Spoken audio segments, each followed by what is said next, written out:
Chapter 551, coming one after another.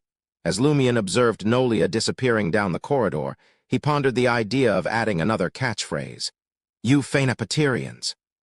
Nevertheless, Nolia's kindness served as a reminder that delving into the sea prayer ritual wasn't a straightforward endeavor. The associated risks demanded the Church of Earth Mother's serious consideration. Despite this, Lumion believed that many dangers could be sidestepped, and he wasn't inclined to actively confront them. His primary objective wasn't to unveil the truth behind the sea prayer ritual and eradicate the influence of folklore on Port Santa, preventing its inhabitants from transforming into monsters. His true goal lay in unraveling the details of the April Fool's prank to track down Ultraman and Bard, executing them one by one. With Port Santa plagued by numerous problems and abscesses, Lumion saw no need to expose them. He could withdraw in a timely manner. Concealing his true motives was a fundamental principle of acting as a conspirer. This could lead others to misinterpret his decisions and react incorrectly during critical moments. After shutting the door, Lumion grabbed the golden straw hat and settled into the recliner. Smirking at the corridor, he muttered to himself with interest, "Who will be the next to provide information? Rubio Paco, who clearly dislikes the maidens of the sea and detests such matters, or the families who have lost their positions as committee members of the Fisheries Guild for many years." Beneath the bright sunlight outside the window, Lumion swiftly flipped through the textbooks he had purchased, hoping to memorize and grasp more relevant knowledge. He couldn't wait until the charm's effects wore off, leaving nothing in his mind. About an hour later, unfamiliar footsteps echoed through the corridor. Knock, knock, knock. Another knock resonated on his door. "Who is it?" Lumion inquired in simple Highlander. "The book you bought has arrived," the motel owner, Ada Guillaume, replied in Intijan. "The book I bought." "When have I ever bought a book?" Lumion pondered, standing up thoughtfully. He opened the door and received a cheaply packaged but colorful book from the old man. The title of the book was Travel Around Phanepater. Lumion pretended not to get the title written in Highlander and chuckled at himself. "I'll have to wait for my interpreter to swing back and decode it for me. Might not even wrap my head around it before I bid Phanepater farewell by flipping through a dictionary." Ada S.R. expressed his understanding. "When I first landed in Port Santa, 7 or 8 mates shared an Intijan Highlander dictionary. None of us dared to venture out solo, but after hanging around a bit and pushing ourselves to chat with the locals, we gradually got the hang of it. Truth be told, Highlander's quite similar to Intijan." Lumion chatted briefly with Ada S.R. before heading back to his room, sinking into the recliner with Travel Around Phanepater in hand. He turned the book over, gripping its spine and giving it a shake. A folded white paper tumbled out. Lumion caught it and flicked it open with a swift motion. Written on it was Intijan. The maidens of the sea are also not allowed to leave Port Santa or tie the knot with outsiders, but exceptions have cropped up over the years. Phanepater's women dig romance before tying the knot and chase after love. The ladies of Port Santa are no different. Throughout the past millennium, plenty of maidens of the sea have bolted to preserve their love or freedom. Around 30 to 40 have made it out. The most recent case dates back over 20 years. A maiden of the sea married an Intijan and had a kid. We're unsure if she's still alive because the Fisheries Guild has been hunting her down. Her child's name is Nolfi. You might know her. She's already back in Port Santa. Nolfi. Batna Kumte's lover. She's actually a child of a maiden of the sea. She even dragged her partner to Port Santa to witness the sea prayer ceremony. Lumion sometimes felt something was off with Nolfi while on the Flying Bird, but he never guessed she was so tied up with the sea prayer ritual. This made him wonder about Nolfi's real reasons for returning to Port Santa. Batna Kumte might find himself in a mind-boggling mess over this romantic fling. Lumion's eyes shifted down as he read the last line. "Once you're out of these waters and Port Santa, the mystical powers from the sea prayer ritual weakens significantly. Against folks from other regions, the Fisheries Guild mostly wrangles them using adventurers, bounty hunters, and professional assassins. Is this a go-ahead to meddle with the sea prayer ritual and dig into it?" As long as I could slip out of Port Santa and these waters, the Fisheries Guild's committee members would be powerless against me. Lumian had no clue about the identity of the person who delivered the paper and the intel. After all, he hadn't seen many folks handwriting in Port Santa, but he could unmistakably sense their eagerness and anticipation. Crimson flames roared to life, consuming the white paper laden with information. Lumian reclined, sipping on Fainapotter Kingdom's famed Manzan, the top-tier white wine produced in specific regions without dilution. He absent-mindedly flipped through the book, Travel Around Fainapotter, penned in Highlander. The author raved about Fainapotter Kingdom's diverse culinary delights, praising beef, mutton, and pork while expressing disdain for the local tobacco, likening it to smoking chili. After a stretch, Lugano returned to the suite with Ludwig, bearing a stack of street snacks. Roasted baby octopuses, lamb loin, fried fish, potatoes, corn omelet, and pork rolls. Lumian had long set aside travel around Fainapotter. He rose and addressed Lugano. Don't forget to change your appearance tomorrow to fetch our new IDs. Also, figure out where Batna Comte will be in the next 2 days. I want to share a drink with him. All right, all right.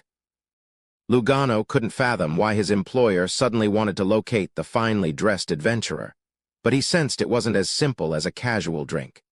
After assigning the task, Lumian grabbed the son's straw hat and casually mentioned as he sauntered toward the door, "I'm stepping out for a bit.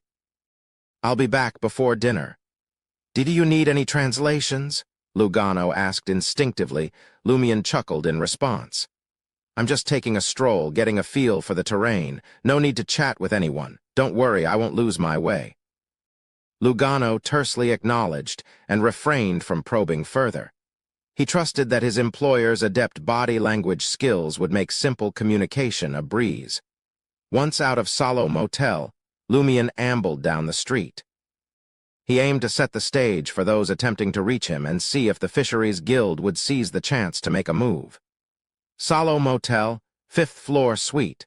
As Ludwig polished off the fermented grape juice, he leaped from the chair and headed briskly to the washroom. Lugano slouched on the sofa, reluctant to budge. After tending to the child for nearly 2 hours, fatigue had settled in. Lugano yearned for a break. His plan was to gather intel on Batna Comte and rendezvous with the spirited Fainapotter ladies at the bar later in the night. Ludwig entered the washroom, lifted the toilet lid, and half-closed his eyes. As he relieved himself with determination, a slim silhouette emerged from the shadows in the corner.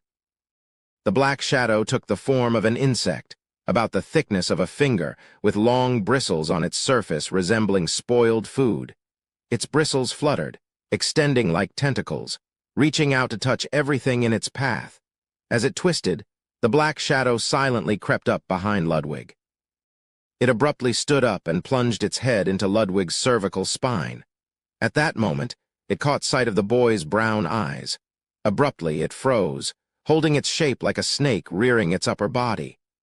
Ludwig, at some point, had ceased urinating and half-turned around. He extended his right palm and seized the black shadow. The shadow didn't put up a fight. In the next instant, the chubby boy, Ludwig, shoved the black shadow into his mouth. Amidst distinct chewing sounds, the lower half of the shadow's body twisted upward, melding with the blurry flesh in front of it. In the blink of an eye, Ludwig consumed the black shadow as if it were a bowl of Fainapotter noodles. He licked his lips, appearing as though he wanted another serving. Outside Aquina Street, in the cafe adorned with flowers on every table. Along the way, Lumian stumbled upon 2 street brawls. He snagged a skewer of Port Santa's roasted octopuses for a quick bite, yet no one approached him discreetly, attempted to stuff him with something, or whispered secret messages. There were no covert attacks.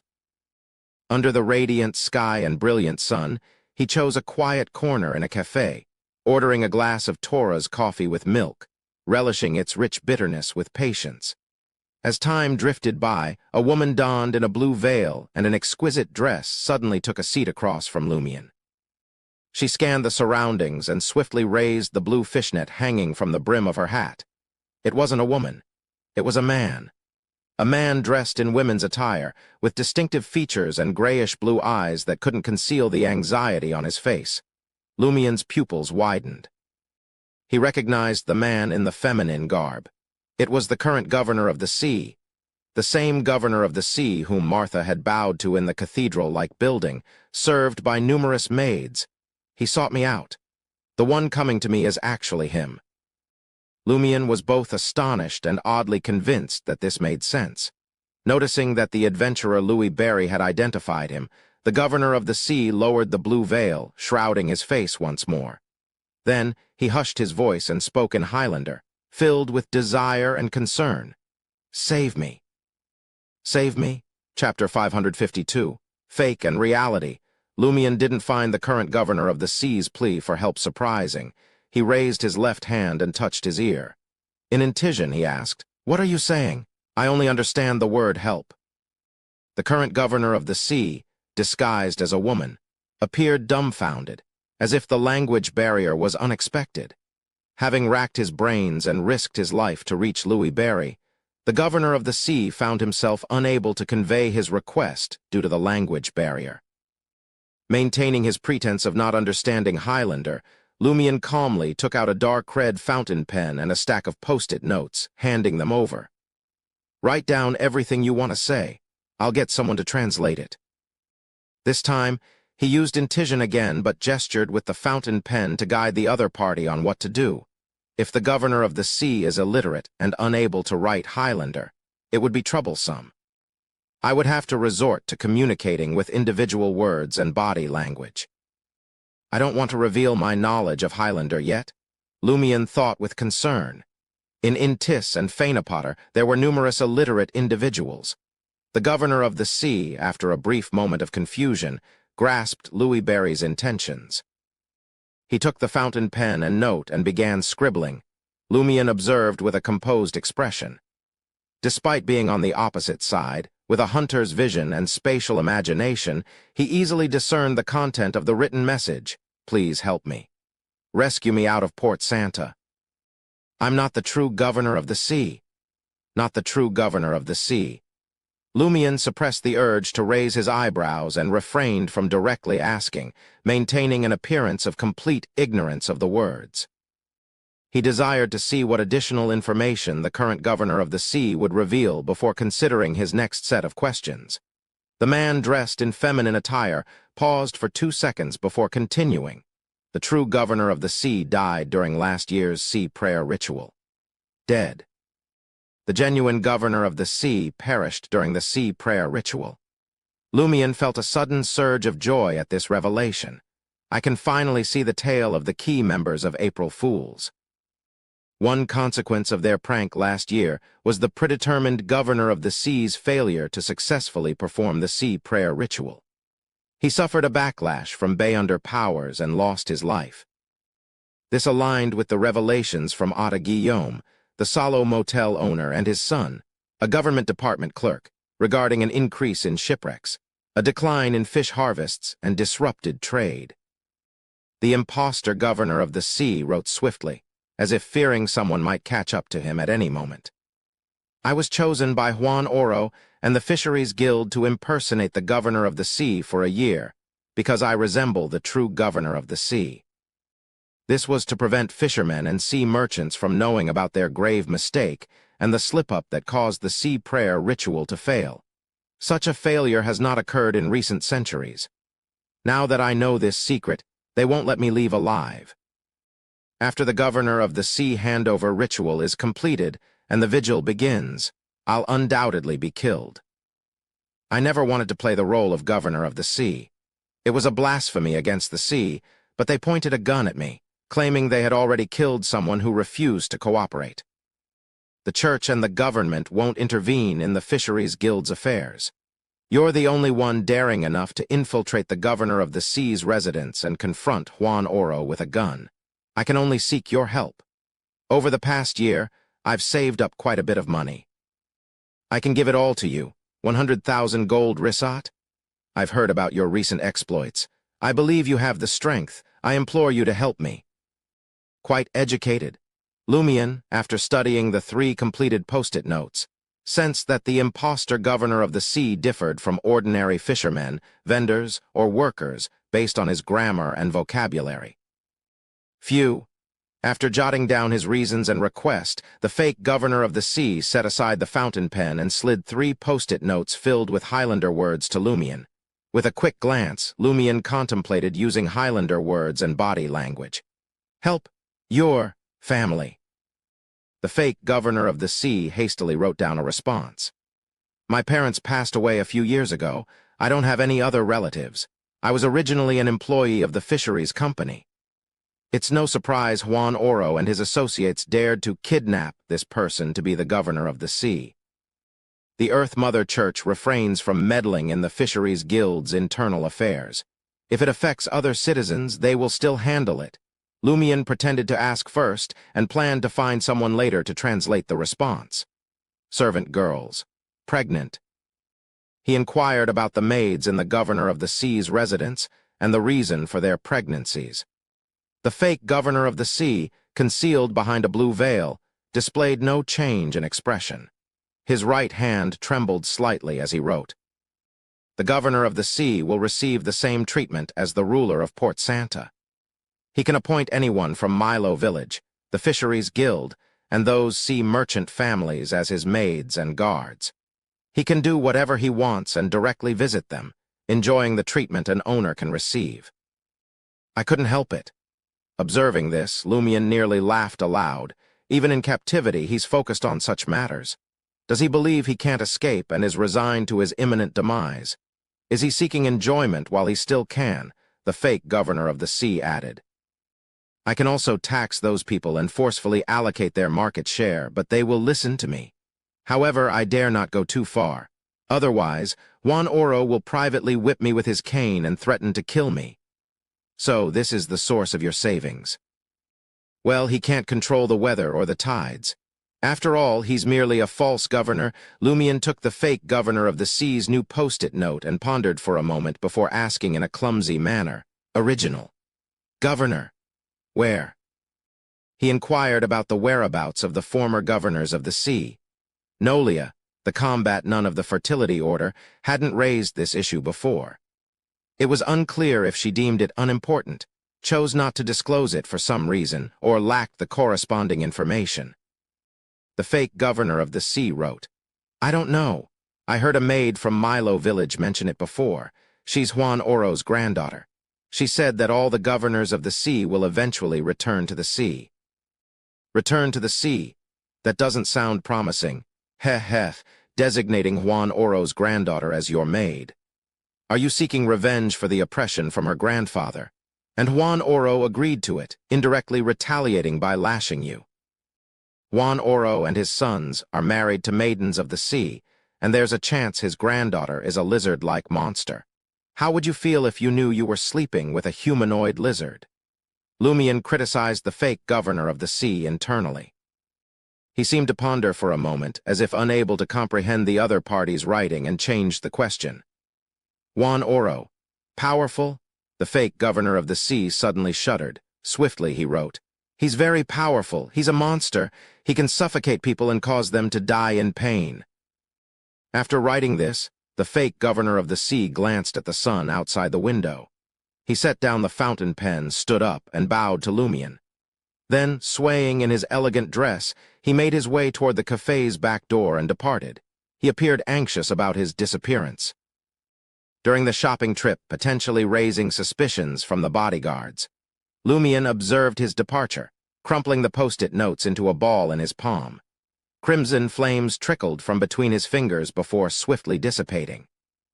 After sprinkling the ashes into the bottle with flowers, Lumion picked up the partially finished Torah's coffee and took a sip. Lumion's mind raced as he analyzed the information that concerned him the most. Is what the imposter said true? Could an ordinary person find an opportunity to escape their bodyguards and approach me? Is it possible that Juan Oro and the others secretly prompted him to set a trap for me, waiting for me to fall into it? During the April Fool's prank, the specially crafted golden ring, lacking Beyonder powers, was concealed within the lamb's body. The lamb was taken as a sacrifice on the governor of the sea's ship. Is April Fool's meant to substitute something with this ring?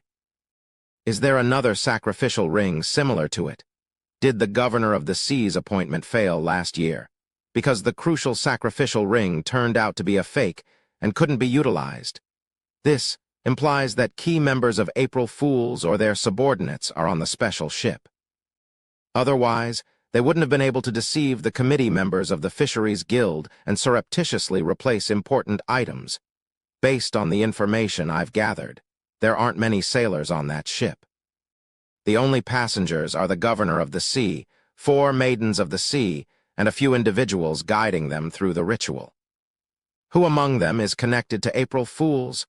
The Fisheries Guild must have conducted an investigation afterward. I wonder if they've drawn any conclusions. I can't dismiss the possibility that the deceased Governor of the Sea is linked to April Fool's. Maybe he was completely deceived, thinking that by changing the ring and causing the ritual to fail, he could avoid returning to the sea like the previous governors of the sea. However, Bard, Mad Lady, and Ultraman may not have cared about his life at all. What's the purpose of April Fool's? Is it merely a prank for their own amusement, or does it harbor a deeper motive? Ordinary April Fool's members might engage purely for entertainment. As for the key members, truth and lies are invariably intertwined. Sitting in the cafe until the sun neared the horizon, Lumion donned the straw hat and leisurely made his way back to the Salo Motel. Late at night, Lugano returned from the bar, emanating the scent of alcohol. He approached Lumion and said, "I've inquired with adventurers and bounty hunters about Batna and his lover. They all claim not to have seen them in the past few days. As soon as they arrived at Port Santa, it was as if they vanished. Nolfi, being the child of a maiden of the sea, wouldn't be so clandestine if she were merely returning to Port Santa and the Fisheries Guild.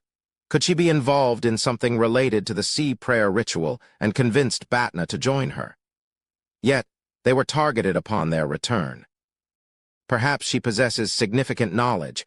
I can't personally search for them right now. I need to be more visible as an adventurer. Lugano isn't the most reliable source. What about Nolia the nun?" A flurry of speculations raced through Lumion's mind. As his thoughts raced, he suddenly realized the kind of assistance he should seek from the Knight of Swords. Chapter 553. Half fairy, Lumion remained composed, not rushing to summon the messenger of the minor arcana, the Knight of Swords. His patience persisted as he waited for a particular individual. Since expressing a strong desire to investigate the sea prayer ritual and taking action, only 3 waves of people had contacted him today, openly or covertly. Yet, the person he awaited the most had not shown up. Maybe Rubio Paco prefers to wait until late at night when there's no one around. Shaking off his thoughts, he smiled at Lugano. Batna just began his fling with Nolfi. He might want to explore all the villages, towns, pastures, and vineyards around Port Santa before the sea prayer ritual. If you hear anything about him later, inform me. There's no need to deliberately inquire. Lugano didn't think it was a big deal and smiled understandingly. Maybe he even took on some missions along the way, earning some bucks while traveling. Once the interpreter and Ludwig retired to their rooms, Lumion settled into a recliner and casually perused the Highlander textbooks under the soft glow of the gas wall lamp. As time passed, the night grew quieter. Lumion, confirming no further intel would arrive that night, pondered the situation. Stroking his chin, he pondered this matter. It seems more people are observing. Unless the great adventurer's investigation makes a breakthrough and remains unscathed, they won't easily place their bets until I demonstrate greater reliability or value. The trio who reached out today possesses distinct traits. One affiliated with the Earth Mother Church, insulated from losses even if their gamble fails. Would the Fisheries Guild risk confrontation with the Cathedral and the Fertility Order? The second, the imposter Governor of the Sea, faces high odds of death during the sea prayer ritual. He'd clutch at any chance for survival. Additionally, his lack of confidence in both the Earth Mother Church and Port Santa's government makes him value the adventurer capable of defeating the demon warlock more. However, his plea might be a trap by the Fisheries Guild. The third, elusive figure hinted at useful clues without divulging the sea prayer ritual's secret. After careful contemplation, Lumion gained deeper insight into the mindsets and choices of various factions. Conspiracies often manipulated human emotions, exploiting the circumstances at hand. Lumion found himself increasingly fascinated by these two aspects. This was both a daily routine and an essential necessity. Putting aside the Highlander textbook, Lumion returned to his bedroom. Closing the door, a black mark on his body emitted a faint glow. Bottle of fiction. Lumion enveloped the entire room within the bottle of fiction. The entry conditions were simple, only spirit world creatures. Ripple-like light briefly adorned the walls, floor, and ceiling of the bedroom before swiftly vanishing, leaving everything appearing entirely ordinary. Only then did Lumion compose the letter and arrange the ritual. He sanctified the dagger, erected a wall of spirituality, and lit the candle representing him. Stepping back, he spoke in ancient Hermes. Then, switching to Hermes, he said, I summon in my name. A peculiar creature wandering above the world, a half-fairy who fiddles with melodic strings, a messenger that belongs solely to the Knight of Swords. The orange candle flame transformed instantly into a deep blue hue, expanding to half the size of a human. In the blue radiance, a figure of blood-red hue emerged from the candle flame. Resembling a female human in form, it shared traits with a creature Lumion had encountered in Cordu's ruins. Devoid of skin or external coverings, it exposed bloody muscles, bluish-black blood vessels, ghastly white tendons, oily yellow fat, and large red or white fascia. Lumion studied the 1.7-meter-tall Knight of Swords messenger and pondered silently, does half-fairy mean it's divided internally? I assumed it would be either split vertically or horizontally. Don't you know how to fiddle with melodic strings? Where are they? With these musings racing through his mind, Lumion handed the folded letter to the messenger and politely uttered in Hermes, kindly deliver this to the Knight of Swords. As his strength grew, Lumion became increasingly aware that most messengers he encountered could be lethal, if unafraid to unleash the corruptive source, Termaboros. Though Lumion couldn't gauge the strength of the Knight of Swords messenger, the half-fairy, all his experience urged him to maintain politeness. The black and white eyeballs of the half-fairy, embedded in the blood-colored face, darted around before gently nodding and accepting the letter. It spoke with a clear, pleasant voice akin to a mountain stream's flow. I'll deliver it promptly. How melodious. It's like a bard strumming a guitar. Lumion snapped out of his reverie. He suddenly grasped the reason for the messenger's melodic string prefix. Thank you, he bowed politely. Observing the half-fairy about to retreat into the blue candle flame, Lumion couldn't suppress his curiosity and inquired, what would you do if given human skin? The half-fairy fixed its black and white eyes on Lumion for a few seconds. As it delved into the blue candle flame, it left behind a melodious voice. I'll put it on. You'll embody whoever's skin you wear. Has the half-fairy always sought its other half? Lumion speculated. At that moment, he recalled an unfinished promise, help the abscessed hand find its body. This pledge determined whether Lumion could attain godhood and advance to Sequence 4. However, being only a Sequence 6, he wasn't in a rush. Late at night in Trier's Market District, within an empty room, Franca, clad in an assassin suit, was having her first face-to-face encounter with 007.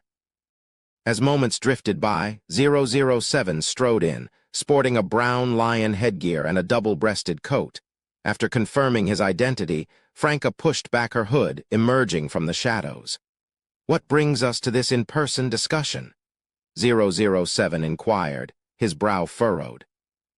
His instincts screamed to decline, yet he sensed the gravity of the situation. Failing to act promptly could result in a colossal catastrophe. Ultimately, he acceded to Hidden Blade's request for a meeting.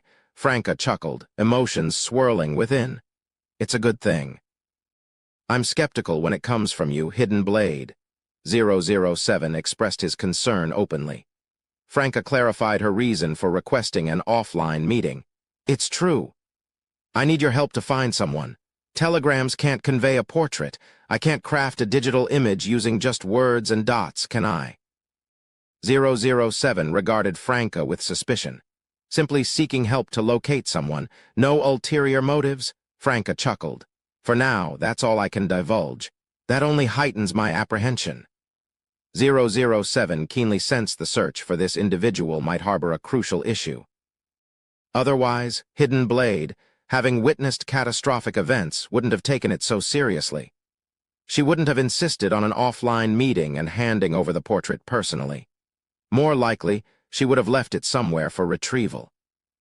Franca produced a portrait, drawn through dream divination and ritualistic magic, and passed it to 007. Upon receiving it, 007's hand naturally emitted a sunlight-like glow, revealing the photo-like drawing in the dark night. The depicted figure wore a black robe, with his head slightly turned, revealing very short dark hair that seemed freshly grown. The facial contours on his side profile were gentle, and his sickly pale white skin contrasted with his dark brown eyes, which were not sunken enough. Initially, 007 perceived nothing remarkable, but trusting Hidden Blade's knack for stirring trouble, he scrutinized it for more than 10 seconds. Beneath the lion's headgear, his brow furrowed as he whispered, "This doesn't seem like someone from any country in the northern continent." Franca smiled playfully and self-deprecatingly. "Don't you think he resembles us from before we transmigrated?" 007 froze, as if struck by lightning. He studied the drawing repeatedly and fell silent for nearly 20 seconds before saying, "Hidden Blade, do you understand what you're saying?" Franca raised her head slightly and said in a deep voice, "I suspect he came from that country from our world. Muggle, I, and the others found signs of interaction between both worlds before." "When? What signs?" 007 interjected, fighting the urge to grab Hidden Blade's shoulder and shake her for every bit of information. Franca chuckled. "I'm not at liberty to answer you. I can only reveal it after discussing with Muggle and the others.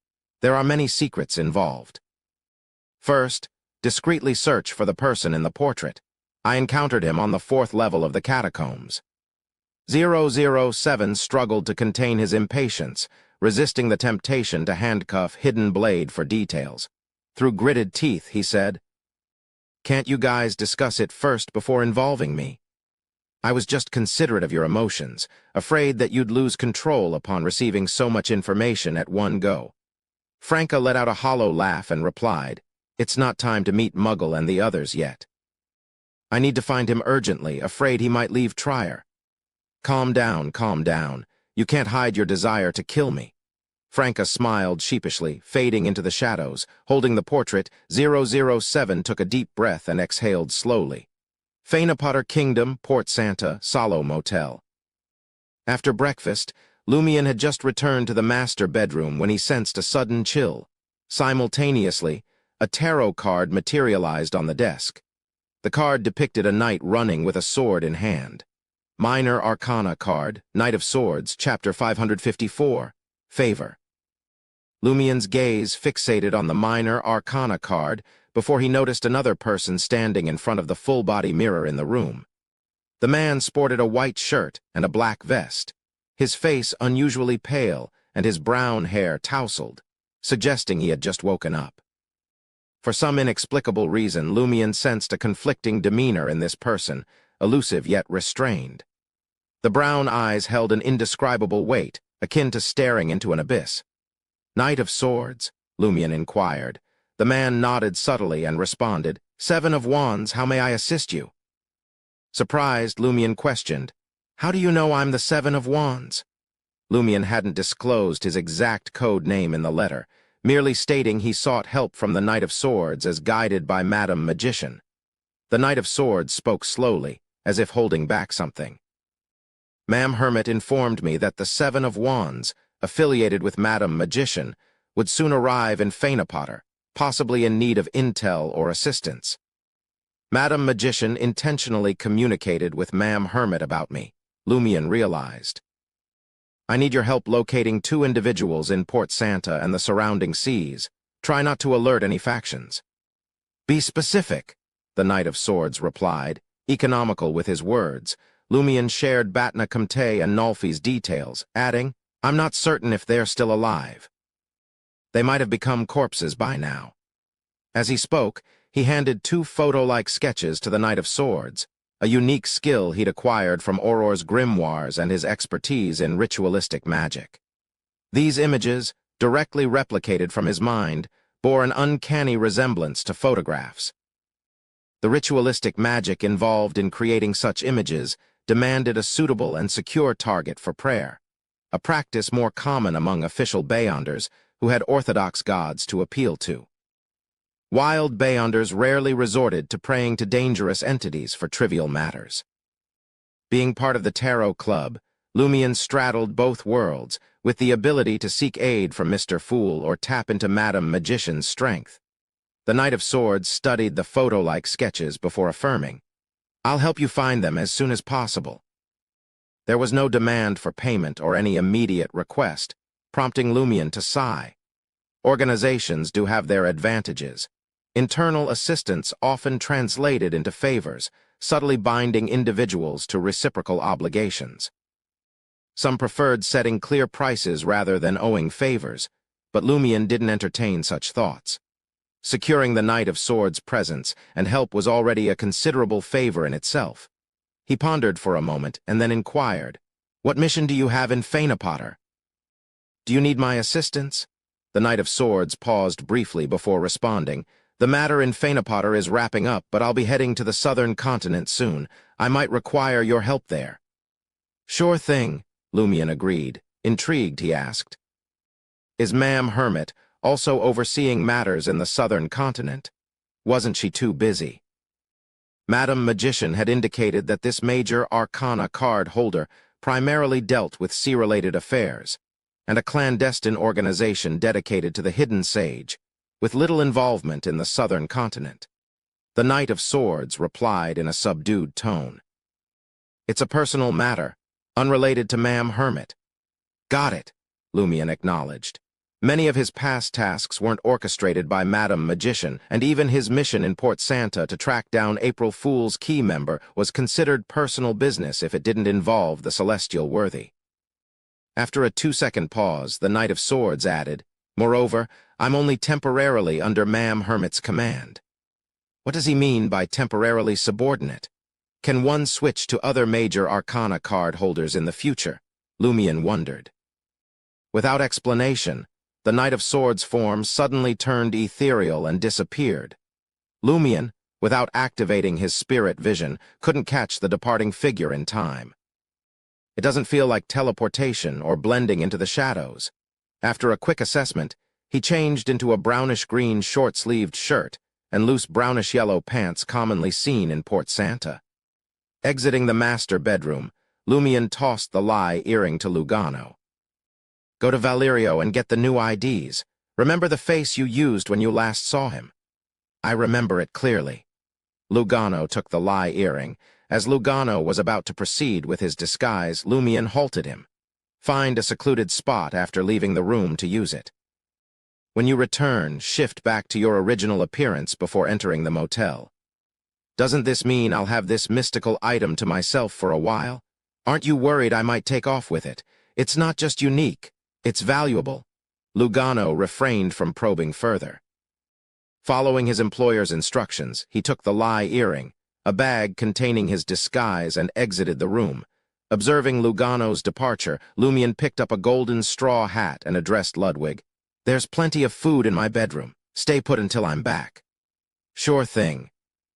Ludwig agreed, seemingly eager. Would someone exploit the absence of his guardians to attack him? The boy Lumion, passing by the sofa, casually placed the golden straw hat on Ludwig's head. Simultaneously, he switched to a common round-rimmed felt hat and left the suite gradually. He wasn't concerned about Ludwig being alone in the motel. In fact, those who might come into contact with the boy faced more significant risks. Lumion adjusted his hat in the corridor and activated shadow transformation. Swiftly, he transformed into a pure shadow, blending into the darkness at the base of the walls on both sides. In the dark, veiled void, Lumion inhaled the scent of the gray-amber perfume he had deliberately left on the lie earring, using it to track Lugano. His intent wasn't merely to determine whether the interpreter was problematic, but to anticipate a potential attack. With adventurer Louis Berry probing the sea prayer ritual and presenting himself as resolute and radical, it was likely the Fisheries Guild and Milo Village would swiftly react in a decisive manner, eliminating this outsider to dissuade others and factions from clandestinely stirring. In this scenario, Lumion, Lugano, and Ludwig were at risk. He specifically tasked Lugano to seek Valerio alone for the IDs, intending to see if Juan Oro and others had their eyes on his companions, seizing an opportunity to strike Lugano. This strategy allowed Lumion to swiftly intervene if needed, rescuing Lugano while potentially neutralizing some Beyonders from the Fisheries Guild, showcasing the adventurer's strength and instilling confidence in onlookers, compelling further attempts. However, the Fisheries Guild and Milo Village might not act immediately. They might feign vulnerability, luring hidden adversaries to reveal themselves before eliminating them in one fell swoop. Lumion shadowed Lugano to Valerio's underground casino, observing him pay the remaining 50 gold risat for 2 local IDs. No attack. Could it be the Fisheries Guild is fishing, or did they fail to recognize Lugano after he used the lie earring? Lumion pondered the potential reasons while traversing through the shadows. Lugano hurriedly avoided lingering on the streets, well aware that his employer had incurred the wrath of the Fisheries Guild. He feared being ambushed by those unwilling to target Lumion, dragged into an alley, and subjected to a brutal beating. Seeking refuge in a crevice between 2 buildings near Salo Motel, he swiftly reverted to his altered appearance. Removing the lie earring, he switched into his customary black formal suit, finally exhaling a sigh of relief. He turned onto Aquina Street and made his way back to the motel's entrance. Several tramps lay dozing on both sides of the street, basking lazily in the sunlight.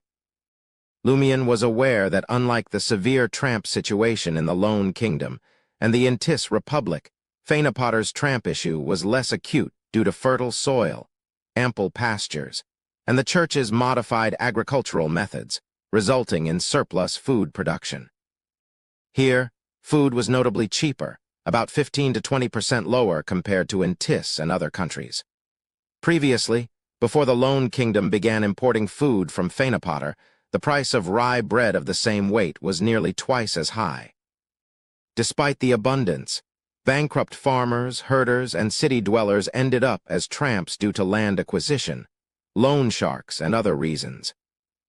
However, they received free food from various sources like the Cathedral of Earth Mother, the Fertility Order, government departments, and charitable organizations, which, although not filling, prevented starvation, allowing them to recuperate and find new opportunities. As Lugano neared Salo Motel, Lumion, concealed in the shadows, sensed a disturbance. 3 tramps on the street abruptly stiffened, adjusting their postures unnaturally. In an instant, they sprang to their feet like puppet marionettes, drawing revolvers in an odd manner and aiming at Lugano from 3 different angles. Bang! Bang! Bang! Their white-eyed state left Lugano no room to evade as they pulled their triggers successively. Chapter 555, Monster Illustrated. It wasn't until 3 tramps pointed revolvers at him that Lugano sprang into action. As a seasoned bounty hunter, he had no time to discern where the assailants planned to shoot. He pushed off with strength in his feet, swiftly lunging to the side. He dodged 2 bullets, but the third one was too close, altering his trajectory, inevitably striking him. In midair, Lugano did something unconventional. Instead of curling up to shield vital spots, he extended his body, using his palm to shield his chest. Bang! The bullet connected with his right rib, unleashing a vivid spray of blood. With a thud, Lugano landed on the street, rolling forward to evade subsequent shots. In the midst of his lunge, Lumion's form materialized from the shadows by the roadside. He delivered a powerful punch to the tramp who had just fired. With a resounding thud, the tramp's eyes rolled back, and he crumpled, unconscious. Lumion returned to the shadows and swiftly moved behind another tramp. Before he could fire a second shot, Lumion punched him behind the ear. As the tramp collapsed, Lugano skillfully evaded the second bullet fired by the remaining assailant. In that tense moment, passers-by and elderly women chatting on the street scattered, desperately seeking cover. The surroundings seemed eerily vacant. Shadows danced as Lumion emerged from the darkness beside the last assailant. Extending his right palm, he seized the other's neck. Almost simultaneously, the assailant's mouth opened naturally, emitting a slender black shadow. An insect, as thick as a finger with tentacle-like bristles floating on its body, lunged straight for Lumion's neck. Chimp. Two pale white beams of light flickered in Lumion's nostrils. The slender, peculiar black insect lost its strength, gently descending into his raised left palm. As anticipated, Lumion withdrew his right hand from the tramp's neck, unfazed. The tramp's eyes returned to normal. Clutching his revolver, he staggered backward, leaning against the wall before slumping to the ground in a daze. Lumion paid him no heed. Utilizing the shadows, he swiftly approached an unconscious tramp, noticing a small, bloodless wound on the back of his cervical spine. Another slender, bristle-covered black insect darted out, attempting escape. Lumion's hand, engulfed in crimson flames, seized it. After a few struggles, the insect emitted a cooked fragrance. Subsequently, Lumion employed a similar method to handle the strange black insect emerging from another tramp's body. During this procedure, Lugano half-squatted on the street, his left palm flickering with a clear light as he pressed it against the gunshot wound on his right rib. The charred wound immediately contracted, ceasing to ooze blood. Drawing a dagger, Lugano skillfully picked a yellow bullet from the wound with precision and efficacy. With that accomplished, he generated a faint light in his left palm, pressing it against the wound. The injury squirmed and swiftly fused, reducing to a fifth of its original size in no time. Lugano had intentionally stretched, hoping the bullet would hit a spot he could conveniently handle. As he retrieved a bandage to tend to the remaining wound, Lumion approached, extending his free right palm. Understanding his employer's gesture, Lugano returned the lie earring, expressing relief. Fortunately, I'm a doctor. As long as I'm not killed on the spot, gunshot wounds aren't a big deal. Silently, Lumion donned the silver lie earring. Leaning down, he pressed and swiped at Lugano's wound, transferring it to the back of his right hand. Due to the disparity in location and Lugano's pre-treatment, the wound regressed into a small scrape, one akin to scraping against a rough wall. Lugano stared at the wound that didn't even require a bandage, falling into a prolonged silence. Lumion smiled and remarked, "Why else do you think I let you carry lie?" Lugano gaped, uncertain of what to say. Surveying the area, Lumion instructed, "Take the 3 tramps' guns and wait for the police to arrive. Report that you were attacked. After giving your statement, if there's nothing else, take Ludwig to the Fertility Order's entrance and have them uphold justice and maintain order in Port Santa." All right, all right." Lugano hurriedly stood up. Just as he took 2 steps toward the dazed tramp, realization struck. He turned around and blurted, "What about you?" "Where are you going?" In his haste, he had forgotten to use honorifics. Lumion simply chuckled, saying nothing. "I sent you to the Fertility Order to inform them of my intentions, to let them know." Lumion proceeded towards Salo Motel, leaving crimson flames in his wake that incinerated the blood dripped by Lugano. As he advanced, Lumion lowered his voice and asked, "Temabaros, do you recognize these insects?" Termabaros remained silent. Upon reaching the suite on the 5th floor, Lumion observed Ludwig eagerly awaiting him. His heart stirred as he spread his left palm, revealing 3 black insects. Casually, he inquired, "Do you know what these are?" Ludwig nodded obediently, speaking swiftly. "Baiting's black insect, a creature from planet Hevine 3. Rich in various proteins and possessing high energy levels. They invade human bodies via the cervical spine, controlling their nervous systems to manipulate them to their advantage. These Baiting's black insects ceased evolving generations ago. While controlling the nervous system, the host's movements stiffen and their eyes roll back. They seldom directly kill the host, but their larvae, once laid, absorb the host's energy, indirectly leading to their demise. In ancient times, many of their ancestors received boons. Though their descendants no longer possess these, their body structures adapted to the boon's power were inherited, eventually evolving into this special species with minor Beyonder-level powers. Consider it a special spirit world creature or a degenerated Beyonder creature. After the long explanation, Ludwig gazed at Lumion longingly, asking, "That's all I have to say. Can I eat them now? You really know, you make it sound so real." The Bating's black insect, planet Hevine 3. What's happening? The alien planet's Auror mentioned. Lumion was taken aback. Lumion wasn't surprised that Ludwig had the desire to consume the Bating's black insects. This guy could even gnaw on live rats. The insects even emitted a rather pleasant fragrance after being roasted. Lumion stared at Ludwig for a few seconds before handing over the 3 Bating's black insects in his hand. Ludwig didn't hide his delight. He swiftly devoured 2 of the roasted insects, relishing the explosion of juices in his mouth. He half closed his eyes, and an unusual fluctuation seemed to surge within him. Lumion furrowed his brow in confusion but refrained from intervening.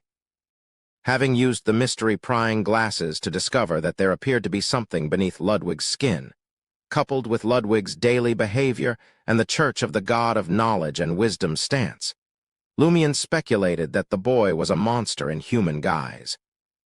Sealed by the Church to carry out tasks inconvenient for deploying clergymen. Regarding the reader pathway controlled by the Church of the God of Knowledge and Wisdom, it held various applications at the body of heart and mind level. It was reasonable to assume why Ludwig's mind had suffered damage after being sealed, rendering him seemingly foolish. After 20 to 30 seconds, Ludwig opened his eyes and rushed to the dining table. Grabbing a small steel table knife, he carefully placed the remaining Bating's black insect on the tablecloth and skillfully cut it open, removing numerous black fascias. Ludwig poured a glass of Manzin and arranged the fascia and the shell of the Bating's black insect on the table, adding the black juice squeezed from the insect's body. Lumion observed as the pale golden liquor swiftly transformed into a dark red, almost black hue, emitting dense bubbles. Once the bubbles subsided, Ludwig lifted the peculiar cocktail. Only then did he remember Lumion's presence. Stammering, he asked, Can I drink a little?" A sealed body of heart and mind indeed, Lumion smiled and sighed. "Drink up. Gulp, gulp." Ludwig finished the small amount of dark red, nearly black liquor and expressed satisfaction to Lumion, saying, "After concocting the Bating's black insect's bodily fluids, it can enhance the physique of those who drink it for the first time to a certain extent.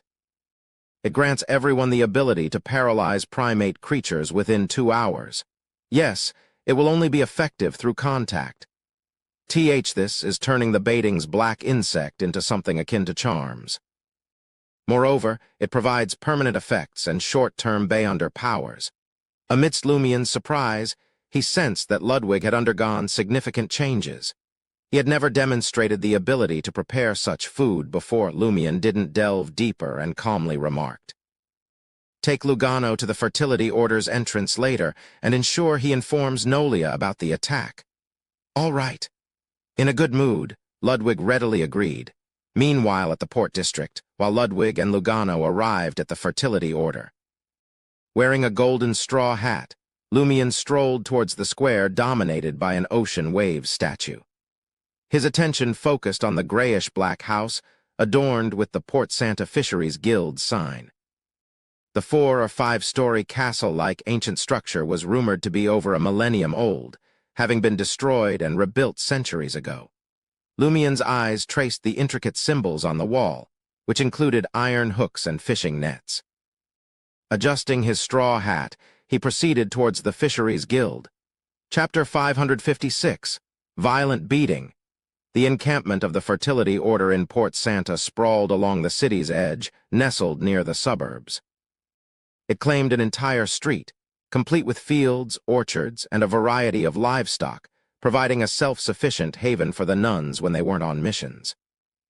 Lugano gripped Ludwig's hand and raised his eyes to the green vines entwining the cloister's spire, with the sacred emblem of life at its center. A simple depiction of a baby amidst wheat ears, flowers, spring water, and other symbols. Turning to Nolia, he uttered, "I was attacked. Just wrapped up my statement at the police station." Nolia, adorned with a black hat adorned with white patterns, blending religion and combat, furrowed her brow and inquired, "Where's Louis Barry?" Rather than delving into the specifics of Lugano's assault, she honed in on the whereabouts of Louis Barry, the great adventurer. Lugano shook his head and replied earnestly, "I don't know. He told me to come here after giving my statement and inform you that I was attacked." Nolia's expression shifted to solemnity. In the bustling port district, standing before the robust grayish-black edifice of the Fisheries Guild Lumion, now garbed in a white shirt, black vest, and brown pants, topped with a golden straw hat, casually strode to the building. The 2 guards stationed here lacked guns, carrying only straight swords on their backs and daggers at their waists, blending in with the multitude of passers-by.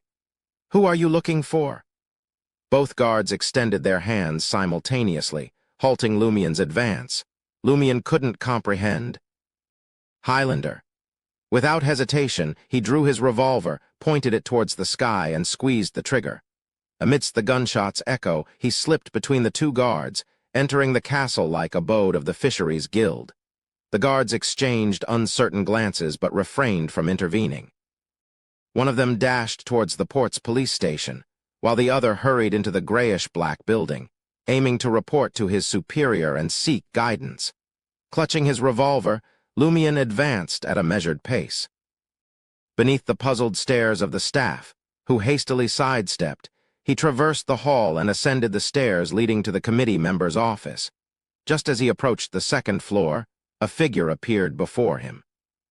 Bronze-hued skin, broad and sturdy physique, black hair, and blue eyes characterized the young man who had aided the Fisheries Guild's president, Juan Oro. He was Fernandez Oro, the old man's grandson. Fernandez glared at Lumion, ascending step by step, gritting his teeth. "How dare you intrude into the guild?" Lumion paid him no heed.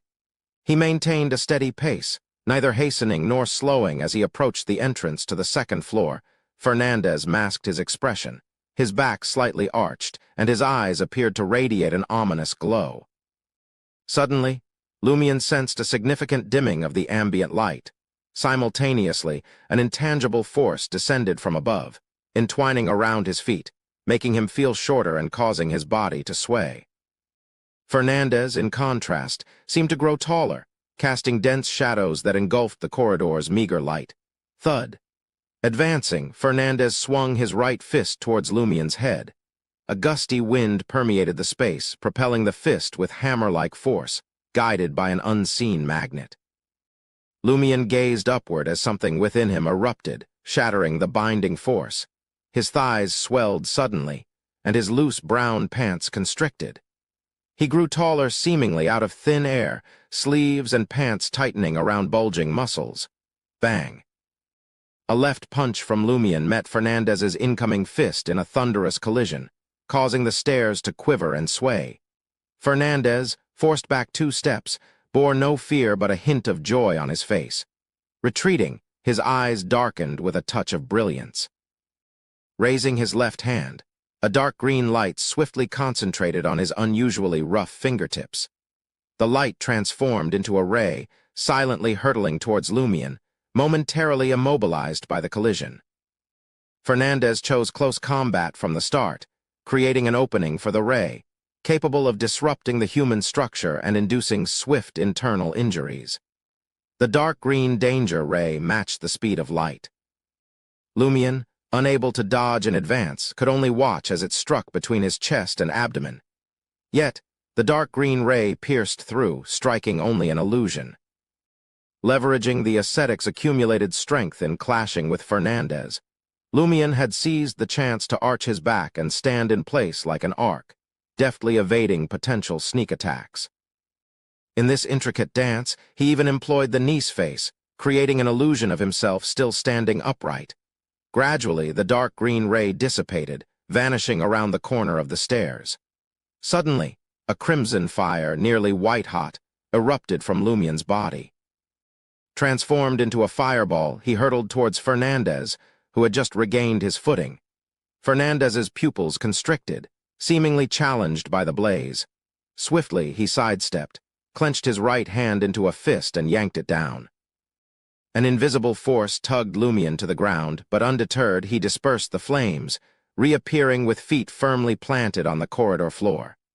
Clang! His massive form stomped heavily, causing the building to sway. In a single stride, he stood before Fernandez, who had just risen. His left fist, wreathed in crimson, nearly white flames, collided with Fernandez. Without a moment to activate his superpowers, Fernandez raised his arms hastily to block. Boom! Flames erupted as Lumien's punch sent the young man flying, crashing into the partially open side office, demolishing the wooden desk. Capitalizing on Fernandez's disorientation and pain, Lumien followed, rushing into the office and delivering another punch with his left fist. Boom! Crimson flames, nearly white, illuminated the room as the punch explosively struck Fernandez's chest. The flames were contained by an unseen force, preventing them from entirely obliterating Fernandez's chest. Instead, they crumpled, clouding the target's vision. Expressionless, Lumien halted, gazing at the semi-conscious Fernandez. He raised his left hand. A colossal crimson fireball, nearly white, condensed rapidly, poised to act as a reaper. In the next instant, the fireball shot forth, homing in on Fernandez. Abruptly, it ascended, passing the target, and collided with the wall behind the desk. Boom! Blazing white and red flames burst through the glass window, the wall, and ignited outside the Fisheries Guild building, creating fiery clouds in the air. Almost simultaneously, Lumien felt as though he entered a dark and profound void. Distant, resplendent stars blinked like vigilant eyes. Once more he confronted Juan Oro, an elderly man with deeply etched wrinkles. At that moment, Nolia had rushed to the square where the statue of the waves stood, shouting towards the building with a fallen window frame, "Stop!" At the sound of the combat nun's voice, Lumien sighed with regret, swiveled his revolver, and holstered it under his armpit. Juan Oro and the surrounding void vanished. A few minutes later, Juan Oro emerged from the grayish-black building of the Fisheries Guild with his walking stick. In a deep voice, he addressed Nolia. "He attacked Fernandez. You must apprehend him." Nolia cast a cold glance at the president of the Fisheries Guild and retorted, "Should I then invite Fernandez to the police station to assist in the investigation of the Aquina Street shooting? All of you, calm down and jointly maintain order in Port Santa. Otherwise, do you think the church can't handle any of you?" In the final words, the combat nun shifted her gaze to Lumien, issuing a warning as a gesture of fairness. Juan Oro fell silent for a moment before stating, "I don't know anything about the Aquina Street shooting." With that, he turned and limped back to the Fisheries Guild with his cane, where many employees rushed to assist him. Observing this, Nolia led her combat team to escort Lumien away. Once out of the port district, the combat nun instructed her team members to slow down and create some distance, walking alongside Lumien herself. "You're making things difficult for us. Order, understand? Superficial order must be maintained." Nolia raised her hand, pinching both sides of her forehead. "Fortunately, you didn't really kill Fernandez. Otherwise, I would have had no choice but to carry out the arrest." Lumien chuckled and remarked, "If I truly wanted to kill Fernandez, he wouldn't have survived until your intervention or Juan Oro's rescue." His words held undeniable truth. Nolia was taken aback. After a few seconds of contemplation, she spoke. "Are you displaying your attitude, strength, and confidence for the onlookers? Simultaneously, do you wish for Juan Oro to misjudge your capabilities based on this encounter?" Lumien remained silent. With a smile, he looked ahead and remarked, "Where did the former governors of the sea end up?" Nolia fell silent for a moment before answering. On the surface, they were dispatched to various locations. However, according to our observations, it takes at least 4 to 5 months, or no more than 3 years, for these governors of the sea to mysteriously vanish without a trace. There are often no signs of a struggle at the scene, and their families remain unharmed. Did they return to the sea voluntarily? Lumian smiled and said, "See, didn't I gain something from dealing with Fernandez just now?" The Church of Earth Mother now seemed more willing to share information. Nolia wasn't upset. She smiled and added, "No one reveals all their cards from the start. Once your investigation reaches a certain point, we'll provide more." Lumian stared at the azure sea beside him, contemplating for a moment. "You haven't disclosed the intentions of your Earth Mother Church in this matter." Nolia's eyes flickered. Suddenly, she raised her hand and pointed at the arguing pedestrians ahead, shouting, "Street brawls are prohibited." Before completing her sentence, she sprinted over with her team, leaving Lumian alone. Lumian scoffed and slowly shook his head. Late at night, as Lumian was about to retire for the night, he heard the deep and hoarse voice of the Knight of Swords as if suppressing something. Clues to the whereabouts of the two targets have been found. Chapter 557, Purpose. Already. Lumian hadn't anticipated the Knight of Swords making progress this swiftly. In just a day, trusting his gut, he turned, meeting his reflection in the full-length mirror. There stood the disheveled, pallid-faced Knight of Swords, a sudden appearance. "Just clues," Lumian mused, distilling the essence of the other's words. The Knight of Swords shot him a gaze, tightly reined, and uttered. The day after hitting Port Santa, they visited Balancat's ship rental, asking about renting a boat for fishing. Vanished since. Those words sparked a fleeting thought in Lumian's mind, quite romantic. As expected of a three-halves Intijan and half-Phaenopaterian duo, opting for a fishing date. If only Nolfi didn't carry the Maiden of the Sea's lineage and this wasn't Port Santa, then romance might have been their motive. Regrettably, reality doesn't entertain ifs. Lumian sighed, pondering Nolfi and Batna's true intentions. Port Santa teemed with fishermen, yet not all owned boats. The lower-class ones either worked on vessels for a set pay or pooled funds to rent or buy. Balancat's profits came from these folks, not the tourists or middle-class sightseers. This wasn't a city known for tourism. In Lumian's contemplation, the Knight of Swords pressed on. Nolfi handled the price inquiry, but Batna cooperated without resistance. Did Batna truly perceive it as a date? For Intijans, it holds allure. No wonder he didn't resist.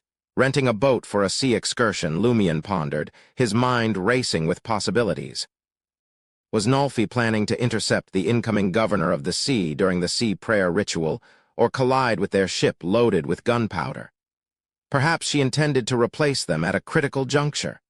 Lumian's thoughts whirred with conjectures. Then, a sudden recollection jolted him. Various sources mentioned a crucial detail about the sea prayer ritual. The final and pivotal part unfolded in a special sea area beyond the port. Details and the location were undisclosed to those who hadn't witnessed it. A new hypothesis formed in Lumian's mind. Nolfi's mother, a fleeing maiden of the sea, likely visited that special sea and might have shared pertinent information with her daughter. Was Nolfi's motive for renting the boat to reach that unique sea area? What lay there? The core of the sea prayer ritual. Did this imply something, an entity or power concealed in that zone? Was the ritual designed to harness something extraordinary? Did Nolfi aim to seize the item and establish herself as the permanent governor of the sea? Or did she intend to obliterate it, terminating Port Santa's tradition of selecting the governor and maidens through the sea prayer ritual? If obtaining the item were easy, the Fisheries Guild Committee members would have done it long ago. Human nature tends to selfishness. Leaving a boon for the maiden's children is improbable unless one stumbles upon a stroke of fortune and knows the right approach to secure, elude danger, and navigate the situation. Destruction might indeed be the simpler route. As his thoughts raced, Lumian looked up slightly. Could April Fool's key members have orchestrated a prank to steal the item or its uniqueness? Had they succeeded? This was a pivotal question. The Knight of Swords observed Lumian in silence, not disrupting his contemplation. He stood motionless, resembling a lifeless figure. After a while, Lumian asked with curiosity, How did you manage to trace Nolfi and Batna in just one day? The Knight of Swords, in a deep tone, responded, gathering information from the spirit world and conducting a field investigation. After their departure from the Balansat ship rental, all pertinent information was either concealed or eliminated, making it impossible to locate them again. Isn't this the premise of certain divinations? Nolfi and Batna didn't take precautions against divination before visiting the ship rental company, but they did so afterward. This doesn't add up. Either they never take precautions, or they do it consistently, unless they are both novices who only remember to guard against divination after inquiring about the boat's price. Yes, a more plausible explanation is that ship rental falls within the fisheries and sea trade-related industries, deeply intertwined with the committee members of the Fisheries Guild. Nolfi and Batna, as outsiders, inquiring about the price of a ship rental attracted attention, and their identities were exposed, leading to their disappearance. The note revealing that Nolfi is the child of the Maidens of the Sea might come from the owner or a shareholder of the Balansat ship rental. Lumien's thoughts gradually became clearer. He gazed at the Knight of Swords, pondering how to request him to continue the investigation. At that moment, the Knight of Swords took the initiative to say, "I'll delve deeper into the ship rental company." "Thank you," Lumien expressed his gratitude sincerely.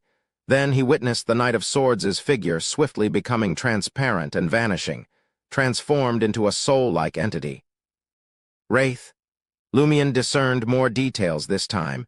This led him to suspect that the Knight of Swords belonged to the Temperance faction of the Church of the Fool. His subsequent journey to the southern continent was likely to deal with the Indulgence faction of the Rose School of Thought. Without hesitation, he shed his clothes, donned a faded cotton shirt, and reclined on the bed. Late at night in Trier, Franca strolled beneath intermittently lit street lamps, clad in a thick tweed shirt and pants that clung to her legs. Even without makeup and deliberately concealing her appearance in the darkness and shadows, numerous inebriated individuals still approached her upon glimpsing her back or side profile, behaving like tiny flying insects circling under the gas street lamps on a summer's night. Smack. Franca's ponytail swayed slightly as she sent a particular drunkard flying with a sidekick. The drunkard screamed and vomited on the ground. Franca pursed her lips in disdain and muttered to herself, "Pleasure sure brings trouble. It's manageable during the day, but some overconfident types try to flirt at night. And there's malice all around when I'm out." Even the hero who rescues a damsel in distress aims to strike up a conversation later. However, those scoundrels came expecting joy and anticipation, only to receive a beating and the accompanying pain. Right, could this be considered a simplified version of pleasure causing affliction? It was precisely because Franca wanted to experience this and potentially find an opportunity to digest the potion that she didn't sneak through the shadows and move undetected. After a while, Franca slipped into the shadows and reached the empty room where she had previously met 007. Her associate had mentioned that he'd discovered information about the ancient tomb beside the crazy mushroom cave on the 4th level of the catacombs through the church's resources and municipal archives. However, it wasn't safe to disclose it in the Telegram group, no matter how close their bonds were. Therefore, he compiled the details and left them at the designated spot for Franca to retrieve. Franca conducted a brief search and found 2 folded sheets of thin paper. She unfolded them and swiftly skimmed the content. As an assassin, even in the dimmest environment, she could decipher the words. The ancient tomb where you found the Mirror World fragment belongs to a noble family from the 4th epoch's Tudor Empire. Their last name is Tamara. I haven't located specific details about the members in that tomb, but I've stumbled upon something odd. Not only does the 4th level house Tamara family tombs, but there are also tombs on the 3rd level, such as the Thorns and Shieldwall tomb and the Impartial tomb. Why aren't they grouped together? Franca's gaze froze. Isn't the Thorns and Shieldwall tomb where Jenna completed her tear catcher mission? The mission they used as a pretext involved the Tamara family, and the tomb where they found the Mirror World fragment belonged to them too. Wasn't this an extraordinary coincidence? Could it be a manifestation of mystical laws? Franca collected herself and continued reading. I can't access more detailed Tamara family information at my level. Figure something out yourself. Franca nodded, resolved to report the entire situation to Madam Judgment, seeking insights and information from the Tarot Club.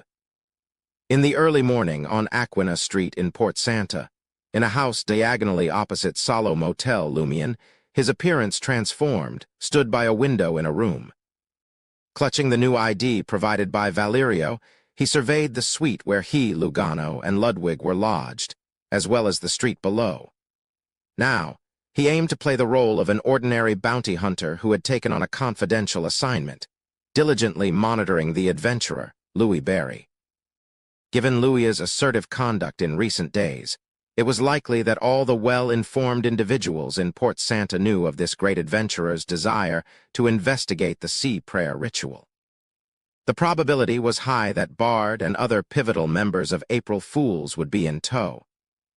Chapter 558. Tamara Family. Lumian savored the tang of fermented grape juice bought from a street vendor as he coolly surveyed the suite rented by the adventurer, Louis Barry. He occasionally cast a discerning eye over Aquina Street, on the lookout for any potential monitors. A little over half an hour ago, Lumian had transformed his appearance and changed into a different outfit. He had seemingly teleported to a nearby street before returning to secure a suitable room. Soon enough, Lumian spotted Lugano cautiously heading out to fetch an extra breakfast for Ludwig. A chuckle escaped him. This guy was still spooked from yesterday's attack. However, unless the members of the Fisheries Guild had succumbed to the corrupting influence of superpowers, losing control of their emotions and rational thinking, it was improbable for them to target Lugano, the interpreter and guide. Louis Barry's response the previous day had sent a clear message to everyone. If you can't take me out directly, keep your sights off those around me. You might eliminate me, but I, Louis Barry, can do the same. There'll come a time when your Fisheries Guild's committee members, your kids, and descendants travel without protection or lack strength. Want to guess if I'd dare to make a move or if I have the capability? Either find an opportunity to bring me down with all you've got, or play nice. Faced with such a resolute answer, the rational committee members of the Fisheries Guild would know what to do. Louis Barry, the adventurer, wasn't bound by official rules like a Beyonder or a cop. Expecting him not to involve family in the game was unrealistic. Moreover, considering his recent behavior and the circulating rumors, he was a daring adventurer, reminiscent of Jayaman Sparrow. Known for his aggression, madness, and coldness, there were no limits to what such a person might do. Of course, Lumian wasn't letting his guard down entirely. Lugano would either have Ludwig's company in the future, or he'd be under Lumian's watchful eye at all times. After all, beyond the Fisheries Guild, many individuals in Port Santa were secretly plotting to exploit this opportunity for their own gain. Disguised as Fisheries Guild members, they could attack the interpreter and godson of the adventurer Louis Barry, intensifying the conflict and stirring up trouble prematurely. Ignoring conspiracies at this level would be unacceptable for a conspirer. After Lugano returned to his suite on the 5th floor of Salo Motel with a heap of breakfast, Lumian purposefully avoided looking at the high-backed chair, seemingly adorned with a golden straw hat, positioned strategically at the dining table. He turned on his heel and exited the room, ready to explore the surroundings. Stepping into the corridor, Lumian immediately spotted a burly man standing near the staircase, barely reaching 1.7 meters in height. The man, with brown hair, brown eyes, and rugged skin, held a distinctive long-mouth cigarette between his lips, fixing his gaze on Lumian. In Highlander, the man inquired, "Who sent you here to keep an eye on Louis Barry?" Lumian couldn't help but let out a soft chuckle. "Are you not here to monitor Louis Barry yourself?" "I didn't even inquire about your sender. Why the sudden curiosity?" he responded in flawless Highlander as well. The man, with the long-mouth cigarette dangling, contemplated for a moment before nodding in agreement, making way for the stairs. Lumian strolled past him, descending the staircase step by step. As he departed, the man's gaze took on a gradually ominous edge. He raised his left hand, delicately twisting the special long-mouth cigarette. Taking a deep breath, he exhaled into the cigarette, and in silence, a slender steel needle shot forth from the charred tobacco, aimed directly at Lumien's back, mere 2 meters away. It was a blow dart, originating from certain tribes in the primitive forests of the southern continent. Typically, blow darts were 1 to 2 meters long, making them unsuitable for concealment or sneak attacks. However, bounty hunters, followers of the god of steam and machinery with strong hands, modified them into a more portable version, only slightly longer than regular cigarettes. While this modification increased portability and its concealed nature, it sacrificed some power and limited its range to a mere 4 to 5 meters. When paired with specially crafted arrows carrying anesthetic and lethal toxins, it remained a favored tool among bounty hunters on both northern and southern continents. The man had concealed the blow dart within the long-mouth cigarette, intending to lull the target and strike when the opportune moment arrived. His objective: to subdue Lumien and extract information about the identity of his employer. The steel needle flashed past, but Lumien seemed to have anticipated the attack.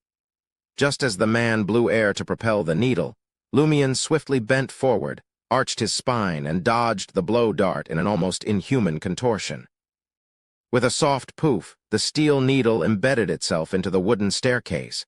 In the next moment, the assailant's eyes widened as Lumien, in a display of flexibility surpassing human limits, swung a boxing glove. Bang, he fainted.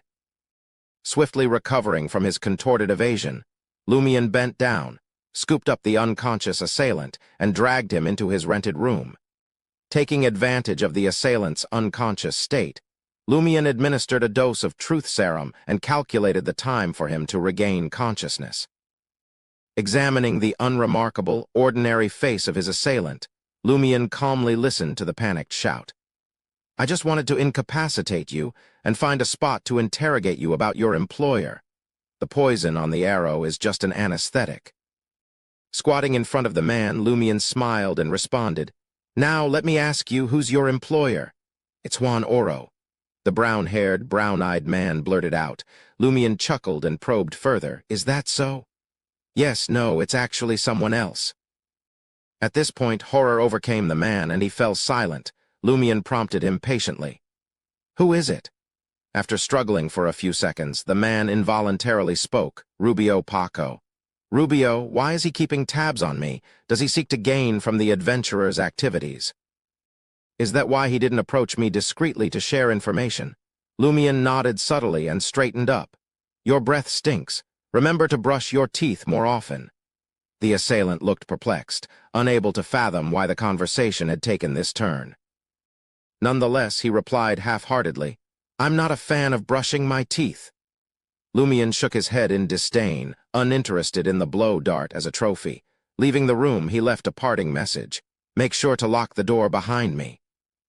In Trier, within Quartier de la Cathédrale commemorative, Franca and Jenna's rented apartment.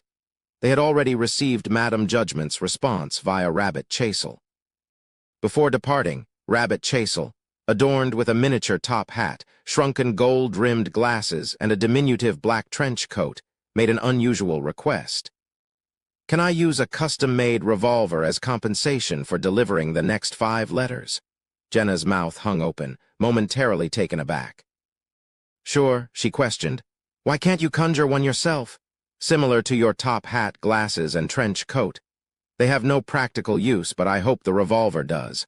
The bullets need to be custom-made too," Rabbit Chasel explained earnestly. Jenna blinked and acquiesced. Once the messenger departed, Franca commented with a peculiar expression. "Why does it feel like it has shifted from pursuing knowledge to pursuing strength?" Jenna wanted to defend Rabbit Chasel, but struggled to find a compelling excuse. Instead, she cursed. "It's not necessarily a bad thing. It might even aid me in future battles. Moreover, the stronger the messenger, the safer the letter deliveries." Franca, lacking a messenger, suddenly felt a twinge of envy. Without delay, she unfolded Madame Judgment's reply. "The Tamara family, one of the 5 noble families from the 4th epoch's Tudor Empire, held a hereditary duke aristocratic title, akin to the Ammon you're familiar with, albeit slightly lower in status. In the era when the gods roamed the land, families capable of becoming great nobles undoubtedly possessed angelic powers.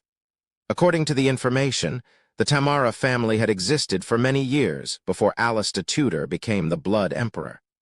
They were renowned nobles from the previous empire. They had the coat of arms changed once and 2 internal divisions. This is why Tamara was buried on different levels of the catacombs at different times. Initially, their coat of arms consisted of thorns, a shield wall, and vertical swords. Later, it became an open door, with the vertical sword acting as the crack. This represents a significant change in the Tamara family. It shifted from being dominated by the justiciar pathway to being dominated by the apprentice pathway. However, no corresponding historical information has appeared for the time being.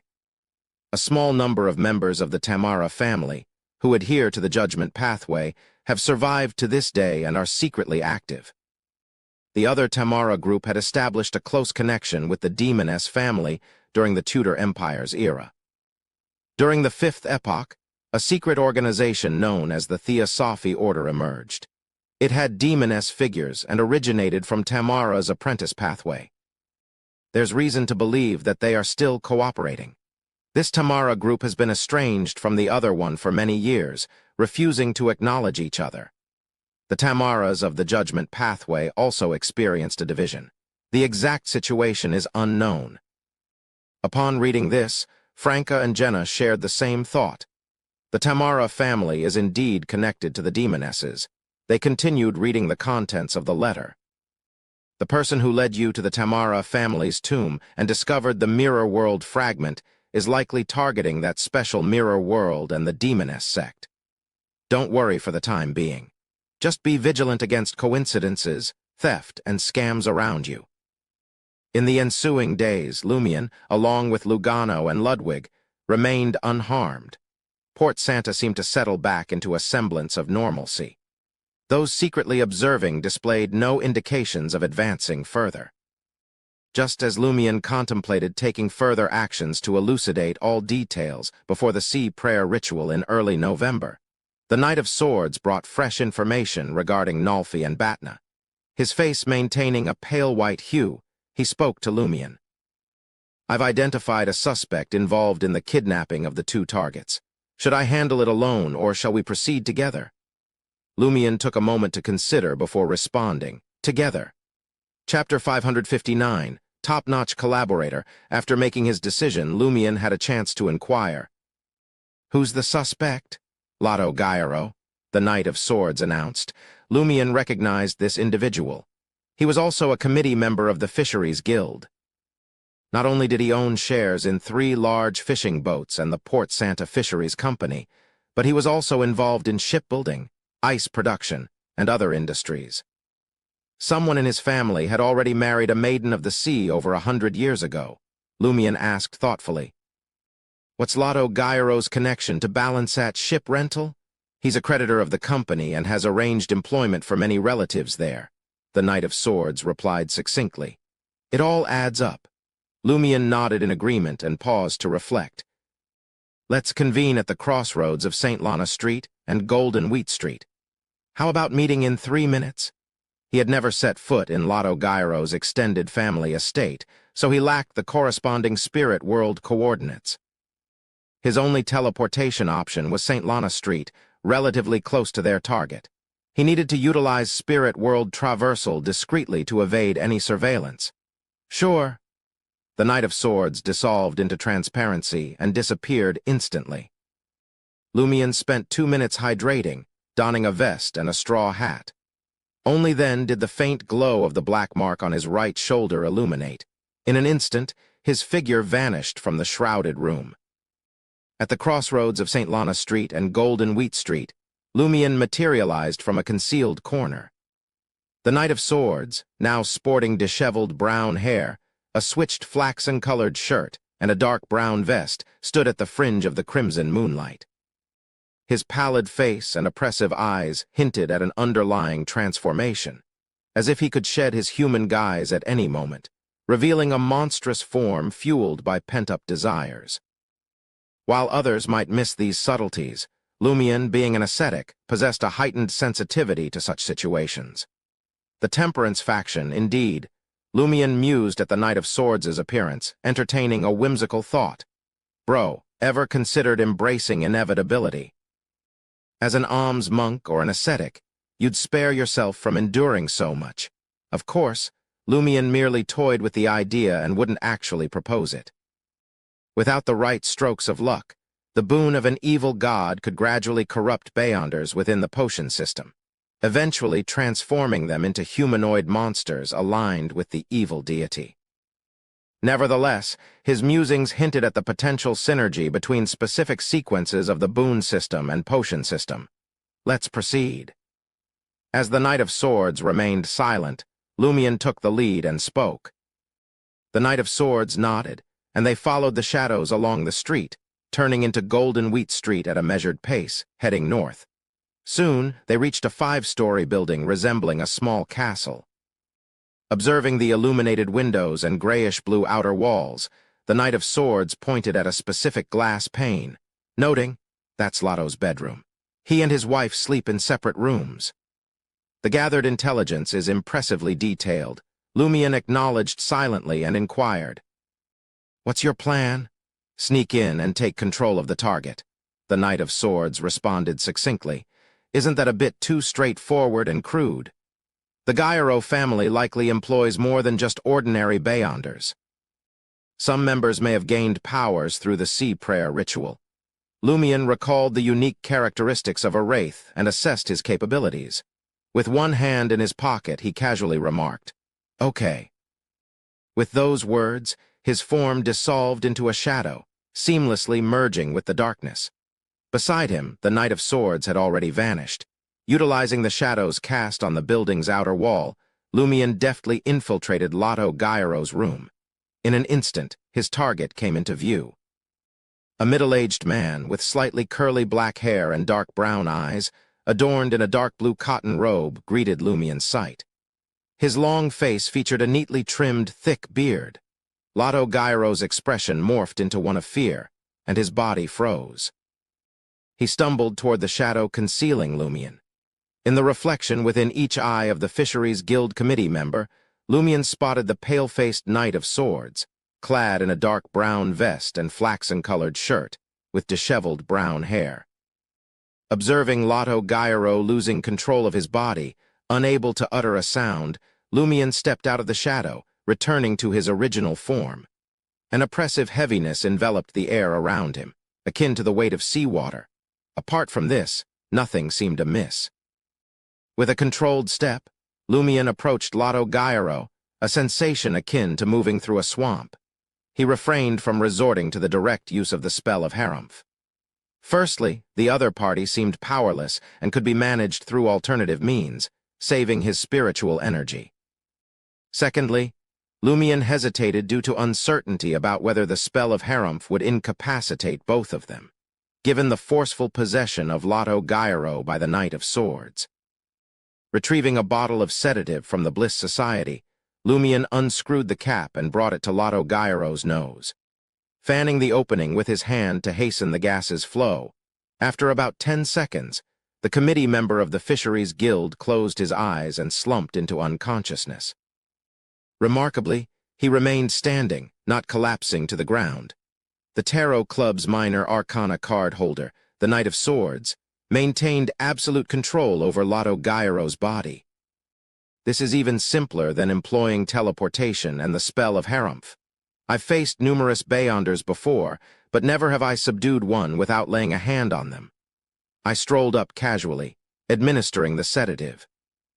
A wraith truly stands as an exceptional ally, capable of harmonizing with any sequence of any pathway. Yes, a wraith remains impervious to anesthetic gases. The Bliss Society's sedative had no effect on him.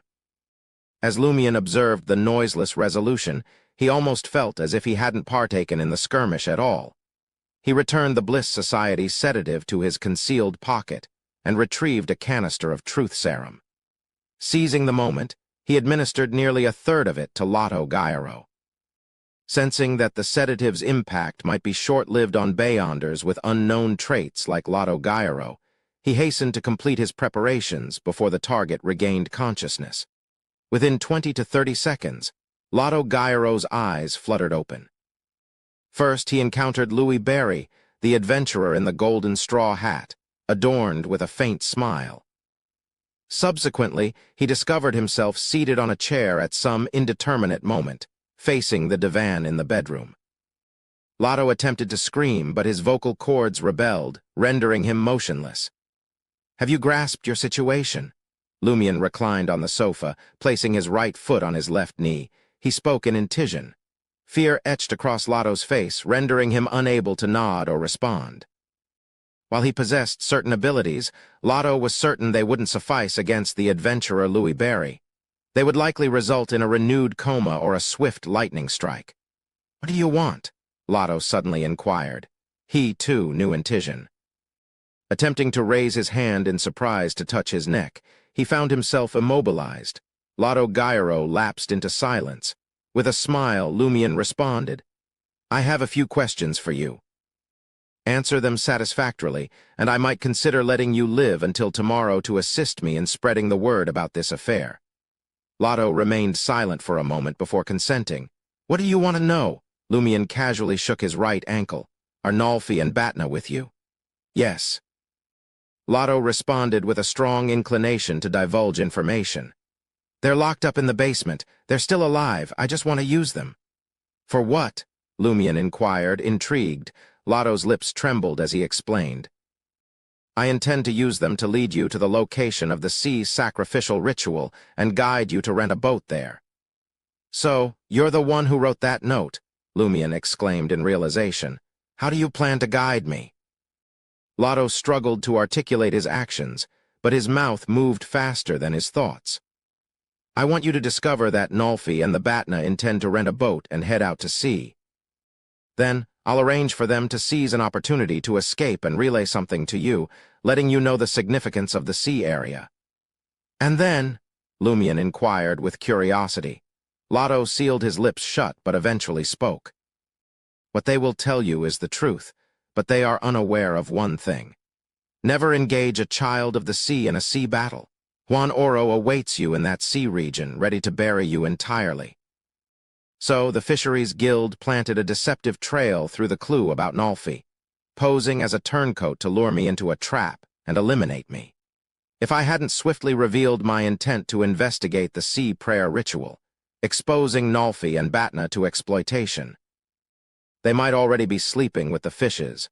The skirmish against Lugano was crafted to deceive me. As Lumion's thoughts raced, he heard Lotto express confusion. "You haven't even started your investigation. How did you find me?" "You merely sent your interpreter to inquire about Nolfi and the others' whereabouts. There was no follow-up." Lumion's smile held a cryptic undertone as he disclosed. "Do you think I'm here alone to investigate the sea prayer ritual? I represent the will of many. Numerous comrades lurk in the shadows of Port Santa." Lotto felt a chill course through his stiffened body, lending credence to Lumion's words. Lumion raised his right hand and stroked his chin. "Where does your power come from?" Lotto's throat constricted as he answered. "From the sea. Each sea prayer ritual grants us strength." "Unfortunately, the ritual failed last year. We received no replenishment for 2 years, and everyone weakened to varying degrees. Otherwise, Juan Oro would have finished you long ago. He would have cast your lifeless form into Wave Square, a stark warning to those who cross us, similar to a boon. Theoretically, even without replenishment, a boon's power will gradually wane." Lumion pondered for a moment and remarked. "The sea prayer ritual is a large-scale boon-seeking ritual, with the governor of the sea as the primary sacrifice." Lotto contemplated for a moment before responding. "He serves as both sacrifice and host. Juan Oro and we act as assistant hosts. The sea prayer ritual is essentially a marriage to the sea and appeasing it. The boon is a byproduct." "Marriage to the sea?" Lumion suddenly found his imagination lacking. Chapter 560, Traces. Lotto rarely divulged details about the sea prayer ritual. He spoke with a weighty demeanor. Yes, the governor of the sea ties the knot with the sea, quelling its violence and bringing peace. They truly become the spouse of the sea, commanding authority over this stretch of water. As the assistant and deputy hosts, we also gain varying degrees of in Port Santa receive some boons, although they are limited in number. So, the governor of the sea is synonymous with husband of the sea. The assistant and deputy hosts are like close friends or family busy assisting at a wedding, naturally earning gratitude. Those with the sea bloodline are akin to children attending a wedding, typically gaining some candy. Lumian attempted to comprehend Lotto Gaiaro's description of the sea prayer ritual by combining reality and wedding traditions in novels. Intrigued, he inquired, "Does the governor of the sea engage in those acts with the sea? Aren't weddings supposed to conclude with newlyweds consummating their marriage?"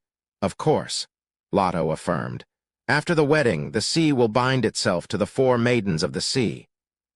Through their union with the governor of the sea, the first child of each maiden of the sea is a noble with a pure sea bloodline, possessing the strongest Beyonder powers."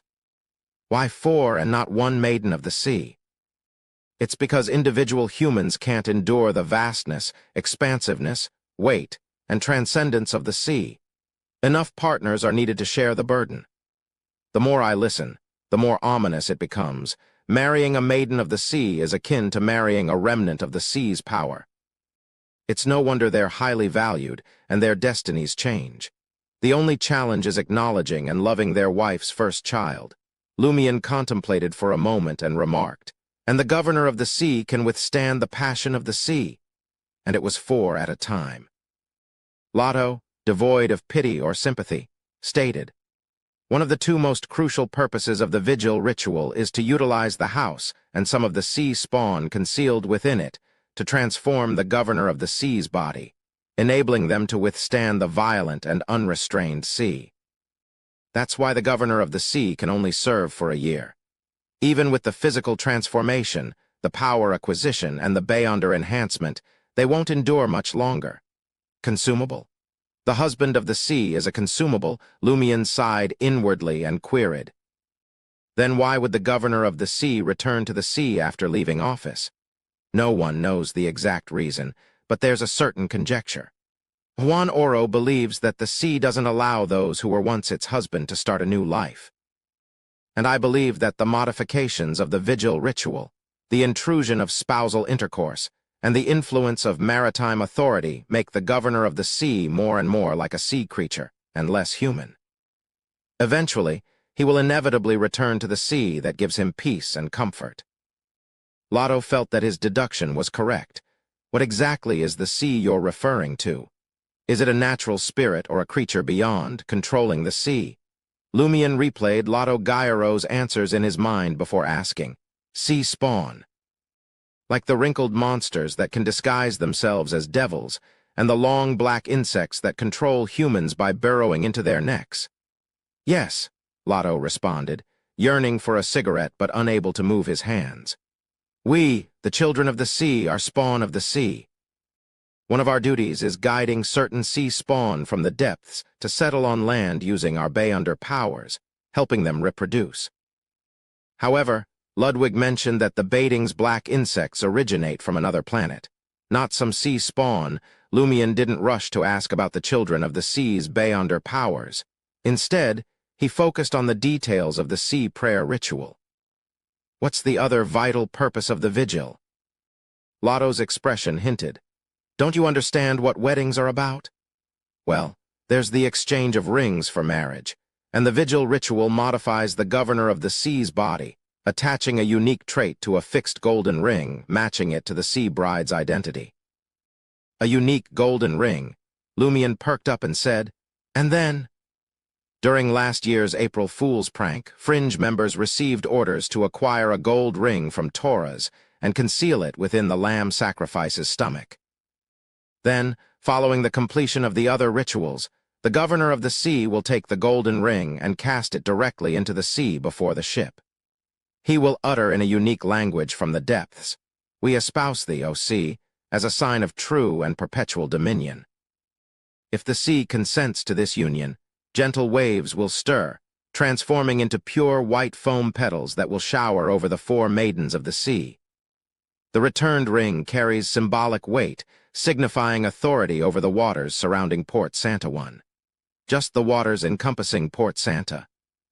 From the indications, it seems it's not the true sea, but rather something that affects this specific area of the waters. Lumion paused briefly before speaking.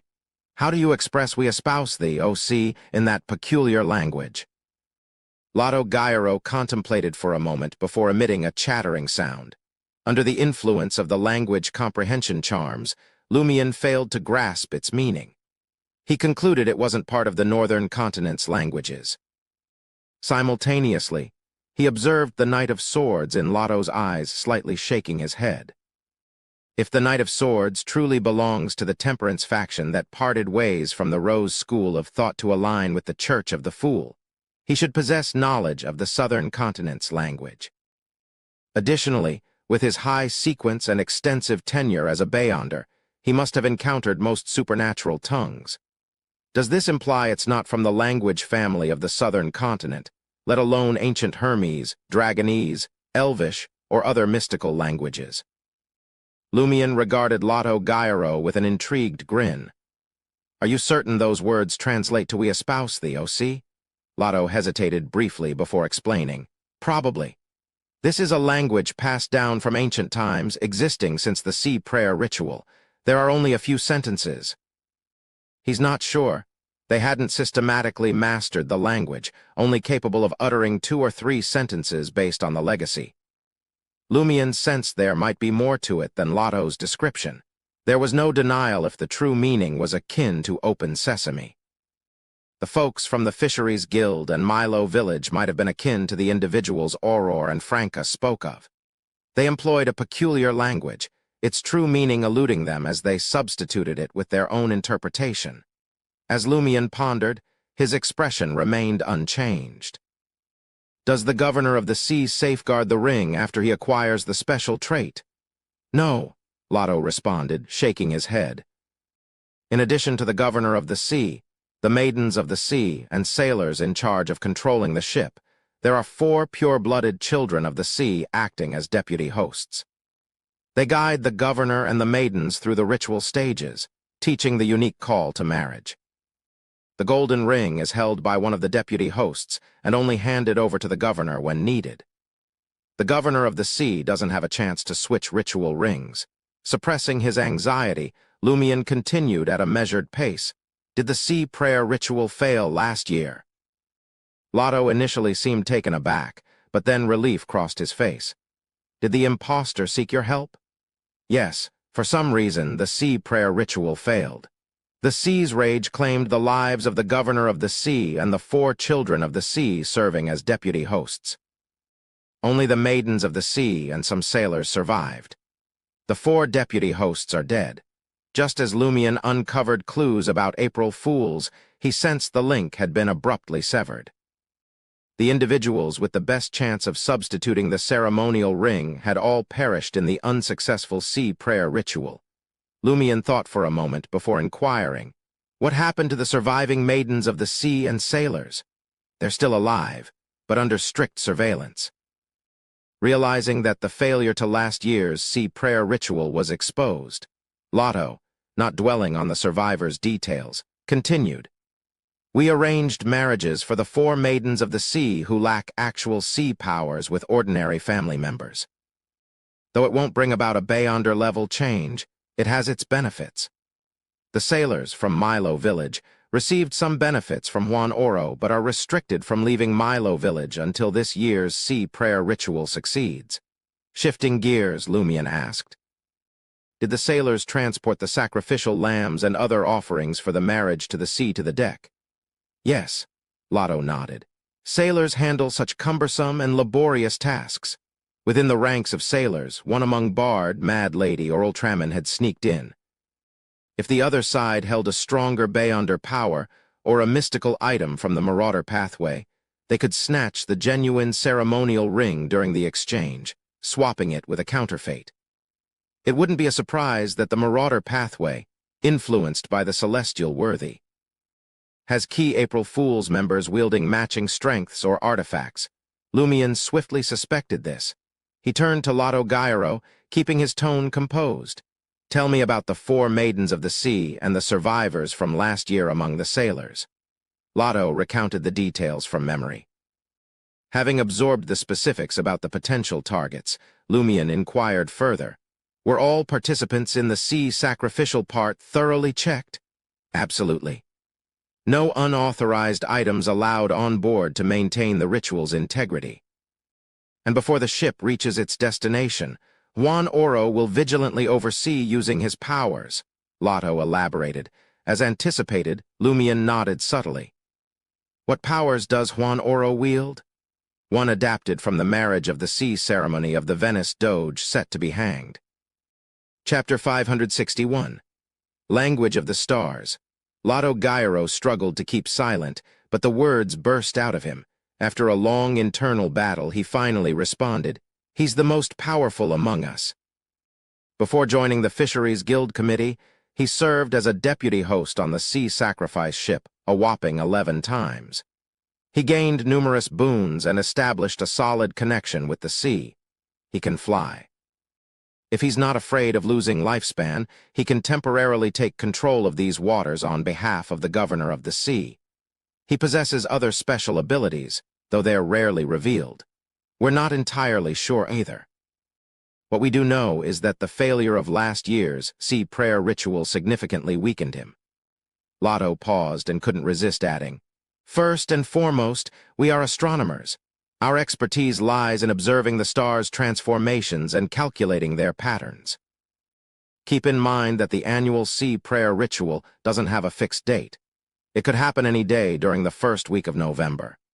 This is because, to enter that special area that communicates with the sea, the stars need to be in specific positions to open the corresponding passageway. The date of a similar phenomenon varies from year to year. Astronomers with sufficient knowledge must predict it in advance through observation and calculation. The idea of Fisheries Guild Committee members being astronomers seems comical and absurd. Lumion didn't interrupt Lotto Gyro's narrative. The self-proclaimed astronomer continued his explanation. Secondly, we are humans who worship the sea and the cosmos. We can receive revelations and guidance of fate from the changes in tides, the waves of the sea, and the trajectories of the stars, avoiding danger and making the right choices. Many times, we refer to such revelations and guidance as the language of the stars. The language of the stars sounds pretty dangerous. How do you know it's not something risky like Termaboros or Ludwig winking at you? Lumion resisted the urge to shake his head and sighed inwardly. Furthermore, we are descendants of the sea and the cosmos, serving as clergymen who offer sacrifices to them. We can manipulate the power of the land to completely immobilize the target or make them float. We can emit rays from the cosmos, causing damage to the enemy's body structure and weakening them. Without the corresponding superpowers to treat them, they will face an irreversible and agonizing death. We can also create a powerful magnetic effect. Combined with the power of the land, we can generate a half-real illusion. We call it the cosmic void. Lotto's expression gradually turned fanatical. From a mysticism perspective, the Beyonder characteristics of the children of the sea involve the land and the cosmos. According to Auror's knowledge, it encompasses gravity, radiation, and electromagnetism.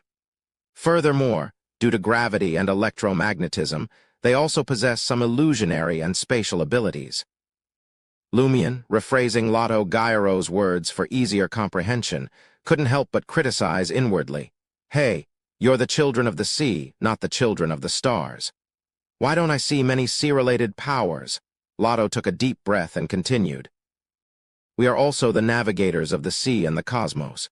We can find the right path under any circumstances, guided by the performance of the sea and the stars. We can use this power to help others.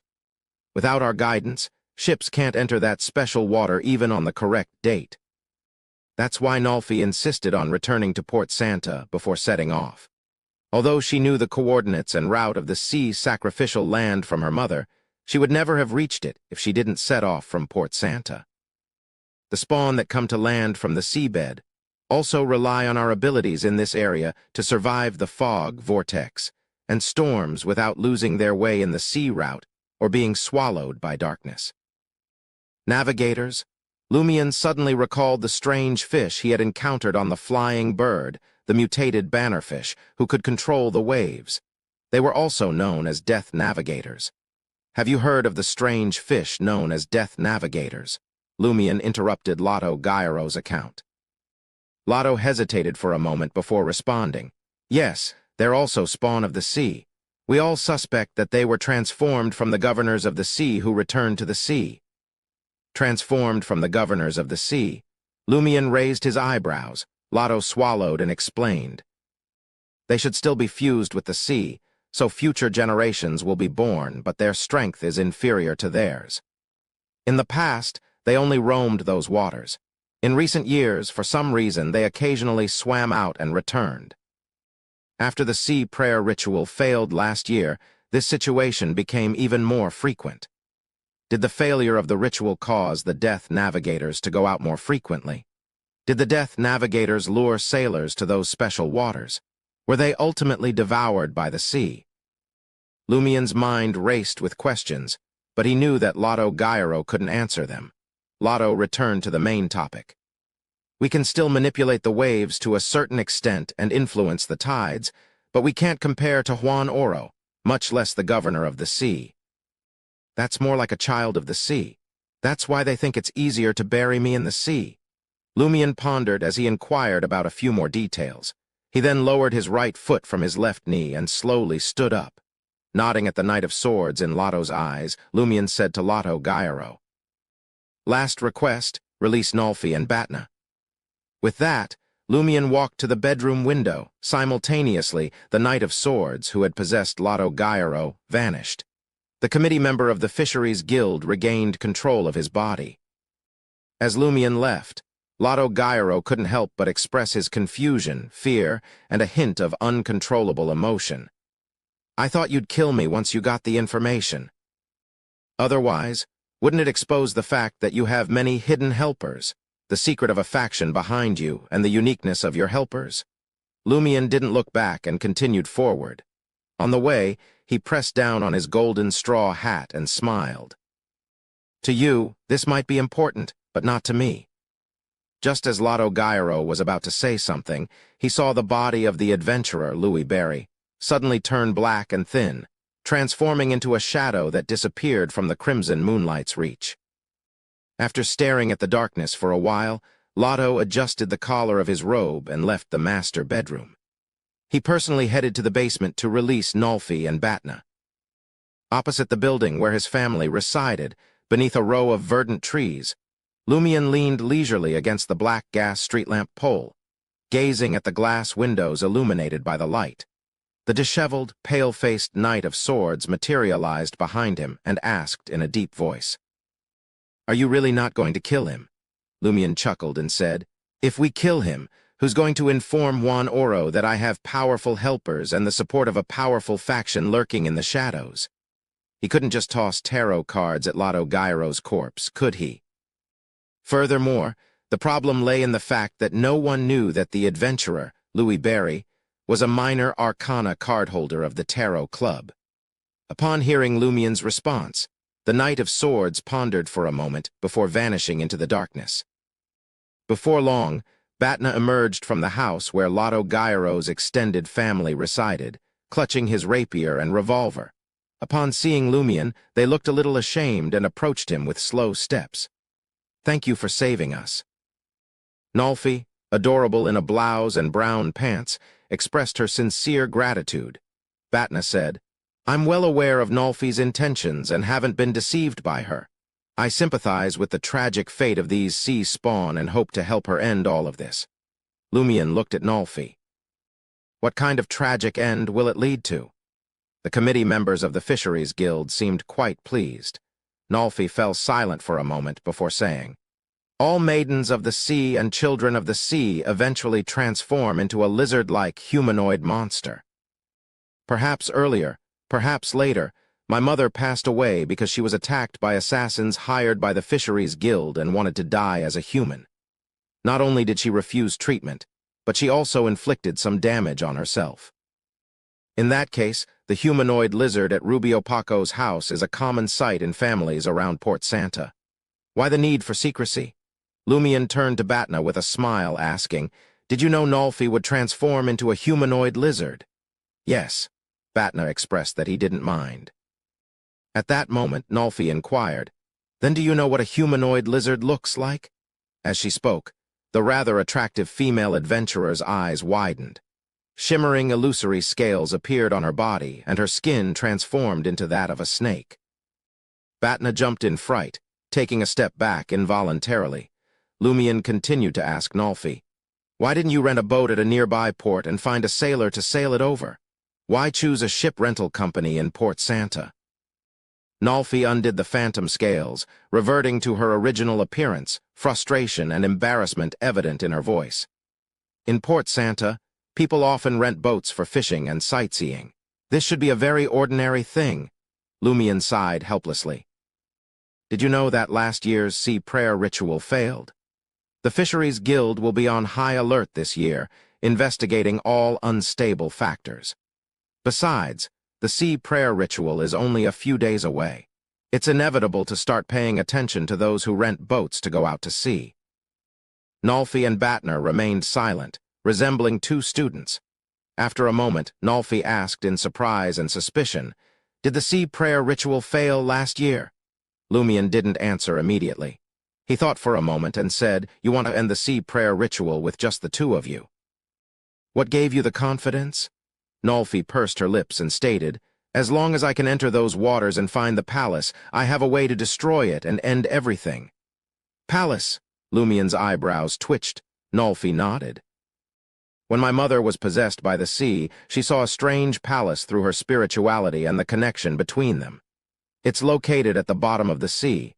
It's the Palace of the Sea. Chapter 562. Changed Plans, Palace." Lumion hadn't anticipated gaining information that Lotto Gyro lacked from Nolfi. After a brief pause, he inquired, "What's the palace like? Was it an ancient relic or the abode of some natural spirit? Could the sea prayer ritual be tapping into the palace's inner power?" Nolfi shook her head. "My mother couldn't give a detailed description. She just mentioned that the palace is unlike any structure on land. It boasts a peculiar design with smooth curves and a reflective metallic sheen. Overall, it's silver gray." Lumion envisioned the palace based on Nolfi's account. Though lacking specifics, he could only conjure an approximate image. He grinned and remarked, "If that's truly the sea palace, do you honestly believe you two can bring it down? If you struggle against Lotto Gyro and his crew, how do you plan to breach the sea spawn's defenses? How will you escape the sea's fury?" Nolfi paused for a moment before responding, "I have my ways." She didn't elaborate on the method. Could a child of the sea, likely below sequence 7 in strength, truly destroy the sea palace? An entity capable of unleashing violent storms across the entire sea, Lumion pondered, forming a sudden hypothesis. Was Nolfi's confidence rooted in collaboration with others? Had she not returned to Port Santa without adequate preparations? As Lumion's mind raced, he shifted his gaze toward Batna. Batna Kamte, who had inadvertently distanced himself from Nolfi by 2 to 3 steps, had just resheathed his rapier and concealed his revolver. Sensing Lumion's scrutiny, he grinned sheepishly and explained, "I'm here for support and to command the ship. You might not know, but I served as a second mate for a while before becoming an adventurer." In other words, he implied, "I'm not sure about Nolfi's plan either. Whether she succeeds or not doesn't concern me much. I've fulfilled my duty as a lover by providing some assistance. I can tell that you come from a good background based on your refined attire and grooming.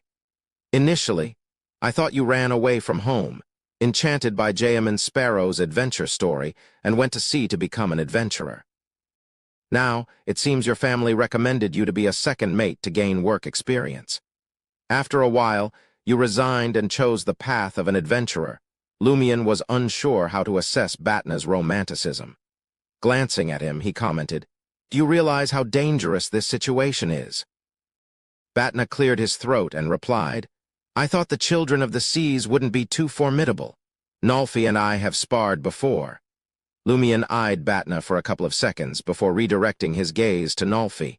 "What are your plans moving forward?" Without directly inquiring about hidden collaborators, Lumion circumvented the question, aiming to lower Nolfi's guard and uncover any hints from her responses. Nolfi pursed her lips and said, "We've been exposed and targeted by the Fisheries Guild. Our original plan is no longer viable. I intend to lay low until the sea prayer ritual concludes."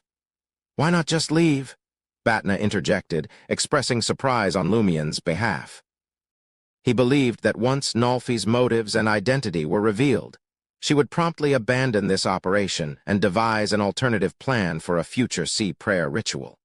Nolfi fell silent for a moment before revealing, "If the sea prayer ritual succeeds, and I'm still in Port Santa, being a child of the sea with a relatively pure bloodline, I should be able to gain a certain boon." She paused, briefly gazing at the ground. "Although it might hasten my transformation into a humanoid lizard, it can also enhance my strength." A subtle sorrow lingered in her words. Batna stared blankly, his mouth agape, but no words escaped him. Lumion raised his hand, adjusting the golden straw hat on his head. Using a well-known line from the Adventurer series, he remarked, "This is both a blessing and a curse." As Louis Barry prepared to depart, Nolfi once again expressed her sincere gratitude. "I don't know how to express my gratitude. If you need any help, feel free to come to me." "You can find me too," Batna chimed in. Caught between staying with Nolfi or leaving Port Santa, he hesitated. Lumion's gaze swept across their faces, and he suddenly smiled. "Coincidentally, I have something for you two to do." Nolfi was taken aback, but nodded gently. "Just shoot." Having bid farewell to Nolfi and Batna, Lumion stealthily returned to Salo Motel from the shadows. Emerging from the darkness in the corner of the master bedroom, he found the Knight of Swords standing by the curtains, silently observing him under the crimson moonlight. "Why do you always appear like a scene from a ghost story? Is this a wraith trait or a manifestation of the potion's influence?" Lumion critiqued, expressing gratitude. "Thank you for your assistance." The Knight of Swords remained silent. He looked at Lumion and inquired, "After controlling Lotto Gyro, it seems you've altered your original plan." Lumion chuckled. "You're quite perceptive, but I changed my mind perhaps a little earlier or later than the moment you specified." He responded with a hint of a charlatan's demeanor and elaborated with a smile. "How can an original plan be executed without any changes? That's not the mark of a conspirer, but an omnipotent and omniscient one. During the planning process, one must adjust their approach based on feedback, new information, and changes in the situation, while ensuring the true motive remains intact. Hence, concealing his true motives was crucial. It was akin to the many paths between the starting point and the end, with often only one true conclusion. This point was the most vulnerable to blockages and ambushes. The Knight of Swords listened quietly and then silently vanished by the window. Lumion allowed himself to relax, washed up, and retired to bed, sleeping soundly until 6 in the morning. Following breakfast provided by the motel, he directed Lugano to take Ludwig to the streets for some snacks. Observing their departure through the closed door, Lumion returned to the master bedroom, where the curtains still hung. In the dimness, he pulled out the armchair from the desk and settled in. After an indeterminate period, he suddenly noticed glimmers in the depths of the darkness. He felt himself suspended in midair, devoid of solid ground beneath his feet or a backrest behind him. Lumion maintained a stoic expression as he gazed into the profound void with a cosmos-like backdrop. From a distance, Juan Oro, the president of the Fisheries Guild, approached, attired in a formal suit and wielding a walking stick. Lumion looked at the old man in silence, displaying no surprise, as if anticipating Juan Oro's arrival. As the distance closed to a certain extent, Juan Oro's wrinkles trembled as he uttered in Intijan, "Milo village was once obliterated, along with the sea spawn that ventured onto the land. Yet, we stand here today. As long as the sea endures, as long as the cosmos persists, As long as Port Santa remains a forbidden land for death, we can resurface from the sea's depths, regardless of the blows we endure or the loss of our descendants. We can rebuild Milo Village and initiate the sea prayer ritual anew. This is attested by the clergymen of the Earth Mother Church, their combat ascetics, and their nuns. If we, the children of the sea, are truly pushed to the edge of a precipice, we possess the courage and determination to drag the enemy into the abyss. This is because we firmly believe in our indestructible spirit and the ability to rebuild our village, preventing its extinction.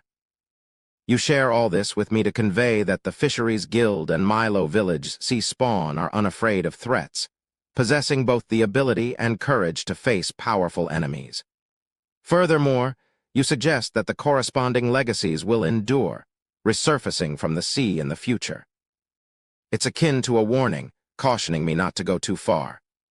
Otherwise, they won't hesitate to engage in an internecine conflict. Lumion comprehended Juan Oro's veiled message and chose not to respond.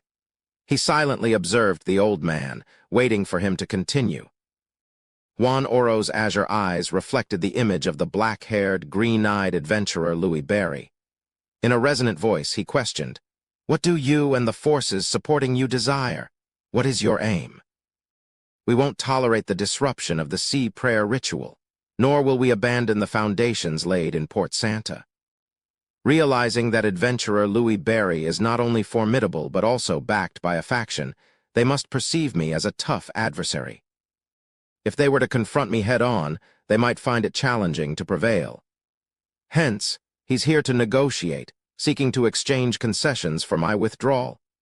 Is he attempting to assert his bottom line and strength to dissuade me from rash actions, leaving both sides with a way out? Lumion showed no surprise. He glanced around and remarked, "Why isn't there a chair? I prefer discussing matters while seated." After a brief silence from Juan Oro, the armchair reappeared behind Lumion, and he resumed his original posture. Lumion calmly gazed at Juan Oro, the Fisheries Guild president, and stated, "Would you believe me if I told you I never intended to disrupt the sea prayer ritual?" "Never intended to disrupt the sea prayer ritual," Juan Oro repeated, his deep wrinkles furrowing. Lumion continued, "As long as you're willing to spare the innocent, like the fake governor of the sea, cooperation isn't out of the question." "Cooperation?" Juan Oro couldn't conceal his astonishment.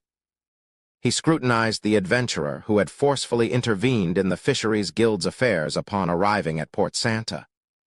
Lumion had stormed the governor of the sea's residence, blown up the Fisheries Guild's main building, and nearly killed his grandson. He wondered if his hearing had slowed down like the other elders. A smile gradually spread across Lumion's face. He leaned back in his chair and snapped his fingers, igniting a crimson flame. Yes, cooperation. Chapter 563, Another Attempt. Upon learning the intricacies of Louis Barry's collaboration and his unwavering commitment, Juan Oro found himself questioning the reliability of his own ears once again. It wasn't that the other party's demands were outrageous or absurd, making it sound like some kind of jest. On the contrary, the Fisheries Guild could fulfill his desires with minimal effort, without requiring a substantial payment. This went beyond Juan Oro's initial expectations. Prior to meeting Louis Barry, he had mentally prepared himself for potential ruthless extortion. After all, considering the ease with which the other party subdued Lotto Gairo and displayed strength against the Fisheries Guild, Oro had anticipated a tougher negotiation. Surprisingly, Louis Barry proved to be more amenable to discussion than Oro had envisioned. This led Juan Oro to contemplate whether there might be some deception at play. He wondered if, in the future, Barry would abruptly turn against him during their collaboration, breaking the promises made. Lumion observed the wrinkled old man silently, refraining from clarifying his intentions. Explaining might expose his true motives, and the timing wasn't right yet. After careful consideration, Juan Oro let out a sigh of age. "We can accede to your request. However, throughout our collaboration, we will remain vigilant and formulate contingency plans." Lumion smiled, rising from the suspended armchair in the void. He extended his right hand to Juan Oro, Pleasure working with you. Juan Oro shook his hand and remarked, "You're not as crazy as you seem." Lumian pondered for a moment and smirked. "Of course, I've always been a clever, rational, and polite adventurer." Juan Oro wasn't in the mood for idle chatter. He nodded at Louis Berry and stated, "Given your preference for discretion in our collaboration, I should depart now. Otherwise, my visit might become known to others." Lumian took a moment to contemplate before responding. "I'll dispatch my concealed companion to Milo Village tomorrow night. Ensure the surviving sailors from last year's ritual are brought to your main building in advance and kept under control." Agreed. Juan Oro didn't object. This was one of the terms they had agreed upon. As the cane-wielding old man prepared to leave, Lumian called out thoughtfully, "I'm a man of my word. I promised Georgia I wouldn't disclose the details of the commission to anyone. But I have a question for you. Have any children of the sea from the Paco family gone missing recently or not been seen for an extended period?"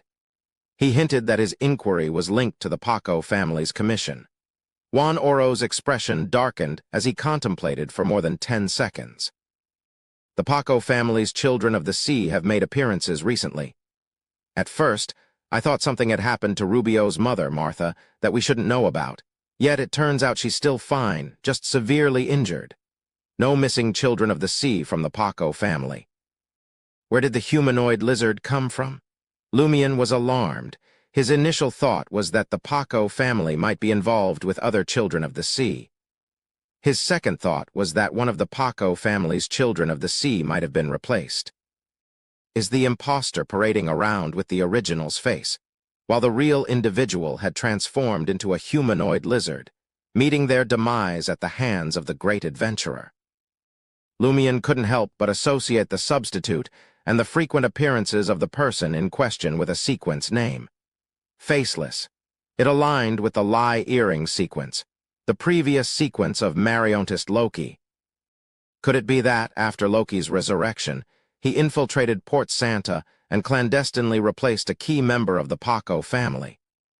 Was his goal to set a trap for me and execute something during the sea prayer ritual, continuing what he had left incomplete the previous year? With these thoughts swirling, Lumian couldn't help but experience a blend of excitement and fear. However, upon further consideration, he dismissed the notion. If Loki had genuinely substituted an essential member of the Paco family, there wouldn't be any humanoid lizard sightings. He could have discreetly resolved the issue and erased all traces, avoiding such an obvious loophole. Moreover, Rubio Paco wasn't the sole child of the sea in the Paco family. Martha, as a maiden of the sea, also wielded the residual power of the sea. How could they struggle against a humanoid lizard whose strength hadn't reached the mid-sequence? Why would they take the risk of exposing the secret and hiring an external adventurer, Louis Berry, to handle the situation?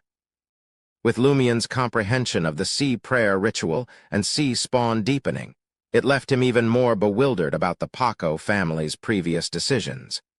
He believed that crucial information was concealed within. He turned to Juan Oro, organizing his thoughts. Are descendants of the same maidens of the sea prohibited from attacking each other? There's no such restriction. Juan Oro dismissed Lumian's speculation. Lumian deliberately mused aloud. Then why did the Paco family intentionally hire an outsider like me for the commission instead of utilizing their own Beyonders? Juan Oro maintained his serious expression. It's for the same reason I hired someone to monitor Paco's house. That's why I sent the little devil to interrogate you. That's why I needed to meet Martha. You call that wrinkled, old man-like monster little devil? Lumian nodded gently and asked, "The Paco family must be harboring a significant secret." He refrained from delving deeper and watched as Juan Oro turned away, walking off with his cane. Soon, the cosmic void around him dissipated, and he returned to the draped master bedroom of the suite, seated in the armchair before the desk. Lumian smiled, pivoted, grasped the curtain, and drew it open. The morning sun flooded in, casting a radiant glow. The next night, within the ancestral house of the Oro family in Milo Village, a structure only 1 floor shorter than the residence of the governor of the sea. The building had undergone numerous renovations, showcasing a fusion of antiquated and modern architecture. Blackened gray stone walls stood alongside concrete pillars, and beneath the seaweed-covered roof lay red ringed tiles. The door to the first-floor lounge had been shut, leaving only an elderly man with a black cane, Juan Oro, and his cherished grandson, Fernandez Oro. Alongside 8 unconscious villagers of Milo village sprawled on the ground. Suddenly, a shadow flickered in a corner of the room and a figure materialized. Standing just over 1.7 meters tall, the figure possessed an ordinary face and sported a brownish-green short-sleeved shirt, loose brownish-yellow pants, strapless leather shoes with vents, and a short circular felt hat. "Who are you?" Juan Oro inquired in Intijan. As one of Port Santa's strongest sea merchants, he had sailed numerous times between the ages of 30 and 50. It was only natural for him to comprehend Intijan. The man responded fluently in Highlander. "I'm Louis Barry's companion. You can call me Charname." It doesn't seem like the spirit-type Beyonder Lotto encountered. Louis Barry has more than one companion lurking in the shadows. Juan Oro rejoiced that he had chosen negotiation first.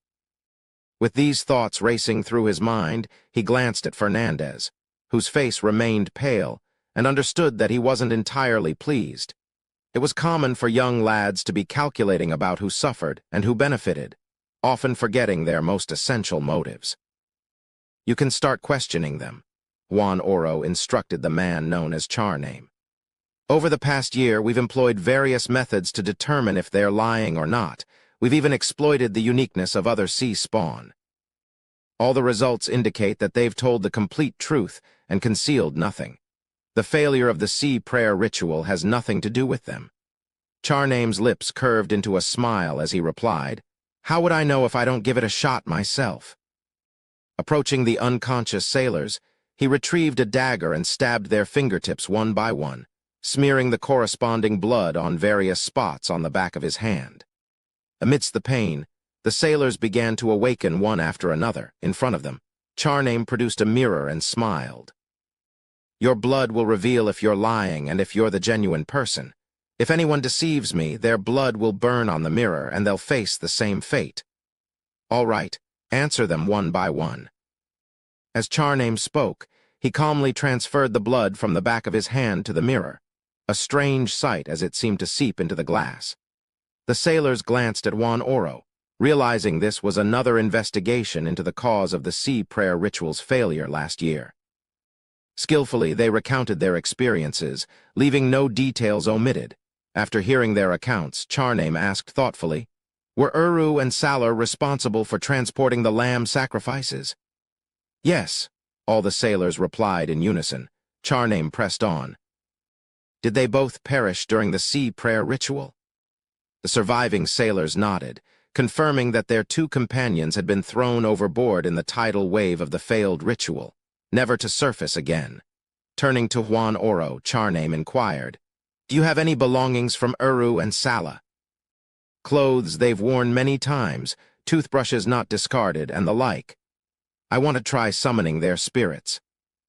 Although most of their spirits would have dissipated over the past year and can't remember effective information, the state of their spirits can reveal certain things, such as deep resentment and hatred." Juan Oro shook his head. "We attempted it after the sea prayer ritual. We couldn't summon their spirits. Those consumed by the raging sea would have their spirits devoured as well." Charname chuckled and suggested, "Let's give it another shot. There's nothing to lose by trying." Juan Oro pondered for a moment and agreed. He immediately instructed Fernandez to retrieve Uru's extracted tooth and Sala's clothes, previously used for spirit channeling.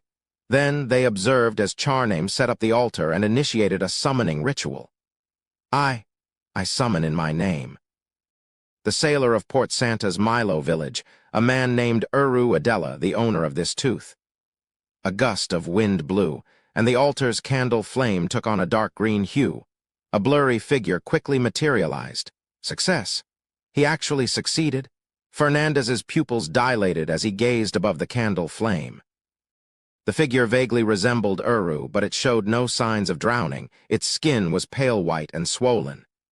Instead, its face was covered in blood, and there was an evident wound on its forehead. The specter's eyes brimmed with pain and hatred. Chapter 564, Individual Roles. Looking at the specter suspected to be Uru, Juan Oro's expression shifted. Back then, even though they had missed the optimal time for spirit channeling, they still managed to learn about the deaths on the first day and found items that could accurately pinpoint the target.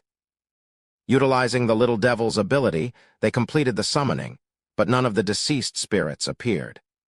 This led them to believe that the human spirits that angered the sea would be devoured. No further attempts were made. Nearly a year later, the summoning had actually succeeded. Moreover, it appeared that Uru hadn't drowned at sea but had been shot. This was entirely different from the backlash caused by the failure of the sea prayer ritual. Charname used Hermes to inquire about the spirit suspected to be Uru, but the target was already in a daze and couldn't recall anything. Even his appearance had become blurry, assimilated by the environment. Charname concluded the ritual and used Sala's clothes, worn over many years, to summon the spirit of the other deceased. This time, nothing happened. Charname refrained from further attempts. He extinguished the candle's flame and dispelled the wall of spirituality. In Highlander, he addressed Juan Oro. "The problem has become clearer." Juan Oro didn't respond. Instead, he turned to his grandson, Fernandez. "Take them out and send them home. Instruct each of them." "All right." Although Fernandez yearned to hear Charname's conjecture and understand the subsequent events, he didn't dare disobey his grandfather's orders. He hurriedly led the surviving sailors out of the lounge and closed the door. After a few moments, Juan Oro shifted his gaze to Charname, whose features didn't stand out. "Are you suggesting that the Uru who perished during the sea prayer ritual was an imposter?" Charname asked with a smirk. "Why do you think the fake Uru is really dead?" "The others might have been swallowed by the sea, but not him." Disregarding the miraculous resurrection, nobody present could prove that the fake Uru had indeed fallen into the sea. Observing Juan Oro's silence, Charname pressed on. "The real Uru should have been assassinated by those saboteurs days or even weeks before the sea prayer ritual. No, he was more likely to have been kidnapped, killed by a gun a period after the sea prayer ritual completed. After all, the living cannot have their spirit channeled. Later, someone disguised themselves as him and lived in Milo village for a period. Without arousing suspicion, they boarded the governor of the sea's wedding ship as a sailor. Right. Is Uru the kind with no living elders, no spouse, no kids, and not residing with siblings?" Juan Oro's eyes narrowed as he spoke. "More or less. Their grandmother passed away over a decade ago. His parents, children of the sea, established a separate family. After reaching adulthood, they lost control of their powers, turning into pure sea spawn. We had to send them back to the sea. As expected, they picked the sailor with the least difficult disguise," Charname remarked with a sigh. Juan Oro frowned and said, "Yet, everyone boarding the ship undergoes a routine inspection by another sea spawn to confirm authenticity." Charname chuckled. "As you said, it's a routine inspection, and in this world, many disguises require specific methods or deeper identification to uncover." Juan Oro nodded solemnly. Charname kindly suggested with a hint of flaunting, "Next time, it might be wise to draw blood from everyone boarding the ship and compare it to their closest relatives. It could reveal their true bloodline."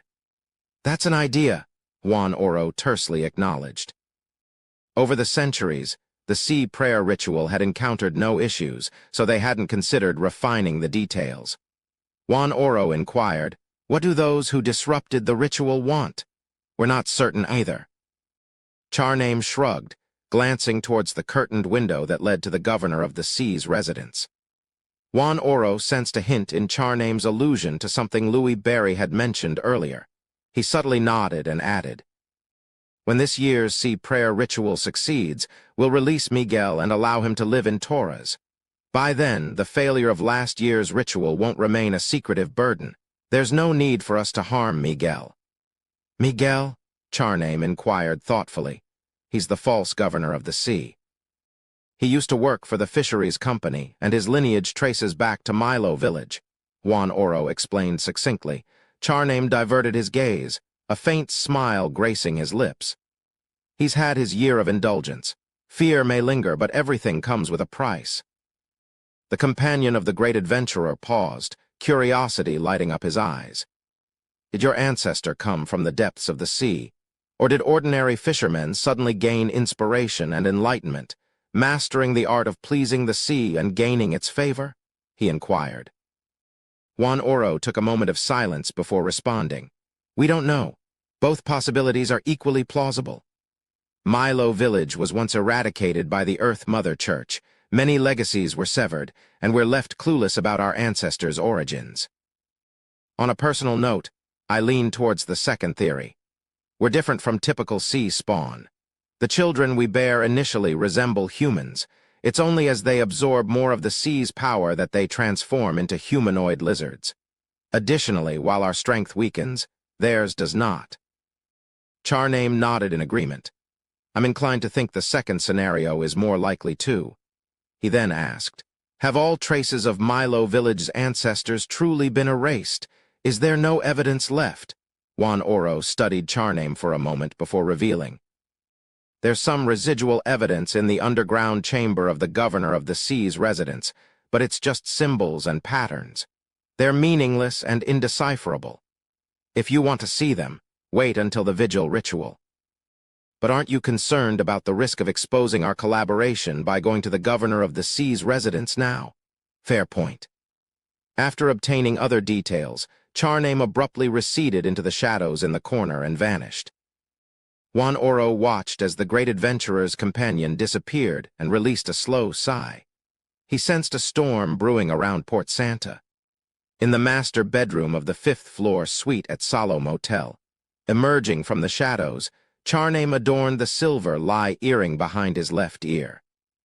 His eyes swiftly transformed, becoming as clear as a lake, and his flaxen-tinted hair cascaded over his shoulders. Franca, still radiating astonishing charm despite her male attire, tossed the earring back to Lumion. She retrieved a black rubber band from her pocket and tied her long hair into a high ponytail. I've discovered traces of Bard, the demoness of pleasure exclaimed with joy. Why Bard and not the other two? Lumion sat in an armchair in front of the desk, tightly drawn curtains behind him. Deliberately returning to Trier and bringing Franca to Port Santa for her assistance, Lumion believed himself inferior to the demoness of pleasure in divination and spirit channeling. Rather than wasting the truth serum, he sought Franca's direct help. Additionally, he wanted Franca to assume the guise of his other identity, completely separating him from the adventurer Louis Barry. This would enable him to deceive those secretly monitoring him and potentially execute future deceptions. Franca shared her findings from the spirit channeling today and the completed conversation. The fake Uru must first possess powers akin to a faceless's, followed by adept thieving skills. Long ago, I know someone mentioned that Bard is a Sequence 6 Prometheus of the Marauder pathway. It's highly likely he's even stronger now. If others hadn't confirmed that Loki wasn't involved in last year's sea prayer ritual prank, at least not openly, he would have been the most suitable to impersonate Uru. Now, the probability of Uru being Bard is higher. As a mid-sequence Marauder Beyonder, perhaps he possesses an item similar to Lie. Maybe he prayed to that celestial worthy, undergoing a change in physique and appearance. Additionally, he could be imbued with mystical anti-divination and anti-prophecy traits. Marauder is one of the 3 pathways most easily influenced by celestial worthy. Lumion listened quietly, and a smile gradually formed on his face. Bard's role and purpose in last year's ritual are essentially clear. He disguised himself as a sailor, boarded the ship, stole the genuine ceremonial ring and replaced it with a fake one. Then he willingly leaped into the sea, feigning his death to make his escape. Lumion paused briefly before continuing. The question now is, what roles did Mad Lady and Ultraman play in this matter? So far, their presence doesn't seem to affect the final failure of the sea prayer ritual. Franca pursed her lips and paced back and forth. Mad Lady might handle receiving and communication. For instance, after Bard jumped into the sea, she could teleport over and whisk him away to prevent him from being consumed by the tumultuous sea. Only a traveler possesses such an ability. Ultraman is likely responsible for providing information about the sea prayer ritual and devising the corresponding plan. But that can't be all. He probably has other roles. Lumion leaned back in his chair, stroking his chin thoughtfully. I concur with your hypothesis about Mad Lady, but according to the information we have, entering those special waters requires guidance from the children of the sea, following a specific route. How did Mad Lady teleport inside? Was she lurking on the ship? Or does Bard carry some special coordinates with him? It's certainly not a physical item, otherwise it would have been discovered. As for Ultraman, I've always suspected he's a native of Port Santa with a profound understanding of the sea prayer ritual. He likely orchestrated the prank last year. At this point, Lumion stood up. My intuition suggests that if we can uncover Ultraman's actions in last year's prank and identify his role beyond being the mastermind, we can discern April Fool's true motives in this matter. Chapter 565, Possible Breakthrough. Franca's emotions were stirred by Lumion's words, and she responded with anticipation. Then it's akin to catching a fox by its tail. When the time comes, we'll summon good helpers and strive to eliminate a few more key members of April Fools. As she spoke, she gritted her teeth. Despite Lumion and Franca making various guesses and deductions about Ultraman's role in last year's prank, none of them felt they had grasped the key to the mystery. Franca exhaled and said, "Phew, there are still some important puzzle pieces missing. See if you can fish out more details." She needed to return to Trier. Lumion tersely acknowledged her words and asked thoughtfully, "How's your search for the Tamara family's descendant going?" "Nothing yet, but Madame Judgment intends to inform the other major Arcana card holders about this. She hopes they can help keep an eye out." Franca briefly explained her situation. Lumion gazed at her face and said, "I have an investigative direction." "What?" Franca perked up. Lumion's lips curled up. "Investigate the other members of the Demoness sect in Trier." Given the close ties between certain members of the Tamara family and the Demoness sect, they might even be collaborating to establish the secret organization, Theosophy Order. There's a chance that one of them could directly join the Demoness sect. Moreover, considering Madame Judgment's mission for you to infiltrate the Demoness sect, discern the primordial demoness's current state and issues, why not investigate other demonesses? Are you going to wait until you reach the level of a powerhouse like a Demoness of Red before gathering information? Do you believe there will be enough angel-level Hunter Beyonder characteristics to aid your return to your original gender at that point? Why the Demoness of Red? Franca instinctively focused on this question. Lumion smiled. "Have you forgotten your nickname, Madame Red Boots?" Franca smiled awkwardly. "Isn't that to create a persona with characteristics that can be easily changed when you're on the run?" It's clearly different from the description on the wanted poster. Isn't it too dangerous to investigate other demonesses under the watchful eyes of the Demoness of Black? Lumion raised his eyebrows and smiled meaningfully. "Why are you investigating the Tamara family?"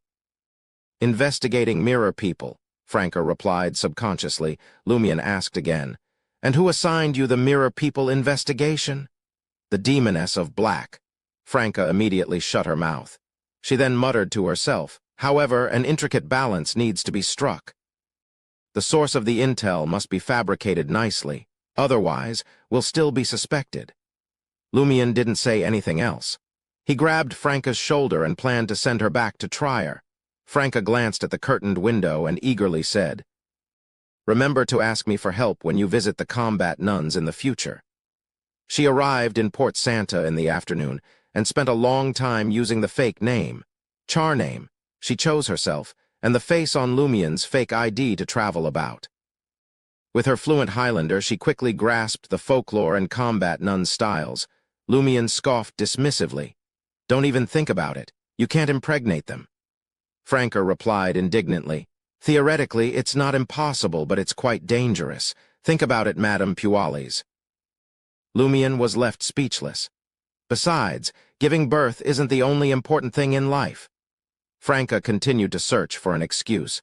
Lumion exhaled silently and activated the black mark on his right shoulder. He disappeared from the master bedroom with Franca, who was still talking. In no time, Lumion reappeared at the exact spot he had left. Shaking his head and teasing Franca, he eased back into the armchair. It had to be acknowledged that bantering and joking with friends, free from the need for caution, proved helpful in relieving the pent-up emotions within him. Having regained his composure, Lumion reclined in his chair, sorting through the information on the sea prayer ritual and various rhetoric in his mind. He sought details that might unveil traces of Ultraman's existence and confirm any overlooked issues. As a conspirer, Lumion didn't require jotting down key points on paper. He relied on his eyes to decipher the hints. All the information formed a colossal spiderweb in his mind, slowly weaving and transforming. After a while, he abruptly sat upright. A breakthrough had been unearthed that could expose the essence of the sea prayer ritual. Lumion stood and exited the master bedroom. He spotted Ludwig devouring a crispy potato omelet at the dining table in the living room. Seated across from the boy, Lumion smiled as he retrieved the mutated black spider's compound eye, a spiritual ingredient lacking Beyonder characteristics. Ludwig immediately glanced up at Lumion. "Can you eat this?" Lumion flicked the black compound eye. Ludwig vigorously nodded. "Yes." Intrigued, Lumion took out the mystery-prying glasses and inquired, "Can you eat this?" "Not yet," Ludwig honestly replied. "Not yet. In other words, perhaps in the future." Lumion stowed away the mystery-prying glasses and placed the mutated black spider's compound eye on the dining table before him. "I'd like you to translate something. If you can provide the correct answer, it's yours for consumption." Ludwig gulped and agreed. "Okay." Lumion recalled Lotto Gyro's strange pronunciation and emitted a chattering sound. Finally, he said, "That's the general idea." Ludwig shook his head in disappointment. "I don't know." He paused briefly before adding, "But I think I've heard it somewhere. It's somewhat familiar." Had most of his memories and knowledge been sealed when his body of heart and mind was sealed? Under Ludwig's reluctant gaze, Lumion returned the mutated black spider's compound eye to his traveler's bag. Ludwig shoved a mouthful of potato omelet into his mouth and mumbled, "If you can find a creature that understands this language for me to eat, I can translate for you." Lumion asked in surprise, "Can you acquire a certain ability or knowledge by consuming something?" "There's a time limit, and it depends on the specific situation," Ludwig succinctly explained without elaborating. Lumion nodded thoughtfully. "Were you able to reveal information about the Baiting's black insect because you had consumed that kind of insect shortly before?" Ludwig nodded. "Yes, it wanted to ambush me. It had been waiting for a long time. That explains it. I had thought you had recovered some of your memories and knowledge." Indeed, a paralyzing attack wouldn't only target Lugano. After all, this could turn into a trap at any moment. Lumion stood up and left the dining table, returning to the master bedroom under Ludwig's pitiful gaze. He had no means to find Ludwig a creature that understood the language of the sea. The Fisheries Guild members couldn't be certain if their interpretation was accurate. After entering the master bedroom and closing the door, Lumion lowered his voice and said, "Temabaros, do you understand that language? Do you know the true meaning of that sentence?" Termabaros's majestic voice echoed in Lumion's ears. "In any case, it doesn't mean we espouse thee, O.C., as a sign of true and perpetual dominion." With that, Termabaros fell silent again, showing no intention of explaining the true meaning to Lumion. Damn it, might as well not answer. "You confirmed my guess, but didn't unveil the true content?" Heh. Could it be that you're just pretending to understand?" Lumion cursed inwardly, feeling that Termabaros, the angel of inevitability, was becoming less direct and straightforward than before. He didn't comprehend the art of sophistry. Gradually, he learned how to infuriate. Lumion composed himself and settled back into the armchair. Unfolding the letter, he began writing to Madame Magician. Detailing his travels, he recounted what he had observed in Port Santa. Finally, he pieced together the pronunciation and wrote down the words to the unknown language. He gave the interpretation of what the Fisheries Guild believed. "We espouse thee, O.C., as a sign of true and perpetual dominion." Then he made a request. "Madam, have you encountered this language before? Do you know its true meaning?" After folding the letter, Lumion initiated a ritual and summoned the doll messenger. The doll messenger, adorned in a light gold dress, emerged from the candle's flame and surveyed its surroundings. In a menacing tone, it declared, "Don't let that filthy child near me. He's dining outside. He won't enter without my permission." For some reason, Lumion sensed hidden fear in the doll messenger's aggressive words. The messenger nodded in satisfaction. "Keep an eye on it. If it acts up, don't feed it." Using it as a substitute name, Lumion smiled and said, "If I don't feed him, something even more terrifying might happen." The messenger fell silent for a moment before saying, "Then feed it more." With that, the doll-like messenger swiftly withdrew the folded letter into the candle flame. Lumion concluded the ritual, extinguished the candle's flame, and gazed at the master bedroom's door. He muttered to himself, "It's indeed a dangerous sealed creature." He then retrieved the golden pocket watch from Salle de Bal-Brise and opened it to take a look. Suddenly, he transformed into a shadow, seamlessly blending into the darkness. There was still something to attend to tonight. In the Port District, atop the Fisheries Guild's castle-like building, Lumion found Lotto Gairo waiting on the spot, resembling a tower, dressed in a formal suit. "Are you on duty tonight?" Lumion casually pressed down on his golden straw hat, as if engaging in casual conversation with a friend. Lotto, the middle-aged man, sighed and said, "Originally, no, but since you wanted to come over, that's the case. We can't let an old man like the president do it, right?" Without further ado, Lumion conjured delayed crimson, nearly white fireballs and hurled them into various corners of the tower. Having completed this task, he waved at Lotto Gairo and melted back into the shadows. Lotto approached the tower's entrance, clenching his fists in fear. In just 30 seconds, the crimson, nearly white fireballs exploded simultaneously. Rumble. The entire tower became engulfed in flames, and Lotto, stationed at the entrance, was sent flying by the shockwave. Bright scales had already surfaced on his body to mitigate the damage. Rumble. In less than half an hour, everyone in Port Santa who was well-informed learned something. The Fisheries Guild had been bombed. Chapter 566. Gathered clues. Salo Motel. Lumion gazed at the red flames in the Port District, tuning in to the distant commotion, anticipating potential visitors. Before long, a knock echoed on the door. Lumion didn't wait for Lugano to wake up. He pivoted and strode to the door. The moment he swung it open, Nolia, clad in brown leather armor and a wimple, stood before him. Nolia's expression was as cold as ice. She abruptly raised her hand and uttered ancient Hermes words. "Imprison." Lumion found himself instantly immobilized. Transparent walls or a viscous liquid seemed to encase him, turning him into an insect trapped in amber. In the next second, Nolia unsheathed a straight sword from her back. Simultaneously, Lumion's pants tightened, as if he had grown taller and more robust. An explosive force emanated from his body. The transparent amber restraining him creaked, revealing invisible cracks. With a whoosh, Nolia clutched the hilt of her straight sword with both hands, slicing through the air, carving through the already shaky prison, aiming for Lumion's head.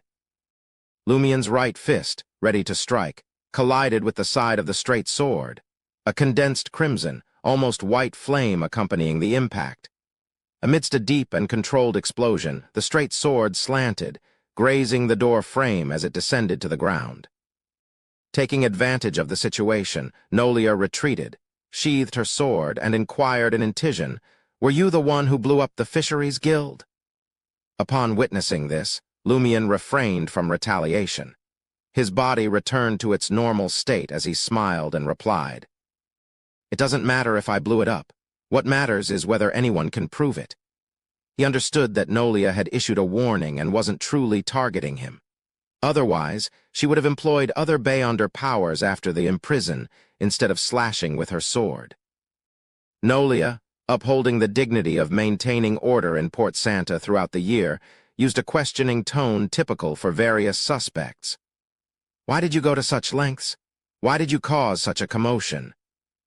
Lumian turned his head, signaling Lugano, who had awakened at the commotion, to return to sleep in the servants' room. Walking toward the recliner in the living room, he ignored Nolia's question and smiled. I've discovered something. Like what? Nolia entered the suite and closed the wooden door behind her. Lumian motioned toward the divan. Let's have a seat and talk. I wouldn't want you accusing me of being impolite. Nolia glanced at Lumian and grinned. What kind of politeness is there without greeting me by pressing your cheek against mine? Her demeanor was direct. Lumian eased into the recliner and responded to the question. For instance, last year's sea prayer ritual failed. Nolia didn't display surprise. She sat on the edge of the divan, leaning forward slightly to avoid the straight sword on her back from jabbing her. What else? Lumian pondered for a moment and casually remarked. Also, the sea prayer ritual is a marriage to the sea. Furthermore, the governor of the sea is the husband of the sea, and the maidens of the sea embody the sea in the real world. Whether it's the governor of the sea or the maidens of the sea, the offspring they bear are the children of the sea. The first one possesses the purest bloodline. Though Lumian was well aware that the offspring of the women the governor of the sea had slept with were descendants of the sea, whether they were maidens of the sea or not, with his profound mystical knowledge and extraordinary insights. He couldn't help but consider that the governor of the sea having his children on his own was also part of the equation. Few, as expected, the more you know, the easier it is to be corrupted. I wouldn't have thought so in the past, Lumian sighed inwardly.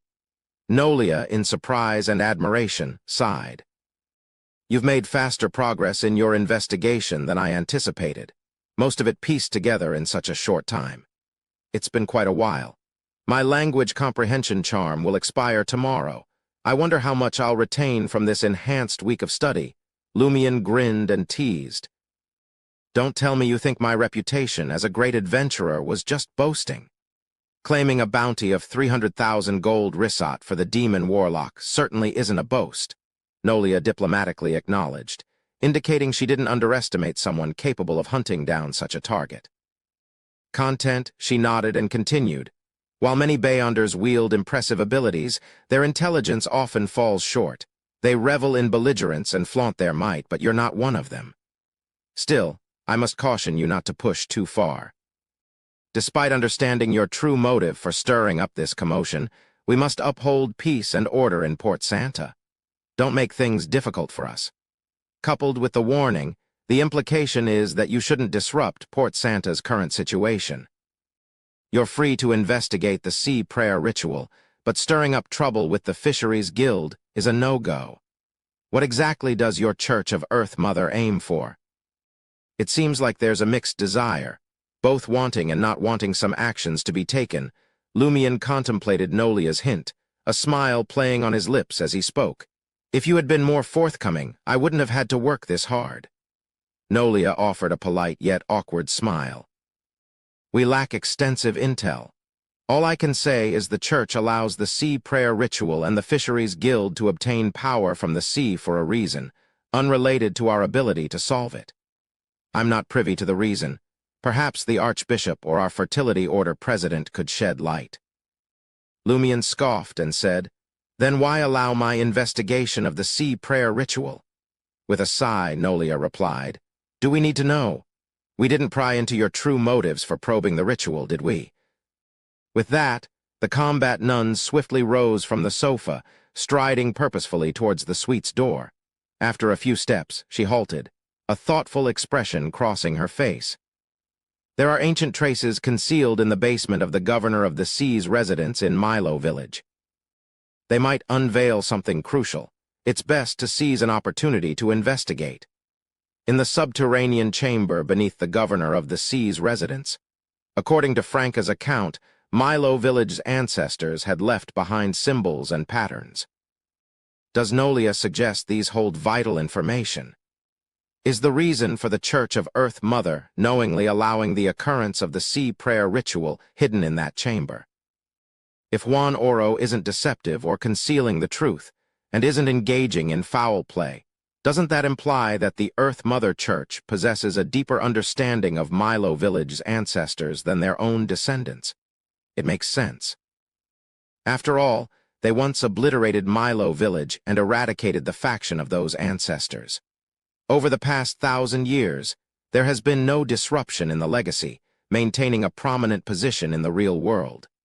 Lumion observed Nolia's departure without pressing further. As he returned to the master bedroom, preparing for sleep, the doll messenger dropped a folded piece of paper, swiftly departing without a greeting.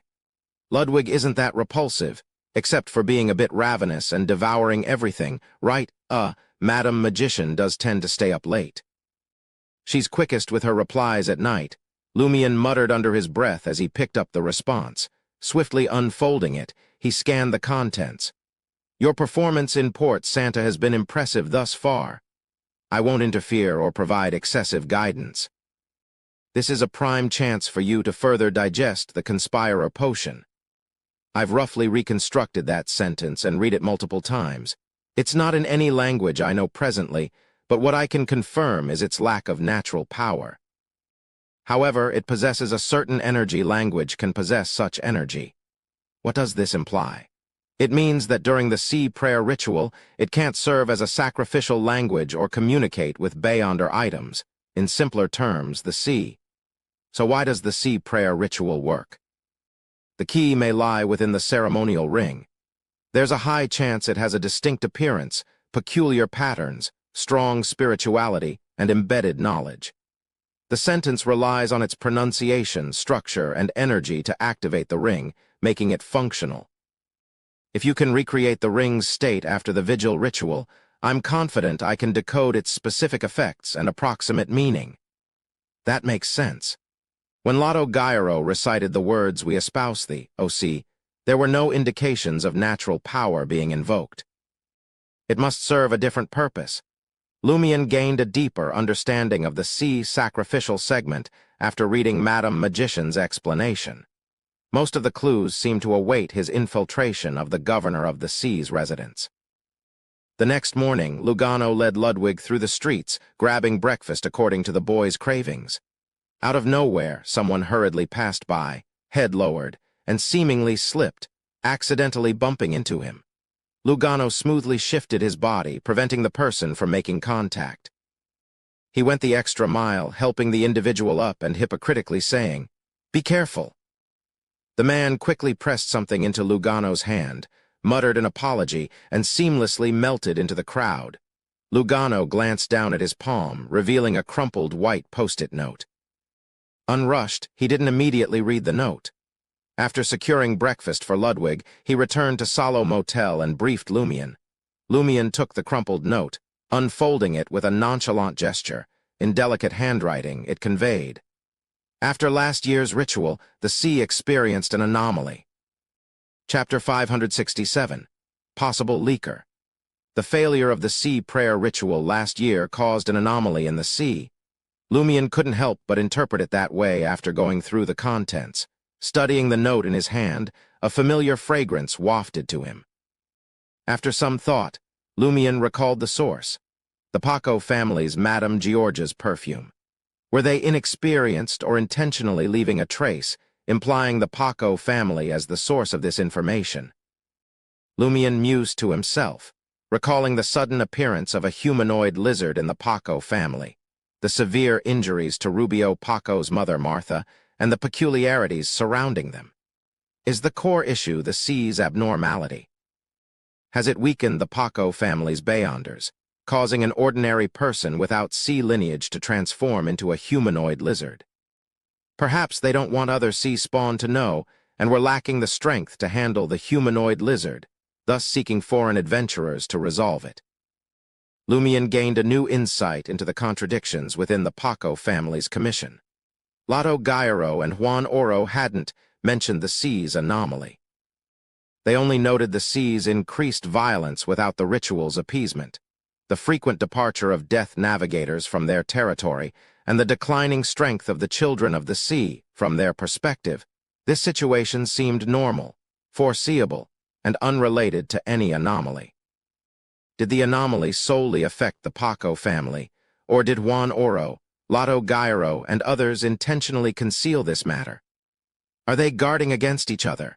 Lumian speculated as he watched the note consumed by crimson flames in his palm. He leaned toward the latter possibility. If the Paco family wasn't unique, the sea's anomaly should have widespread effects, not solely targeting them. This understanding shed light on Rubio Paco's disdain when speaking of the Maidens of the Sea.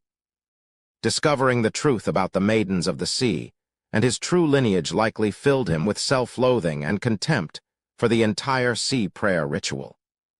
He'd rather forfeit his family's inheritance than marry another Maiden of the Sea. When the sea anomaly affected the entire Paco family, these emotions reached their zenith. Lumian's suspicion grew that Nolfi's covert ally might be Rubio Paco. Regardless, given the Paco family's resources and status, they could lead a comfortable life even without the sea prayer ritual. Lugano stood to the side, observing his employer as Lumian delved into deep thought after reading the note. A twinge of nervousness and fluster crossed Lugano's demeanor. Is something about to unfold again? Lumian glanced up at Lugano, his expression pensive. Though I haven't reached Highlander proficiency, I've mastered the daily words I need. My body language suffices for a normal life in Port Santa. Plus, the folks I'll be dealing with no incision. I can settle the remaining balance now and offer you a free teleport back to Trier. Instinctively, Lugano shook his head. You can't attend to Ludwig when you're in action. If I leave now, who'll keep an eye on him? It's unclear who's watching whom. Lumian stared at Lugano for a brief moment, sensing for the first time an unsettling undertone in the interpreter's demeanor. Despite prior attacks and potential risks, there was an inexplicable resistance to the suggestion of terminating the employment contract and taking his offer for a safe departure. It wouldn't even cost him a virile door. Considering Lugano's typical behavior and personality, Lumian assumed he would readily accept the remaining payment and leave Port Santa. Reality, however, proved otherwise. Perhaps Lugano himself doesn't understand the rationale behind his decision. It is just an instinctive choice. Lumian nodded subtly, opting not to press further on settling the final payment and terminating their employment contract.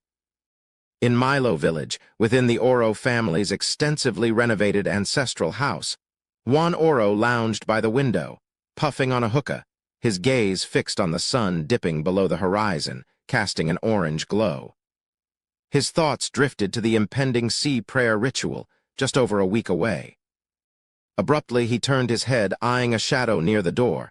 The darkness stirred, and a man with green eyes, sporting a golden straw hat, white shirt, and black vest, emerged, the adventurer Louis Barry. "Why are you here again?" Juan Oro sighed, switching to incision. Lumian chuckled, dragging a chair into the sun's waning rays. "I've got another inquiry and a heads-up about a particular operation." Juan's eyes narrowed. "What scheme are you plotting now?" "Tonight, I intend to infiltrate the governor of the sea's residence. If I go unnoticed, I'll observe the rooms where the vigil ritual is conducted. If discovered, I'll make a swift exit. This fits my radical persona and purported motives, doesn't it? It'll deflect suspicion from our covert collaboration," Lumian disclosed, a hint of a smile in his explanation. Juan Oro harbored an unexplained sense of threat from Louis Barry, yet he found no tangible evidence. Despite this, Lumian's words resonated with an unsettling logic. He drew a deep drag from his hookah in silence before he spoke. "What are you getting at?" Lumian smiled. "I'm curious to see the ring that marries the sea, its intricate engravings, and the patterns it bears. I know you've only crafted the ring mold and haven't completed the ritual to infuse it with something special. However, after serving as deputy host 11 times and assisting even more, I'm confident you've memorized the patterns, symbols, and structure." Juan Oro stiffened, his tone turning icy. "What's your motive?" The room's afterglow, touched by the setting sun, dimmed suddenly, as if being pulled into another dimension. Unfazed, Lumian responded, "Why all the secrecy? Haven't you heard that the ring's design, patterns, and structure have long been exposed? Juan Oro's eyes narrowed. When did this happen? Lumian arched an eyebrow. Didn't my companion inform you of the true reason behind the sea prayer ritual failure? He merely confirmed the fake Uru on the ship. Juan Oro had his suspicions. Lumian grinned, shaking his head. He began unraveling his deductions, starting with the custom-made fake ring in Torahs and the orchestrated lamb sacrifice sent to the ship after a bribe. Juan Oro held his silence, his countenance growing darker. After a tense pause, he spoke in a hoarse tone. Not many are privy to the intricacies of the ring of the Sea Queen, and the fact that sea spawn seldom inspect the sacrificial offerings' entrails. Each of them, the children of the sea, veterans of countless core rituals, are still alive. Uru and Sala were oblivious. As Juan Oro's words, spoken through gritted teeth, reached Lumian's ears, a sudden realization dawned upon him. Ultraman is affiliated with the Fisheries Guild, a child of the sea endowed with numerous powers and a distinct status.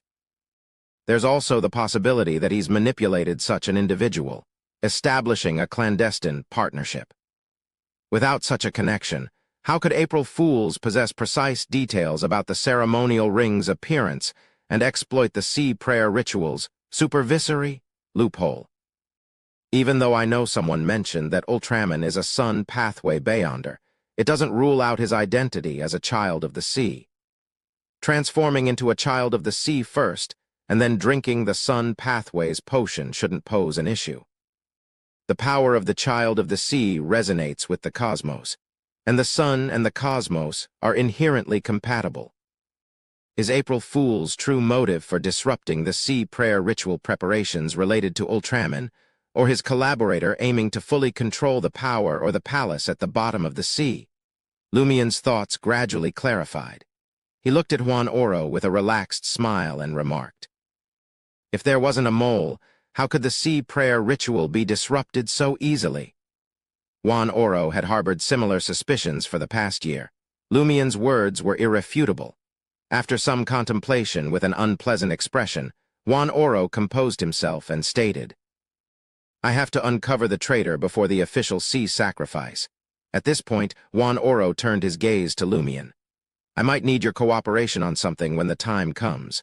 "Oh, you're fishing too?" Lumian replied with a smile. "No problem." Juan Oro set down his hookah and left his seat. He walked to the desk, retrieved a pen and paper, and began sketching. Nearly 10 minutes later, the old man staggered to Lumian and handed him the paper. Lumian glanced at it and recognized 6 designs, representing the front, left, right, back, front, and inner parts of the ring of the Sea Queen. Each design featured intricate and mystifying symbols and patterns. "It's actually useless for you to obtain it. It won't have any effect," Juan Oro said in a low, raspy voice. "The corresponding sea spawn have to use their special abilities to inscribe them on the ring and corrode them for 6 hours to please the sea and gain her recognition." Lumian nodded and replied, "I have no intention of replicating one." He was obtaining it solely to send to Madam Magician for interpretation. He then asked, "Is this the ring-making segment of the vigil ritual? Is there no other step?" "There's another step. An assistant host will take the ring to the basement and place it in front of the patterns and symbols representing our ancestors for an hour. This is a show of respect to our ancestors, like greeting the elders before a wedding," Juan Oro explained briefly. After a moment of contemplation, Lumian responded, "Can you also draw the patterns and symbols representing your ancestors?" Juan Oro returned to the desk. This time he completed it in just 2 minutes. Lumian took it and noticed scattered lines and arcs. Many details were missing from the middle, making it impossible to discern its original appearance. Seeing it in person might allow you to make connections easier. Juan Oro sighed again. Lumian nodded. "Then I'll infiltrate the governor of the sea's residence tonight." Juan Oro tersely acknowledged his words. "Be careful of the sea spawn there. They have their own specialties. They might not be very strong, but they can counter certain abilities of yours." Late at night, under the crimson moonlight, Lumian appeared near the cathedral-like building. Chapter 568. Patterns of the ancestors. Lumion swiveled his head towards the docks, his body seamlessly blending into the shadows beyond the moonlight's reach. Following the shadowy path, he smoothly bypassed the guards at the entrance, slipping into the sacred-looking building without a sound. In the foyer, he came to a sudden halt. Amidst the dark fishnets, he spotted short figures with oddly large heads, bulging eyes, and wrinkled skin like elders in miniature. Standing just over a meter tall, they were the little devils mentioned by Juan Oro, a species of sea spawn. Infiltrating the shadows, these little devils patrolled the governor of the sea's residence, using their unique abilities to prevent any unauthorized entry. Having encountered them before, Lumion knew these little devils weren't formidable opponents. Despite their talent for blending into shadows and creating illusions, he could dispatch a team with ease. Yet, eliminating them discreetly posed a challenge. Lumion couldn't be certain that dealing with one group of little devils wouldn't stir up trouble and alert other creatures lurking in the building. Focused, Lumion surveyed the areas untouched by shadows. In the crimson moonlight, he discerned vague figures drifting in the void, intermittently appearing and disappearing. These were fish adorned in dark gray armor, their bulging eyes resembling meatballs at both ends. Starlight-threaded, thin threads peeked through the gaps in their scale-like armor. The peculiar fish hovered in the air, scattering across different regions. Occasionally, they released bubbles carrying formless storms and impalement-inducing cracks. Erupting bubbles created countless invisible spikes, setting perilous traps for teleporting guests. At the hall intersection and various aisles, silent three-man guard teams patrolled. Their expressions betrayed nothing, but Lumion noticed slender black insects, covered in bristles, emerging from their necks and mouths. After a brief inspection, the baiting's black insects swiftly retracted into the guards' bodies. The eyes of sea creature statues on the wall appeared alive, scanning the areas with a strange awareness. Just as Juan Oro said, there are a large number of different sea spawn here. Infiltrating silently amidst the diverse sea spawn here proves to be a formidable task. Lumion, patient, opted to remain in the foyer, awaiting the right moment. In under 2 minutes, a thunderous bang reverberated from the dock. Crimson flames shot into the sky, casting an eerie glow on nearby windows, making them quiver. Little devils lurking in the shadows, armored monster fish manipulating the surrounding void, baiting's black insects orchestrating guards, and peculiar creatures concealed in the statue's eyes. All instinctively shifted their focus to the glass window near the dock. Lumion sprang into action. He orchestrated the disturbance with a delayed explosion. Seizing the opportunity, he stealthily navigated through the shadows surrounding the little devils and skirted the region patrolled by the armored monster fish. Before other sea spawn could react, he pinpointed the room at the far end of the hall, relying on Juan Oro's intel. A dim light emitted from the black mark on his right shoulder as he swiftly reached the door of the target room. In a blink, he transformed into a shadow, slipping through the crack. Inside, Lumion discovered intricate patterns and symbols etched on the floor, ceiling, and walls, reminiscent of magnified versions of Juan Oro's hand-drawn sacrificial ring pattern. Besides that, nothing else caught his eye. Lumion deduced, during the vigil ritual, some sea spawn enter this place, condense the patterns from every direction and carve them into the ring mold. Then they infuse them with special energy. Quickly scanning the area, he stepped out of the shadows, activating a black mark on his chest. Nearly invisible water ripples danced on the surrounding walls, then subsided. Bottle of fiction. Lumion enclosed the 2 connected rooms into the bottle of fiction. The entry requirement, ordinary humans. He positioned himself near the opening of the bottle of fiction, deliberately creating loud footsteps as he hid by the door. Almost instantly, certain sea spawn picked up on the disturbance. Recalling the explosion at the docks and the towering flames, they realized they had fallen into a diversion. Summoning the armored monster fish, baiting's black insects, little devils, and their cohorts, they ordered an investigation into the ring-making ritual venue for potential infiltrators. Despite attempts to rush in through the door, the sea spawn inexplicably found themselves back in the hall. The armored monster fish, discerning the issue, released bubbles with a formless storm toward the entrance of the bottle of fiction. As before, they surged towards him, aiming to breach the room. Lumion, now a shadow creature, slipped through the crack at the base of the wooden door, quietly exiting the bottle of fiction and returning to the hall. His ploy successfully diverted the sea spawn's attention, creating a chance for him to change positions. Naturally, he needed to employ effective tactics a few more times. Anticipating the enemy's disbelief in encountering the same trick repeatedly within a short span, Lumion knew they would assume there were alternative plans. Of course, on the third attempt, heightened vigilance would set in. Everything they saw would seem like a distraction. When the moment arrived, Lumion could flip the strategy. Seizing the moment when the sea spawn fixated on the bottle of fiction, Lumion deftly avoided the gathering of little devils. He circled the armored monster fish, reaching a corner of the hall, and once again utilized spirit world traversal. This time, Lumion's destination was the staircase leading to the basement. The guards, lured into the hall, left the area unmonitored.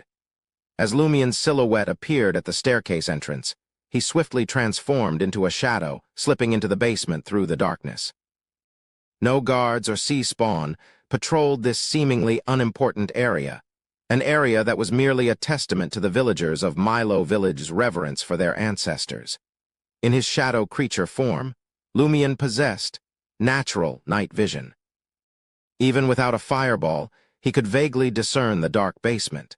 Despite its dampness due to proximity to the sea, the absence of a moldy odor was thanks to the various Beyonder powers within the building. At the center stood a decrepit stone platform, reminiscent of an altar for ancestor worship. Surrounding it were signs of destruction, leaving only disjointed lines, arcs, and indistinct patterns. Do these fragmented symbols and patterns constitute the coat of arms of Milo Village's ancestors? Or do they possess mystical effects? Lumion scrutinized them repeatedly, struggling to reconstruct the undamaged version in his mind. Yet, he sensed that since Nolia of the Fertility Order had alluded to the revealing nature of these symbols and patterns, he might extract valuable information. What kind of information could it be? Maintaining his shadow creature form, Lumion extended into the darkness, surveying his surroundings. Frowning, he whispered, "Could it be that the Church of Earth Mother, fully capable of obliterating this place, deliberately left traces? Does this imply that the sea prayer ritual holds some influence over them too?" Lumion directed his gaze at the stone platform, the sacrificial offering to the ancestors, recalling Juan Oro's details about the ring-making ritual. After crafting the ring of the Sea Queen, it would rest here for an hour as a mark of respect to their ancestors. Was it placed on this partially collapsed altar? Approaching the grayish-black stone platform, Lumion observed no dust accumulation. All remaining lines converged on an empty space at the center of the circle. His heart stirred as he retrieved a louis d'or, placing it in the center of the altar. Nothing happened. Undeterred, Lumion replaced the louis d'or with gold risat, mystery-prying glasses, flog-boxing gloves, and various other items. Yet, still no anomaly. Persistence drove him. Lumion pulled out the silver lie earring from his pocket and positioned it on an empty space on the stone platform. In the next moment, a surreal sensation enveloped Lumion. Within the stone platform, illusory lines and arcs materialized, intertwining with remnants to form two distinct patterns. One pattern featured layers of doors sketched with simple strokes, while the other resembled a clock divided into 12 sectors, albeit having a single hand. Lumion observed keenly, sensing something adhering to the lie earring. In an instant, the lines from the stone platform dimmed, retracted, and returned to their original positions. Normalcy resumed. Are these the patterns representing Milo Village's ancestors? Or did they gain knowledge from the initial revelations? Lumion sensed sea spawn surging toward the basement. After muttering to himself, he seized the lie earring and teleported away, in the master bedroom of the suite at Salo Motel. As Lumien's figure manifested, he settled down and began writing to Madam Magician. Unfazed by checking the changes in the lie earring, he intended to send it to his major arcana card holder for inspection. Recreating the patterns, symbols, structure, and various scenes from the Governor of the Sea's residence, Lumien neatly folded several letters, arranged a ritual, and summoned the doll messenger. Then he patiently awaited the reply. Chapter 569, Language Interpretation. The crimson moonlight seeped through the not-so-thick curtains, casting its glow on the desk, already yellowed by the gas wall lamp's illumination, emphasizing its presence. Lumien perused his freshly acquired Highlander textbook, patiently waiting for over half an hour before finally receiving a reply from Madam Magician via the doll messenger. The letter was concise and spanned only 2 pages. Let's start with the basics. Combining the patterns, symbols, and structure of the ring. Although I can't precisely decipher the meaning of that sentence, I can identify its composition and the practical application of various short sentences. It breaks down into 3 segments. The first part serves to precisely locate the ring, facilitating the subsequent activation of special characteristics and the infusion of energy contained in the language. The second part involves injecting the energy carried by the words into the ring through resonance and other forms, activating a magic circle formed by patterns and symbols. Consider the sacrificial ring as a charm. The second paragraph is akin to its designated special activation incantation. It doesn't necessitate invoking supernatural powers, but requires prior guidance. In the third part, I suspect it's a ciphertext attached to the ring. In simpler terms, once the ceremonial ring is fully activated through the first 2 parts, it records and carries the final ciphertext into the sea to transmit it to something. Are you following so far? The ceremonial ring is like a special key, functional only after activation. Furthermore, it necessitates the corresponding password to open the doors of the target. The actual meaning of "we espouse thee, O sea," as a sign of true and perpetual dominion is roughly akin to a key to unlock the passageway. The password is XXXXXXXXX. Naturally, if translated directly, it'll differ significantly, but that should capture the essence. Lumien couldn't resist a smirk. Recalling the solemn recitation by the previous governors of the sea, envisioning the act of marrying the sea, anyone familiar with the corresponding language would likely burst into laughter. What sea? What espousal? What dominion? After all the complexity, it boiled down to unlocking and opening a passageway, a simple password entry.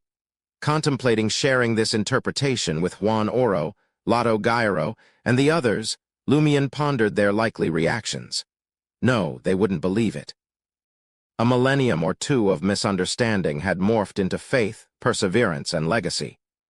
Admitting a mistake wasn't something they'd easily embrace. Regardless, the result would be the same. Interpretation or translation, it didn't matter how they perceived it.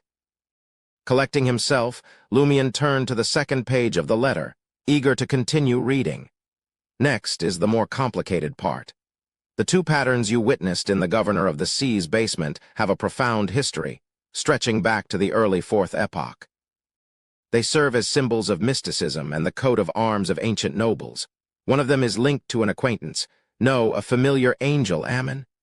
The pattern resembling a clock signifies the Worm of Time. It stands as the Ammon family's coat of arms. Worm of Time, the Ammon's coat of arms. Why is it him again? Lumien's eyes narrowed, feeling as though he was still entrenched in the Ammons. What connection did Milo Village's ancestors, Port Santa's sea prayer ritual, and the distinctiveness of those waters share with the Ammons? On the surface, no apparent link existed. As Lumien's thoughts raced, he suddenly sensed a connection between the sea prayer ritual and the former king of angels of the Marauder pathway. Reflecting on the key members involved in the April Fool's ritual prank, Bard, a Beyonder of the Marauder pathway, and Mad Lady, belonging to the neighboring Apprentice pathway, even prayed to the celestial worthy of heaven and earth, a being with profound influence over the Marauder pathway. While this didn't directly point to the Ainz, the gathering of marauder-related individuals suggested a reasonable association between the sea prayer ritual and the marauder pathway. Lumion exhaled, lowering his head to read further insights from Madam Magician. The layers of doors come from the Abraham family. Yes, the Abraham family, one of the 5 nobles of the Tudor Empire. I previously mentioned that in the Tudor Empire, only 5 families hold the hereditary duke title: Abraham, Ammon, Antigonus, Jacob, and Tamara. Among them, the Abrahams control the apprentice pathway. Remember, apprentices often represent seals. Therefore, it's plausible to believe that the sea prayer ritual predates previous estimates, tracing back to before the demise of the 4th epoch's Tudor Empire. Encountering matters related to the Tudor Empire sure isn't a coincidence for you, is it? You now grasp the essence of the sea prayer ritual. Further explanations may not be necessary, correct? I'm starting to suspect that Milo Village's ancestors misunderstood the initial sentence's meaning, leading to the expansion of the sea sacrifice and vigil from the revelation. This resulted in an absurd sea marriage ritual spanning a millennium or 2. It could very well be a manifestation of that individual's mischievous nature, reveling in playing a joke on everyone, indifferent to the fate of others. See, this is what a prank should be. Those April Fool's folks could learn a thing or 2. If you have more questions or haven't clarified certain aspects, feel free to write and ask. By the way, Lie now possesses a temporary ability lasting half a month. It can absorb a specific amount of power from a target, though this power won't endure long. For ordinary people, it might persist for half a year or a year. However, for you, it won't last more than a week due to the conflict with your powers. Lumion averted his gaze from the letter, his thoughts in disarray. Madam Magician suggests that the uniqueness of those waters originated from the ancestor of the Abraham family and a certain Ammon. The core of the sea prayer ritual was personally devised by these 2 angel-level figures. They guided the ancestors of Milo Village in Port Santa and left behind a revelation, compelling them to perform the ritual annually. Due to Ammon's mischievous nature, the ancestors of Milo Village misunderstood the true meaning of that sentence, thinking they were meant to marry the sea. Consequently, the core of the sea prayer ritual became increasingly complex, expanding into more segments over the years. It transformed into an extensive prank that persisted for over a millennium. Having comprehended Madam Magician's hypothesis, Lumion reconsidered the essence of the sea prayer ritual, appeasing the special entity concealed at the bottom of the sea, perhaps that palace. Apprentice represents a seal, marauder is stealing. Lumion suddenly glanced down at his left chest. He grasped the essence of the sea prayer ritual. Finding a husband for the sea, pacifying its violence, genuinely pleasing it, and obtaining corresponding boons were all absurd reasons concocted by Milo Village's ancestors after being misled. The essence of the sea prayer ritual was to steal boons. The palace at the bottom of the sea had been sealed by the apprentice pathway, but the ancestor of the Abraham family worried that, over time, the seal's power would wane, allowing the palace to gradually regain strength. To counter this, he enlisted Ammon to devise a ritual for regularly siphoning off the restored power of the palace each year, preventing it from breaking through the seal. Consequently, after each sea prayer ritual, the sea area would become tranquil, free from excessive storms. The previous year's failed ritual had allowed the palace to accumulate a certain degree of strength. Consequently, the sea experienced abnormality, leading to an increased number of shipwrecks, and death navigators departed the special sea area more frequently. The reason for only entering the sea when the stars aligned and following a specific route to reach the destination was that only then would a complex passageway appear in the outer seal. Lumion stood up and took a few steps forward.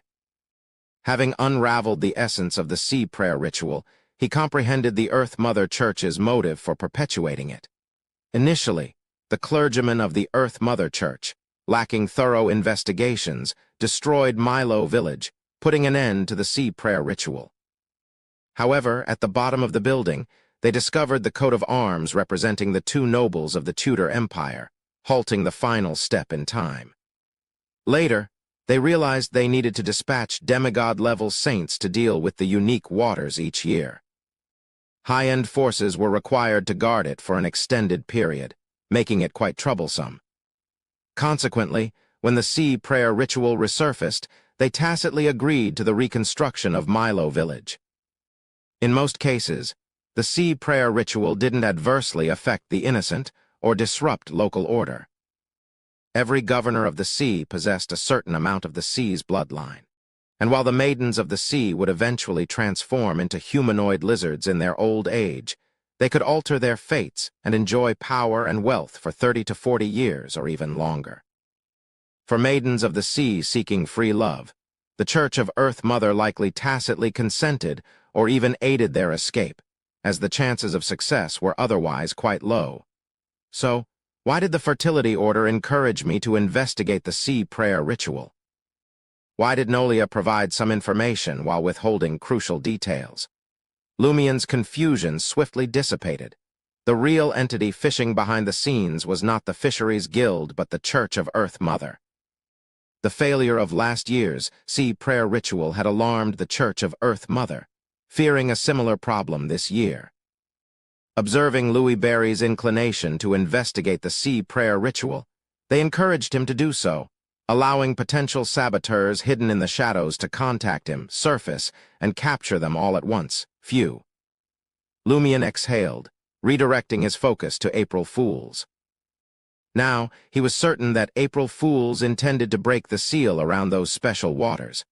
Last year marked the first step towards breaking the seal, but it hadn't progressed to the point where the underwater palace could breach it. This year, they would undoubtedly create a similar situation once again. Otherwise, if the sea prayer ritual succeeded, their pranks from last year would be in vain. The question now was, what would the key members of April Fools do? How could they seize the benefits represented by the palace and evade the corresponding dangers? Lumien stared at the gas wall lamp emitting a yellowish glow, sinking into deep thought. More than a week quickly elapsed, and in the blink of an eye, the day of the sea prayer ritual arrived. After completing his breakfast, Lumien heard the melodic tunes of various musical instruments wafting in from the street outside. With a smile, he wiped his mouth with a napkin and strolled toward the window, welcoming the bright sunlight pouring in. Chapter 570. Festival. On Aquina Street, a two-story ceremonial boat crafted from wood, cardboard, and adorned with ribbons rolled forward, propelled by 4 sleek horses. This intricate vessel mimicked the governor of the sea's boat, designed to economize materials and size, allowing horses to guide it through the city. 8 men and 8 women, dressed vibrantly, stood on both upper and lower levels of the flower boat. They sang and danced, their joy infecting the spectators on both sides of the street. Port Santa's premier folk orchestra surrounded the ceremonial boat, playing rhythmic drumbeats and a variety of instruments such as clarinets, oboes, flutes, and strings. The onlookers on the roadside were in high spirits, alternating between singing and following the ceremonial boat, hoping to catch a refreshing spray from the water droplets scattered by the 16 men and women. Observing the scene from the 5th floor of the Salo Motel, Lumien sensed that the sea prayer ritual had evolved beyond a mere sacrificial ceremony. Excluding its core aspects, it had transformed into a city-wide folklore festival. Despite many residents of Port Santa being devout followers of the Earth Mother and not attributing spiritual significance to the sea, they embraced the festivities, dancing and celebrating on this special day. As the flower boat concluded its tour of Aquina Street, Lumien turned to Lugano and remarked, "Take good care of Ludwig today. No matter which celebration you attend, ensure he's with you." "Yes, boss." Lugano replied, influenced by the cheerful atmosphere of the sea prayer ritual, his emotions lifted. Without wasting any time, Lumien snatched his golden straw hat, exited the suite, and descended the stairs. In the lobby, his gaze fell upon Ada Guillaume, the Salo motel owner, doling out cash to the lady at the front desk and the two attendants, 2 risat each. "Is this a holiday bonus?" Lumian inquired in Intijan. Ada Sr. chuckled and replied, "No bonus, just their compensation. They're on duty at the motel today, keeping an eye on the place. They'll miss out on the sea prayer ritual and other celebrations. I'm heading to the docks to see my little cabbage dance." "I'll be there too," Lumian said with a smile, embracing the festive ambience once again. If the sea prayer ritual lacked mystic elements, Lumian would have fully immersed himself in the festive atmosphere, reminiscent of the few years of Lent he experienced in Cordu. Exiting the motel, Lumian leisurely strolled towards the harbor, taking note of Port Santa's residents bedecked in their most glamorous and festive attire. At a glance, the streets appeared to be awash with a sea of colors. His attire, a white shirt, black vest, and dark pants, made him stand out like a foreigner amidst the lively crowd. Lumian adorned the golden straw hat, injecting a splash of color into his appearance. The rhythmic chime of bicycle bells accompanied the passing of wooden crate-laden bicycles. Vendors energetically peddled popsicles of various flavors to eager citizens anticipating the sea dance and boat race. Observing the two segments with a relaxed demeanor, Lumian savored the festivities. He patiently waited until the 2-story festival boat, carrying the governor of the sea and the maidens of the sea, embarked on its journey to Milo village before departing the port. Choosing to abstain from other citizen-organized celebrations, Lumian sought refuge in a public washroom within the nearest department store, slipping into a cubicle. Triggering the black mark on his right shoulder, Lumian materialized in a concealed corner of Milo village. Shifting into a shadow creature, he seamlessly infiltrated the Oro family's blend of ancient and modern architecture, arriving at Juan Oro's bedroom. The president of the Fisheries Guild awaited Lumian's arrival, and upon seeing the figure of the adventurer, Louis Berry, emerge from the darkness. Juan Oro, with deep wrinkles, gestured towards the unconscious Milo villagers on the floor.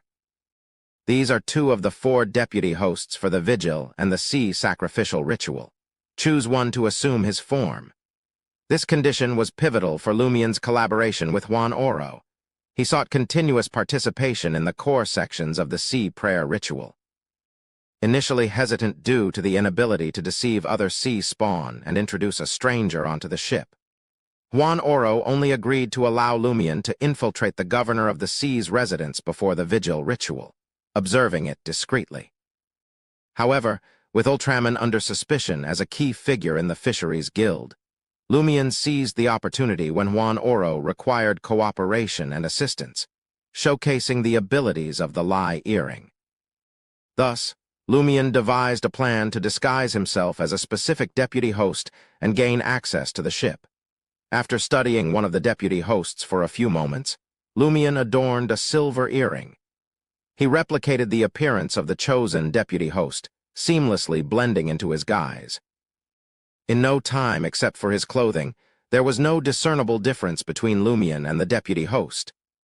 "It's my turn," Juan Oro said in a deep Intijan voice. He decided to take on the guise of another deputy host and personally board the ship to avert any potential mishaps.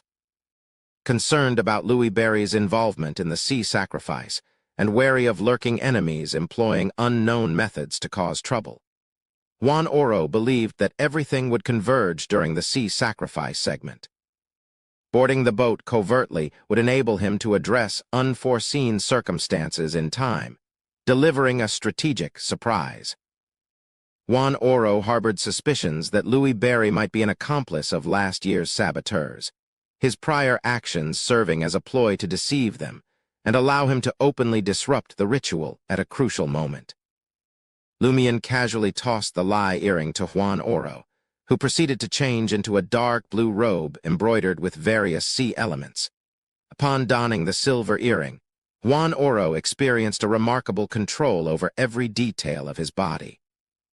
Attempting to adjust the wrinkles on his face, he observed himself becoming 10 to 20 years younger in the mirror. Despite his potent and diverse Beyonder powers, The president of the Fisheries Guild couldn't help but marvel. How magical. After completing his disguise, Lumion pointed at the unconscious deputy host.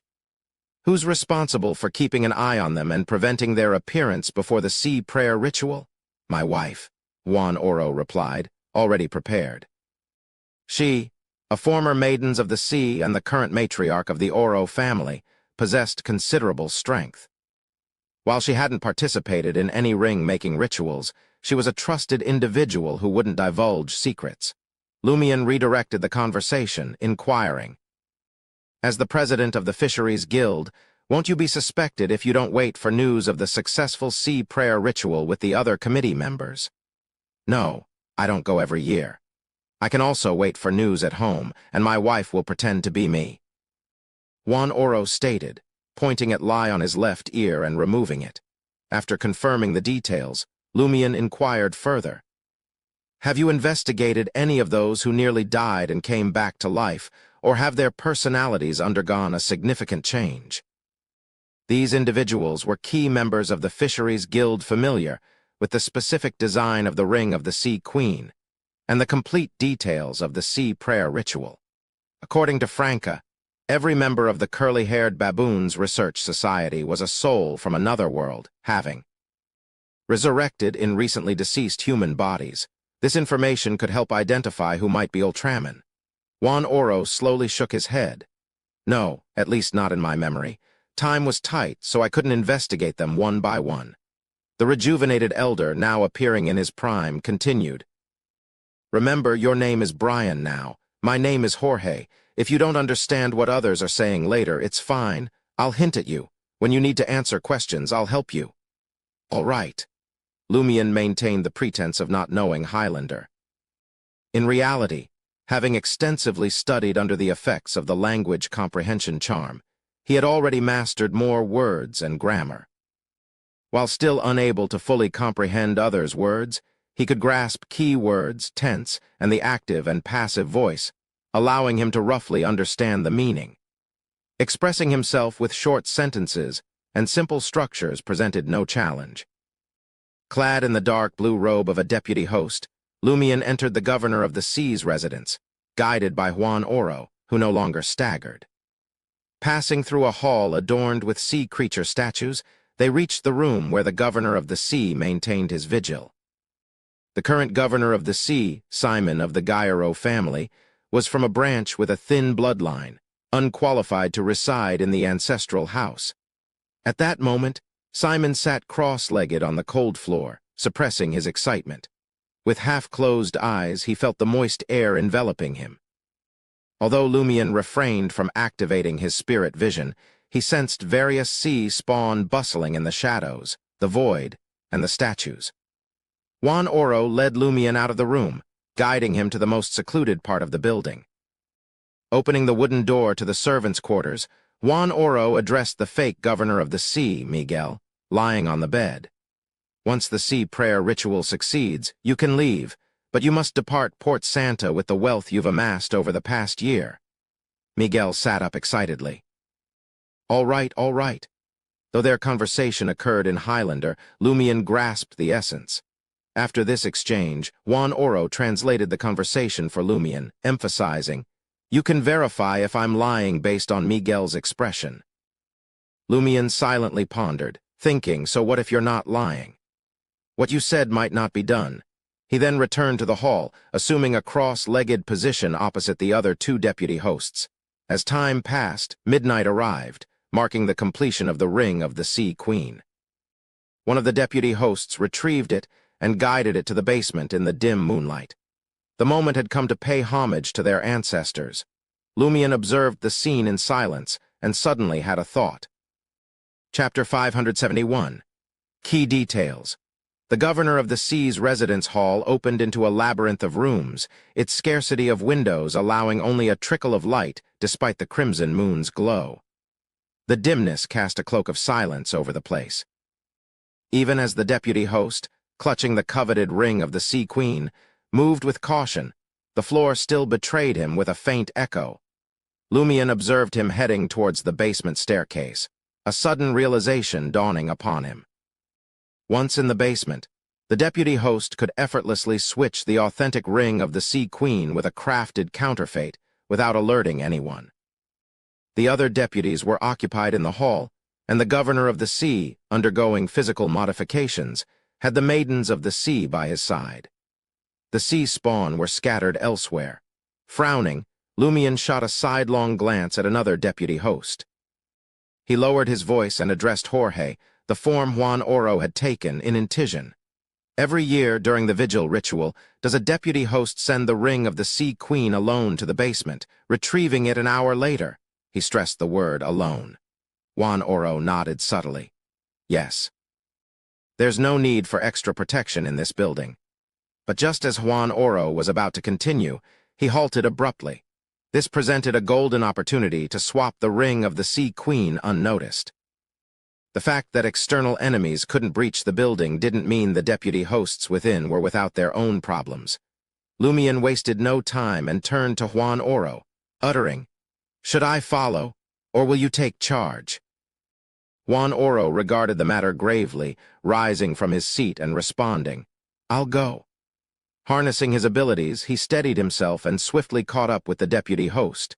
In a deep tone, he stated, "Let's go together. I want to seize the chance to pay my respects to my ancestors." The other deputy host raised no objections.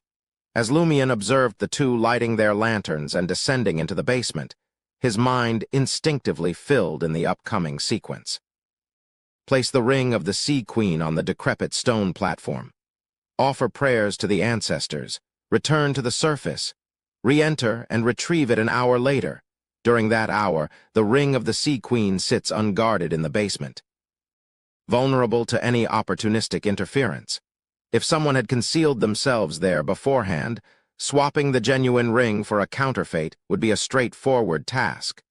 Certainly, infiltrating and concealing oneself in this location is no simple feat. I can't even do it. I could last a mere 2 minutes before being detected by the sea spawn. The ring of the Sea Queen has to be positioned on that worn stone platform. Any deviations? Deviations. With these thoughts swirling in his mind, Lumion suddenly recalled the transformations in the lie earring when it rested on the weathered stone platform in the basement. The seer pathway item had activated a pattern embodying an apprentice and a marauder, granting it the ability to siphon someone's power that lasted half a month. Lie could accomplish this feat, but what about the ring of the Sea Queen? Though not an item of the seer, apprentice, or marauder pathway, it had been meticulously crafted based on a ritual passed down by an Ammon. Perhaps over time, it could activate the unique characteristics of the basement, gradually assimilating with thieving qualities. Yes. Considering that the essence of the sea sacrificial ritual involves extracting power from the seal at the bottom of the sea and claiming it, the ring of the Sea Queen, being a key item, should not only be capable of loosening the seal to a certain extent, but also possess the power-stealing ability. It could distribute the gains among various participants in the ritual, the host receiving the most, followed by the maidens of the sea as assistant hosts, and the deputy hosts and sailors gaining some within the ritual's range, provided they possessed similar powers. In essence, Juan Oro and his companions' understanding of the ring-making ritual is incomplete. The paying homage to the ancestors segment is integral and crucial. Without honoring the ancestors, the sea sacrificial ritual would merely open the seal without stealing the accumulated power. Instead, it would erupt and disperse. Lumion had just marveled at the mysticism's terrifying complexity when a sudden alarm gripped him. He realized he had overlooked a pivotal detail. According to Madame Magician's interpretation of the ring of the Sea Queen's functions, and her speculations about the essence of the entire sea prayer ritual, the substitution of the genuine ring of the Sea Queen with the fake ring customized by April Fools in Torahs should have prevented the catastrophic phenomenon of the sea's fury consuming the governor of the sea, all the deputy hosts, and some sailors in the subsequent ritual. The fake ring hadn't undergone the initial ring-making ritual, leaving its patterns, symbols, and structure devoid of the necessary mysticism characteristics. Even if the governor of the sea recited the prescribed words, he couldn't infuse energy into it to open the seal. As a complete counterfeit, it shouldn't have triggered any phenomena. However, due to its incapacity to extract the amassed power, the sea area would experience more shipwrecks, and the weather would deteriorate. To align with the events of the previous year, the fake ring thrown by the governor of the sea had to complete the first part of the ring-making ritual. Still, without being placed in the basement to honor the ancestor, it could only partially open the seal, unable to extract and monopolize the gathered power. This incomplete process led to a sudden eruption, causing the sea to rage. Lumien's eyes narrowed slightly. As a conspirer, he had seized the core of the matter. 2 rings of the Sea Queen were on the ship, but both were fakes. The ring brought by the deputy host to the ritual ship was also a forgery. In fact, the authentic ring of the Sea Queen hadn't made an appearance during last year's sea prayer ritual. The genuine ring of the Sea Queen, which had undergone the entire ring-making ritual as per the Fisheries Guild's knowledge, hadn't been placed on the stone platform in the basement to fulfill the ritual of honoring the ancestors. Consequently, it was also a sham, a counterfeit ring lacking the most crucial effect. The deputy host who had taken the ring of the Sea Queen into the basement and retrieved it last year might also be part of the problem. The peripheral members affiliated with April Fools weren't considered trustworthy. Their actions likely didn't disrupt the overall plan. The fake ring concealed in the lamb's stomach, and the bard's performance likely served as preparations for subsequent investigations, camouflaging vital clues. As Lumien's thoughts raced, Juan Oro and the deputy host returned to the hall. "It's on the stone platform," whispered the president of the Fisheries Guild, masquerading as Jorge to Lumien. Lumien refocused his attention and casually inquired, "Who was responsible for sending the ring of the Sea Queen to the basement last year?" "I don't know. Without any special arrangements, anyone can do it. The 4 deputy hosts in the hall last year died in the sea's rage when the ritual failed." Juan Oro, sensing Lumien's suspicion, clarified, "Dead." Unlikely. Lumien lacked the corresponding item for spirit channeling and didn't have time to search for it.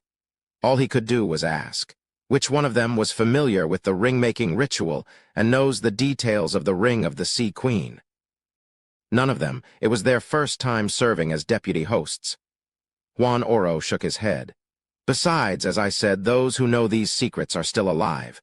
If the deputy host wasn't Ultraman, then who was it?" Lumien's mind raced as he arrived at a conclusion. It was Mad Lady. Similar to Bard, she utilized the same technique to alter her appearance. With Ultraman's assistance, she assumed the guise of a deputy host, completing the final step in creating the ring of the Sea Queen. Then, she boarded the ceremonial ship with it. Lumien had been puzzled by how Mad Lady could locate the special sea and rescue Bard accurately and in time. Now, he had the answer. Mad Lady was present on the ceremonial ship, right beside Bard. There was no need for coordinated locations or timing. Initially suspecting Mad Lady to collaborate with Bard, Lumien now realized that Bard worked with Mad Lady, providing assistance in case of unexpected developments and shouldering the responsibility of misleading investigations. Damn it, faceless abilities are so annoying. April Fools is so annoying. Lumien's emotions fluctuated as he struggled to contain his emotions as he cursed. Relying on his ascetic trait, he restrained himself from erupting.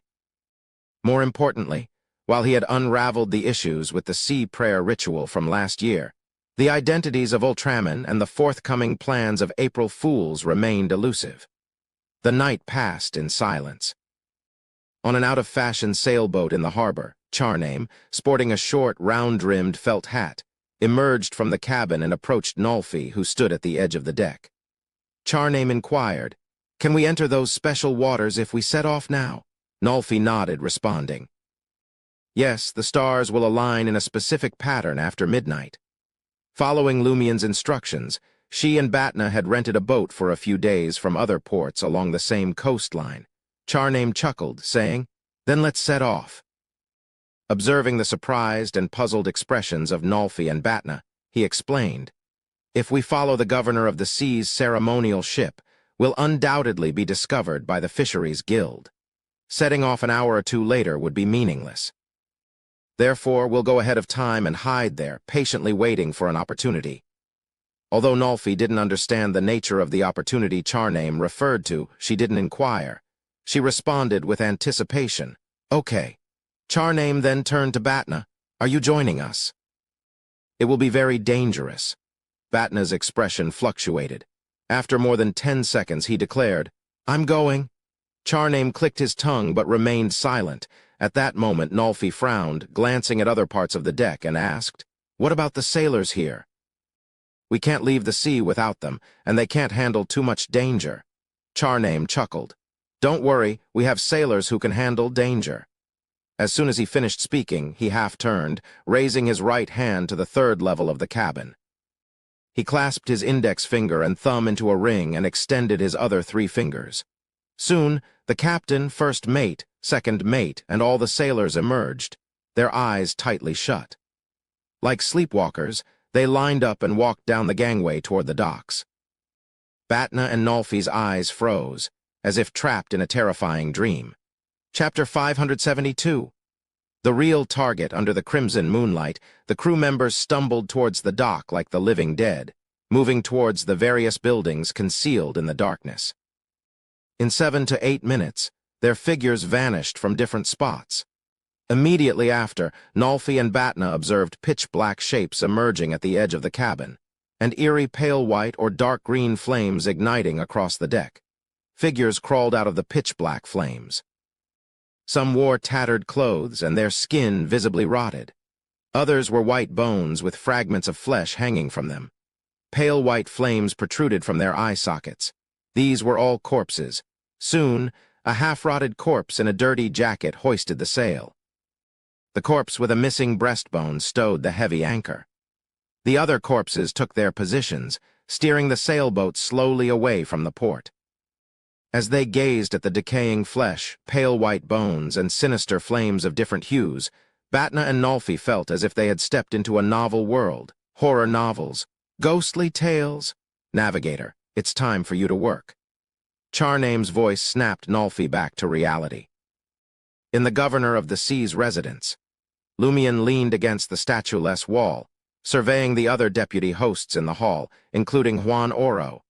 Uncertain if any of them were genuine, they could easily be impersonated by a faceless. In the upcoming operation, the only person he could unequivocally trust was himself.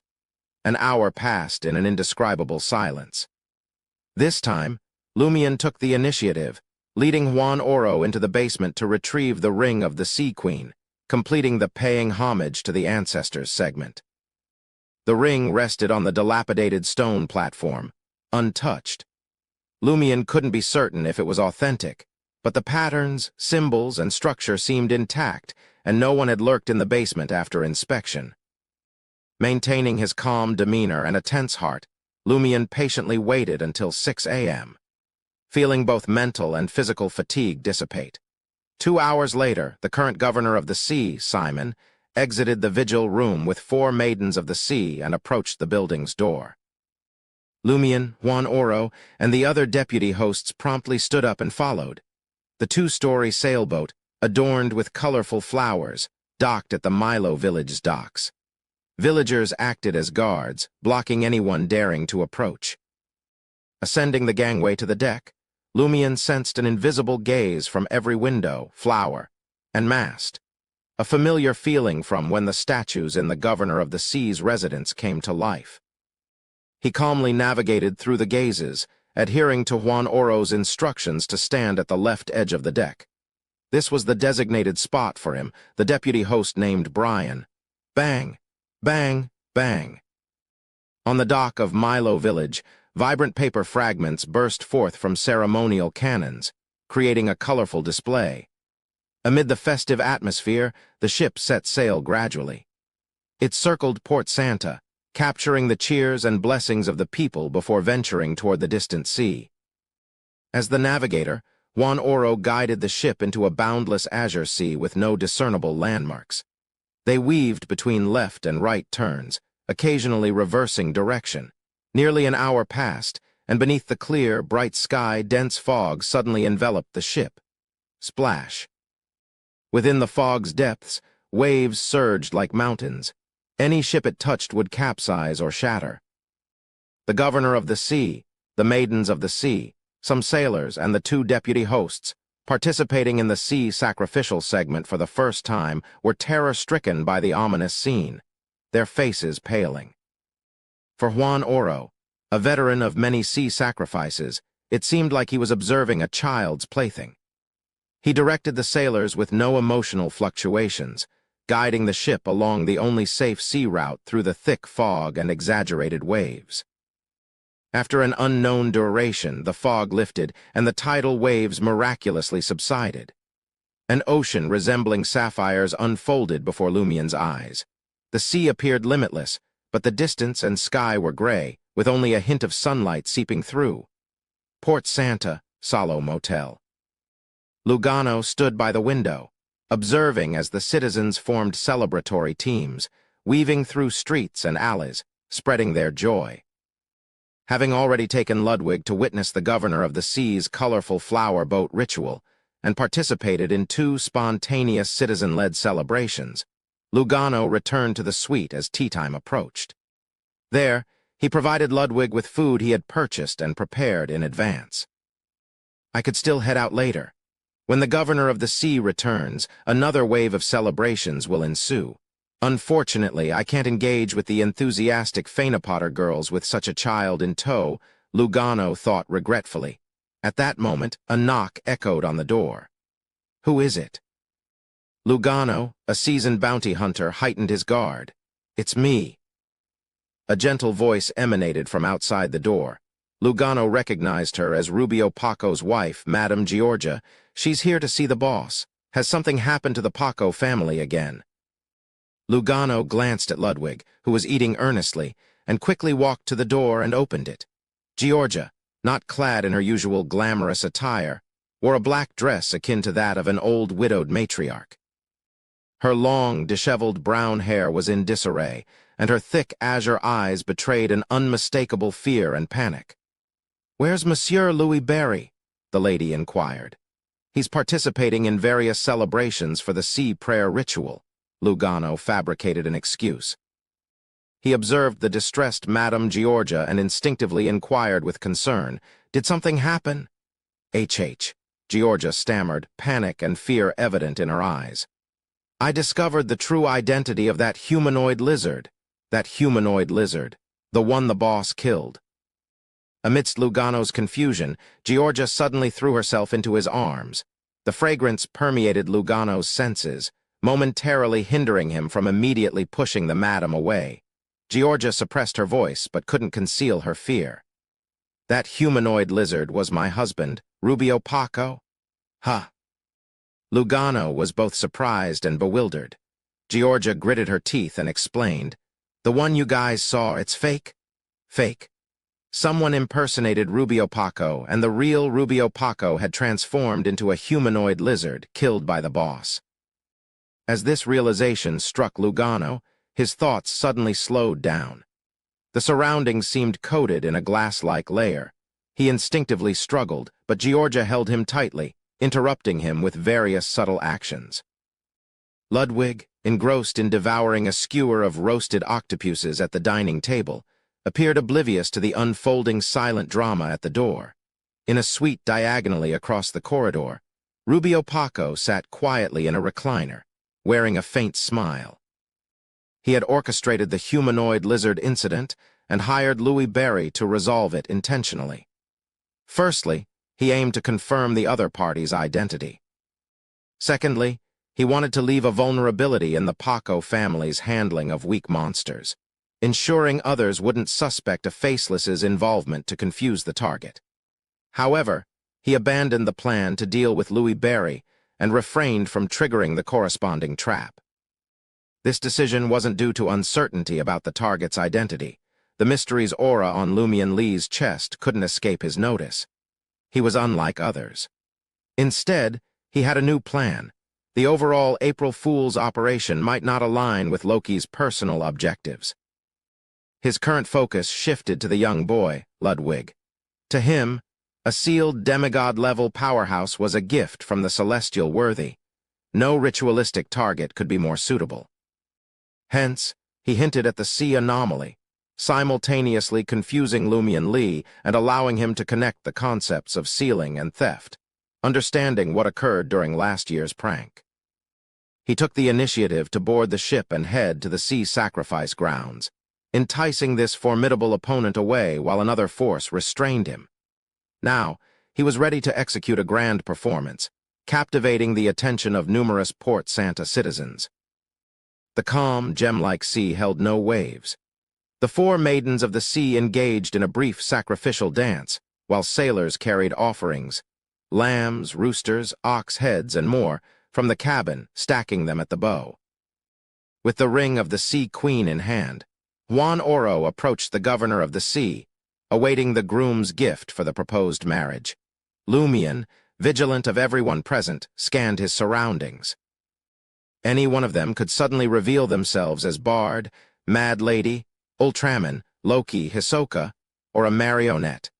The gentle, rhythmic dance concluded swiftly. Juan Oro produced the peculiar golden ring, passing it to the incumbent governor of the sea, Simon Gairo.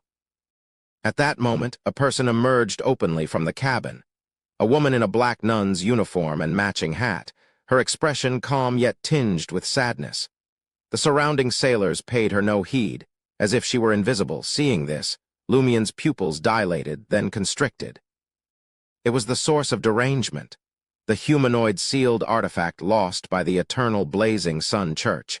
In an instant, Lumian comprehended two things. The Death Navigators, transformed governors of the sea, had coincidentally appeared near the flying bird, stirring colossal waves. The humanoid sealed artifact had unconsciously set out to sea, coincidentally choosing the same destination as him, Port Santa. There was a purpose behind this, chapter 573. Bard, the woman in the black nun's attire, felt Lumian's gaze, turning her head slightly and locking eyes with him. Lumian's gaze met hers, filled with indescribable colors, and the figure in his line of sight vanished. Simultaneously, Lumian recognized the insignificance of this occurrence. It didn't warrant further consideration. Beside the incumbent governor of the sea, Juan Oro noticed the once calm azure sea undulating. In the gray sky, stars barely visible to the naked eye underwent changes, stirring an inexplicable throbbing and emotional shift within him. An anomaly. Juan Oro couldn't determine if it was good or bad. Given the circumstances, any change was treated as an accident, potentially caused by a hidden enemy. Without hesitation, he forcefully thrust the ring of the Sea Queen into the hands of the incoming governor of the sea, Simon, growling, "Hurry up and marry the sea." In a moment of desperation, the president of the Fisheries Guild unintentionally failed to alter his voice to sound like Jorge. However, his vocal cords had changed, making him sound younger than usual. Simon, taken aback by the shout, didn't notice Juan Oro's voice shift. He raised his hand, clutching the ring of the Sea Queen, and recited, "I espouse thee, O sea, as a sign of true and perpetual dominion." With that, he threw the unique golden ring. It trembled with light, its surface covered in a gentle glow. As the ring of the Sea Queen submerged, its glow intensified and expanded to the size of a baby before transforming into a cone of light, vanishing into the azure seawater. In the next moment, Juan Oro, Lumian, and the rest heard a deafening boom. Splash. The sea boiled, unleashing huge waves that catapulted the colorful flower boat into the air. A destructive aura echoed in the surroundings. The sea's fury. How could this happen? Juan Oro's pupils dilated in disbelief. He couldn't fathom that they had angered the sea again. It seemed like this year's sea prayer ritual had failed once more. He had meticulously followed every step, witnessing the placement of the ring of the Sea Queen on the dilapidated stone platform representing the ancestors.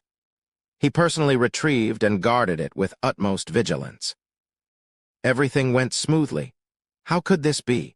As the bridal boat teetered on the verge of capsizing, Juan Oro clenched his fists, and crystalline scales resembling starlight manifested on his body.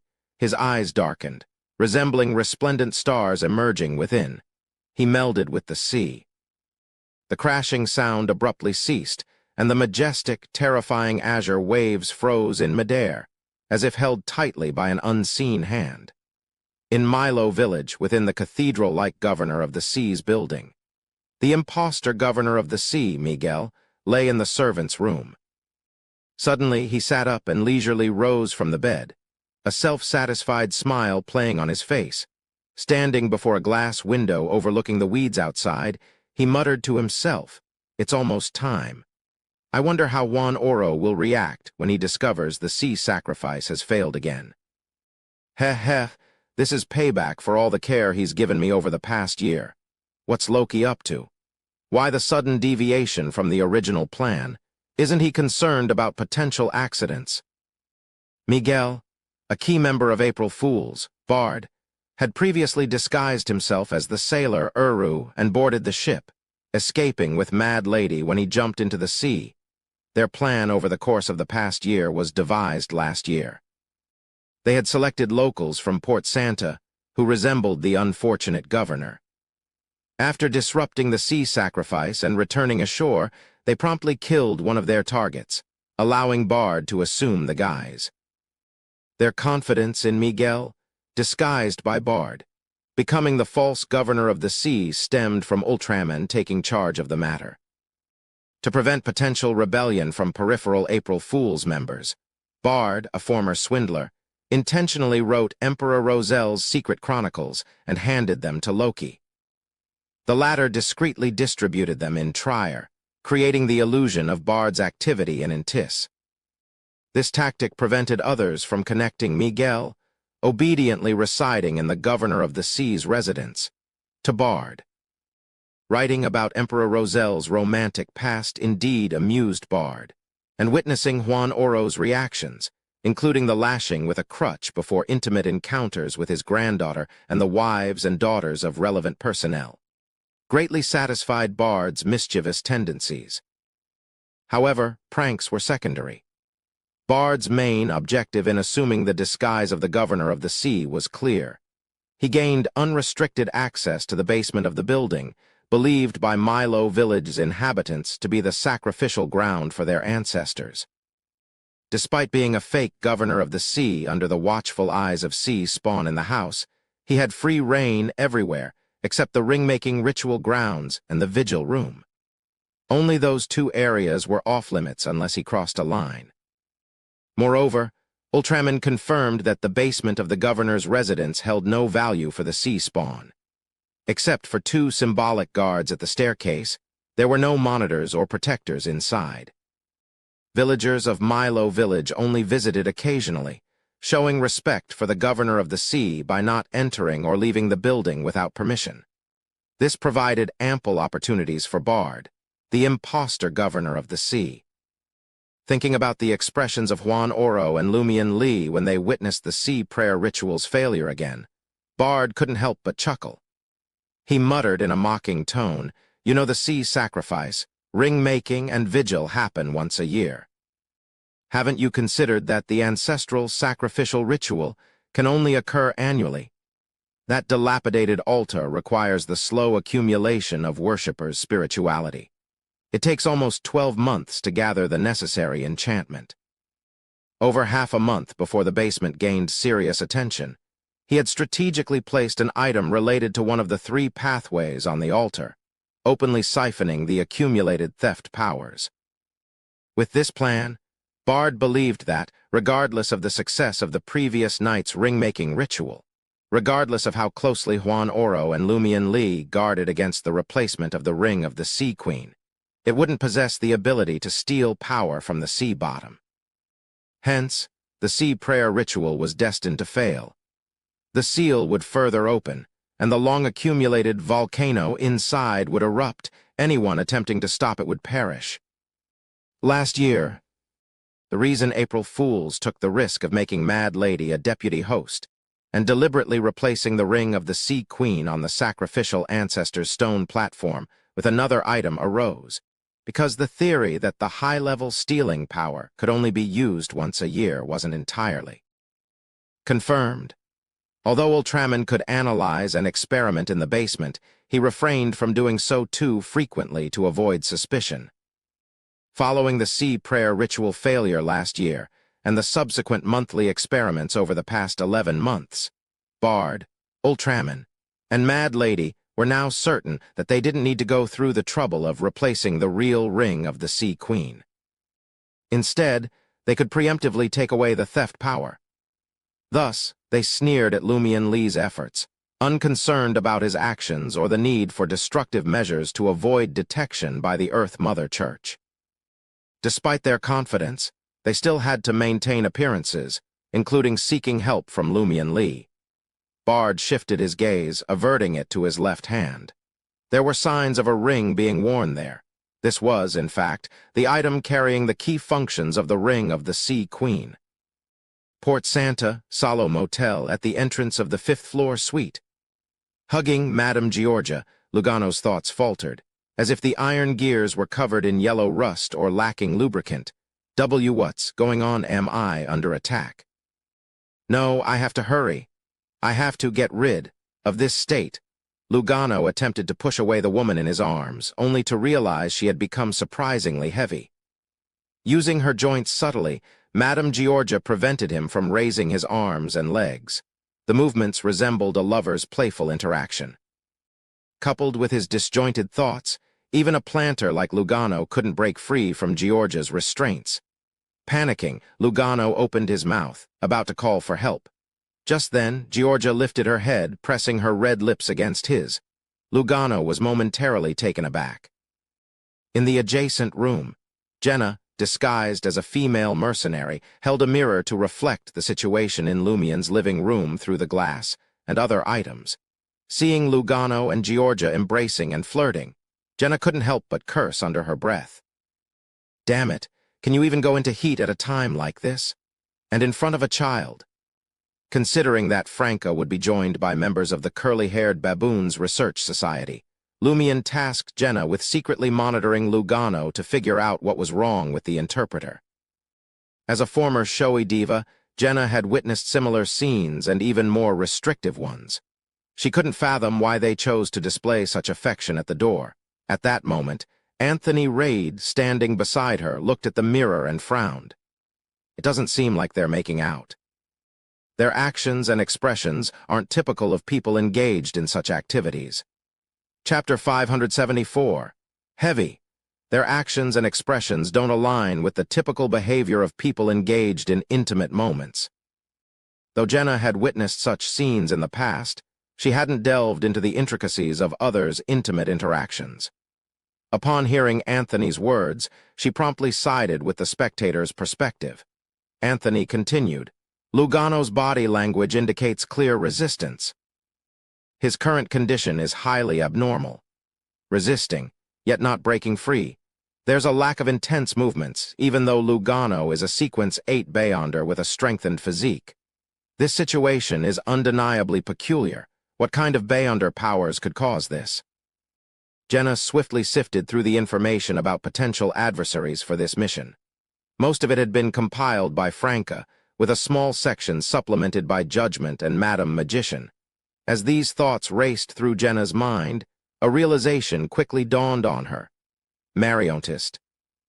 A Sequence 5 Mariontist from the Seer pathway according to Franca's description of Mariontists. These Beyonders could lurk in the shadows, silently transforming their targets into autonomous marionettes from a distance. And Madame Magician's additional information included this. A Mariontist manipulates a creature's spirit body threads. A skilled Mariontist can establish initial control of the target's spirit body threads in 5 to 10 seconds, slowing down thoughts, movements, and stiffening the body. Lugano's current state perfectly matched the characteristics of a Mariontist's initial control over the spirit body threads. Jenna lowered her voice and said to Anthony, Loki. The enemy with the codename Loki was none other than a Mariontist. Anthony immediately grasped Jenna's conjecture and nodded affirmatively. No need to rush. It takes a marionettist several minutes to completely transform the target into a marionette.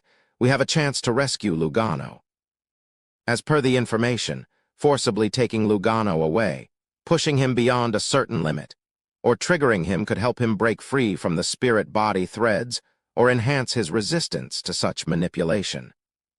Certainly, the most direct approach would be to locate Loki's true form and launch a direct attack on the enemy, preventing him from concentrating on controlling Lugano's spirit-body threads. Jenna caught Anthony's implication. Don't hurry to rescue Lugano. Find Loki's true form while Loki hasn't detected us. The two of them had posed as a couple and checked into Solo Motel's suite the previous night. Once Loki was identified, dealing with a peculiar, insidious adversary with formidable abilities might be beyond their capacity. However, they could create a significant disturbance and report to the Fertility Order, responsible for local Beyonder matters. Lumion had already coordinated with Nolia in advance. Jenna nodded and reached for the fluorescent powder, preparing to conceal herself. But in the next moment, she abandoned the idea. She recalled the information's warning. Marionetists can directly perceive the spirit-body threads of different creatures. Most invisibility effects wouldn't work on them. Moreover, Loki was currently manipulating spirit-body threads. How to locate Loki? Jenna pondered with a strong sense of urgency. In the sealed waters, aboard the betrothal ship, Lumion first witnessed the mountain-like azure waves surging, only to realize that they had frozen in the air, as if subjected to a sudden freeze. The surroundings emitted a violent aura, obliterating everything in its path. The sea's fury. Lumion's heart skipped a beat. Similarly, he couldn't fathom what had gone awry. It seemed that the ring of the Sea Queen had only unlocked the first half of the seal, and hadn't manifested the second half of its stealing effect. Nevertheless, following the completion of the ring-making ritual, the ring was indeed placed on the dilapidated stone platform. Lumion and Juan Oro had retrieved it together. Previously uncertain if the ring of the Sea Queen had been swapped, Lumion now knew it hadn't. This was evident as the ring of the Sea Queen had further opened the seal. A counterfeit ring, lacking the previous ritual, wouldn't exhibit a similar function. Could it be that someone moved the ring of the Sea Queen during the hour in the basement, preventing it from completing the eroding power's duration? Or perhaps the critical stone platform in the basement was destroyed in advance, hindering the completion of the ancestral ritual? Unlikely. How could the first scenario elude the attention of Juan Oro, me, and the sea spawn surveillance? The second scenario shouldn't be inconspicuous. It would undoubtedly be discovered by the sea spawn. As Lumion's thoughts raced, he suddenly felt a slight erosion from the destructive aura surrounding him. His mind instantly connected to something. Vaguely, Lumion saw the dark blue seabed nearly pitch black. He saw a peculiar object partially embedded in rocks and gravel. The object was unnaturally massive, surpassing the Fertility Order's cloister and the governor of the sea's residence combined. It bore a silver-gray hue, with sleek lines resembling a colossal spindle missing its front segment. At that moment, the side of the object gleamed with a radiant starlight. Together, they appeared to form a circular, transparent door. Through the door, Lumion saw a particular scene inside. Silver-gray metal walls were densely covered with special holes, resembling hives. In some nests, black foam bubbled as thin, bristle-covered baitings black insects crawled out. Some nests contained more than 10 compartments, with a wrinkled little devil lying inside, seemingly deceased and disintegrating into various forms. As this peculiar and horrifying scene etched into Lumion's mind, he snapped out of his stupor. He couldn't be bothered to ponder April Fool's actions. He swiftly deliberated on how to prevent the sealed object from going berserk and breaking free entirely. The extracted power has yet to cause any harm. It appears to be suppressed by Juan Oro at the expense of his life. If I can seize this window of opportunity to steal the released power and distribute it to everyone with a sea bloodline, there's a chance of completing the sea sacrifice segment and allowing the sea prayer ritual to succeed. Stealing. In an instant, Lumion contemplated two solutions. Firstly, he could immediately seek help from Mr. Fool, an expert in this area, with Termaboros as a precedent. Secondly, he could utilize the lie earring, a mystical item that had gained the ability to steal others' powers on the stone platform, meant to honor the ancestors. Lumion swiftly discarded the first option, considering April Fool's involvement. With the celestial worthy of heaven and earth for blessings backing them, seeking Mr. Fool's assistance might not yield a response. It could potentially be a time-consuming effort. As for the second method, Lumion sensed a strong feeling of inevitability and an undeniable sense of coincidence. Lai had recently acquired the ability to steal someone else's power, and here it was proving beneficial in a critical moment. Without the luxury of time for careful analysis, Lumion made a swift decision: put aside coincidences and inevitability for now. Resolving the current predicament was the most pragmatic approach. He then retrieved the silver lie earring from his pocket. Typically, such items couldn't be brought onto the betrothal ship. They would surely be discovered by the sea spawn.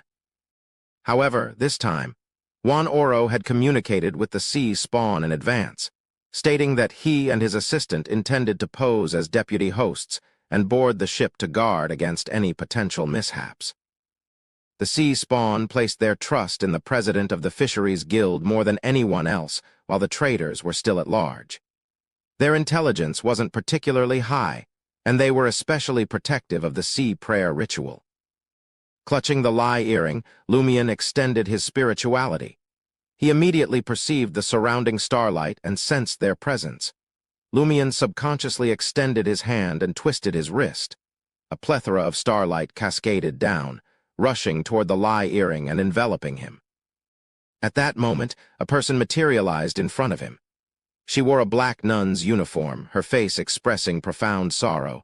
She appeared like a colossal whale suddenly leaping out of the sea without warning. It's her. The source of derangement. Lumion finally recollected something he had forgotten. There was indeed such a person on the ship. In the next instant, he sensed the humanoid sealed artifact becoming unusually weighty, so heavy that the surrounding void slightly bent. It was so heavy that all the starlight surged toward her like the sea. The weight was so immense that the betrothal ship began to sink, and the nearby seawater was pushed aside. Silently, Lumion witnessed the sea around him morphing into a translucent azure mountain peak, looming over them as they descended to the seabed. It resembled the walls of a deep well, and the well mouth formed by these walls grew more distant with each passing moment. 4 hours ago, at the edge of the foggy sea, Nolfi said to Charname, "You have to listen to me completely from now on. Otherwise, it will be very dangerous." "Sure." Charname nodded. "But before that, we need to communicate openly." A smile gradually spread across his face. Batna, who stood beside Nolfi, asked curiously, "What communication?" Charname produced a metal canister and looked at Nolfi. "This is an agent that can make people speak the truth. I want to know if you have a secret collaborator. If so, who is it? Don't worry, it's not poison." Charname unscrewed the lid and took a sip to demonstrate his sincerity. Nolfi fell silent. "If I don't understand the corresponding details, it'll be challenging for me to follow your instructions." Charname began to instigate. "We're already here. We could enter those waters at any moment and destroy the underwater palace before the sea prayer ritual. Are you truly willing to give up?" Nolfi remained silent for a moment before accepting the metal canister and taking a big gulp. Charname's heart ached as he withdrew the bottle and patiently waited for the medicine to take effect. Chapter 575. Handover. After a while, Charname reached his limit. He stared at Nolfi and questioned, "Do you have any secret collaborators?" Nolfi gently nodded and admitted, "Yes." Batna and Charname anticipated this response, but it failed to dampen Charname's excitement. "Who is it?" Nolfi hesitated for a moment before revealing, It's Juan Oro." "Juan Oro, the president of the Fisheries Guild." Batna was caught off guard. Charname shared the sentiment. Could the spy be the boss? Despite his critique, he pressed on, "Are you sure it's Juan Oro?" While instructing Juan Oro to investigate the core members of the Fisheries Guild, Lumion, who had uncovered the Earth Mother Church's true motives, sought similar information from Nolia of the Fertility Order, which included Juan Oro, the president. Official reports indicated that Juan Oro's health had been relatively stable. He had never faced serious illness or severe injury. Moreover, he hadn't displayed any signs of losing control of his lizard form. In essence, there was no indication that he had been possessed by Ultraman, a transmigrator. Naturally, a definitive judgment couldn't be made based solely on this information. After all, when the original bodies of many curly-haired baboons research society members met unfortunate fates, there were no witnesses. Despite growing older, Juan Oro's personality remained relatively unchanged, sans the increasingly stubborn streak and a penchant for returning to the sea. Crucially, if Juan Oro were Ultraman, many of April Fool's disruptive actions during the sea prayer ritual would be unnecessary. It could be executed in a simpler and more covert manner. Considering these factors, Charname had previously concluded that Juan Oro wasn't a key member of April Fool's. Nolfi pursed her lips and disclosed, "It's him. I met him 6 months ago in Port Rayak. Rayak, located north of the Darij mountain range, served as a port under the jurisdiction of the Riston province in the Intis Republic." "Met before," Charname blurted out. "Your eyes can deceive you.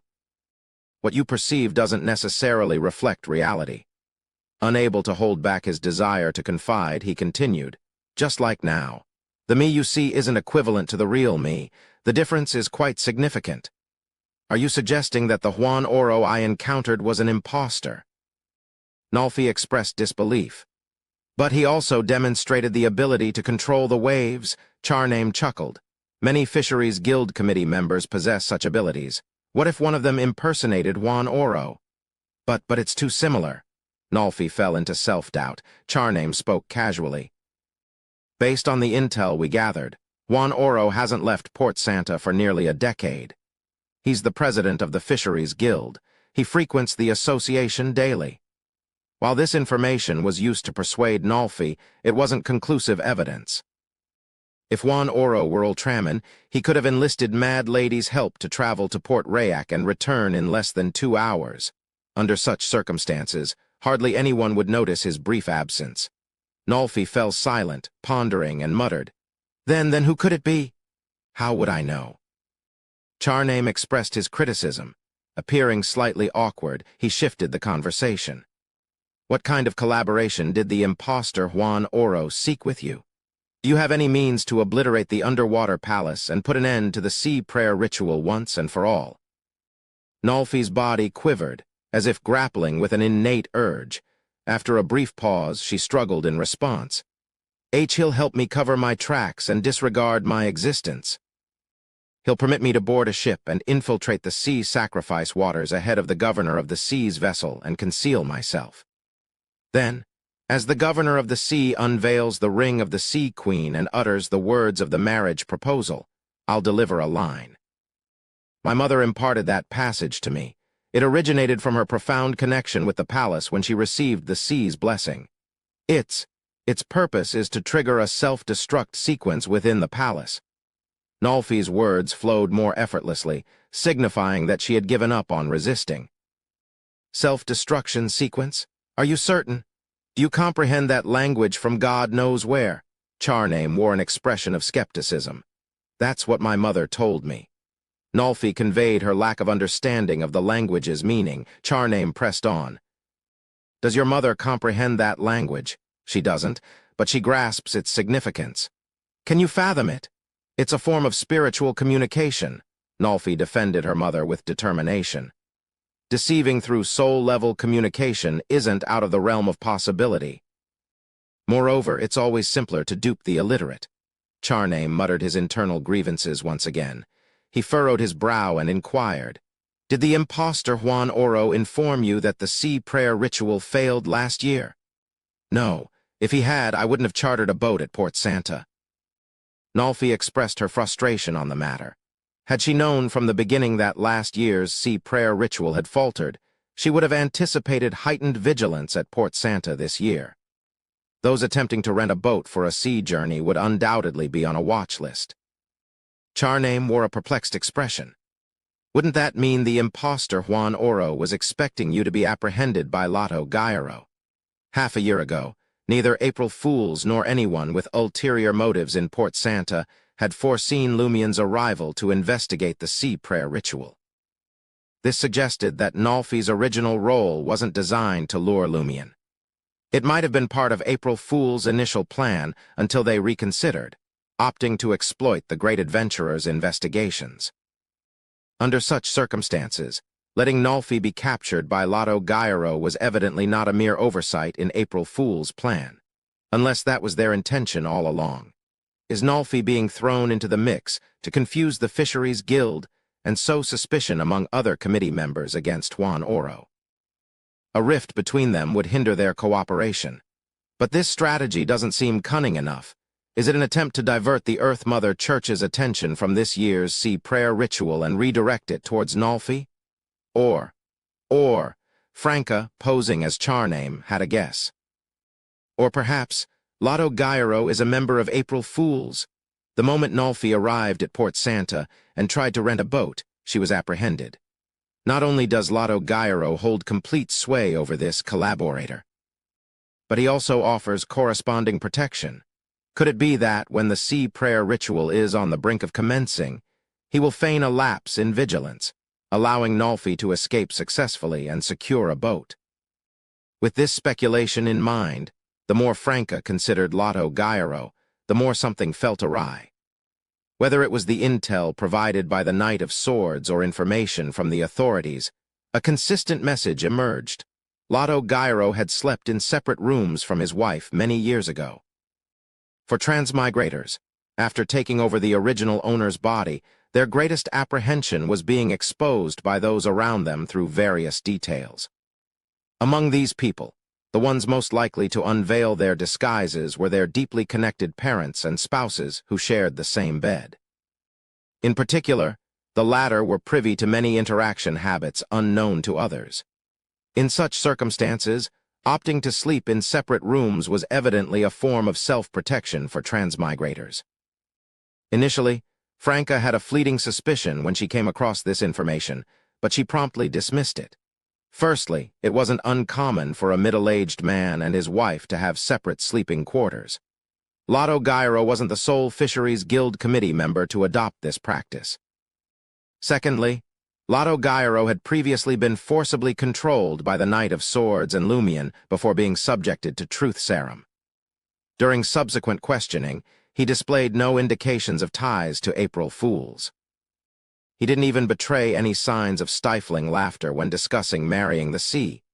However, what if Lotto Gairo, who willingly transmitted Nolfi's information, had prepped in advance to elude the adventurer's detection, and had cloaked a portion of his memories through hypnosis? The truth serum fundamentally heightened the inclination to share with others. Anything beyond the user's knowledge or comprehension remained veiled. The pressing question now was, where did Lotto Gairo acquire Beyonders or items with similar capabilities through April Fool's channels? Franca, increasingly convinced that Lotto Gairo was Ultraman, recalled a crucial detail. The current governor of the sea, Simon, belonged to the Gairo family. Previously, Juan Oro had heeded her advice to conduct a blood test on everyone, excluding Lumien, who boarded the ship. The aim was to confirm familial ties and unveil any outsiders attempting to infiltrate in disguise. What if Simon Gairo was Lotto Gairo in disguise? This method would only affirm his identity. On the betrothal ship, now resting on the seabed as if weighed down by a colossal boulder, Simon Gairo, positioned at the bow, appeared bewildered, his face a mixture of panic and confusion. Yet a faint curl formed at the corners of his mouth. At that moment, the governor of the sea handover ritual from the previous night flashed in his mind. Clad in a pristine blue suit, Simon Gairo entered the hall, noting his predecessor, governor of the sea Miguel, clad in a retro-white robe, observing him. Following the predetermined procedure, he uttered the prearranged words, "I'll leave the sea to you." "It's my honor," Simon Gairo responded solemnly as he advanced toward the other party. Miguel extended his right hand, and Simon Gairo reached out for a handshake.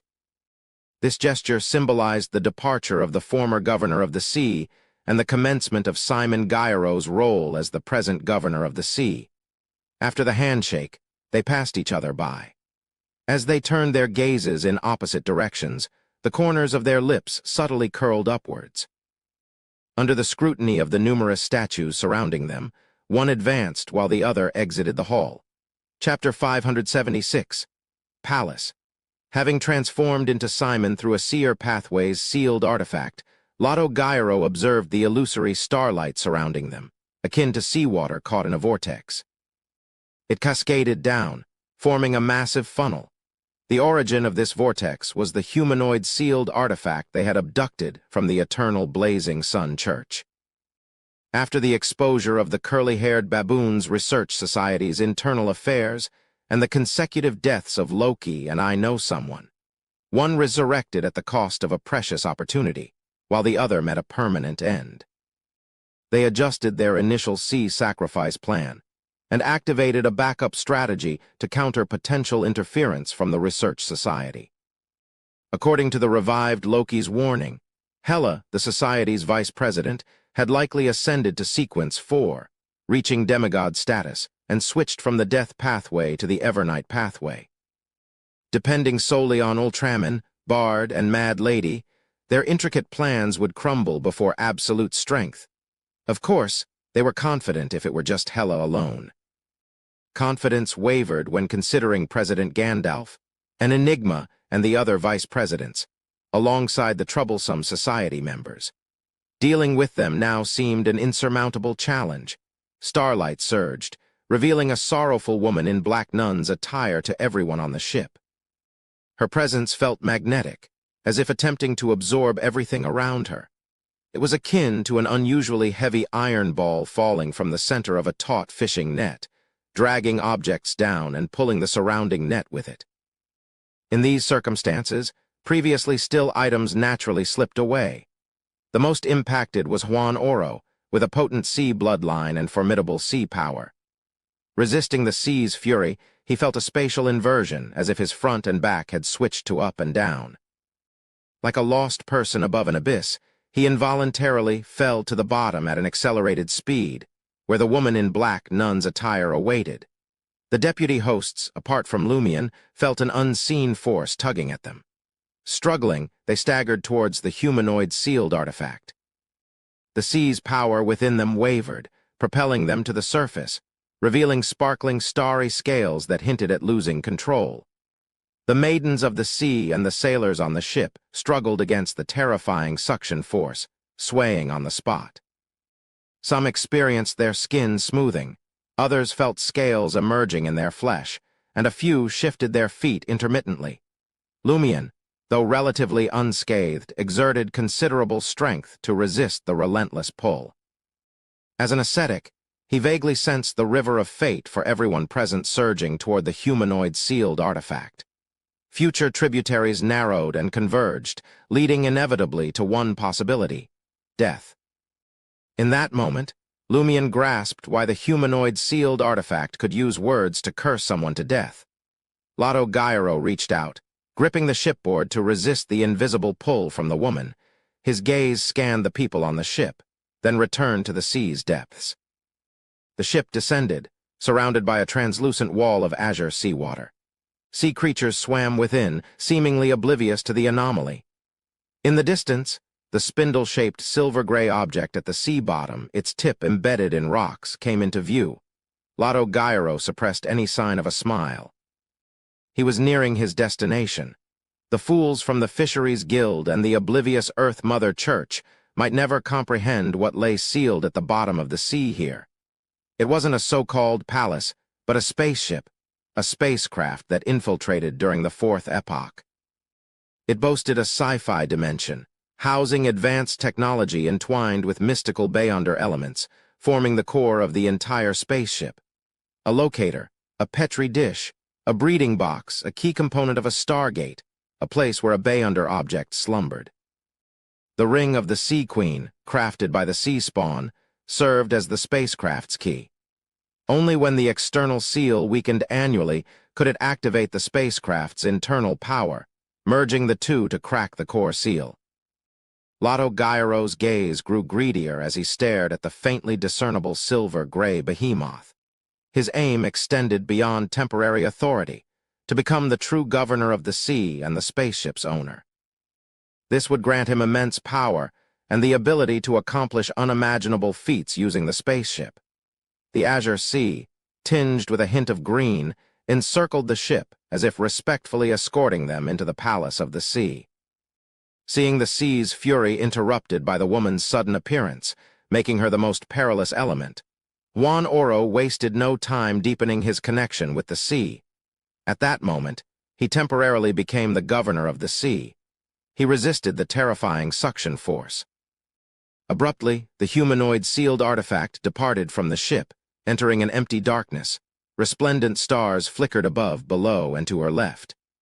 Ahead stood Juan Oro, covered in starlight scales, deep-eyed, and with completely white hair. Juan Oro raised his right hand, swiping his finger.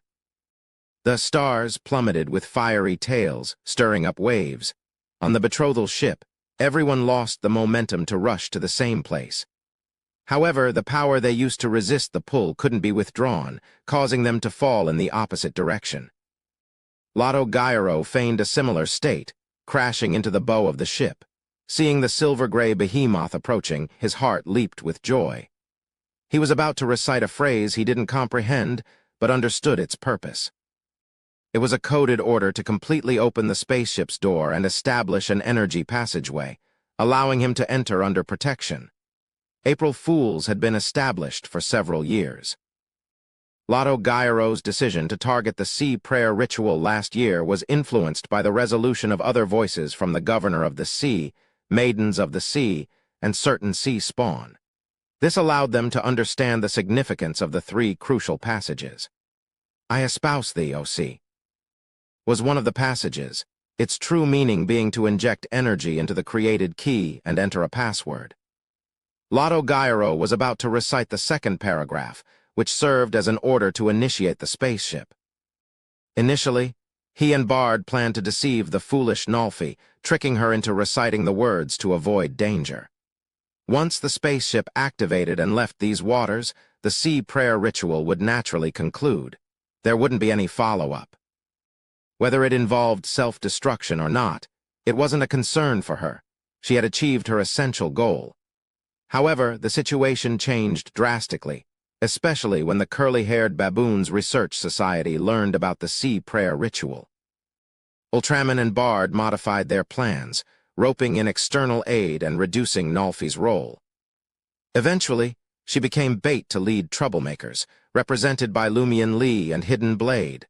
Lotto Gyro opened his mouth and muttered the words. As he finished speaking, he looked expectantly at the spaceship at the sea bottom. But nothing happened. How is this possible? Lotto Gyro's heart tightened, feeling a sudden sense of danger. With a jolt, he saw everything disintegrate like a soap bubble, vanishing. Lumion, transformed into Brian, had arrived near him at some point. A dream. He had been dreaming since Juan Oro pulled the humanoid sealed artifact into the cosmic void. Hela. This name flashed through Lotto Gyro's mind.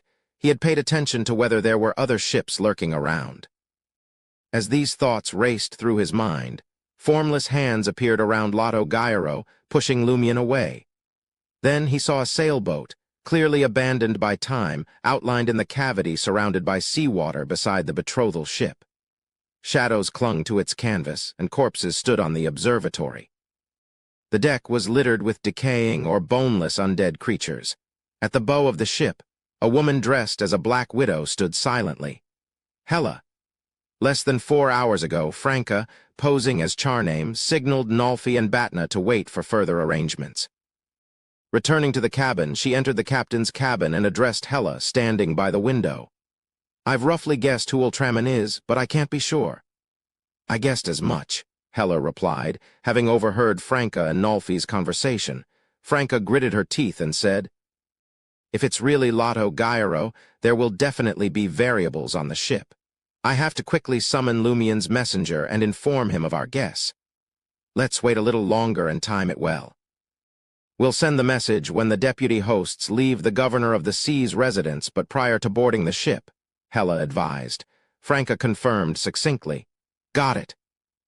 She observed Hela, with her light blonde hair naturally cascading over her shoulders, and her dark eyes seemingly darker as she meticulously engraved patterns and arranged items on the captain's cabin desk. With curiosity, she promptly inquired, "What's this for?" Setting up a ritual to completely conceal the entire ship, preventing anyone from discovering it. It's impossible for me to do this on my own. I can only achieve it through a deity's help, and she should be very willing to help. Without hesitation, Hela took off the pure silver ring embedded with a black diamond from her right hand and placed it in the center of the altar. On the betrothal ship, Lumion scrutinized Lotto Gyro, his body quivering with excitement. He couldn't comprehend how the other party had thwarted the sea prayer ritual once again. After all, he had been vigilantly observing this old friend of his and hadn't witnessed any ring switching. Nonetheless, it didn't matter. A well-devised plan was not a fragile creation that crumbled with the slightest mistake. It had to allow for enough margin for error. Similarly, Lotto Gyro couldn't fathom how Hela and the ship had approached without triggering his detection. But it didn't matter. If they hadn't prepared for the interference of the curly-haired baboons' research society and Hela, they wouldn't have taken action this time. Lotto Gyro's eyes suddenly darkened, and specks of starlight illuminated. The surrounding azure seawater froze once more. Here he surpassed the old-timer Juan Oro. He had long amassed the power to temporarily become the governor of the sea. In the upcoming period, he would ascend to become the god of these waters. Chapter 577. Same thoughts. On the flower ship, Lotto Gyro extended his arms and sunlight erupted from his body. The sky dimmed and the sea approached nothingness. Illusory stars emerged among them, expanding like distant suns. In the next moment, Lotto Gyro swiftly spoke a few words in ancient Hermes with a grave expression. God says entering dreams is ineffective. With the reinforcement of the sea's power, he neared the status of a Sequence 4 demigod. This allowed him to employ the notary's God says ability more precisely, diminishing Hela's capacity to compel people into entering dreams. Without this intervention, if Hela used her ability to forcefully restrain him without guiding him into an easily interruptible dream to gather information, breaking free from such a demigod's dream would prove challenging in a short time. He would become like a feral dog under anesthesia, at Lumion Lee's mercy. The choice of entering dreams is ineffective over sleeping is ineffective was deliberate. The former was more specific and avoided potential ambiguity related to various abilities. Additionally, the Evernight pathway's induced slumber originated from being forcefully drawn into a dream, not the other way around. Essentially, it was a dream, not sleep. As Lotto Gyro pronounced the ancient Hermes phrase, entering dreams is ineffective. His body still felt as weighty as the humanoid sealed artifact, though not as exaggerated. This stirred massive waves in the surrounding seawater, attempting to fill the void. The sailboat manipulated by the undead creatures visibly swayed, nearly capsizing, severely impeding Hela's further movements. Immediately after, Lotto Gyro reclined even further. A miniature, bright sun manifested in his eyes. Simultaneously, the ethereal sky and the stars emerging from the sea emitted light of varying intensities. They interweaved, crafting a splendid and pure blazing pillar of light. The majestic pillar of light descended, enveloping the front half of the sailboat where Hela stood. It melted the undead creatures there as if they had evaporated, leaving no trace of darkness. Hela became engulfed by the pillar of light. This was the light of holiness, an ability of a Sequence 5 priest of the light of the sun pathway.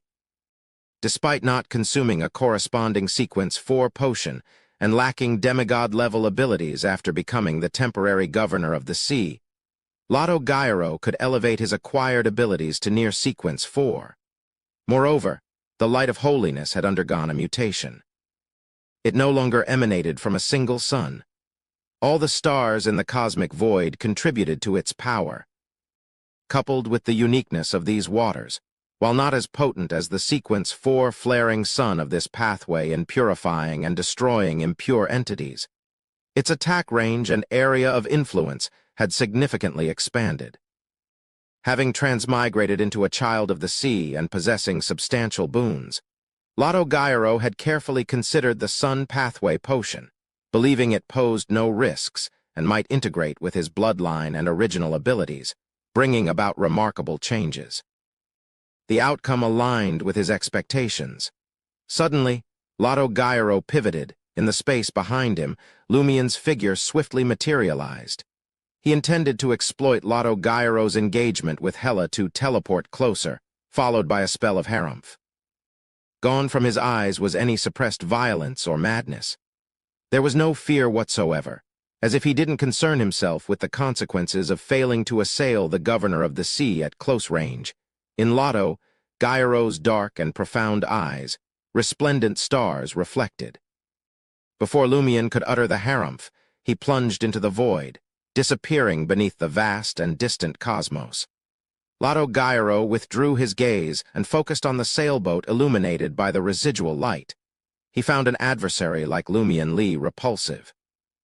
It wasn't that he couldn't be forcibly eliminated, but doing so might only exacerbate matters. He could potentially incur the indiscriminate wrath of a high-ranking individual. His decision was to leverage the authority of the governor of the sea to banish his foe into a self-created cosmic void, leaving him disoriented and unable to find an exit for the time being. Once he assumed control of the spaceship and became the true governor of the sea, he planned to return and calmly resolve the issue. At that precise moment, Juan Oro, entangled in a battle with the humanoid sealed artifact in his cosmic void, suddenly detected an anomaly.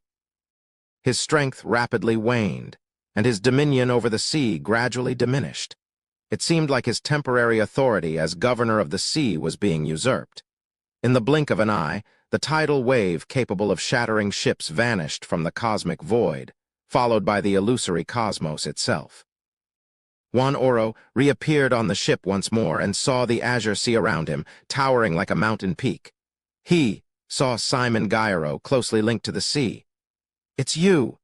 His roar coincided with an involuntary bend, as if an invisible force pressed him down to the floor. The humanoid sealed artifact had also returned, reinstating a formidable weight. Lotto Gyro gazed at her, his face covered in scales tinged with starlight. Then he pointed at Hela's ship and spoke in a fluent language, "Yempercent and asterisk." He didn't comprehend the exact meaning of the sentence, but he understood that it could prompt the other party to attack a designated target. Although he harbored no fear of Hela in these waters, he remained vigilant of Gandalf and others who might be on the ship. Therefore, he had to give his utmost effort. The humanoid sealed artifact's sorrow dissipated slightly, and it nodded blankly. Her body pivoted towards the sailboat, which bobbed in the underwater waves. In an instant, Lotto Gyro bent down and grasped his throat. Wah! He ejected a slender, sticky blob of flesh. The flesh contorted and writhed, swiftly taking on a human form. Lotto Gyro promptly straightened up and seized the moment to command, "Mad Lady, open the passageway to the spaceship." He wasn't concerned that Mad Lady might usurp the position of the governor of the sea and become the owner of the spaceship, because she lacked the sea bloodline. In the cosmic void crafted by Lotto Gyro, Lumien showed no urgency to find an exit or ascertain his coordinates. He simply teleported. Out, he clasped his throat. While he ejected a slender, sticky blob of flesh, the flesh contorted and writhed, swiftly taking on a human form. Salo Motel, adjacent to Lumien's suite. Recalling that invisibility and shadow concealment were futile against Mariontists, Jenna pondered ways to locate Loki's true form. Drawing on information from the major Arcana card holders, she knew a Mariontist had to be within 5 meters of a target to transform individuals into marionettes.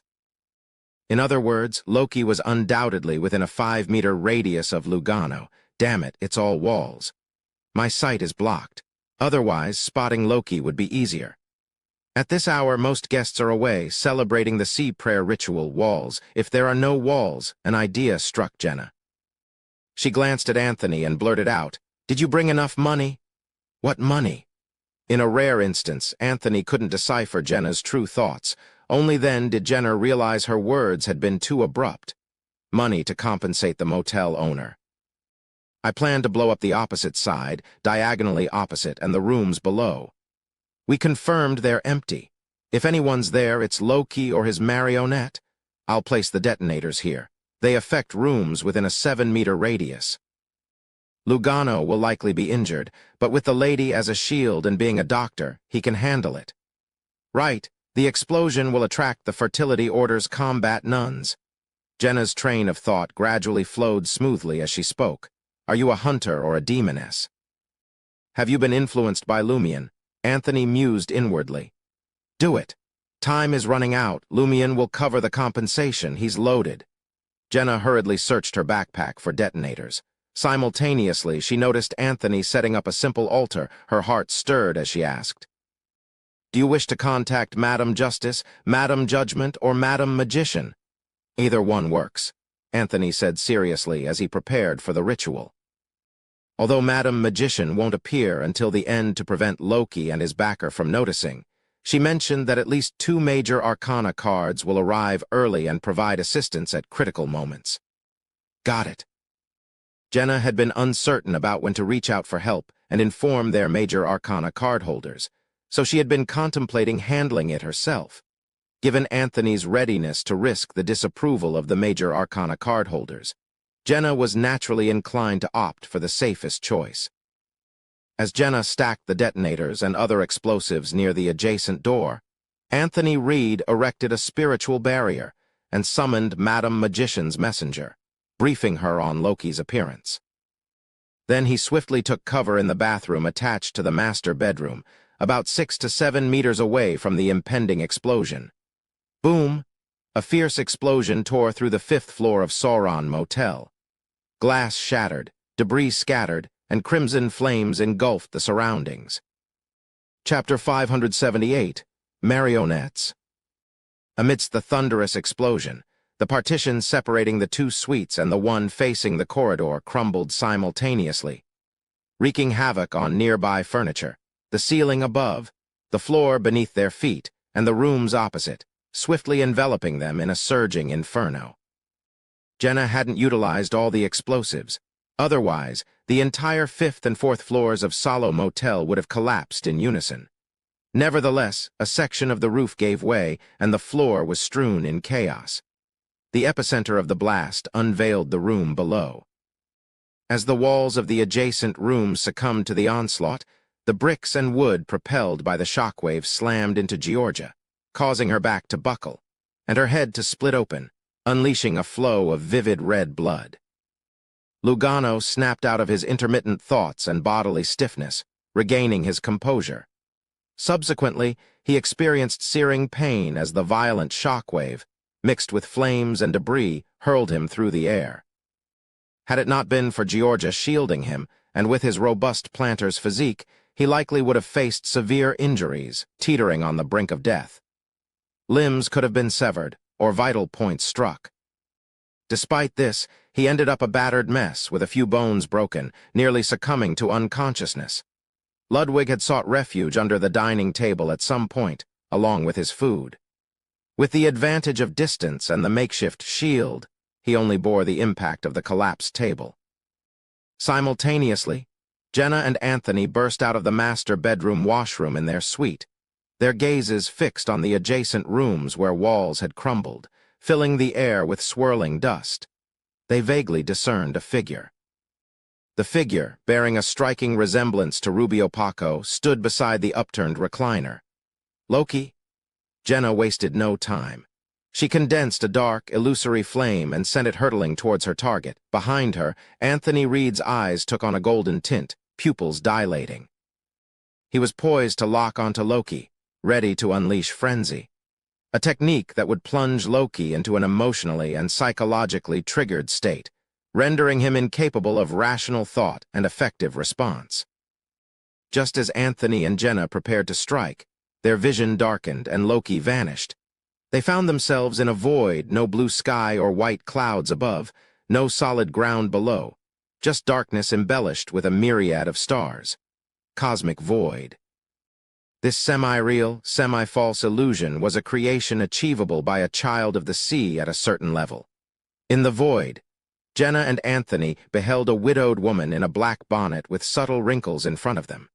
Martha, the Paco family's matriarch, now a marionette under Loki's control, was hidden in the room where Loki manipulated the spirit-body threads. With sufficient preparation time, how could Loki not perform with his marionettes? He had 2 puppets with Beyonder powers, and this was one of them. Another remained concealed, with the last slot reserved for specific situations, adaptable at will. It could be switched once an enemy was under control. When Loki posed as Rubio Paco, bringing Madame Martha to meet the governor of the sea, the family's matriarch was already a marionette. Thus, he had to ensure she stayed within his control range. Lugano discerned Madame Martha's severe injuries primarily because a marionette was essentially comparable to a lifeless entity. A marionette's manipulation of her spirit-body threads allowed her to execute various actions, mimicking living characteristics. To a Sequence 8 doctor, this appeared as grave injuries. Had Lumion not infrequently observed others' luck without forming a habit, he would have realized that Madame Martha's fate was off. It was eerily still, resembling death. Martha, a subtle smile on her face, lifted her right hand, a spectral green light coalescing at her fingertips. The radiance morphed into a beam that streaked towards Jenna. Having heard Lumion explain the sea bloodline's abilities, Jenna, at the sight of the spectral green light, rolled out of the cosmic void. Anthony followed suit. He refrained from using frenzy on Martha since a marionette, essentially dead, wouldn't succumb to frenzy.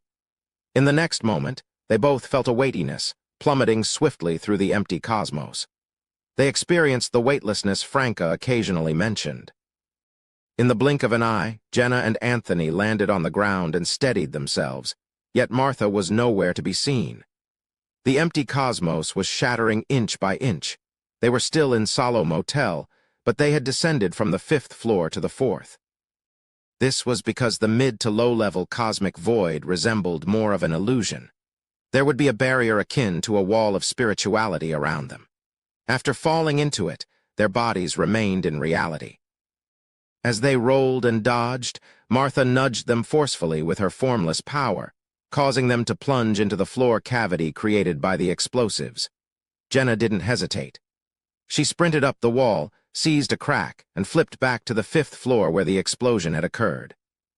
She saw Lugano tending to his injuries, and Loki and Madame Martha were absent from the room diagonally opposite. Ludwig, who had hidden under the dining table, had vanished as well.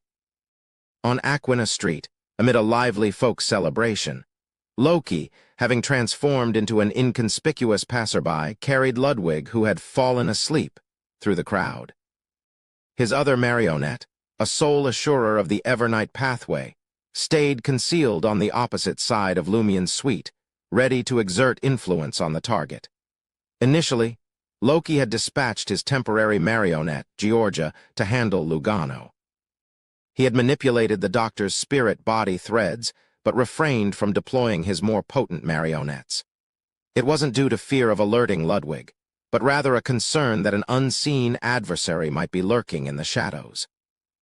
After all, several lodgers in the motel hadn't left for the sea prayer ritual celebrations.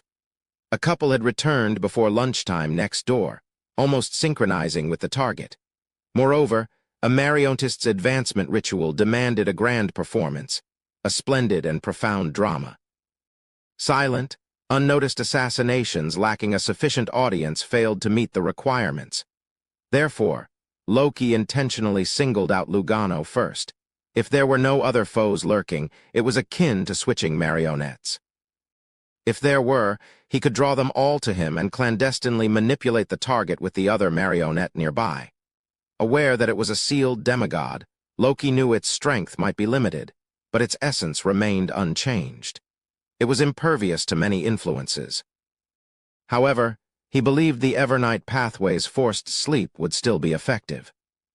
Since this sealed demigod could experience exhaustion, hunger, and the need for rest, food, and sleep like a true child. It implied that the seal had impacted corresponding characteristics, making him akin to an ordinary person in those aspects. At most, he would awaken faster and require less rest time.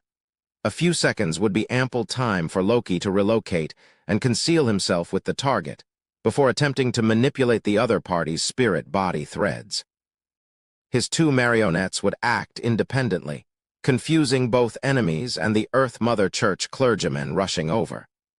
They would lead them on a chase spanning about 100 to 200 meters, completing the corresponding performance.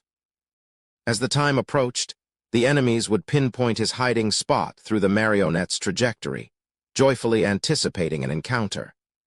However, what awaited them would be a demigod-level marionette, leading to a terrifying and grim outcome. Under the watchful eyes of the surrounding citizens, the magnificent play would conclude. Loki could consume the potion and ascend to Sequence 4, becoming a bizarro sorcerer, on the betrothal ship within Lotto Gyro's cosmic void. This was fundamentally different from lower middle-level abilities. It was both an illusory realm and an alternate space that could cause people to lose themselves and become abnormally fragile. It was akin to the bottle of fiction, augmented with hallucinations. The sticky blob of flesh Lumion had expelled squirmed rapidly, stretching and expanding into a discernible figure. Cloaked in blood-red fabric with a matching hood obscuring its face in shadows, the figure revealed itself as none other than Mr. K of the Aurora Order. To counter April Fool's machinations, Lumion had chosen the strategy of overwhelming force. He accomplished this with overt and imposing power, complemented by meticulous arrangements.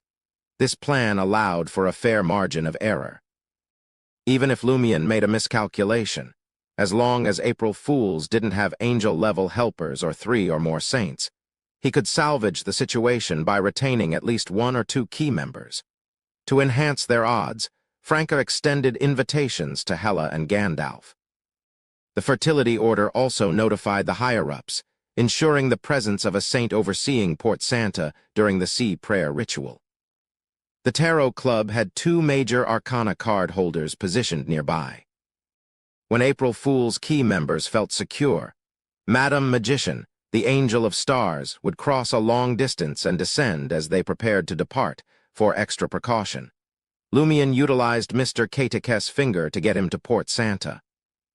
Morphing with the Rose Bishop's power, he turned into a fleshy blob, and was concealed in Lumion's stomach to infiltrate the betrothal ship. Mr. K glanced up, his eyes taking on an otherworldly illusion, as if concealing hidden doors. Swiftly scanning the cosmic void, he identified an escape route. "Follow me," he said to Lumion in a hoarse voice. Nodding, Lumion reached into the traveler's bag, extracting the flog-boxing gloves and preparing to don them. "If you guys still have a backup plan, or if a few powerhouses don't appear in time, I'll draw the attention of the evil gods and create chaos. We'll all face the danger together." Early exits? Forget about it. Chapter 579, Energy Passage. On the betrothal boat, the humanoid sealed artifact ascended, her form suspended in the air. Striding through the atmosphere, she advanced toward the sailboat. With the weight akin to a massive stone sphere, she manipulated the surrounding space, causing the target ship to shift automatically. The 2 factions drew near. Concurrently, the vacant eyes of the humanoid sealed artifact, adorned in a black nun's attire, suddenly sparked with madness and chaos. Minute blood vessels protruded from the whites of its eyes, swiftly converging, accompanying her affliction.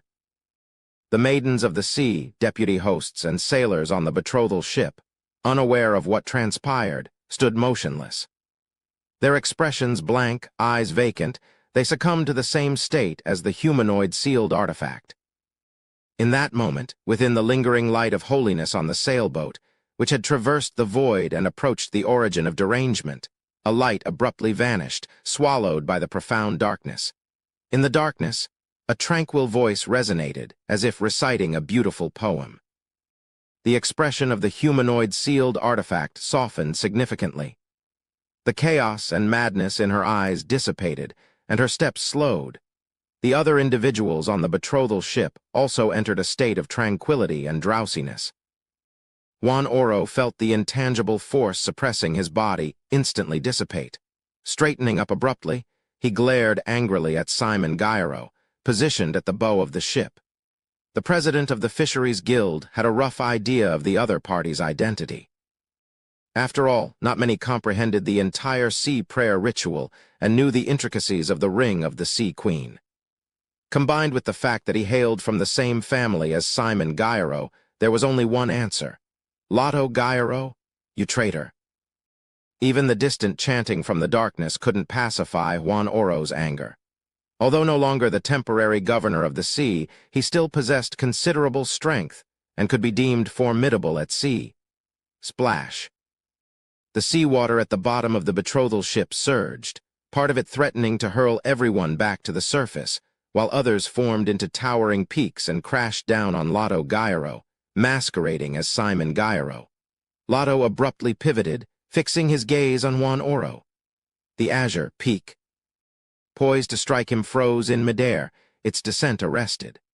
The water's attempt to push the betrothal ship out of this area also ceased its endeavors. Reflected in Lotto Gyro's eyes was the figure of Juan Oro. The corners of his mouth curled up slightly as he stated a fact in a composed tone.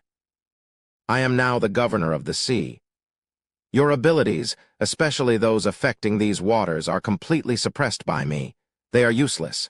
The incantation from the darkness targeted the humanoid sealed artifact. Everything else was secondary. As the interim governor of the sea, Lotto Gyro couldn't help but be affected. However, thanks to the feedback from the sea and the sharing of the burden, it didn't reach a profound level. He only became more tranquil, devoid of the desire for intense combat and direct killing. Compared to Juan Oro, he was more concerned about whether Gandalf was on the sailboat besides Hela. He was more concerned about whether Mad Lady had opened the spaceship's passageway in time. Juan Oro's heart sank as he witnessed the azure wave suspended in midair and Lotto Gyro, seemingly indifferent to him. At that moment, Lotto turned to Mad Lady, who had reverted to her human form, and addressed his companion, clad in an unusually flamboyant blood-colored dress. Hurry up. Mad Lady wasn't particularly tall, standing at over 1.6 meters. Her dark blonde hair was disheveled, influenced by the heaviness effect. None of it fluttered wantonly, pointing towards the seabed, her face concealed by pure flesh, making it challenging to discern her original appearance. She wore a ring on each hand. On her left hand, there was a rose-gold ring embedded with a gem resembling crimson blood, and on her right, a simple, pure silver ring. Mad Lady responded to Lotto Gyro with a smile. So there are times when you're anxious. Only then did she cast her gaze at the silver-gray behemoth embedded in the seabed not far away. This lunatic? Lotto Gyro cursed inwardly. I know someone had an extremely nasty personality, and subsequently succumbed to mental illness due to other reasons, and was admitted to an asylum. But in contrast, Mad Lady had displayed an abnormal state of mind from the very beginning. In the past, she relied on I know someone's regular treatment to barely maintain her rationality, but now she was becoming more and more insane. Lotto Gyro took a deep breath, focusing on the peculiar sounds emanating from within the spaceship, resisting the distant chants echoing in the darkness. Swiftly regaining his will to fight, he redirected his gaze to the sailboat, raising his right arm. Upon witnessing this, Juan Oro's sense of despair deepened. The white-haired old man clenched his fist, slamming it against his chest. With a snap, his sternum broke, and his flesh tore open, releasing a torrent of blood that painted his body and the betrothal ship's deck red. As life ebbed away, Juan Oro's white hair defied the heaviness effect, floating upwards. His steps grew burdensome, each movement pressing down like a mountain on the ground. Just as Lotto Gyro was poised to unleash the surrounding seawater, submerging the sailboat, he suddenly realized that the sea wasn't as obedient as before. His governor of the sea position teetered on the brink of collapse. Lotto Gyro turned his head once more, narrowing his eyes at Juan Oro, now covered in blood. Traitor, the sea will punish you. Juan Oro's dark green eyes focused, emitting a beam of blue light. Accompanying this attack, he also intensified Lado Gyro's heaviness, rendering him unable to move normally. Two beams struck Lado Gyro simultaneously, penetrating him and sinking into the sea. Lado Gyro's aura weakened slightly, but he wasn't as severely injured as Juan Oro believed. Sunlight burst forth from the April Fool Key member who used Ultraman as his code name, eradicating the residual corrosive powers and altering his body structure. He lifted his chin slightly and uttered 3 words with strange pronunciations. % and. This was also the language employed to activate the spaceship. The implication was likely akin to granting access, equivalent to obtaining a certain amount of Governor of the Sea power without melding with the sea after opening a crack in the seal. Lado Gyro's usage now was to help him seize all authority back from Juan Oro. HMPH, foolish fellow, a group of fools. They hadn't studied the sounds heard during every sea sacrifice after so many years. They guarded the treasure but failed to excavate it, sacrificing your life. Sacrificing yourself. Its meaningless brains and strength are the foundation. Juan Oro, still bleeding from his chest, was surprised to discover that the authority of the Governor of the Sea had shifted again. He stared at Lado Gyro in confusion and horror, as if looking at a true devil. Why? Why does the sea favor him more? Why does the sea favor this traitor more? At that moment, Mad Lady, on the other side of the bow, completed reciting the incoherent order. The silver-gray behemoth at the bottom of the sea trembled slightly, increasing in magnitude, causing the entire seabed and all the seawater to quake. Inside, beams of pure light converged and shot out from the open entrance, landing at the edge of the betrothal ship, forming a transparent tunnel-like energy passageway. Mad Lady didn't immediately leap into the pure light. She understood that, as the spaceship opened and activated further, the power accumulated in the depths of the seal would erupt. Everyone present, except the Governor of the Sea, would be torn apart. But it didn't matter. She had a solution. The plain silver ring on her right hand, a gift from Bard, held the boon from honoring the ancestors.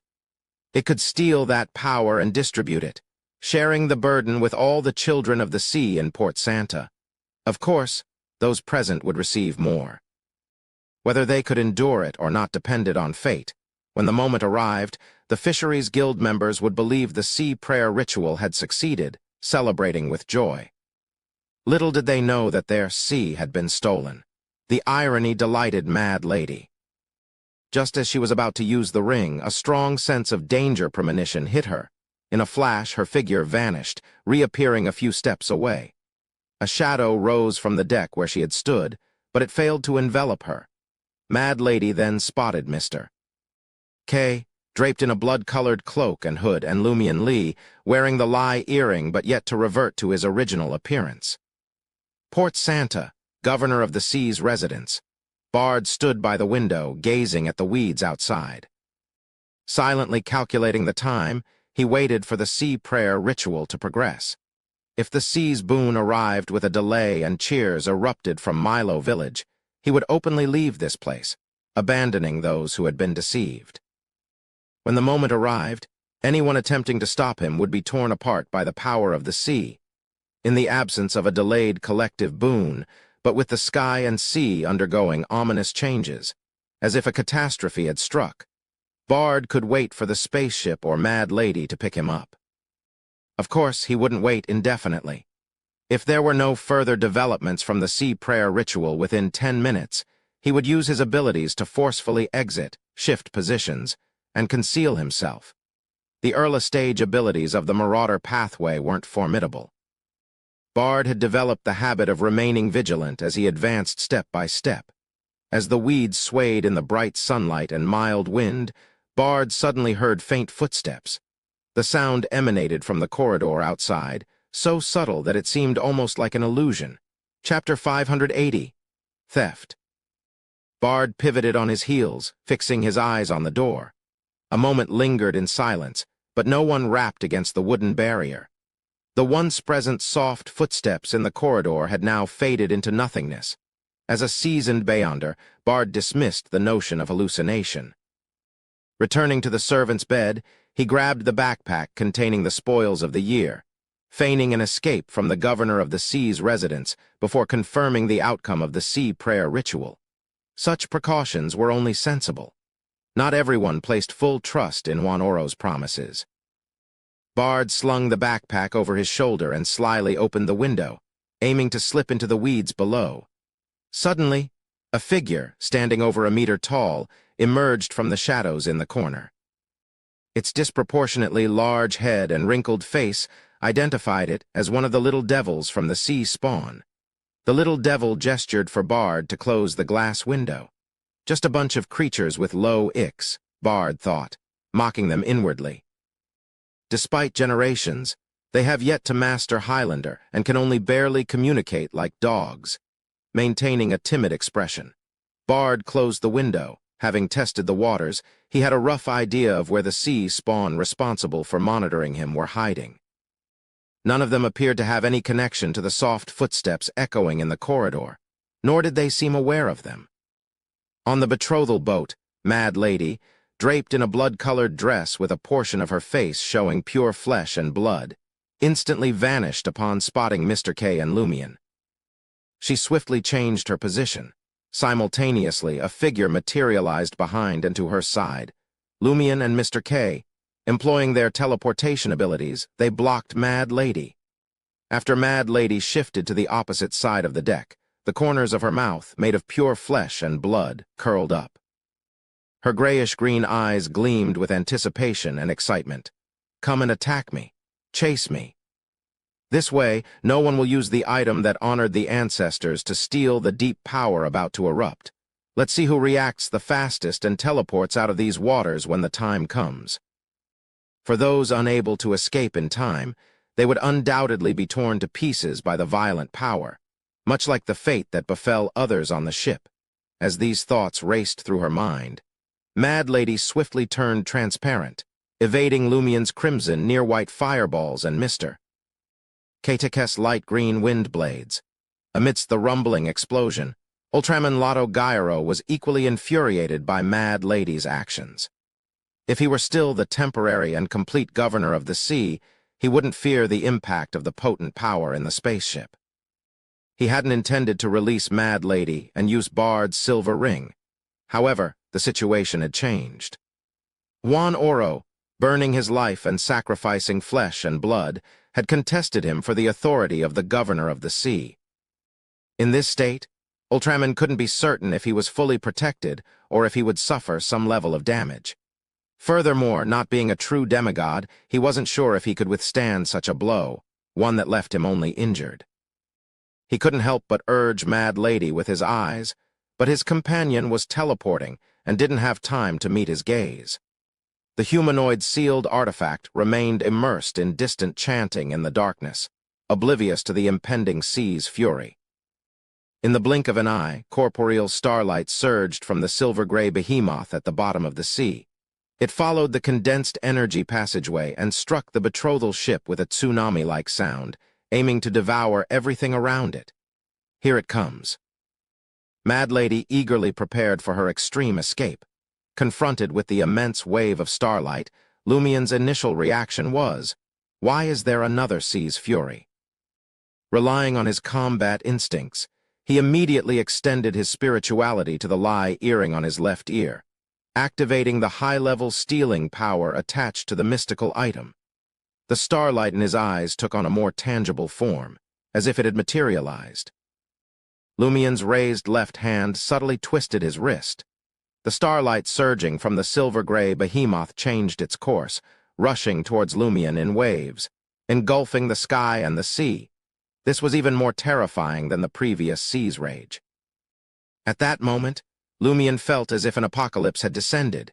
He knew very well that he couldn't absorb all the stolen power himself. Doing so would render him unable to endure, crushed into rotten meat on the spot, indirectly aiding Termaboros in escaping his predicament. Fortunately, the stolen power linked to honoring the ancestors had the ability to disperse the boon obtained and share it with everyone present, and all those with the sea bloodlines in Port Santa. similar to every successful sea prayer ritual. Though a bit greedy and reluctant, Lumion restrained himself. Without hesitation, he opened his left hand, seemingly grasping something, and twisted his wrist in the opposite direction. Suddenly, the starlight that had darkened the sky and sea seemed to explode from within, scattering radiant starlight in every direction. "The stars are raining," Franca, concealed in the cabin on the sailboat, lamented. She tightly clutched the major arcana card belonging to Judgment in her hand. This wasn't a plea for Madam Judgment to descend directly. After all, this wasn't within her jurisdiction. It was to signal the location for the major arcana card holders who had already gathered nearby. The beams of starlight left dazzling trails as they penetrated the bodies of those nearby and soared towards the bloodline connections farther away. Lumion couldn't control this process, so he could only sense a portion of the starlight landing on him, causing his left chest to burn and corrode his flesh. Simultaneously, he witnessed a significant amount of starlight being drawn towards the potent sea bloodline and the authority of the governor of the sea, surging towards Ultraman and Juan Oro. Undoubtedly, the humanoid sealed artifact received the most boons. Like the eye of a vortex, she incessantly absorbed the surrounding starlight. Even the starlight heading towards Hela's sailboat diminished noticeably. Ultraman experienced a replenishment, breaking free from his weakened state after Juan Oro's 2 beams, swiftly reclaiming the authority of the governor of the sea. In his moment of elation, Ultraman Lotto Gyro felt intense surprise and confusion. Why can Lumion Lee also steal the spacecraft's power? That requires a high-level stealing ability. Hasn't Bard's ring already been placed on the altar to honor the ancestors? And we've confirmed its corresponding effects. Isn't the enchantment only possible once a year? Amidst the echoing shock, Lotto Gyro couldn't be bothered to ponder the answer. His instinctive reaction was to swiftly crush Juan Oro. Otherwise, who knew what he, now strengthened, would do? At that moment, Juan Oro felt a surge of regained strength. He observed his cracked chest and hazy flesh, now covered in starlight scales, with blood flowing out dyed in a resplendent color. Gazing at Lotto Gyro, he suddenly smiled, a smile of relief, yearning, and evident anger. His body underwent a rapid transformation, eyes turning vertical, scales growing, and limbs thickening. In the span of a breath, he morphed into a humanoid lizard. During this process, Lotto Gyro condensed a dark green light that descended on Juan Oro in a series of rays. Juan Oro made no attempt to dodge, he endured it. His aura rapidly weakened, precisely as he desired. His lizard-like form faded, growing increasingly translucent, as if condensed from starlight. Then, Juan Oro merged into the void representing the sea and spoke to Lotto Gyro with a complex expression. "I've returned to the sea. Come quickly too." At the last few words, Juan Oro gnashed his teeth, not concealing his deep-seated hatred. Every child of the sea was prepared to return to the sea, and Juan Oro was no exception. However, he hadn't anticipated doing so in this manner. His sole desire now was for Lotto Gyro to join him. Juan Oro's figure dissipated, becoming entirely a part of the sea. Ultraman Lotto Gyro immediately sensed a growing animosity between his title as governor of the sea and the waters. The harmony that once existed had given way to a resistance emanating from the power of the sea. This indicated that the governor of the sea authority he had acquired wouldn't be complete for some time. Damned old fellow. Lotto Gyro cursed inwardly, but he remained composed. He had realized that Hela was the sole demigod on the sailboat. The humanoid sealed artifact, having received a boon from the sea and escaped the influence of the chanting, was sufficient to hold off the opposition for a while. Though uncertain why Gandalf and the others hadn't arrived, Ultraman Lotto Gyro welcomed this turn of events. It allowed him to focus on dealing with Lumion Lee and his ally. Despite being an incomplete governor of the sea, he possessed enough strength to control adversaries below the demigod level briefly and gain entry to the spaceship first. Moreover, Mad Lady's assistance added to his advantage. Having received the sea's boon, Lumian contemplated his newfound capabilities. Now, I seem qualified to contend for the authority of the governor of the sea. Although I can't be considered to possess the sea bloodline and only wield some power of the sea lasting a week, far inferior to Ultraman, my fake level is high enough. I'm at the angel level. Just as Ultraman Lotto Gyro and Lumian responded swiftly, the gray sky suddenly brightened.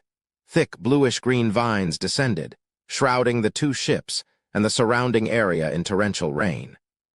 Soon, they intertwined into a giant-like forest growing above the sea. Chapter 581. Gap. Upon witnessing the descent of the thick bluish-green vines, Lumian marveled as if a real carriage could traverse their expanse. It felt like a journey back to a scene from a few years ago when he would listen to his sister's nighttime fairy tales. The dazzling, dreamlike scene and boundless imagination seemed to materialize in reality at that very moment. Ultraman Lotto Gyro sensed imminent danger. The individual capable of such an effect couldn't be a low or mid-sequence Beyonder. They had to be a saint who had unlocked the door to godhood. Perhaps even beyond sequence 4. Another formidable demigod had entered the scene. Who could it be? Where had they emerged from? This certainly wasn't Gandalf.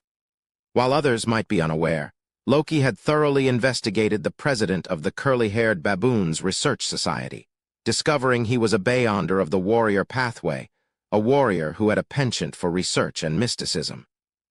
In the blink of an eye, Lotto Gyro spotted a black shadow racing down the thick green vines. It was an enormous pumpkin drawn by numerous gray mice. A hole atop the orange pumpkin resembled a coach.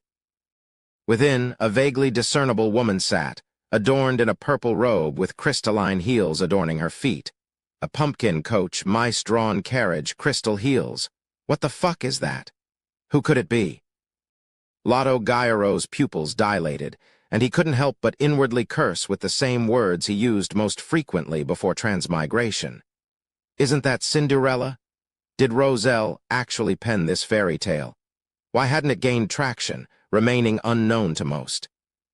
For a fleeting moment, Lotto Gyro grappled with uncertainty, unable to discern whether the newcomer was a demigod aligned with another faction or a concealed powerhouse within the curly-haired baboons research society. Regaining his composure, he cursed his ill fortune and prepared himself for a confrontation with the enigmatic demigod. Luckily, being the governor of the sea, he could at least temporarily impede the other party in these aquatic surroundings. Prior to the impending clash, Ultraman Lotto Gyro turned his gaze towards Mad Lady. He didn't have time to speak, but his eyes expressed the unspoken message. Hurry up! No time for games. Mad Lady swiftly grasped Ultraman's urgency and, with a blink, positioned herself at the entrance of the energy passageway. However, instead of materializing precisely there, she outlined her presence. This decision was prompted by the sudden appearance of Mr. K and Lumian, seemingly having teleported nearby, with their sights set on the energy passageway's entrance. Splash. Whether from the imposing weight of the humanoid sealed artifact or Lotto Gyro raising his right arm, conjuring a mountainous azure wave, the water around the cave visibly swayed, teetering on the brink of collapse. In that critical moment, Cinderella, seated in the pumpkin carriage, pushed open the door and rose to her feet. She extended her arms, and a massive iron-black cross materialized behind her. The weight of the cross proved challenging for Cinderella to bear, as though it carried the concentrated sins of the entire world. A cross.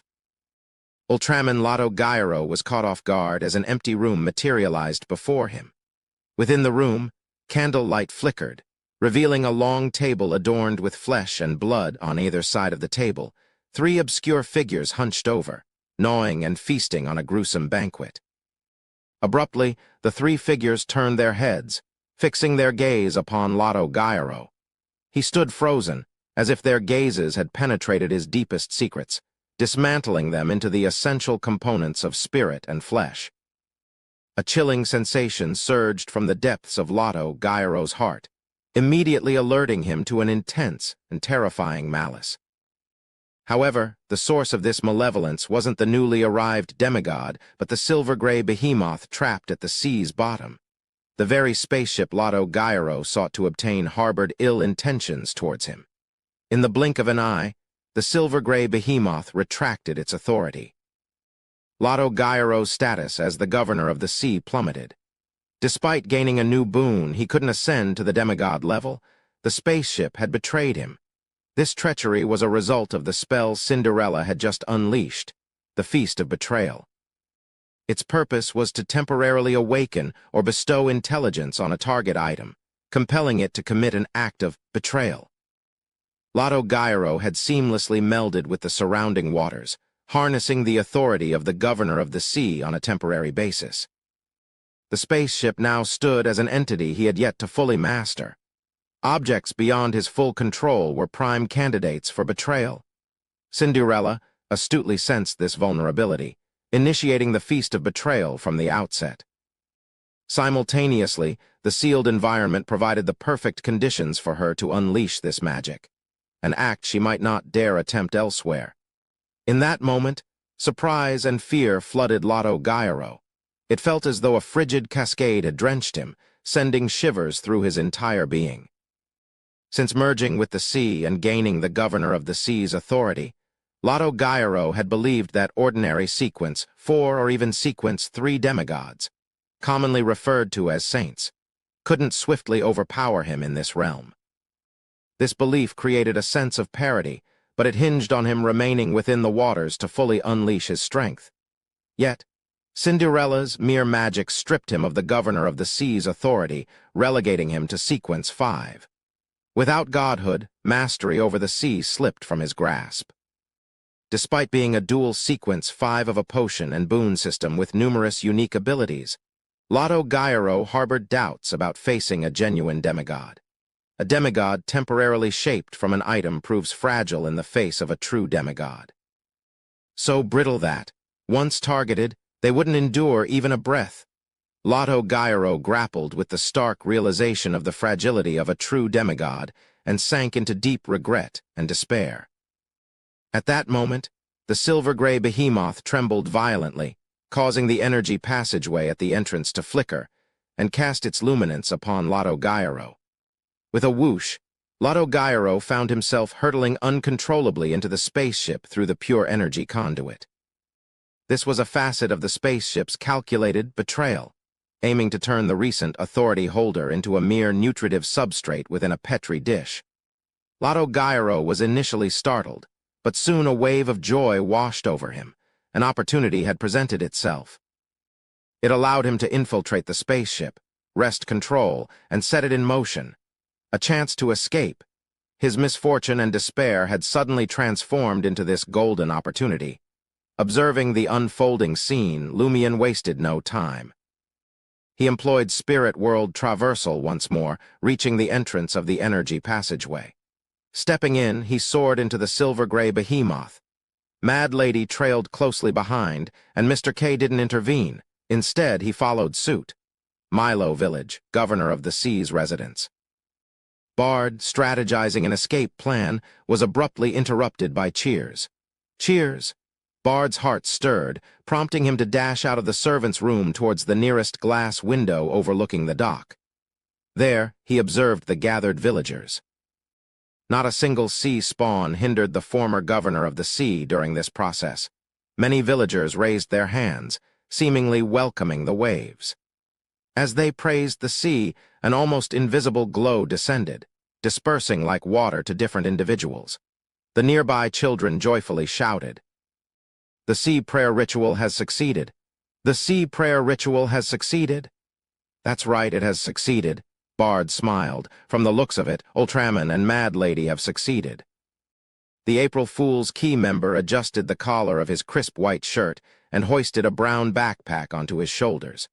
With an unabashed smile, he strolled into the grand hall of the governor of the sea's residence, smoothly making his way out.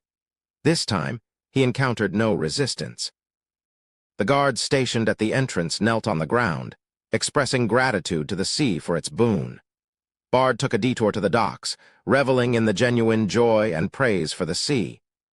Every time he heard the townsfolk praising the sea and witnessed genuine smiles, his spirits lifted. These fools, they are treating a catastrophe as a cause for celebration. This is a prank on everyone in Port Santa. Bard closed his eyes in satisfaction and weaved through the crowd, heading deeper into Milo Village. His ultimate destination, the peaks of the Pires mountain range.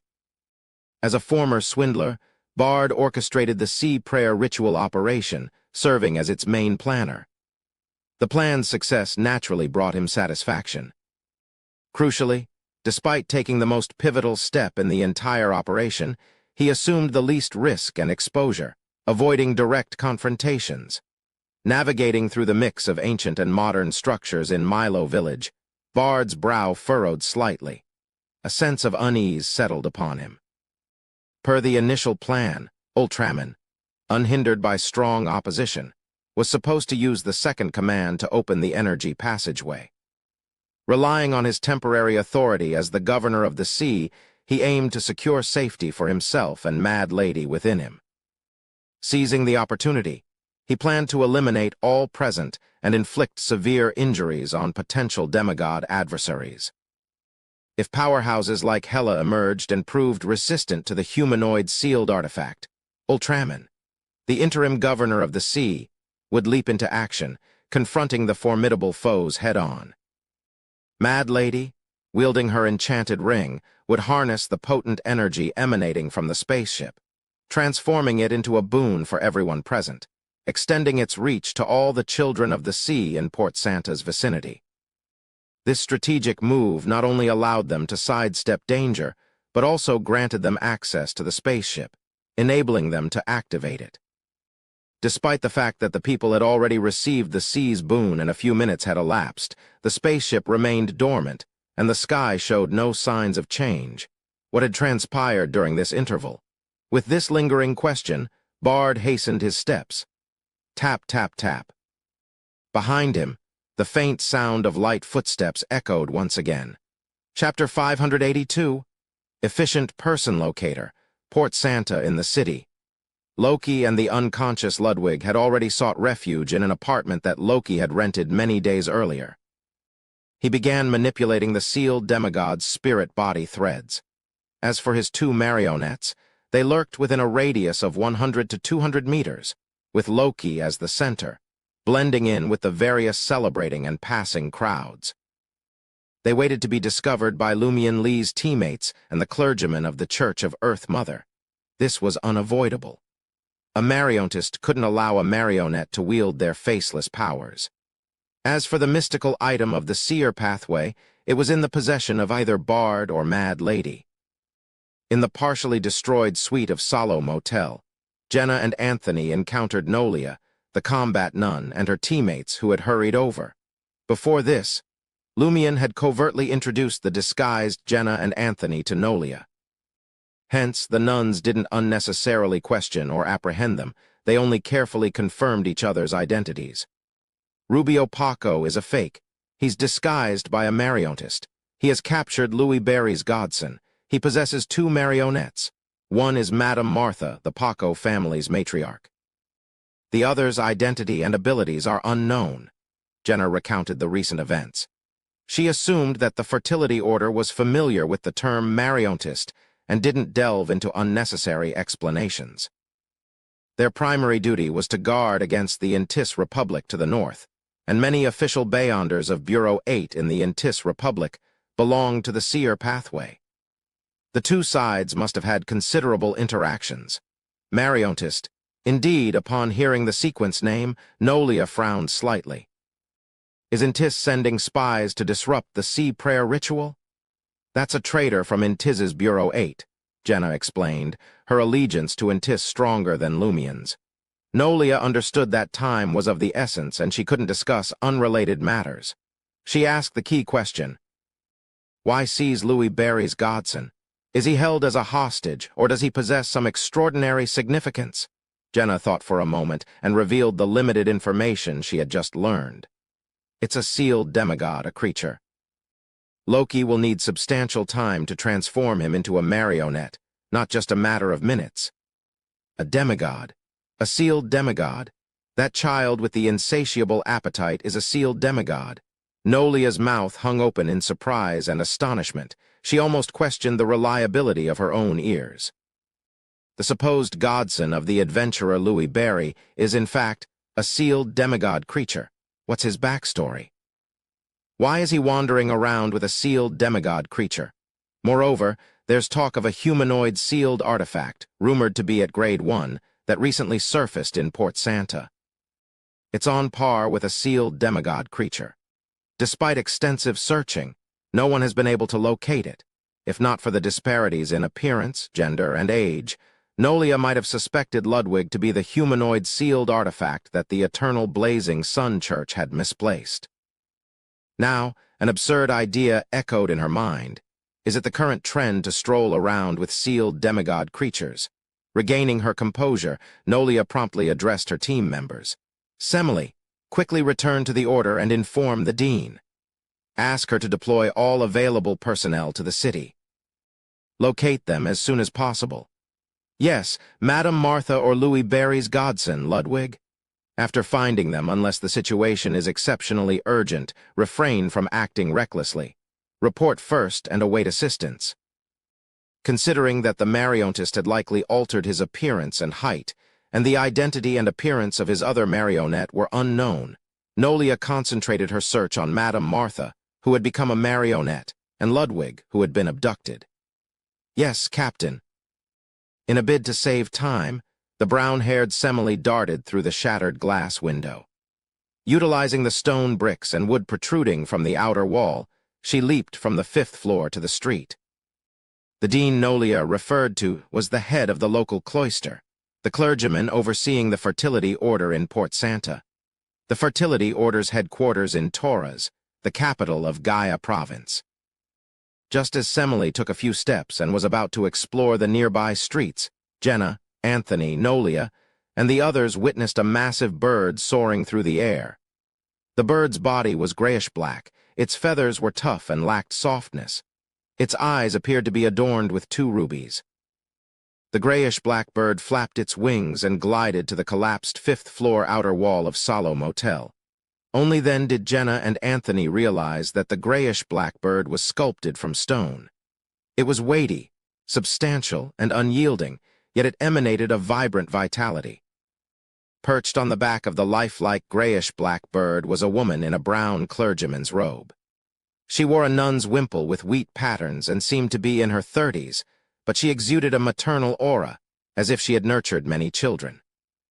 The brown-haired, brown-eyed, mature, and stunning clergyman turned her gaze to Nolia and succinctly stated, "Details." Nolia swiftly echoed Jenna's words.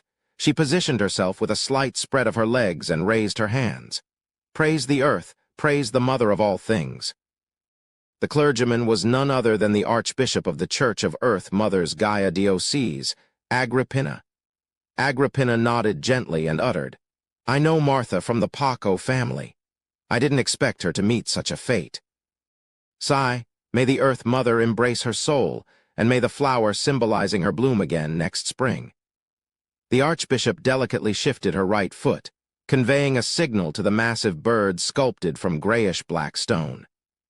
The stone bird, pulsating with vitality, flapped its wings and ascended dozens of meters into the air.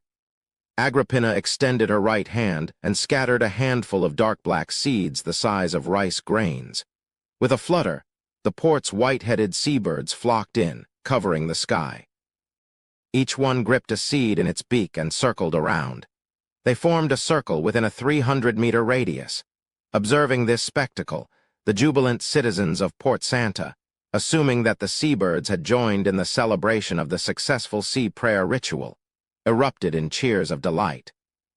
After 2 to 3 minutes, a solitary combat nun spotted Madame Martha. The marionette was concealed on the other side of Aquina Street. Upon receiving the information, Agrippina turned her head and fixed her gaze into the air. Soon, the white-headed seabirds released the rice-sized seeds from their beaks. Agrippina withdrew her gaze and folded her arms across her chest. Each seed that touched the ground instantly sprouted and grew rapidly, morphing into thick, dark green vines. Simultaneously, Jenna, Anthony, Nolia, and the others, who were scouring the street for Ludwig and Loki, witnessed the sky darken, as if night had prematurely descended or a colossal creature had eclipsed the sunlight. Vaguely, they sensed the presence of a massive pitch-black wing covered in a membrane, casting an illusory aura.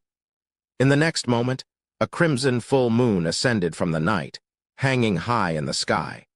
It seemed as though a tall, slender figure was slowly advancing.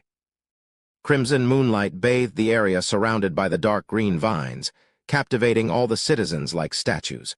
Nourished by the moonlight, the dark green vines swiftly expanded, swiftly encasing the streets around Aquina Street in a forest.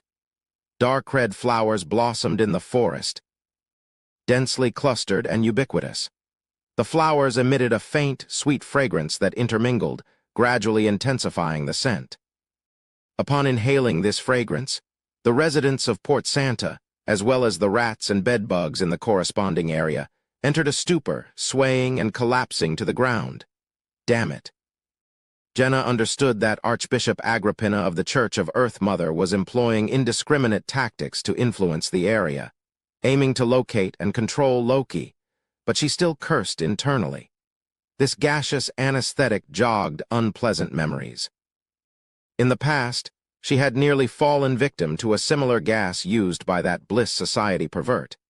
Yet now, in the diffusing gas with a noticeable difference in smell but a similar effect, her head started to spin, and her body felt uneasy.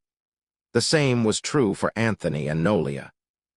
One bore dragon-like scales on his skin, while the other held her breath. At that moment, 3 white-headed seabirds descended from the sky, each clutching a metallic bottle, circling Jenna and the others. Nolia glanced at Archbishop Agrippina, who was hovering in midair, and received a nod. Without hesitation, she took the bottle from a white-headed seabird's claw and gulped it down. She swiftly regained consciousness, no longer affected by the gaseous anesthetic. Observing this, Jenna and Anthony accepted the metal bottles and consumed the sour agent. They no longer felt dizzy and weak. The 3 white-headed seabirds weakly ascended again, landing by the roadside one after another, and dozed off. In the area surrounded by the dark green vine forest, only a marionette remained standing at that moment, impervious to the gaseous anesthetic. Its presence was immediately exposed. In the apartment he had pre-rented, Loki was taken aback to discover that controlling the sealed demigod's spirit-body threads was much more challenging than he had anticipated. This wasn't a problem that could be resolved in 10 minutes. According to his initial estimate, it would take at least an hour. Given the time, the Church of Earth Mother could turn these streets upside down. As the gaseous anesthetic created by the dark green vines and dark red flowers permeated the room, Loki's initial impulse was to craft an air straw nearly 30 meters long and extend it high into the air to breathe fresh air. However, he quickly dismissed the idea. Perhaps the demigod of the Church of Earth Mother was waiting to detect similar traces to pinpoint his location. Moreover, Loki had realized that there was more than one demigod in the sky. If there was only one, he could rely on sealed artifacts, bestowments, and other means to concentrate. He could conceal himself in the shadows and contend with them to see if he could endure until the marionette-making process was completed. However, there were at least 2 demigods observing. More importantly, he could endure for about 10 minutes, but an hour was out of the question. After weighing the pros and cons, Loki abandoned his original plan to conduct the ritual today and advanced to sequence 4 Bizarro Sorcerer. In any case, as long as he could restrain the sealed demigod, he could find another opportunity in the future. There was no need for him to perform today. Why would it take an hour or more? Is this a demigod's spirit-body threads? Amidst Loki's confusion, he didn't intend to recall the 2 marionettes. He planned on using the mystical item to teleport away. From his pocket, he retrieved a bracelet made of different colored gems. Just as Loki was about to activate a diamond, he heard the sound of swallowing. Loki instinctively lowered his head and looked into his arms, realizing that Ludwig had awakened at some point. With a sincere expression, the boy spoke with a hint of eagerness. "I'm hungry." Chapter 583. Celestial Worthy's revelation around the betrothal ship and sailboat. Thick turquoise vines cascaded from the sky. They entwined, creating a road leading to various destinations. Cinderella returned to the orange-yellow pumpkin coach, pulled by gray mice swiftly descending through the vines.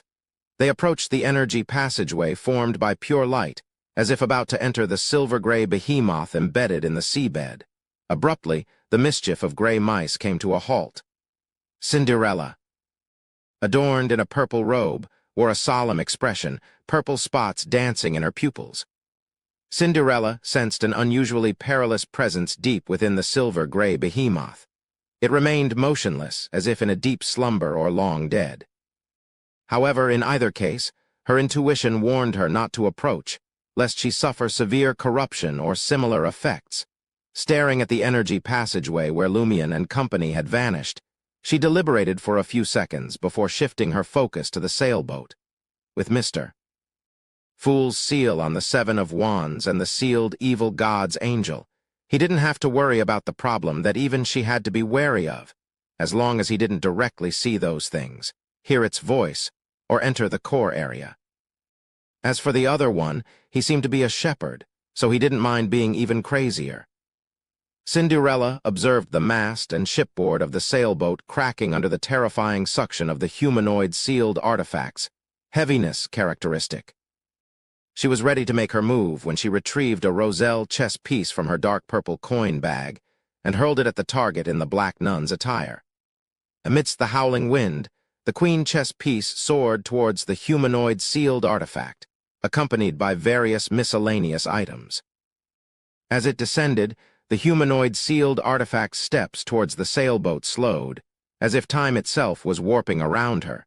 This was one of the spells of Cinderella, the chessboard of ages.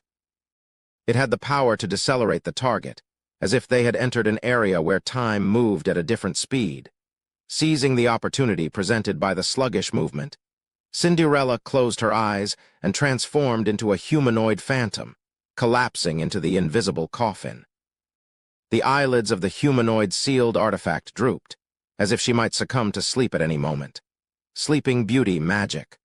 Witnessing this, Hela, aboard the sailboat, once again activated the Evernight Pathway's ability to forcibly drag people into a dream. Although the notarization wouldn't immediately expire with Ultraman Lotto, Gyro's loss of the governor of the Sea Authority, it would still last until the end. However, the ability to be invalidated by notarization wasn't entirely ineffective. It would only be weakened, and its effects would be significantly reduced. Now the humanoid sealed artifact was already fatigued, swaying and on the verge of falling asleep. In this state, entering a dream was undoubtedly much easier. The humanoid sealed artifact, donned in a black nun's attire, finally closed her eyes and plunged into a deep slumber. She entered a somewhat sorrowful dream, causing her face to contort slightly as she frowned. On the sailboat, a dense darkness surged once more, enveloping the humanoid sealed artifact, resonating with a distant voice that brought peace and tranquility. It was akin to a mother reciting a poem to lull her child to sleep, fostering a serene slumber. The humanoid sealed artifact, still in her black nun's attire, hovered in midair with her eyes tightly shut. She descended slowly, landing gracefully on the deck of the sailboat. Her brows gradually relaxed, her face softened, and crystalline water droplets formed at the corners of her eyes. The maidens of the sea, deputy hosts and sailors, blessed by the sea and adorned with starlight scales, swiftly settled in the darkness, succumbing to sleep amidst the enchanting chanting. Franca, within the sail cabin, was taken aback by the unfolding battle. Isn't that Cinderella? Isn't that Jack and the Beanstalk? What manner of magic is this? Isn't that Sleeping Beauty? Who is this? Have I arrived in a fairyland? I have to admit it's truly dreamlike. Two demigods working together are undoubtedly formidable. They swiftly subdued the humanoid sealed artifact. I also wish to become a demigod. A demoness demigod would do too. Regaining her senses, Franca concealed herself and sprinted out of the sailboat. Utilizing her run-up and an assassin's feather fall, She elegantly leaped onto the betrothal ship, intending to approach the energy passageway at the bow, within the silver-gray behemoth. After Lumion traversed the energy passageway, he found himself not in the metal beehive he had seen before. Walking on the silvery-white metal floor, he noticed a hall dozens of meters long and 20 to 30 meters wide ahead. In the middle of the hall, Ultraman Lotto Gyro stood, donning Simon Gyro's face, and shouted in delight, **! Yenhash. This represented the first half of the command to activate the spaceship by entering the password and gaining access. However, there was no response from the spaceship. Crap. It still holds ill intentions towards me and isn't willing to grant access. This malice stems from that demigod's ability. It shouldn't last long. As long as I can stall for time, I should be able to regain control. Can the humanoid sealed artifact hold back two demigods?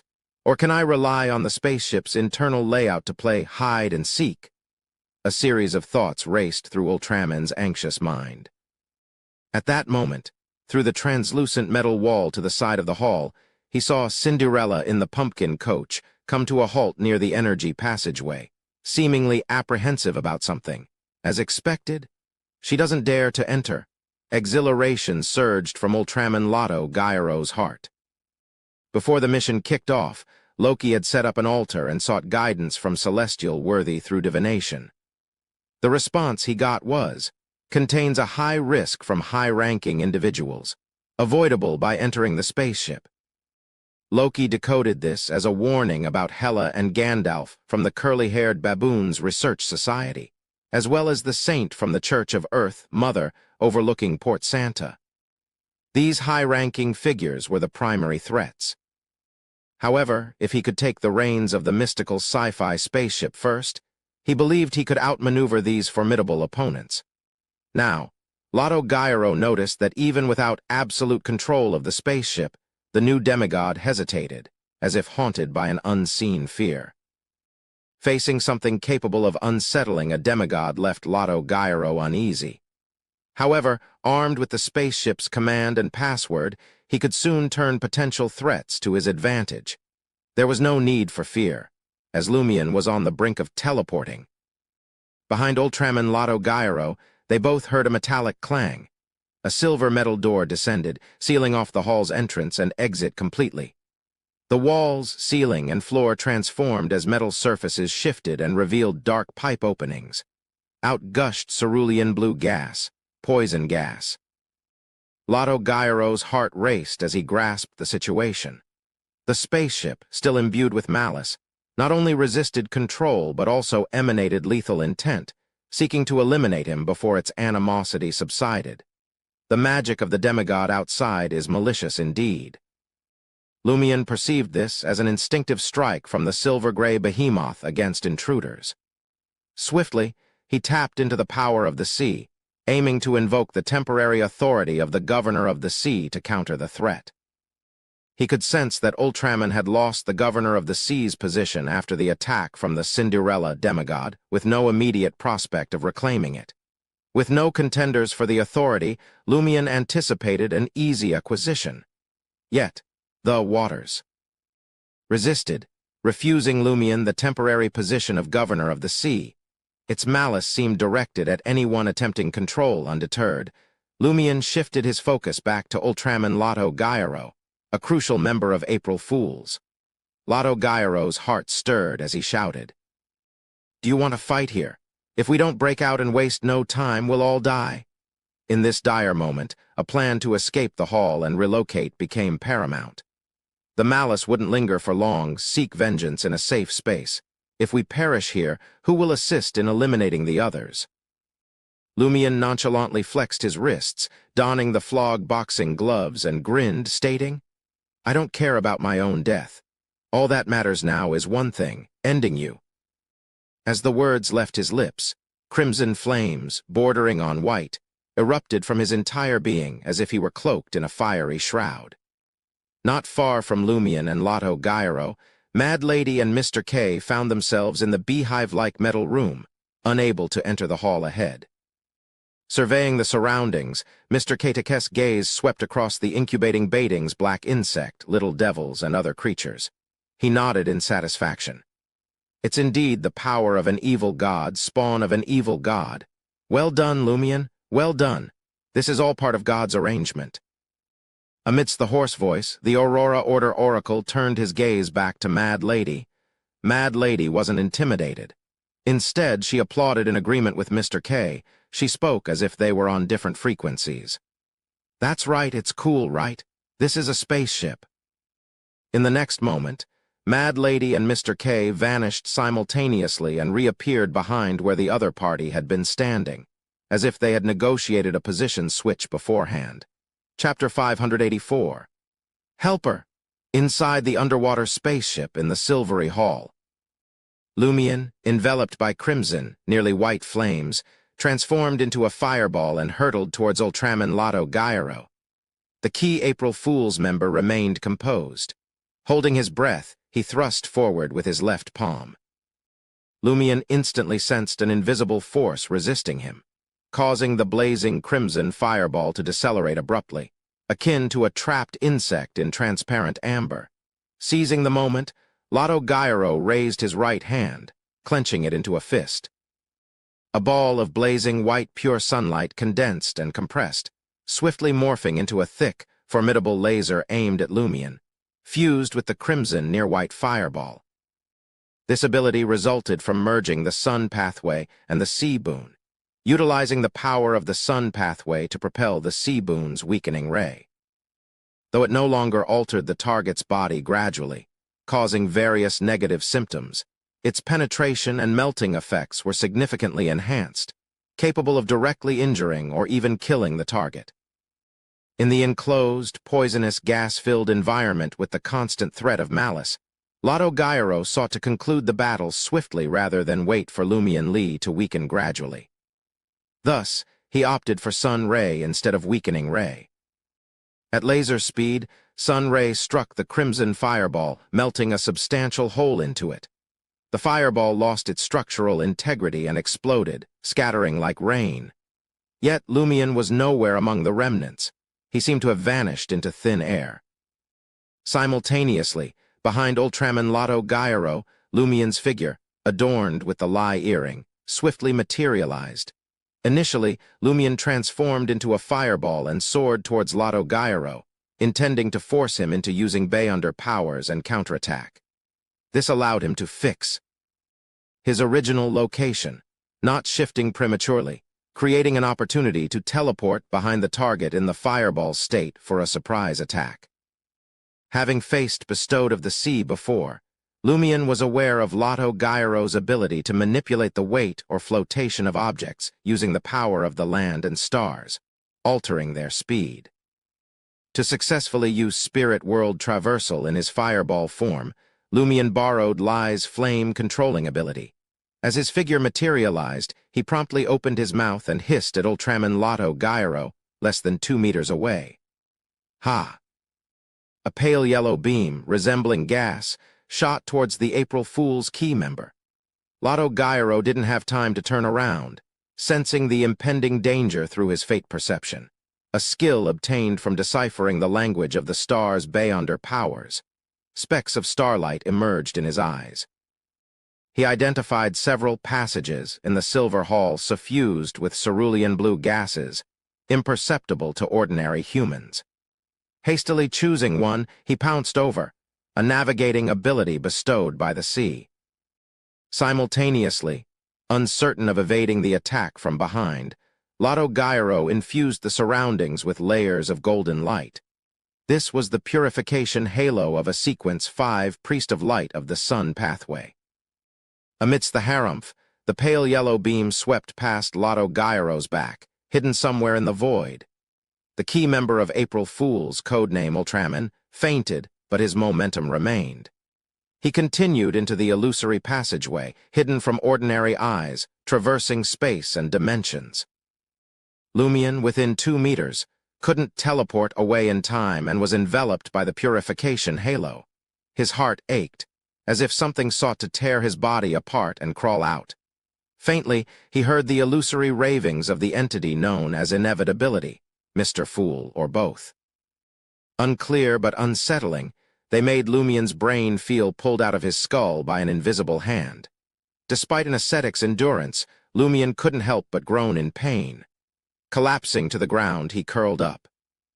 A similar experience occurred in his Cordu dream, a reaction after being sprinkled by Valentine's holy water.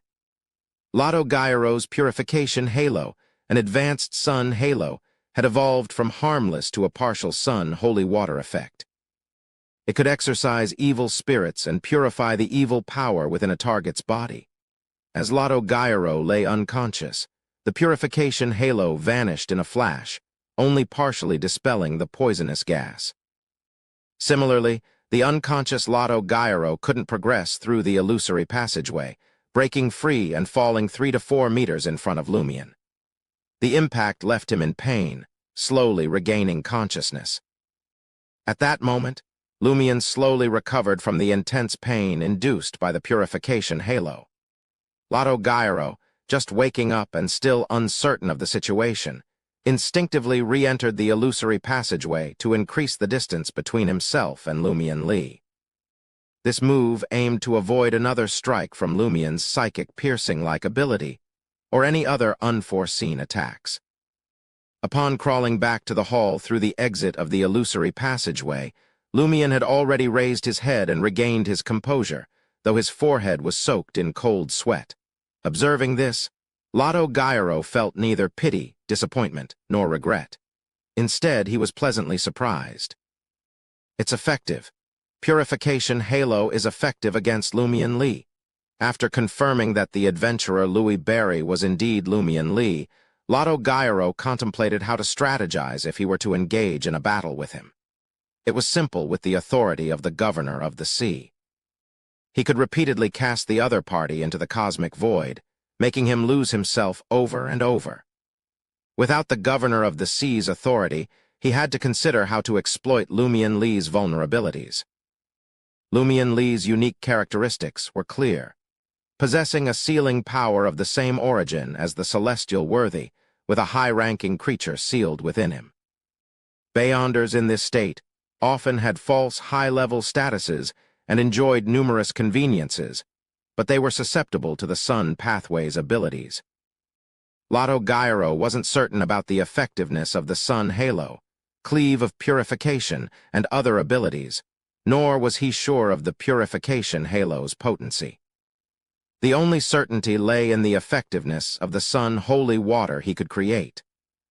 Therefore, if the Purification Halo proved ineffective against Lumien Li, he would swiftly produce Sun Holy Water and sprinkle it on him. Looking at Lumien, Lotto Gyro smiled, once again dyeing the surroundings golden as layer after layer spread out. This sealed environment was ideal for employing the Purification Halo. It denied Lumien Li a chance to distance himself or teleport closer. The entire hall was essentially enveloped by the Purification Halo. Furthermore, in the spaceship, there was no fear of Lumien Li losing control and transforming into a monster, unleashing the high-level creature within his body. An intruder at this level would inevitably trigger the spaceship's automatic defense system targeting him. Lotto Gyro might then seize control of the spaceship. Didn't your sister tell you something Emperor Roselle once said? If you rely on something to obtain specialness and become stronger, you will definitely be punished because of it. Upon seeing the surging layers of golden light, Lumien raised his right hand and vanished. Where is he teleporting to this time? As long as he's in the hall, he can't avoid the Purification Halo. Lotto Gyro watched the other parties struggle with certainty and a smile. Unless Lumien Li chose to leave the hall, it was impossible for him not to be affected by the Purification Halo. With the spaceship's barrier raised, the door closed, and the place sealed, and using the unique power of the sea if he wanted to teleport out, he had to first destroy the surrounding walls or metal doors to create an exit. This was also advantageous for Lotto Gyro. No one knew what the spaceship would unleash in this hall next. Layer after layer of purification halos rapidly drowned Lumien's original location, but nothing happened. Lumien's figure was nowhere to be seen in the silver-white hall. Lotto Gyro's pupils constricted. Where did Lumion Li go? Is his teleportation ability unaffected by the sealed interior of the spaceship, or has he gone into hiding? Lotto Gyro's heart skipped a beat. He extended his right hand and pulled. The void in the hall stirred, unveiling an abnormal area nestled between two walls, flanked by dark holes emitting cerulean blue gas, creating an unstable space and hiding inside to avoid the purification halo. That's true. The purification halo's purpose is to exorcise, purify, warm, and provide courage. Without substantial offensive power, it can't destroy the structure of that space. Lumion Li actually possesses such an ability. Lotto Gyro quickly saw through Lumion's trick.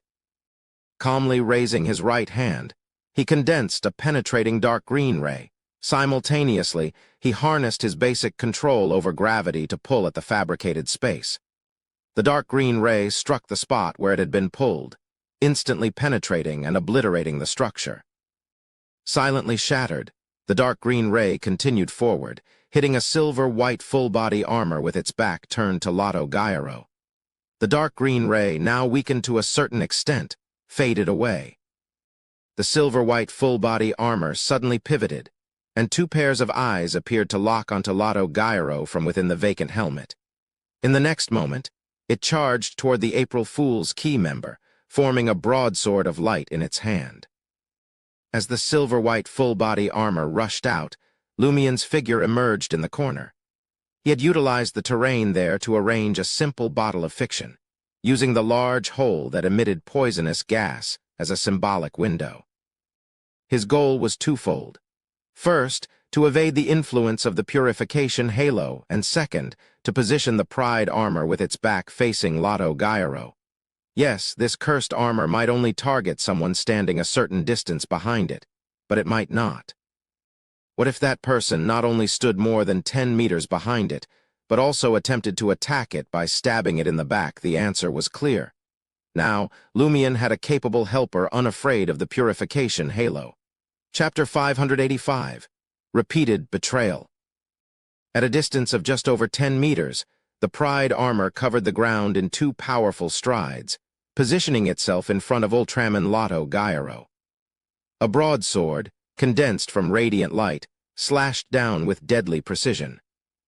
Lotto Gyro had a momentary opportunity to utilize his navigator ability, escape through hidden passageways in the void and dimensions, and evade the impending attack. However, the sight of the silver-white full-body armor caught him off guard. He hadn't anticipated an aggressive move before Lumion Li could even don the armor. This momentary hesitation cost him. The silver-white full-body armor, resembling a relentless steam locomotive, collided with him before he could vanish into the hidden tunnel. By then, it was too late, and the looming threat of being cleaved apart became imminent. A grim fate of upper and lower halves separated. In this dire circumstance, he was no earthworm with regenerative abilities. His fate seemed sealed. Facing the approaching silver-white armor and its raised broadsword of light, scales formed from starlight protruded from various parts of Lotto Gyro's body. The air quivered around him, as if an invisible tide were roaring, amplifying the tension. As per the intel gathered on April Fools, the power derived from the sea. Without the governor of the sea's authority corresponded to a sequence 5 at most, known as Tidal Scholar, the current state of Lotto Gyro. Enveloped by an ethereal tide, Lotto Gyro swung his fist, resembling a colossal wave crashing down. Thud. His formidable punch collided with the side of the broadsword of light, forcefully diverting its trajectory. Simultaneously, Lumion materialized behind him, left hand raised. Indeed. I knew you'd seize this chance to teleport behind me and launch a sneak attack. Lotto Gyro was ready. Evading the silver-white full-body armor's second strike, he imbued the surroundings in a warm golden hue. Purification halo. As layers of golden light surged towards Lumion, he deftly twisted his left wrist. Even before that, the silver-white lie earring on his left earlobe emitted a subtle glow, revealing various blobs of light and colors on Ultraman's body. Among them, a golden ball emitted a warm glow. the representation of the purification halo ability. With a flick of his wrist, the golden ball detached from Ultraman's body and swiftly flew to Lumion. Steal. Lumion successfully stole Ultraman's purification halo. The number of times the Ring of the Sea Queen could steal after the standard process remained unknown to Lumion. However, he was certain that Lai's stealing effect persisted for half a month, unaffected by his stealing of the sea's power. After Lai's transformation on the ancestral altar in Milo Village, Lumion diligently experimented with steel, honing his proficiency to ensure he could deploy it effectively in critical moments. Thus, he had become relatively adept at stealing and dispersing the power of the sea. Simultaneously, Ultraman's Beyonder powers of the Sun pathway were well documented by the Tarot Club's information, making Lumion fully aware of what he aimed to steal this time. With a solid foundation in mysticism knowledge, he felt prepared. However, the challenge lay in his lack of experience. Stealing a Priest of Light's abilities. He feared that locating the corresponding symbols for purification, halo, and holy water creation might take too long, leaving him vulnerable to Lotto Gyro's attacks. Anticipating the Pride Armor's frontal assault, Lumion strategically teleported 4 to 5 meters behind Lotto Gyro, enticing him to use purification halo. The distinction between the abilities Lumion used and those he refrained from was clear, providing him with instant recognition. Before initiating the teleport, he activated the Lai earring and raised his left hand, ensuring he didn't linger in the dangerous area for a moment longer. The purification halo, despite being stolen, persisted and continued to surge, enveloping Lumion. However, it didn't reach its intended target. A formidable formless force emanated from Lumion's body, acting as a barrier that thwarted the encroaching halo. The power of the sea. You have the power of the sea, and so do I. During the steal process, Lumion had reserved a portion of the sea's power for himself. Although not on par with Ultraman's, it proved sufficient to repel the purification halo for a brief moment. Calmly activating the black mark on his right shoulder, Lumion vanished from the warm golden area, teleporting to the farthest corner from Lotto Gyro. The purification halo pursued relentlessly, but it reached its limit, visibly weakening. Reacting swiftly, Lumion harnessed the power of the sea once more, watching as the warm golden barrier rapidly dissipated. Meanwhile, Lotto Gyro's heart skipped a beat. Intuitively, he sensed the loss of his purification halo ability, suspecting it had been stolen. Lumion Li's item with the steal effect is still operational. Lotto Gyro couldn't dwell on it. Dodging the Pride Armor's heavy slashes, he fell to the ground, rolling to evade the attacks. Facing the sky, he raised his right hand, clenching it. Pure and blazing sunlight condensed rapidly, forming a thick ray that struck the silver-white armor's chest.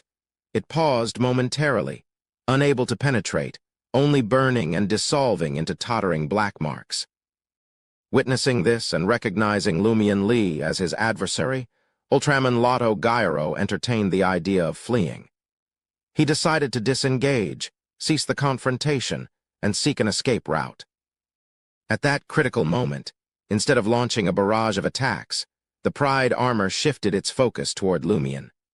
Lumion, who had previously utilized Spirit World Traversal on the betrothal ship and within the hall, found himself affected once again by the purification halo.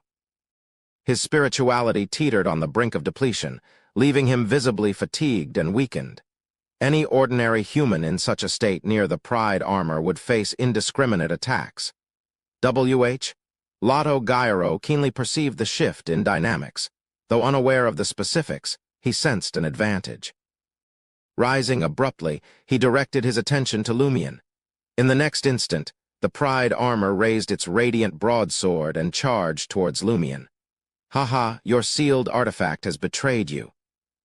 Lotto Gyro mocked internally as he closed in, intending to exploit the silver-white full-body armor's attack to create sun holy water and sprinkle it on Lumion Li. Undeterred, Lumion took a resolute step forward. Tapping into his ascetic powers, The accumulated strength and spirituality within his body surged, replenishing his drained spirit.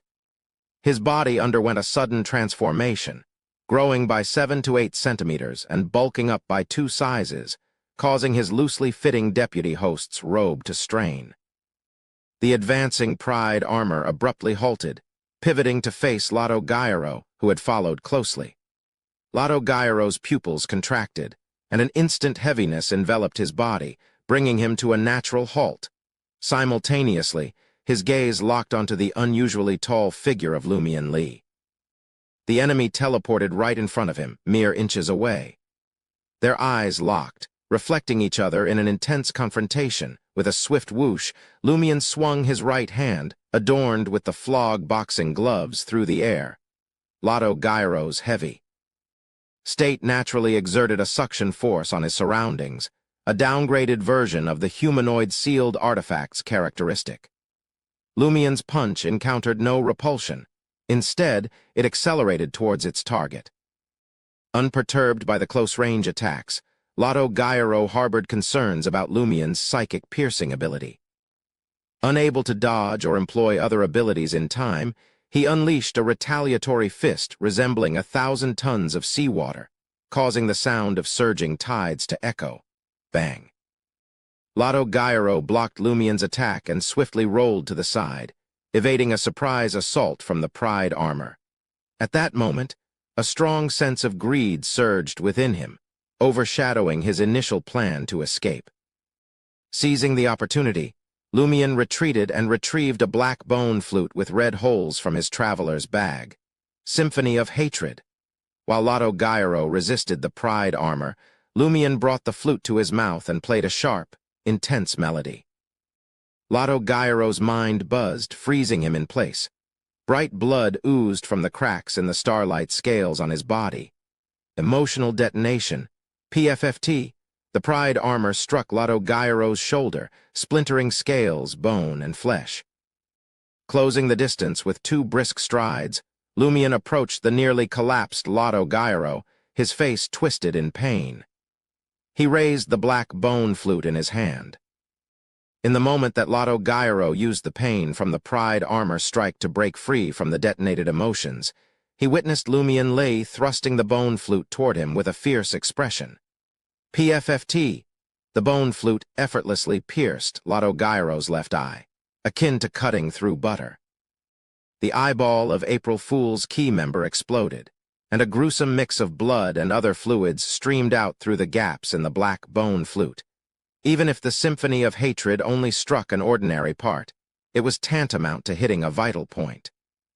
Striking a true vital point meant either instant death or a prolonged period of social death. In this case, Lotto Gyro's left eye and brain were undeniably vital points. His remaining eye widened and protruded, life force rapidly draining as he slumped to the ground. Lumian seized Ultraman's neck, lifting him up.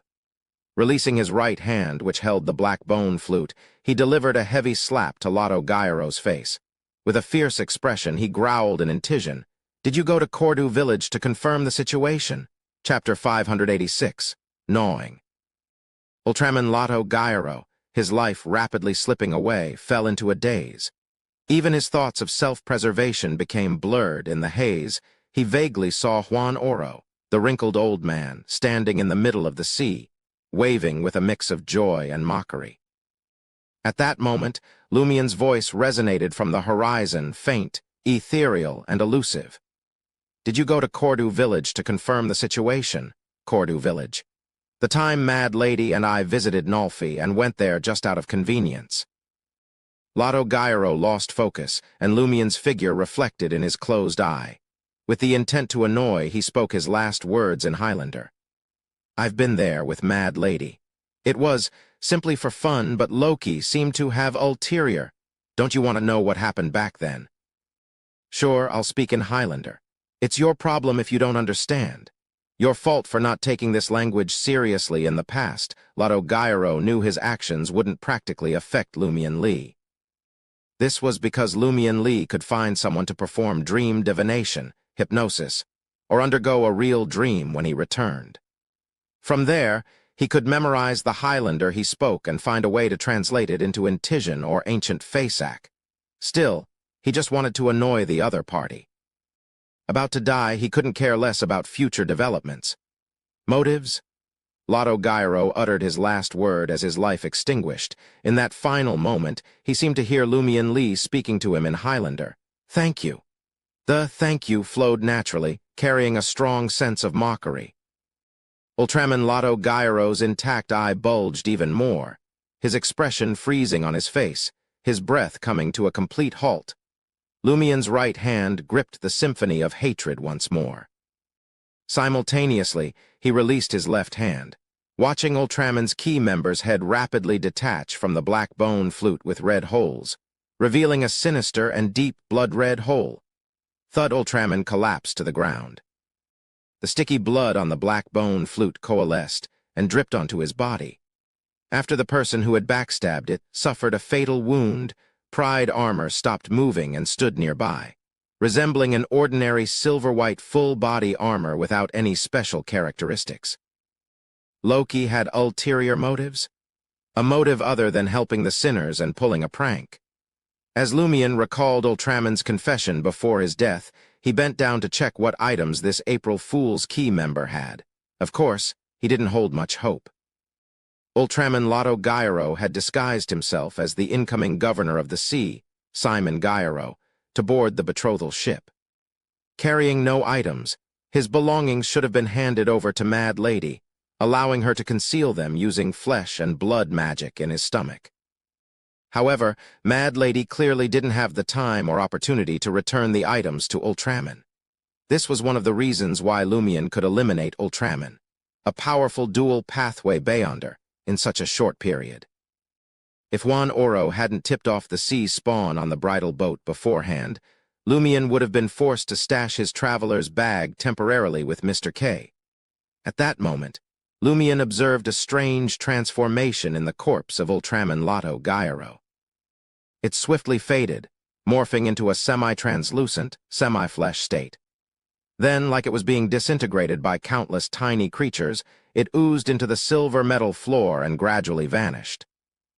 Soon, the remnants of flesh, starlight, and sun-like fragments left by Lotto Gyro were absorbed by the silver metallic floor, leaving behind only a sea governor's ceremonial robe, shrouded in a faint grayish-white fog. In the blink of an eye, the grayish-white fog got absorbed by the silver metallic floor and the mysterious structure. Lumion attempted unsuccessfully to reclaim something. Is this what it means to return to the sea? But why did this peculiar structure absorb the Priest of Light's beyonder characteristic? Just as Lumion pondered, the sound of metal grinding surrounded him. The pitch-black holes in the surrounding walls, ceiling, and floor once again got concealed by rotating, protruding metal. No more cerulean blue poisonous gas spewed out, saving Lumion the energy to engulf his body in a layer of crimson, almost white flames. Amidst the clanking sounds, 2 metallic doors ascended, revealing 2 tunnels leading to different destinations. With the target of the betrayal now gone, the silver-gray behemoth reverted to its normal state. Lumion peered into the depths of the tunnel ahead, his heart involuntarily racing. Badump? Badump? He felt inexplicably nervous and uneasy. In Port Santa, the apartment Loki was hiding. The moment Ludwig declared, "I'm hungry," he swiftly bowed his head and sank his teeth into Loki's hand, gripping the gemstone bracelet as if devouring the marrow from a chicken wing. An intense wave of pain surged through Loki's mind. His immediate instinct was to deploy paper figurine substitutes, a desperate attempt to break free from the current situation. Yet, he hesitated, fearing that such a move might create an insurmountable distance between him and the sealed demigod, eliminating any chance of regaining control. Amidst the gruesome symphony of bones crunching and flesh tearing, Loki snatched the falling gemstone bracelet with his free hand and forcibly pried open his mouth. Bang! A rush of air slammed into Ludwig's head, akin to a bullet fired from the latest steam rifle, ripping through flesh and hair to reveal a ghastly white skull. However, Ludwig remained unfazed. Gnawing on Loki's left hand, he had already severed 5 fingers and devoured half of the palm. Bang, bang, bang. Air bullets relentlessly pounded the boy, leaving him mangled and disfigured. Yet Ludwig persisted in his attentive nibbling on Loki. Crack, crack. He had already crunched down on the other party's wrist bone, a crisp sound echoing through their intertwined flesh. As Loki nearly blacked out from the pain, he roughly grasped what was happening. The sealed demigod possessed incredible vitality. Ordinary attacks and Beyonder powers couldn't cause significant harm. In simpler terms, he could put him to sleep or manipulate his spirit-body threads to knock him out, but killing him with regular means proved challenging. It couldn't even seriously injure him. In such circumstances, even if the sealed demigod couldn't utilize any abilities, lacking sufficient strength and speed, merely devouring the other party's flesh and bones with all his might posed an abnormal challenge for many mid-sequence Beyonders. Loki abandoned the idea of retrieving other mystical items and substituted himself with a paper figurine. Swoosh, swoosh, swoosh. Ludwig, his head covered in signs of air bullet destruction and almost devoid of human form, raised his head. Beside his blood-stained mouth was a piece of white paper that quickly swept into his mouth alongside the blood-colored flesh. Ludwig's eyes reflected Loki's outline in the corner of the room. Something beneath his torn skin and flesh seemed to squirm slowly, attempting to break free, but to no avail. Loki assessed the situation and the items on him. With the Soul Assurer marionette unable to return in time, he sensibly chose not to confront the sealed demigod creature.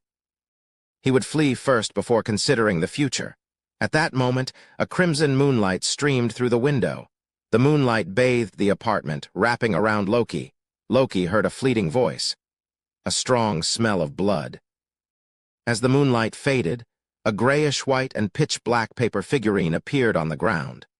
Loki's figure materialized a few hundred meters away, outside a vine forest. It was a boon bestowed by the celestial worthy during a prayer some weeks before this operation. It had been attached to a pre-prepared paper figurine, forming such a potent substitute that bordered on godhood. Drip, drip. Blood still dripped from Loki's bitten left wrist.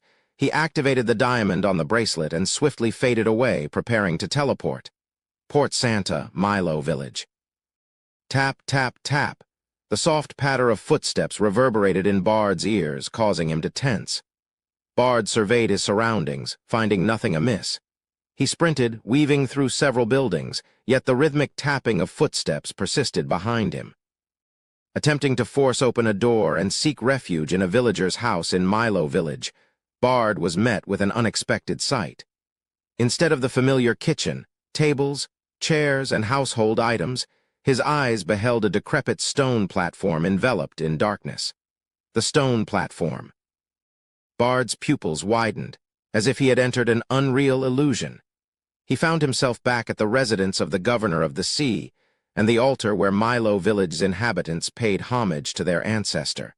Something crawled out from a crack in the worn stone platform.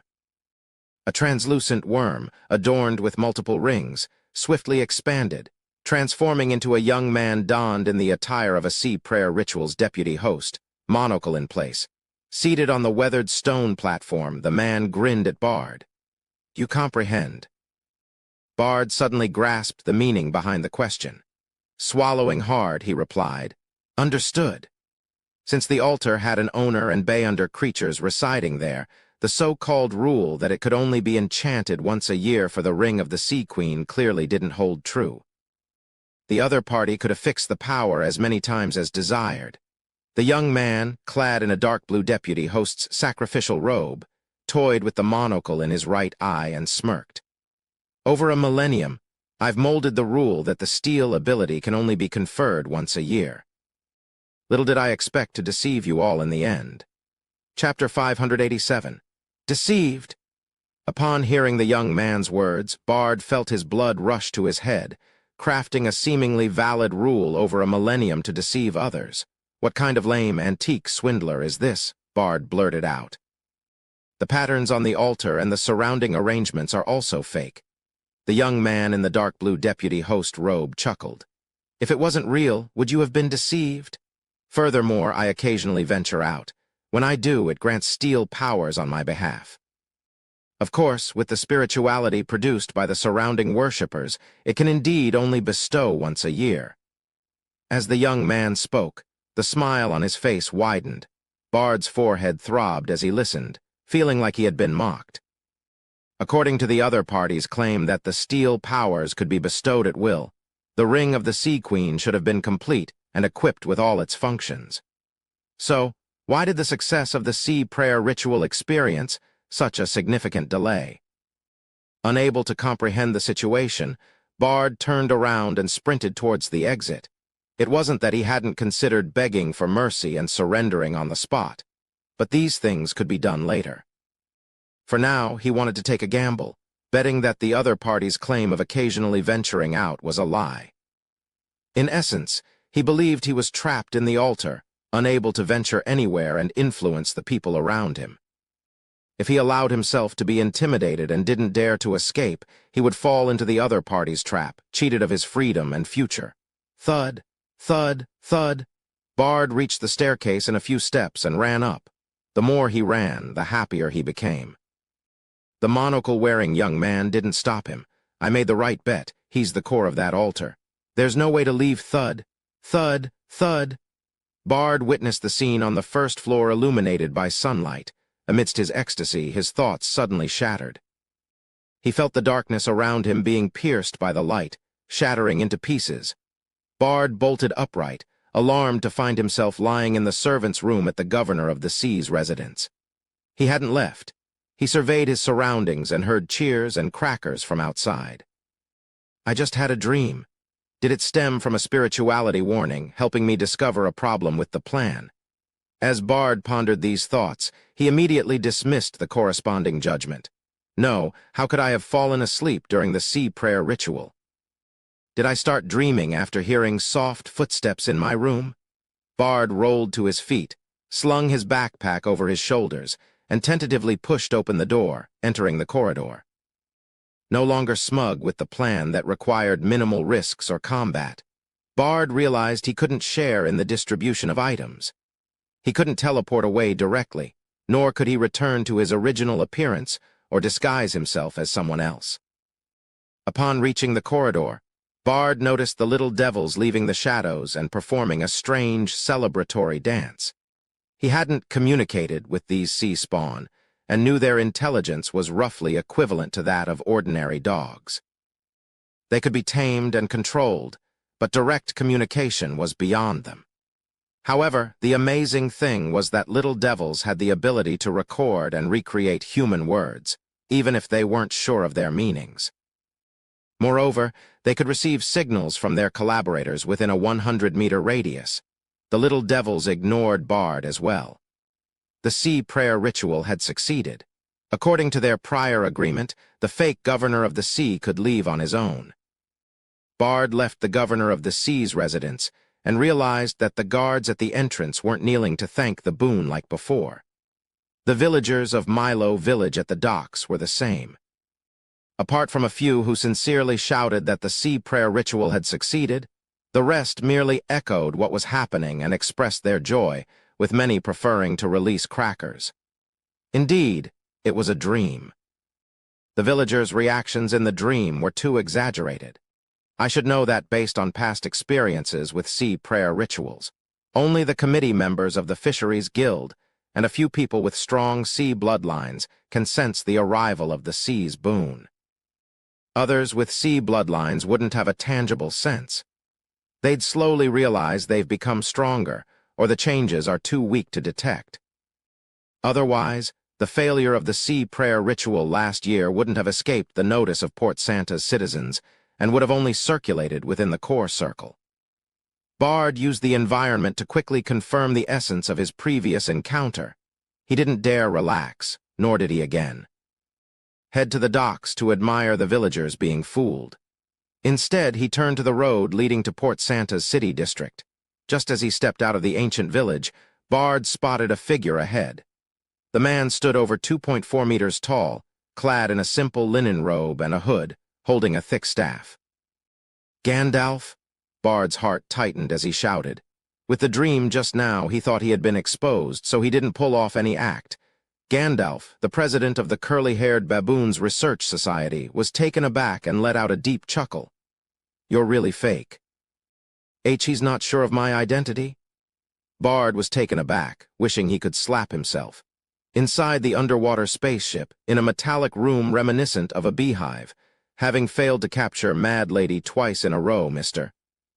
Katek's body underwent a sudden transformation, expanding to nearly 3 meters in height. Fortunately, he wasn't adorned in actual clothes. The blood-colored cloak draped over him had morphed from his flesh and blood. Otherwise, even the loose robe would have succumbed to the drastic change.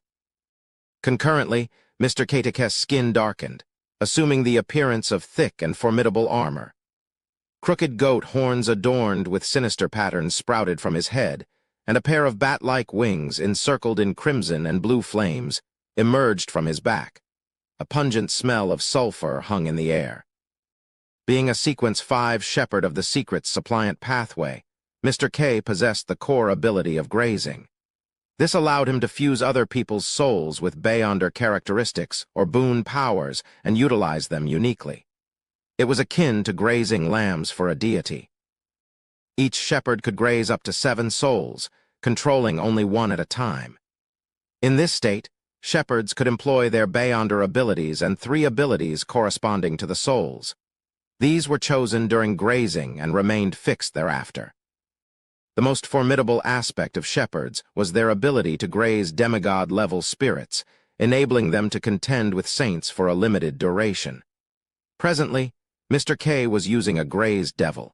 He had selected Devil Transformation, Sulfur Fireball, and Sword of Lava in the past. Mr. K deliberately chose to forego Devil's most distinctive danger premonition, because he believed it to be effective only when commanding the Devil's spirit. Under normal circumstances, he couldn't activate grazing continuously. In any case, if grave danger loomed, a divine revelation would be provided by God. Failure to receive such guidance indicated wrongdoing, warranting divine punishment. As the expansive bat wings on Mr. Katek's back unfolded, light blue fireballs condensed, numbering almost 20. They indiscriminately bombarded every corner of the metallic beehive, creating an all-encompassing barrage to counter Mad Lady's elusive flashes throughout the space. Rumble. The explosion, a mix of fire and poison, wreaked havoc on the metallic hive, tearing apart the incubating baiting's black insect, little devils, and other creatures.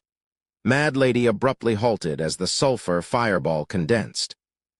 Cloaked in a blood-colored dress, with grotesque flesh lumps on her face, an illusory, slowly flipping book materialized in her eyes.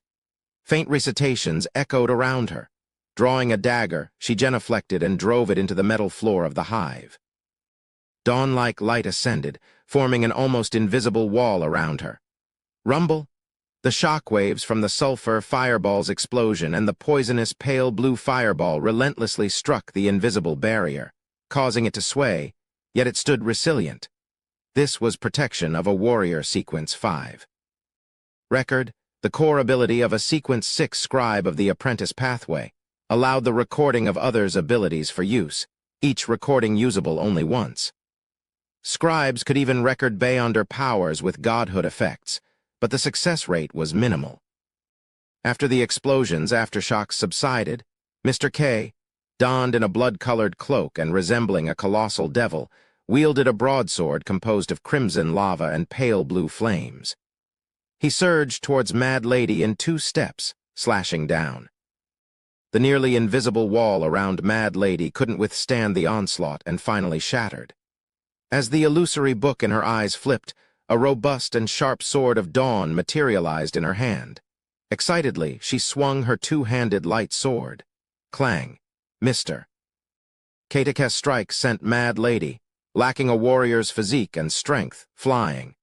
Though Mr. K hadn't anticipated her determination to engage in close combat despite her limitations, the battle's tempo remained unaffected. He advanced, wielding the lava broadsword once again. Poof. The mad lady he struck suddenly thinned, transforming into a paper figurine consumed by sulfurous flames. Paper figurine substitutes. Mad Lady reappeared beside a demolished metal hive, her illusory book flipping once more. She then stretched her arms, allowing a pure and magnificent blazing pillar of light to descend from the sky and strike Mr. K, who had attacked the paper effigy. Priest of Light's Light of Holiness, Chapter 588, Degree of Madness, Mr. K shifted instantaneously, tapping into the grazed traveler's soul. His eyes took on an otherworldly glow, as if concealing doors to different realms. His form faded, and in an instant a luminous white column surrounded by flames emerged, shrouding him within its fiery embrace. In the ensuing moment, Mr. K, stripped of his devil guise, materialized in a corner of the metallic beehive. His form liquefied, his flesh resembling dripping candle wax. The secret's suppliant pathway symbolized corruption, its influence curtailed by the sun pathway's capabilities. Half-melted flesh and blood cascaded onto the metal floor, seeping into it in a bizarre manner. Soon, it was absorbed by the spaceship Mad Lady had earlier detailed. Even Mr. K felt the weight of an unseen force, as if an invisible hand pressed him down. His attempts to extricate himself from the metallic floor proved futile, and he continued sinking gradually. Mad Lady, with grayish-green eyes gleaming, teleported near Mr. K. Despite his blood-colored, wax-drenched visage, Mr. K faced Mad Lady without a trace of fear. His focus remained fixed on the evil god's aura emanating from the metal hive, his ultimate target. He switched the grazed soul to an arbiter pathway beyonder, with 2 bolts of lightning gathering in the depths of his darkened eyes. Psychic piercing. Mad Lady refrained from teleporting. The illusory book within her eyes flipped open, revealing the kaleidoscope of colors on Mr. K-Tekes' body and the shifting hues of light during his grazed soul transitions. Excitement illuminated Mad Lady's face. Raising her right hand, she prepared to delicately twist it clockwise. Steel. This was an ability she had recorded from Bard. A sudden, intriguing notion captivated Mad Lady's thoughts. She yearned to witness the aftermath of stealing the grazing ability from a shepherd. It was crucial to understand that her steal ability was limited to just one from a target, devoid of any connections to the abilities that came with it. In essence, after snatching the grazing ability, the soul, characteristics, and powers under grazing's influence would persist within Mr. K-Tekes' body.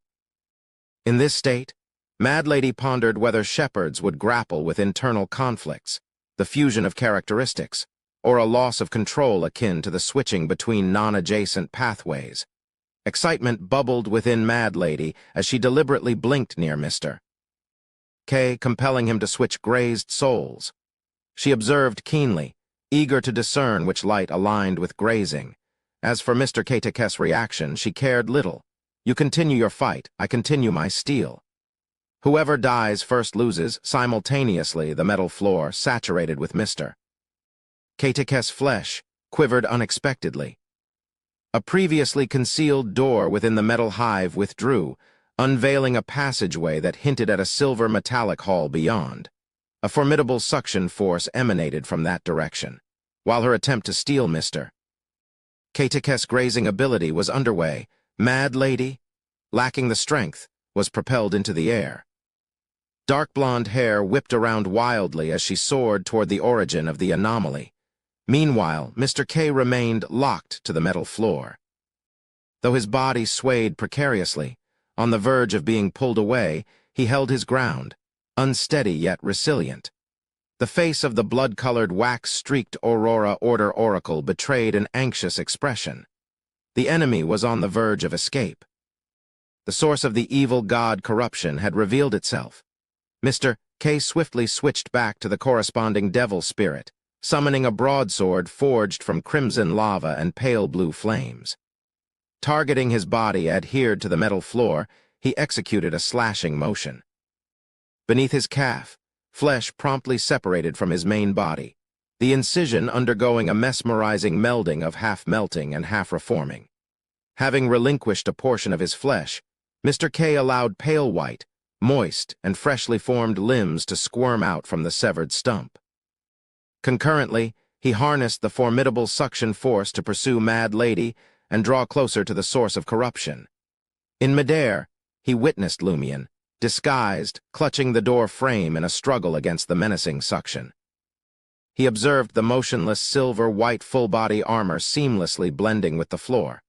Mad Lady surged ahead, on the verge of flying past Lumion.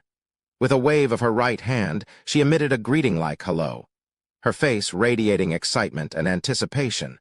Lumion's pupils constricted. Disregarding his precarious state, he harumphed. Two beams of white light shot forth from his nostrils, accurately aimed at Mad Lady but influenced by the tangible and enigmatic suction force. They bent and plunged deeper into the tunnel. At that moment, Lumion's grip on the silver metal door frame neared its breaking point, blood seeping from the strain. Faintly, he sensed an abundance of flesh and skin deep within the tunnel, intertwining to shape a colossal structure resembling a pear-shaped bird's nest. Suspended in midair, fleshy ropes, as thick as 2 or 3 adult arms and covered in a translucent membrane, extended, linking the distant wall, the ceiling above, and the metal on the ground. Within these flesh and blood tendrils, specks of starlight and a mysterious dark substance flowed into the massive pear-shaped object. The bird's nest-like structure was contracting inward, its various parts deeply sunken, delineating lines that hinted at a substantial disk. The terrifying suction force, capable of manipulating both reality and mystery, emanated from this pear-shaped object composed of skin, flesh, and blood. At that moment, the outlines on the pear-shaped object quivered, and all the indentations bulged and expanded. With this transformation, fragments of starlight spilled from the fleshy bird's nest, rushing into every cabin within the spaceship. This event resembled the prior 2 releases of the sea's power, yet lacked the grandeur and vastness, lacking the potential to rend apart anyone obstructing its path. Lumion could already envision the repetitive expulsion, understanding that the silver-gray behemoth had amassed a power capable of threatening the seal. Year after year, it required the extraction of this accumulated pressure. As the abundance of starlight scattered, the formidable suction force dissipated. With 2 thuds, Mad Lady and Mr. K collided with the ground. One found herself in the tunnel leading to the fleshy bird's nest, while the other lay in the silver hall where Lumion and Ultraman had previously battled. Lumion released his grip, landing on the ground. His gaze swiftly fixated on the April Fool's key member, adorned with clumps of flesh and blood on her face. Mad Lady sprang up, exclaiming to him and Mr. K, "Did you see that? Did you see that? That's an incubating deity. Yes, it should be a deity." Despite the intense fluctuations in Mad Lady's emotions, Mr. K discerned no sincerity in her tone. Her mention of deity sounded more like powerful and terrifying monster, a mere description. In the next instant, Lumion materialized behind Mad Lady, who promptly vanished on the spot, blinking. Closer to where the starlight had scattered, Lumion, sensing danger instinctively, felt his heart quicken involuntarily. He hesitated to delve too deeply into the tunnel, avoiding proximity to the flesh and blood bird's nest he had vaguely seen before. Unimaginable horrors were certain to unfold. However, Mad Lady sprinted in that direction. Let her venture deeper and potentially meet her end. Lumion's thoughts raced, torn between decisions. Another second passed, and Mr. K teleported in front of Lumion, fervently pursuing Mad Lady.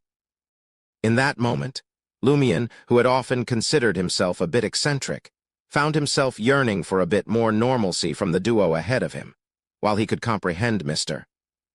K's choices and actions, rooted in unwavering faith in God and the pursuit of divine will, coupled with a hint of extremism. Mad Lady's conduct exceeded his expectations.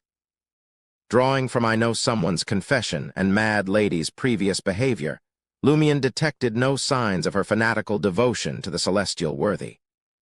Simultaneously, due to the ongoing conflict between the celestial worthy and Mr. Fool, she couldn't always rely on protection. This raised a question for Lumion.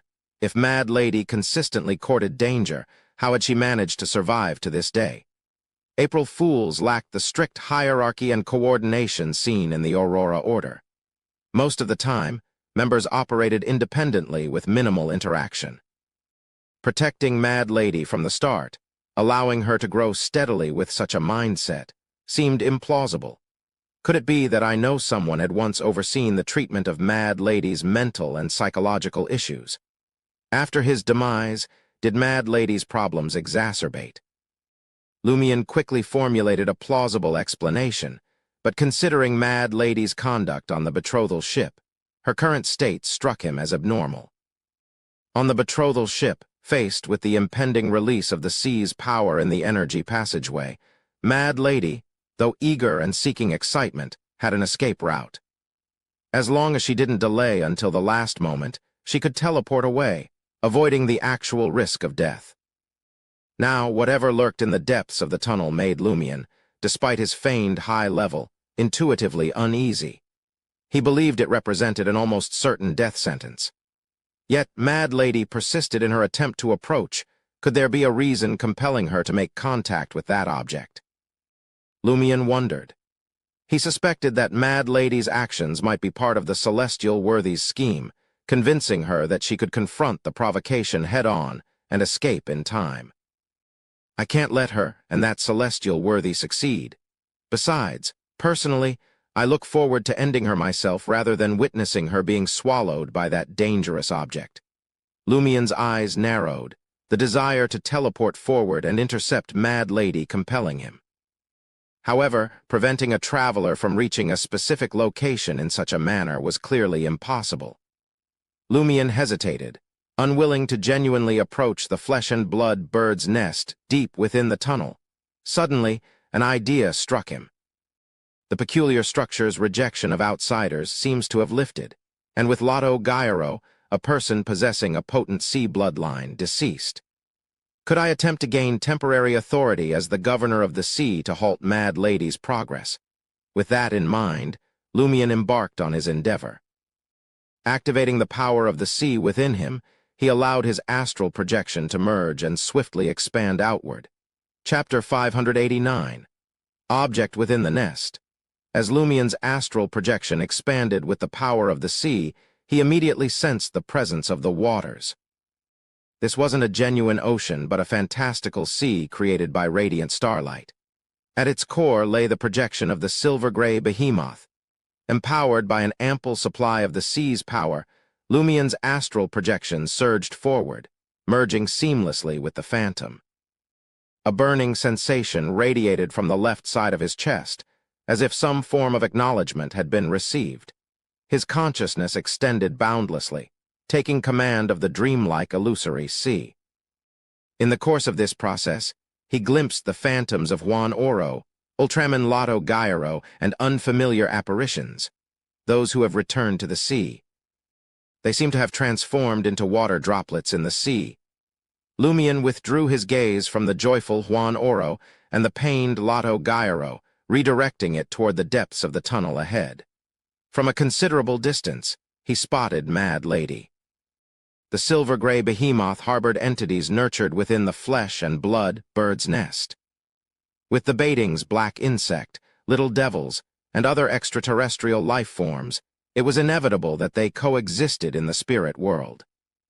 However, this spirit world was entirely severed from the external realm. Consequently, Beyonders skilled in summoning creatures from the spirit world for assistance found themselves bereft of their primary reliance.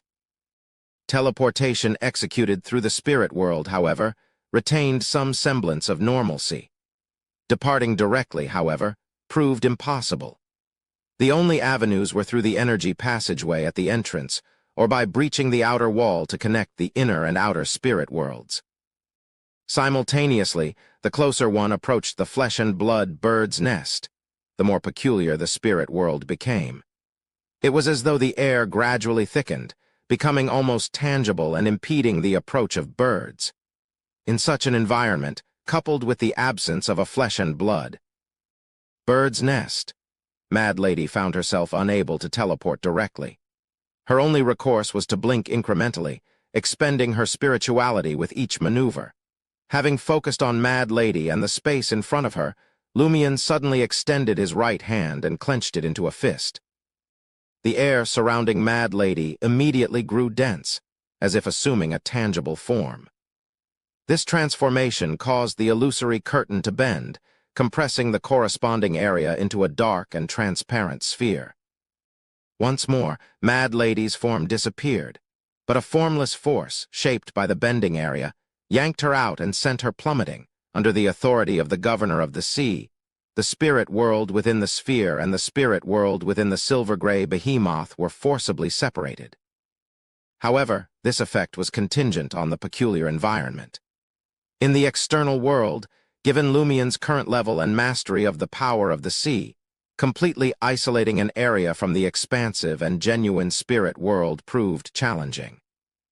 He could merely employ cosmic void to create an exit path and a door symbolizing an escape route, a tactic vulnerable to counteraction by a traveler's abilities. Mad Lady attempted another blink, yet found herself unable to escape the dark sphere's confines. She halted in place, seriously contemplating her recorded abilities and the items in her possession that might alleviate her current predicament. Observing her struggle, Lumion couldn't suppress his yearning for demigod-level powers. As the temporary authority-wielding governor of the sea, essentially a faux demigod incapable of withstanding a single spell from the Cinderella demigod, Lumion had ensnared Mad Lady in an inescapable dilemma. She proved challenging even for Mr. K to subdue in a brief time frame. Mad Lady gazed into the depths of the metal tunnel, representing the flesh and blood bird's nest. Her face aglow with unrestrained eagerness, anticipation, and excitement. Confined within the dark sphere, she yearned for escape, dissatisfied with her inability to reach the desired destination. "Head over there, quick! Head over there, quick! I want to go over." The longing in her heart intensified, nearly manifesting as a tangible desire. The desire surged into her chest, seeking to rupture the restraints and liberate her from this predicament. Mr. K, having switched to a traveler's soul, swiftly caught up and saw Mad Lady. Instinctively, an illusory book materialized in his dark eyes. Positioned in front of Mr. K, the book flipped through its pages while chanting in a low voice. "I came, I saw, I record." In an instant, Mr. K underwent a transformation, manifesting as a 2 to 3 meter tall half-giant donned in cold black armor, brandishing a dark, straight broadsword. Having grazed a traveler, he had selected 3 Bayunder powers: Blink, Record, and the Traveler's Door, encompassing teleportation or travel. Additionally, with Record, he had acquired an ability capable of influencing godhood from a saint of the Aurora Order. While only half as effective as the original, it proved sufficient to contend with Mad Lady, who had yet to approach the threshold of godhood. Mr. K advanced confidently, wielding the dark, straight broadsword, prepared to strike. At that moment, Mad Lady's chest was overwhelmed by an intense surge of desire. Then she experienced a sharp, piercing pain. She didn't need to lower her head. From the corner of her eye, she witnessed the flesh on her chest tearing apart inch by inch, the white bones snapping one by one. A grayish-white fog, mingled with fragments of flesh, surged forth, coalescing into a humanoid figure resembling her. In an instant, it leaped out of the dark sphere, created by Lumion, and darted into the depths of the metal tunnel. Don't be in a hurry to leave. Unfazed by the situation, Mad Lady's face reflected excitement and a hint of regret. PFFT, Mr. Katak's dark broadsword cleaved through the dark sphere, diagonally bisecting Mad Lady. Wearing the ring imbued with flesh and blood magic, Mad Lady didn't succumb immediately. Her 2 halves of flesh and blood writhed, attempting to reunite, but all endeavors were obliterated by the profound darkness left in the wake of the broadsword. The flesh and blood failed to re-establish a connection. Come on, come on. Mad Lady's relatively intact head sought to aid her body, but she swiftly perceived the annihilation of her soul. Her vision darkened, and her unevenly separated bodies crumpled to the ground. Unperturbed by the fate of the April Fool's Key member, Mr. K and Lumion redirected their focus to the grayish-white figure hurtling into the depths of the metal tunnel. Comprising half fog and half flesh, the figure existed in a realm between reality and illusion. The temporary governor of the sea, Lumion, once again honed in on the target and its surroundings, intending to marshal every ounce of sea power at his disposal. At that moment, the grayish-white figure collapsed to the ground. The flesh and blood originally belonging to Mad Lady seeped into the metal floor, and the grayish-white fog was on the verge of being absorbed. Abruptly, the entire tunnel trembled. Lumion once again saw the pear-shaped object fashioned from flesh and skin. The flesh membrane on its surface buckled once more, outlining a disc-shaped contour. A formidable suction force erupted. Whether Lumion, the temporary governor of the sea, or Mr. K, they found themselves irresistibly propelled into the depths of the metal tunnel, as if an invisible hand seized them and drew them toward the core of the silver-gray behemoth. Mad Lady's dismembered corpse and her belongings soared into the air, propelled towards the destination she had fervently yearned for in life. The humanoid form outlined by the grayish-white fog seeped deeper into the metal floor, absorbing a portion. In that moment, Lumion, wielding the temporary authority of the governor of the sea, employed his enhanced perception to see the flesh and blood bird's nest deep within the metal tunnel more distinctly than before. The pear-shaped object's flesh and skin caved in, and the starlight and dark matter emanating from the surrounding flesh ropes accelerated their flow. Through the taut skin and flesh, Lumion vaguely sensed the object nurtured within the pear-shaped structure.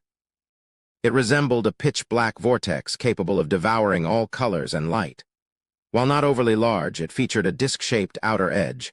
Lumion instinctively recalled scientific concepts and simplified scenes his sister Aurora had once explained. He identified a term that matched his observations. A black hole. Did the Abraham family's ancestor seal a black hole with Ammon? A black hole that has yet to fully form and is still nurtured within a mother's body from a mystical standpoint. Lumion found the idea absurd, straddling the line between scientific and mystical. Simultaneously, he sensed a connection between the black hole-like object and another place. A profound, weighty, dense, and terrifying aura loomed over the world. With a buzzing sensation, Lumion teetered on the brink of losing consciousness. Not only was his physical form being drawn towards the flesh and blood bird's nest, but even his thoughts, spirit body, and destiny converged in that direction. It was the same for Mr. K. One after another, Mad Lady's fragmented remains and a few belongings floated between them. Beyond the silver-gray behemoth, Franca and the others felt an ominous suction emanating from the seabed. It seemed as though a colossal vortex was forming, ready to engulf everything in its vicinity. Splash. The mountainous azure waves and jade-green seawater collapsed, filling the seabed. Abruptly, resplendent starlight descended from the sky. Madam Magician materialized, adorned in a deep black warlock robe embroidered with shimmering silver stars. The wielder of a major arcana card extended her right hand toward the silver-gray behemoth at the seabed. Her figure appeared in a state of overlap, intermittently clear and blurry. Each radiant starlight transformed into an illusory door, seamlessly melding with the suction force merging into the silver-gray behemoth. Chapter 590. The Truth Behind the Seal. The surface of the massive silver-gray behemoth ignited with illusory doors, casting a star-like brilliance that darkened the sky above the sea. This existing seal, triggered by Madam Magician, no longer resided in a nadir due to celestial shifts. Starlight descended, swiftly repairing the temporary damage inflicted upon the seal. Inside the behemoth, half of the grayish-white fog composing Mad Lady's human form was absorbed by the metal floor, appearing as if it would sink further. In that crucial moment, starlight permeated the walls, floor, and ceiling, materializing resplendent doors of various shapes. These doors manipulated the void, thwarting the menacing suction and expelling the grayish-white fog. Abruptly, Lumion felt the formidable suction force from the metal tunnel's depths dissipate. He saw the dented flesh and blood bird's nest. Expanding again, releasing a copious amount of resplendent starlight. The torrent surged through different parts of the silver-gray behemoth like a flood breaching a dam. Lumion, Mr. K, Mad Lady's remains, and the items undulated with the sea's waves.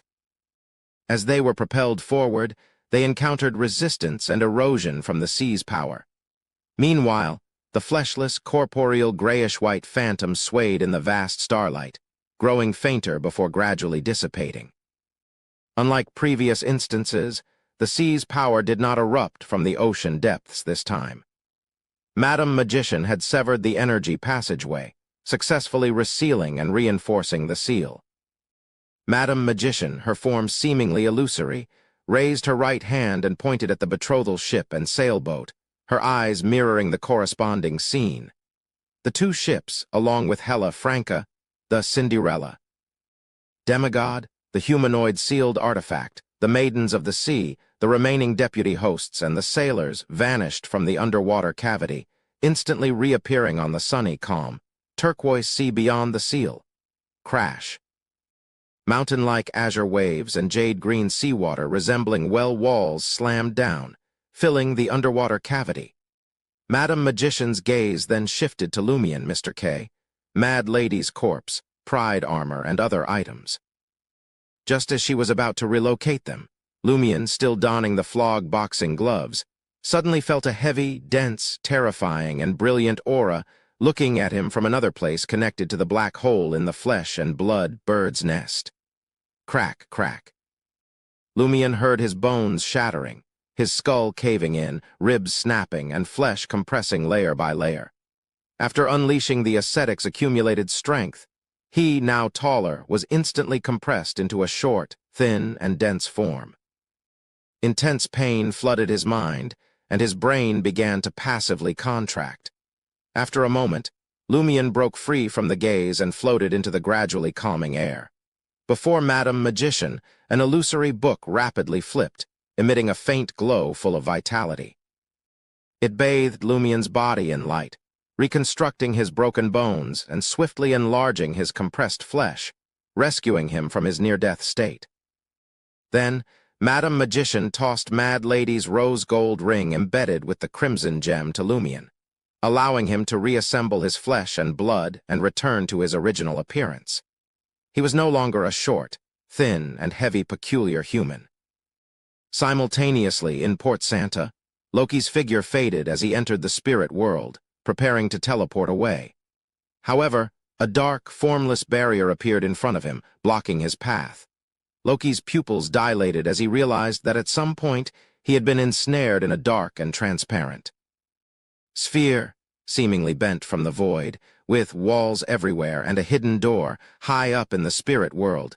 Near the 7 pure lights, Madam Magician hovered, adorned in a deep black warlock robe adorned with stars. Loki's presence registered in her eyes, and an illusory book rapidly flipped before her. She had strategically waited until the last moment to prevent Loki from receiving the celestial worthy's warning, providing her an opportunity to capture him alive.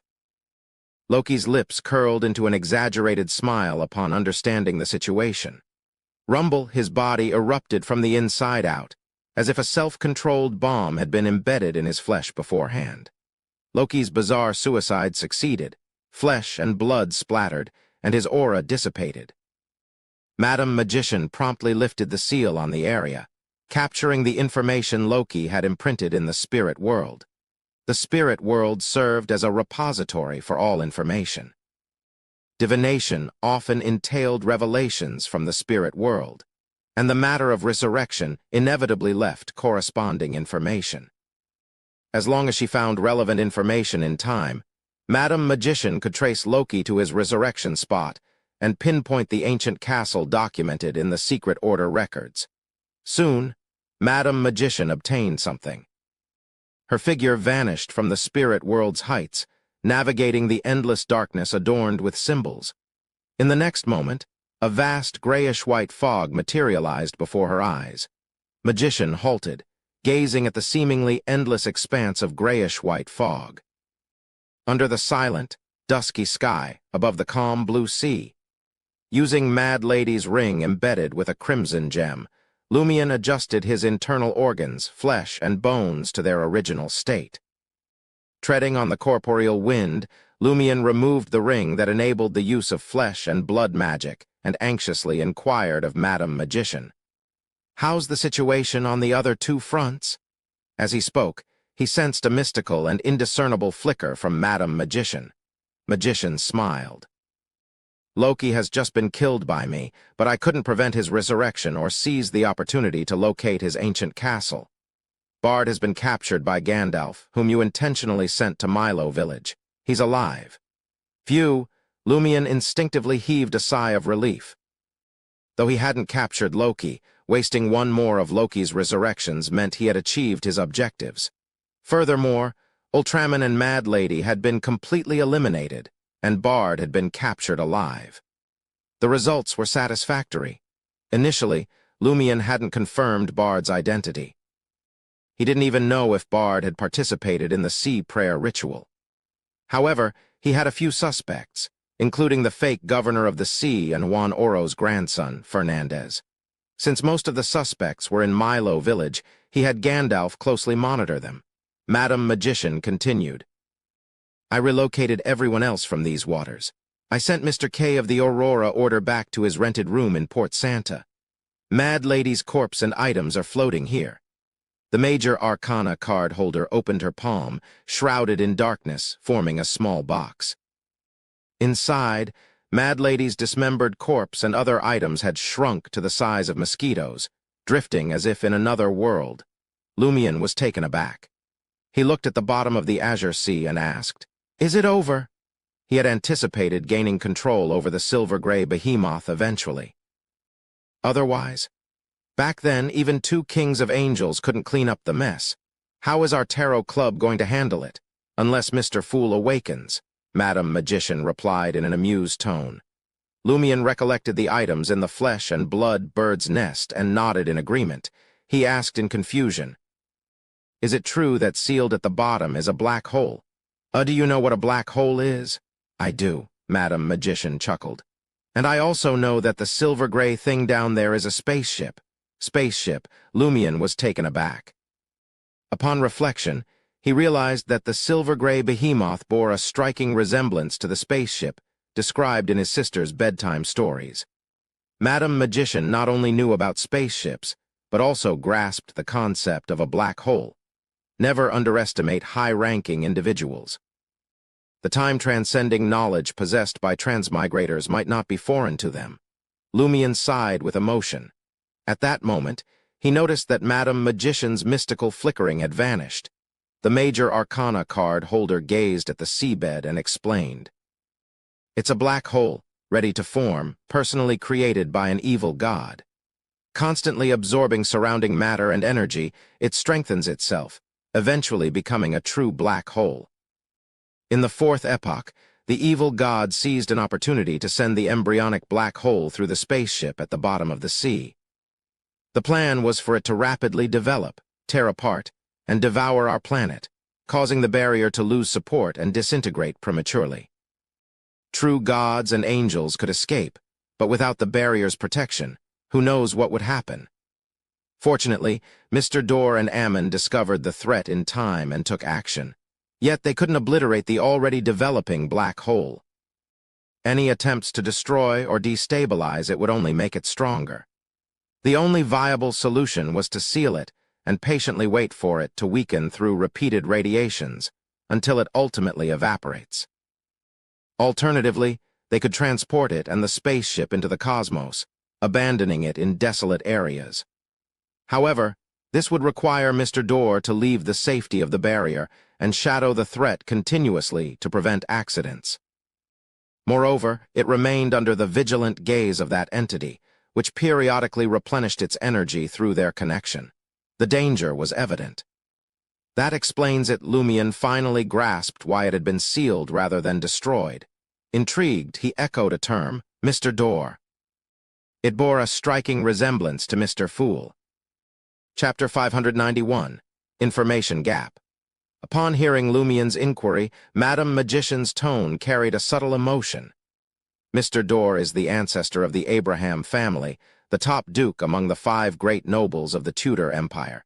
It was he who sealed this spaceship. Ammon, on the other hand, designed the ritual that regularly siphoned power from the black hole to alleviate the pressure caused by the natural decay of the seal and hasten the black hole's demise. Higher in rank than Ammon, in the Tudor Empire, Mr. Dore was second only to the Blood Emperor. He listened intently. Madam Magician sighed softly at that moment. In a way, Mr. Dore can be considered my mentor. A mentor? Your mentor is a 4th epoch king of angels and the top noble in the Tudor Empire. A figure from almost 2,000 years ago. Lumion hadn't anticipated Madam Magician having such a profound background. No wonder she earned the position of the Angel of Stars beside Mr. Fool's throne. No wonder she held a major arcana card in the Tarot Club. Madam Magician glanced at Lumion, teasingly adding, "It's true that Mr. Dore guided and supervised me in advancing along the divine path, but the method wasn't as virtuous as you might imagine. It was far from good." Far from good, Lumion was surprised before connecting the dots. Combining his experiences, he made a guess. Madam Magician had once fallen under the corruptive influence of Mr. Dore, but received assistance from Mr. Fool. Did she join the Tarot Club because of this? However, from Madam Magician's words, it seems she reconciled with Mr. Dore. Otherwise, she wouldn't refer to him as her mentor. How intriguing and surreal. Just like how I might say in the future that the Angel of Inevitability, Termaboros, was my mentor, Lumion mused inwardly and probed, "Is Mr. Dore still active? Is he as lively as his peer Ammon?" Madam Magician shook her head. "He has perished." "I see." Lumion cast his gaze toward the deep, bottomless sea. April Fool's objective is to acquire that spaceship, but it seems they are unaware of the nascent black hole sealed inside. It was a formidable entity that not even a true god could completely neutralize. Once released from its seal and allowed to develop, it would compress and absorb everything in its vicinity. Why did the key members of April Fools, who weren't even at the demigod level, believe they could confront it without fear, relying on the spaceship to contain it? That seemed improbable. Only the evil god who created the black hole or an entity at Mr. Fool's level could control it. Mad Lady even believed that within the seal was an incubating deity or monster of a comparable magnitude. With these thoughts in mind, Lumion's heart stirred as he inquired in a deep voice, "Were the key members of April Fools misled? Is the celestial worthy's objective to unleash the black hole and trigger an apocalyptic catastrophe ahead of schedule? As long as Beyonders corrupted by him enter the spaceship, he stands a chance of achieving his goal. He really doesn't seem to value the lives of Ultraman, Mad Lady, Bard, and Loki. However, that is also typical of April Fool's modus operandi. They don't take lives other than their own seriously." Lumion suddenly felt like laughing. His satisfaction from finishing off Ultraman and Mad Lady intensified. Madam Magician nodded thoughtfully and remarked, "If you hadn't used all your resources and handled this matter with absolute strength, or if I had arrived 10 to 20 seconds later and the grayish-white fog from Mad Lady's body had fully permeated the spaceship, the outcome might have been entirely different. We wouldn't be able to be here and discuss this matter so calmly." Lumion reflected on the events that had transpired and muttered thoughtfully to himself. If I hadn't gained temporary authority as the governor of the sea and restricted Mad Lady's teleportation, she might have approached the flesh and blood bird's nest, incubating the black hole before your arrival. She wouldn't have manifested a humanoid form made of grayish-white fog to infiltrate the spacecraft. If that had occurred, the situation might have been even more challenging to handle. The reason he obtained temporary authority as the governor of the sea was because he utilized lie to pilfer a portion of the sea's power. This allowed him to resonate with the sea and possess a counterfeit, yet highly elevated status. The ability to use lie to steal a portion of the sea's power was granted by the Seer Pathway's mystical item, which had been imbued with a high-level power of steel when placed on the ancestor-honoring altar in Milo Village. The altar could bestow high-level steel powers on items because it was constructed by Ammon. constructed by Ammon. Lumien's thoughts suddenly cleared up. He grasped that it wasn't just him and the others sabotaging April Fools. There were also influential figures in the shadows who didn't want the celestial worthy to succeed.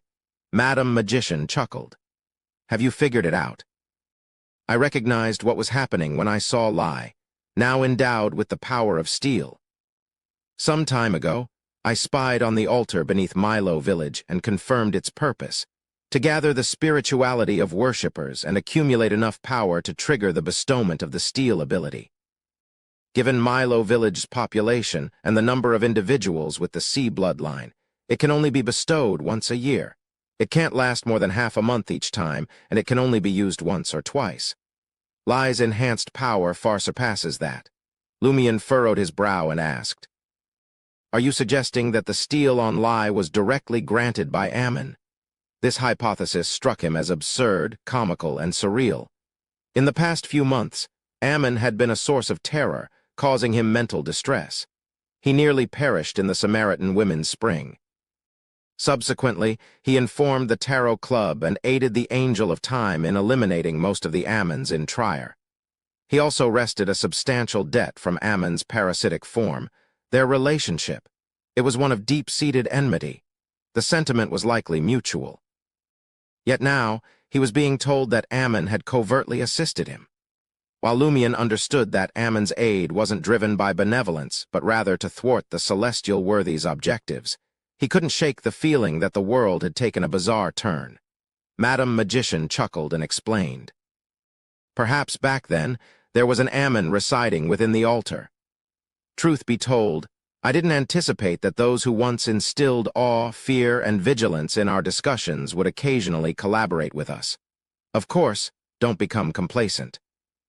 While we may be teammates when facing the evil gods beyond the barrier, that doesn't extend to all matters.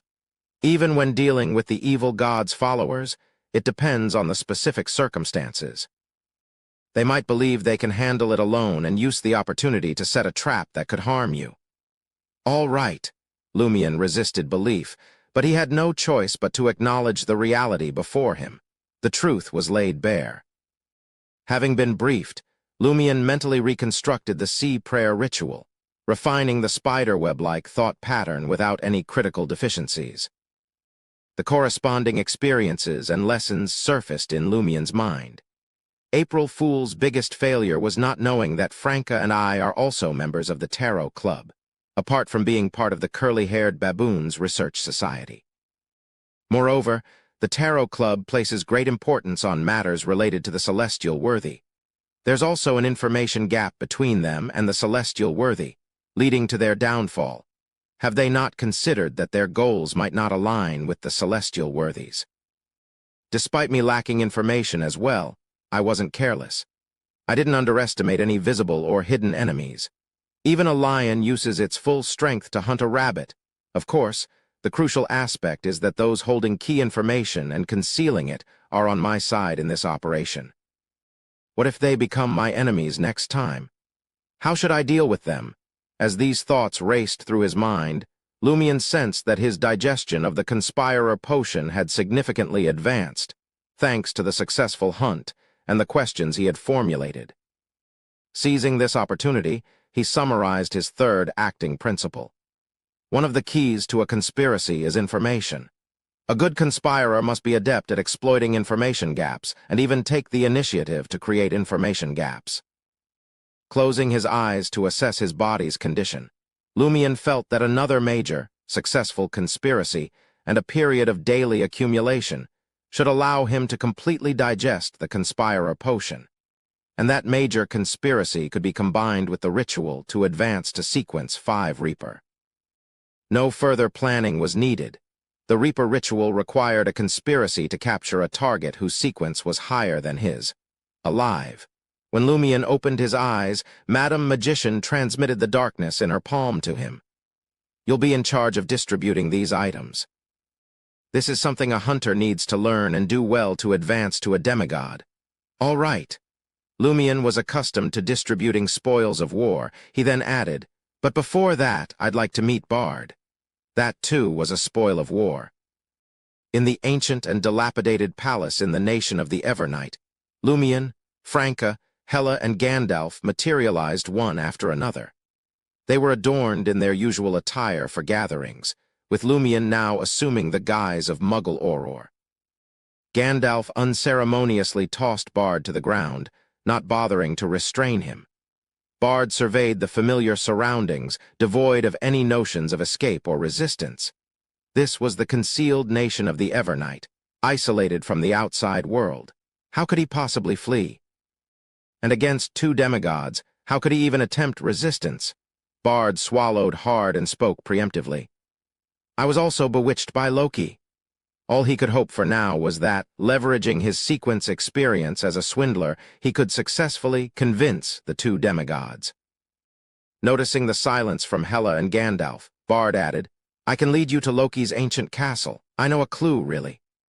At that moment, Lumion Lee, masquerading as Muggle, spoke in a deep voice, just kill him and channel his spirit. Chapter 592, Bluff, kill him and channel his spirit. Bard stared at Lumion Lee, masquerading as a Muggle, a chill running down his spine as his hair stood on end. He sensed the unmistakable killing intent emanating from Lumion, causing fear to grip him. However, a suspicion lingered in Bard's mind. He believed Lumion was trying to manipulate him, deliberately showcasing his anger and hatred to break his psychological defenses. His suspicion arose because spirit channeling wasn't the optimal solution. Celestial Worthy possessed a higher level than many evil gods, and the corruption of those evil gods could lead to a failed spirit channeling. What's more, someone with the Celestial Worthy's bestowment. Recognizing this, Bard's heart settled. As a swindler, he maintained a terrified expression, stepping back 2 paces as he looked at Lumion. I'll spill it all, no lies. You can verify it. Don't kill me. Lumion approached him step by step, brandishing a dagger. Bard turned to Hela, Gandalf, and Franca, pleading in a panicked tone. He's lost his mind, and you're just going to let him be? Spirit channeling isn't all-powerful. Bard deliberately used him as a pronoun, signaling that he knew Lumion wasn't Muggle, as if urging them not to play along. In 2 steps, Lumion arrived in front of Bard, casting his gaze at the April Fool's key member, who couldn't temporarily change his appearance back. He raised the dagger in his hand. Bard sneered inwardly, growing more convinced that Lumion Lee wouldn't actually end his life for spirit channeling, at least not yet. If his current actions weren't an act, Gandalf and Hela would have intervened no matter what. They wouldn't just stand by. Bard strained his throat and shouted, as if terrorized, I'll genuinely cooperate with you. I'll assist you in locating Loki and his ancient castle. See, I didn't even use my powers to resist in such a situation. As Bard shouted, he fixed his gaze on Lumion and the dagger's tip, attempting to convey evasion and pleading through his eyes. The former conveyed fear, and the latter was a plea for mercy. Throughout this process, Bard's heart was filled with mockery, almost void of panic. Trying to deceive a swindler, what a ludicrous notion. I bet you'll stop after I count to 5. 5, 4, 3... PFFT. Bard's vision suddenly turned blood-red as the dagger thrust into his left eye, piercing through the gap in the eye socket and into his brain. Impossible, absolutely impossible. Is he truly going to kill me? Intense pain overwhelmed Bard's mind, prompting him to instinctively raise his right hand and press it against his face. He fought in the opposite direction, striving to put some distance between himself and the dagger, the source of the agonizing damage. Lumion reached out with his left hand, pinning Bard in place and making his struggles futile. Then, Lumion leaned forward slightly and whispered into the ear of the April Fool's key member. Bard glimpsed Muggle's beautiful face, her rosy lips moving as she whispered, a whisper filled with satisfaction and mockery. My godson has gnawed on half of Loki's arm and knows a lot about him. I believe that knowledge surpasses yours. Surpasses mine. If I had known earlier, I would have utilized my powers. Even in the midst of pain and struggle, Bard was momentarily stunned, feeling frustration, despair, and embarrassment. Soon, these emotions dissipated. Lumion gripped the dagger embedded in Bard's eye socket and twisted it a few times, crushing the frontal lobe. Observing Bard, who had now calmed down, Lumion nodded in satisfaction. He withdrew his dagger and earnestly assisted the other party in stemming the bleeding and bandaging the wound, though he skipped the disinfectant. Only then did Franca approach and click her tongue. "I thought you were just scaring him. That's why she didn't intervene." She had watched as Lumion advanced toward Bard, dagger in hand, witnessing Bard's pleas for mercy. She believed Hela and Gandalf had similar expectations. When the dagger pierced Bard's eye socket, Franca was taken aback. It was only then that she realized Lumion was serious. No, Lumion didn't truly intend to kill Bard. Instead, he planned to employ the April Fool's created prank to deal with him, recreating the original state of "I know someone." Without waiting for Lumion's response, Franca asked curiously, "When did you master lobotomy?" Lumion wiped the blood off the dagger with a white strap and smirked mockingly. "I learned it from watching the doctor perform surgery on "I know someone." It's such a simple procedure. As a Beyonder skilled in action, if I can't memorize and imitate it after watching it once, it only proves that my brain has been corrupted by the potion." Impersonating Muggle, Lumion deliberately spoke in his sister's voice, as if she were still alive. Franca looked at Auror's face under the hood and listened to her voice. She wasn't angered by the mockery. She only muttered, "The surgery isn't just about inserting and stirring a few times. There are still many key points before and after the procedure. Even during the surgery, if you insert it just a bit deeper, the outcome will be entirely different. So be it. If he really dies, we'll commence the spirit channeling." Lumion casually poured the remaining truth serum into the mouth of the stunned Bard, who offered no resistance. After completing this task, he added, "Madame Hela mentioned that this place can minimize the influence of evil gods. It's only minimal, not zero. Besides, what if the problem lies in his spirit and he self-destructs?" Franca instinctively retorted. This was why Hela hadn't directly pulled Bard into a dream to extract his true answers. After all, the dream might present scenes that shouldn't be seen. This was even more dangerous than simple verbal descriptions. Only then did Gandalf, draped in a linen robe and a hood, sigh softly. He couldn't bear to witness Bard's suffering, but he didn't discourage the actions taken. He wasn't the one who had been harmed by April Fools. He wasn't in a position to criticize the victim's family for their extreme actions. Before this operation, Hela had briefed Gandalf on Muggle's demise and Lumion Lee's role. The president of the Curly-Haired Baboons Research Society sympathized with the siblings' plight, but he also blamed himself. He believed that the Curly-Haired Baboons Research Society had been unrestrained. As president, he bore a heavy responsibility. After a moment, Bard, who had undergone a requiem and gradually recovered from his pain, started addressing the queries of the people present. The first to inquire was Gandalf. He peered down at the dream stealer and asked, "How did you come to believe in that celestial worthy?"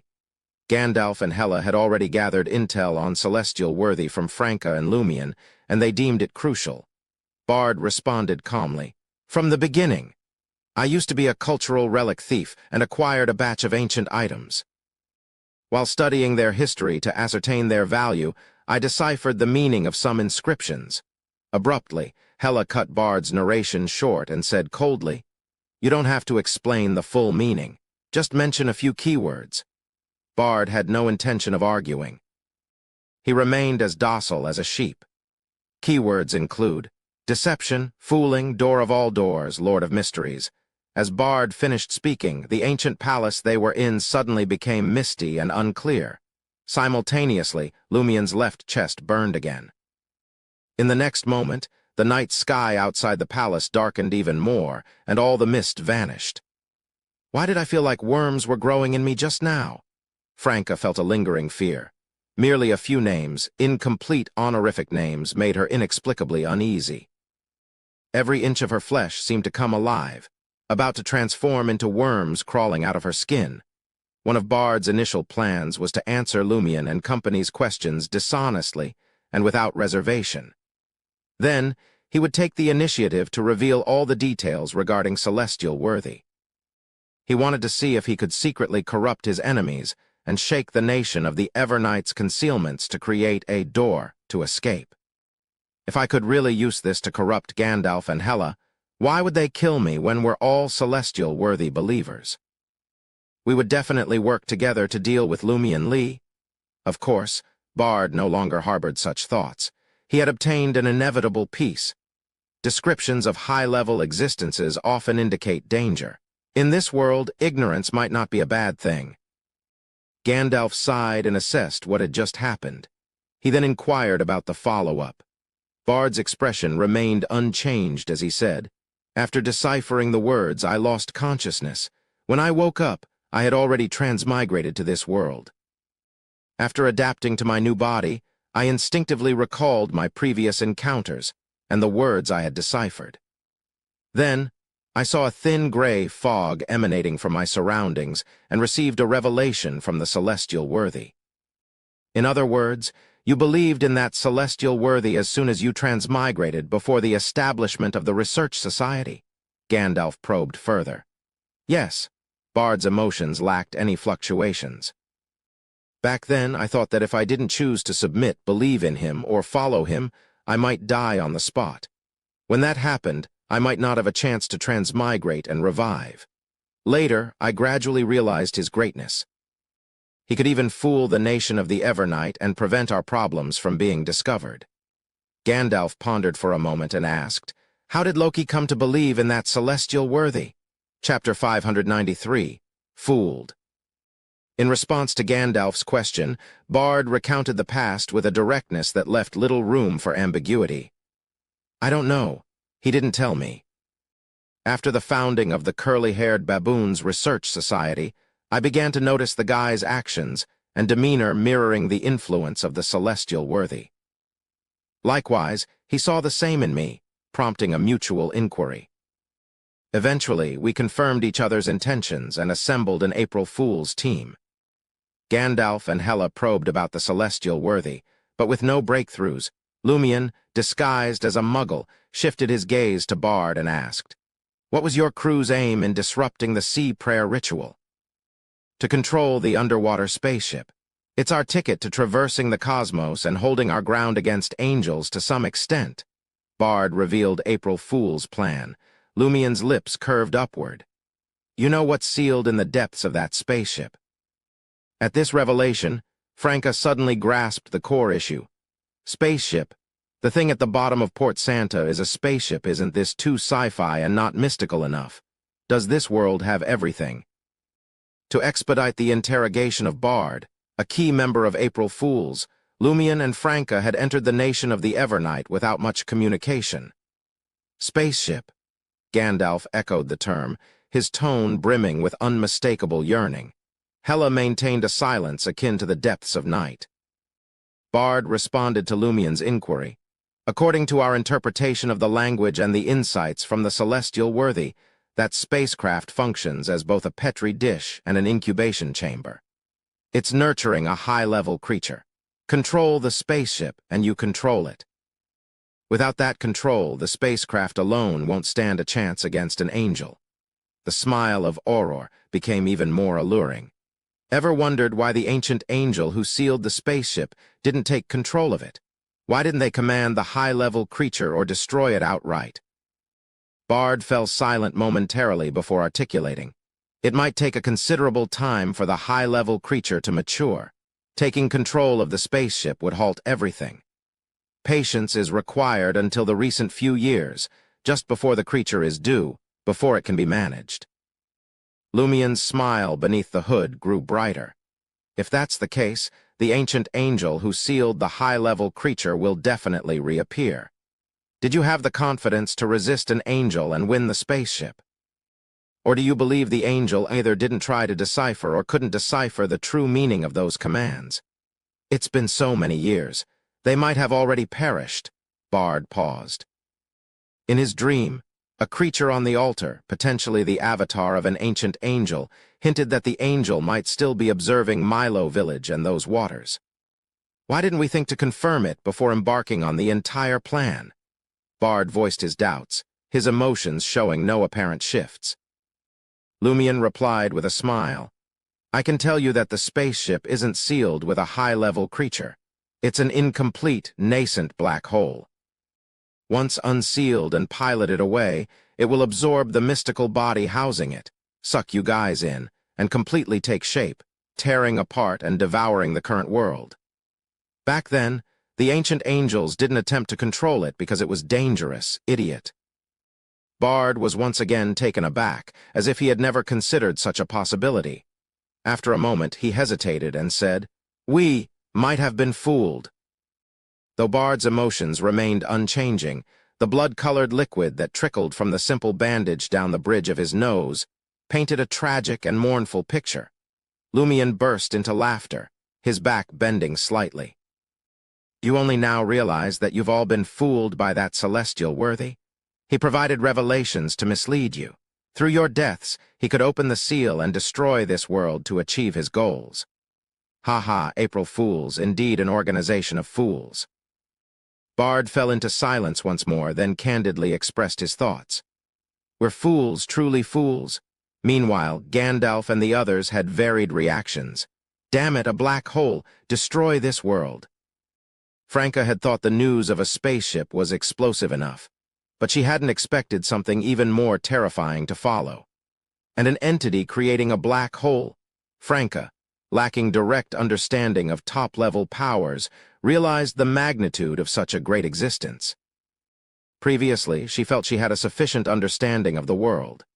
Now she admitted frankly, "I'm still a F***seeking elementary school student." Gandalf took a deep breath and said, "If I become a god, it would be so convenient for me to conduct research. Black holes." Heller retrieved a metal flask from her Black Widow clothes and took a sip, her thoughts inscrutable. Lumion's laughter echoed for a moment, providing a brief respite. However, underlying pain still gripped his heart, resonating in the shadows within. It couldn't be eradicated or dismissed. In the presence of the key members of April Fools, memories of his sister Auror's tragic fate couldn't be ignored. Bard stood there, a silent reminder of a fact deliberately overlooked. Hence, Lumion couldn't help but utter, "Kill him and channel his spirit." Resorting to action in a half-truth manner, looking at Bard, Lumion inquired, "Do you know if Ultraman and Mad Lady have been to Cordu?" "Yes," replied Bard. "Part of our original plan was to find Nulfi's child, the Sea Maid. She lived in Intiz's Riston province. A stopover at Cordu was intended to confirm Muggle's situation and the final outcome of the prank." At the mention of prank, a vein on Lumion's forehead throbbed. How could you be so sure that Muggle was already dead? Hearing Lumion, disguised as a Muggle, pose this question, Gandalf let out another inaudible sigh. Franca sighed inwardly. Bard shook his head. "I'm unsure. Mad Lady and Ultraman went. They informed me the village was wiped out. No chance for anyone to make it out alive. They might have even employed divination, spirit channeling, and such to be sure. Impossible for anyone to survive," Lumion smiled. "Am I not human?"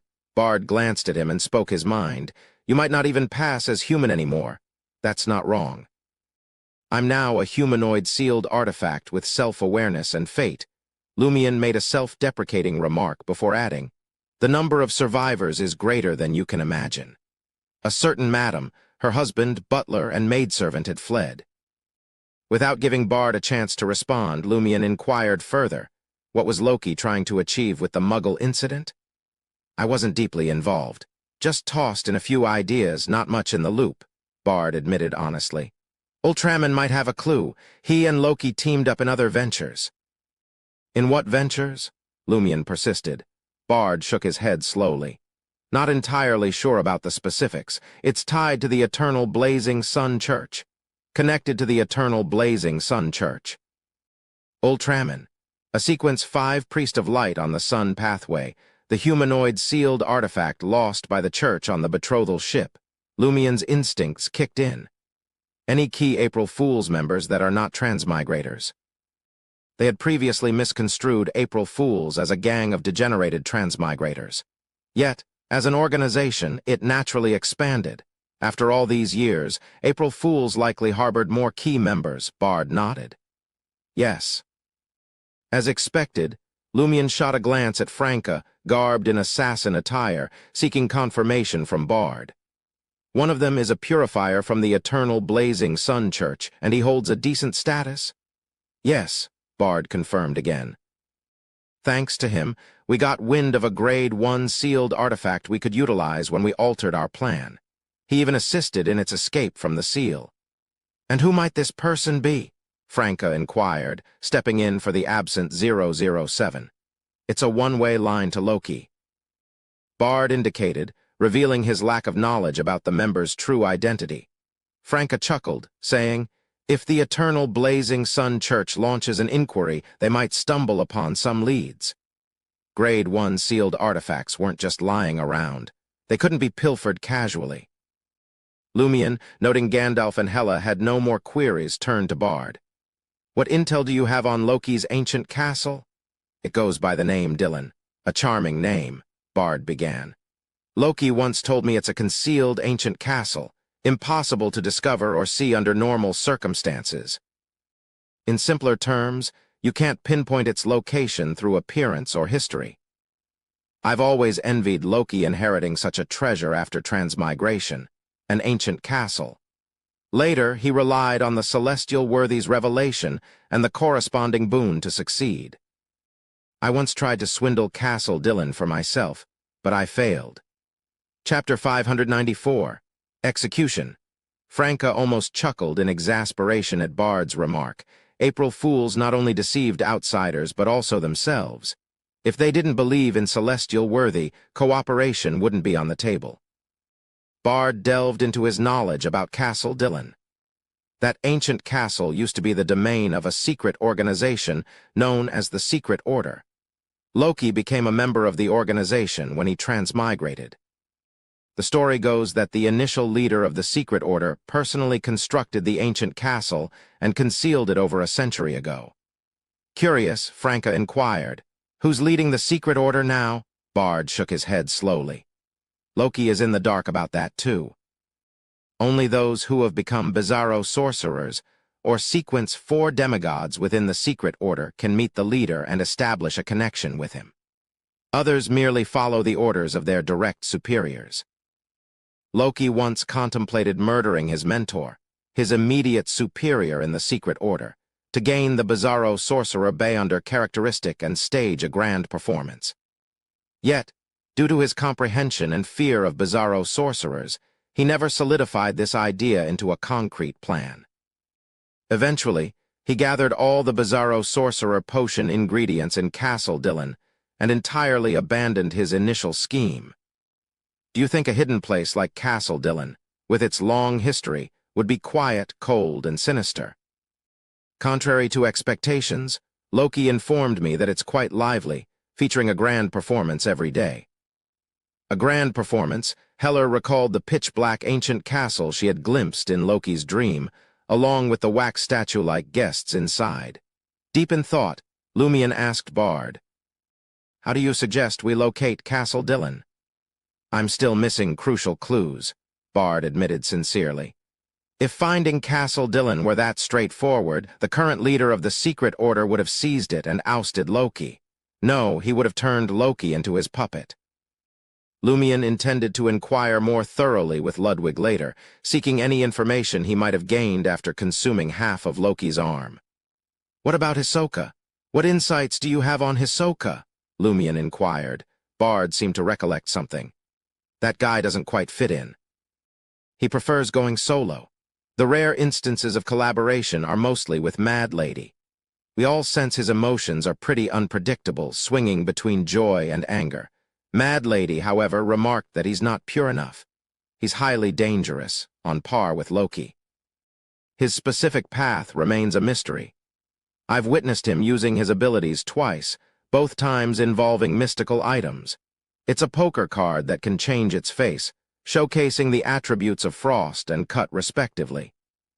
Word has it that Hisoka sought out an artisan outside the Research Society to customize it after hunting a Beyonder. Regrettably, Mad Lady is dead, and there's no means to commune with her spirit. She undoubtedly held more information about Hisoka. Does not being pure enough mean that Hisoka isn't as unhinged as he appears? Is his occasional madness a deliberate facade? Lumion pondered with a twinge of regret. Even though Lumion had obtained Mad Lady's remains, her spirit had been severely corrupted by celestial worthy. Some of it had even been washed away by the power of the sea, completely obliterated.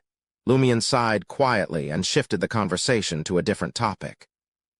Do you have insights into the sea's power on Ultraman? Indeed. Bard shared his findings candidly. I played a role in deciphering the extraterrestrial language, although the celestial worthy provided crucial revelations.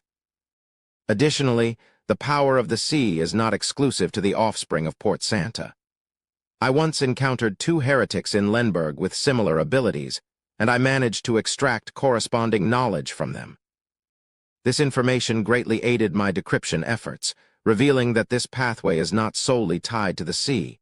In fact, only a small portion of it involves the sea.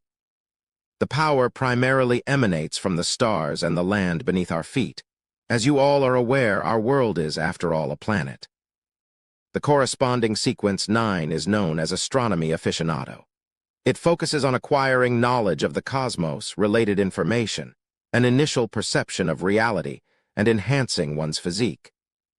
Sequence 8, named Star Worshipper, can decipher the star language or the language of the stars and receive insights into fate. Sequence 7, called Star Sacrificer, gains true powers through sacrificial rituals involving the stars.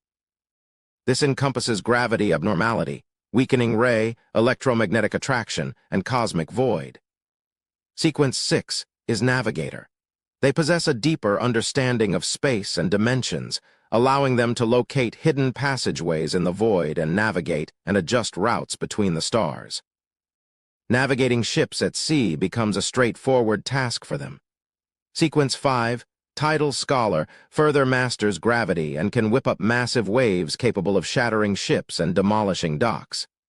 As for Sequence 4, it's known as Heavybringer. Unfortunately, I'm not too certain about their specific abilities. Lumion remained silent, taking a couple of steps back and signaling for Franca and the others to continue questioning. His primary concern centered around Loki's connection to Hisoka. Anything else seemed less crucial. Franca studied Bard for a moment before inquiring, "Have you recruited other members into April Fools?" "Yes," Bard admitted without hesitation.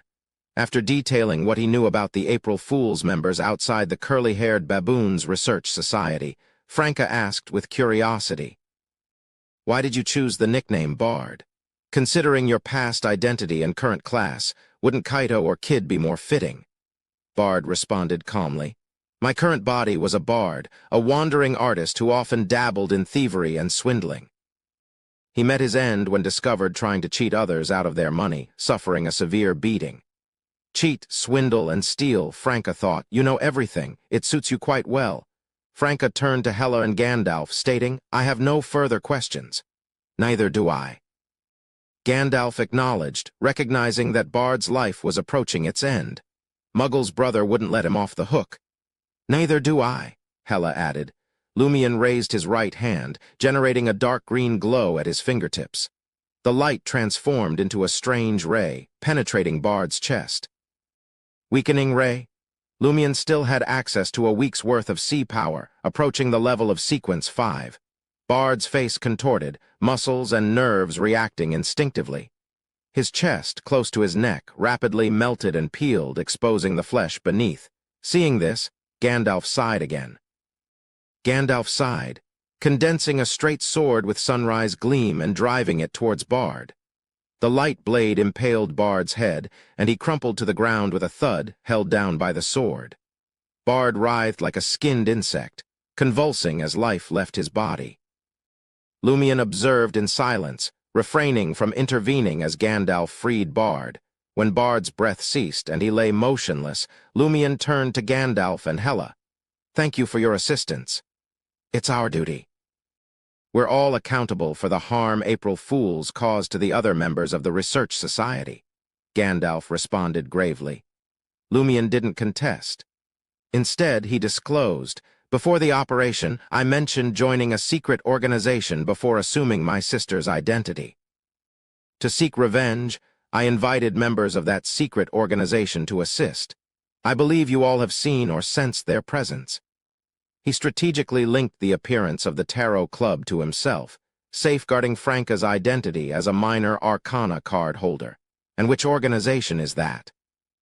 Gandalf inquired curiously. As per Hela's account, the secret organization exhibited angel-level power, and the demigod Cinderella who appeared at sea was equally formidable. "The Tarot Club," Lumion revealed truthfully. "You're one of the minor arcana card holders," Gandalf deduced.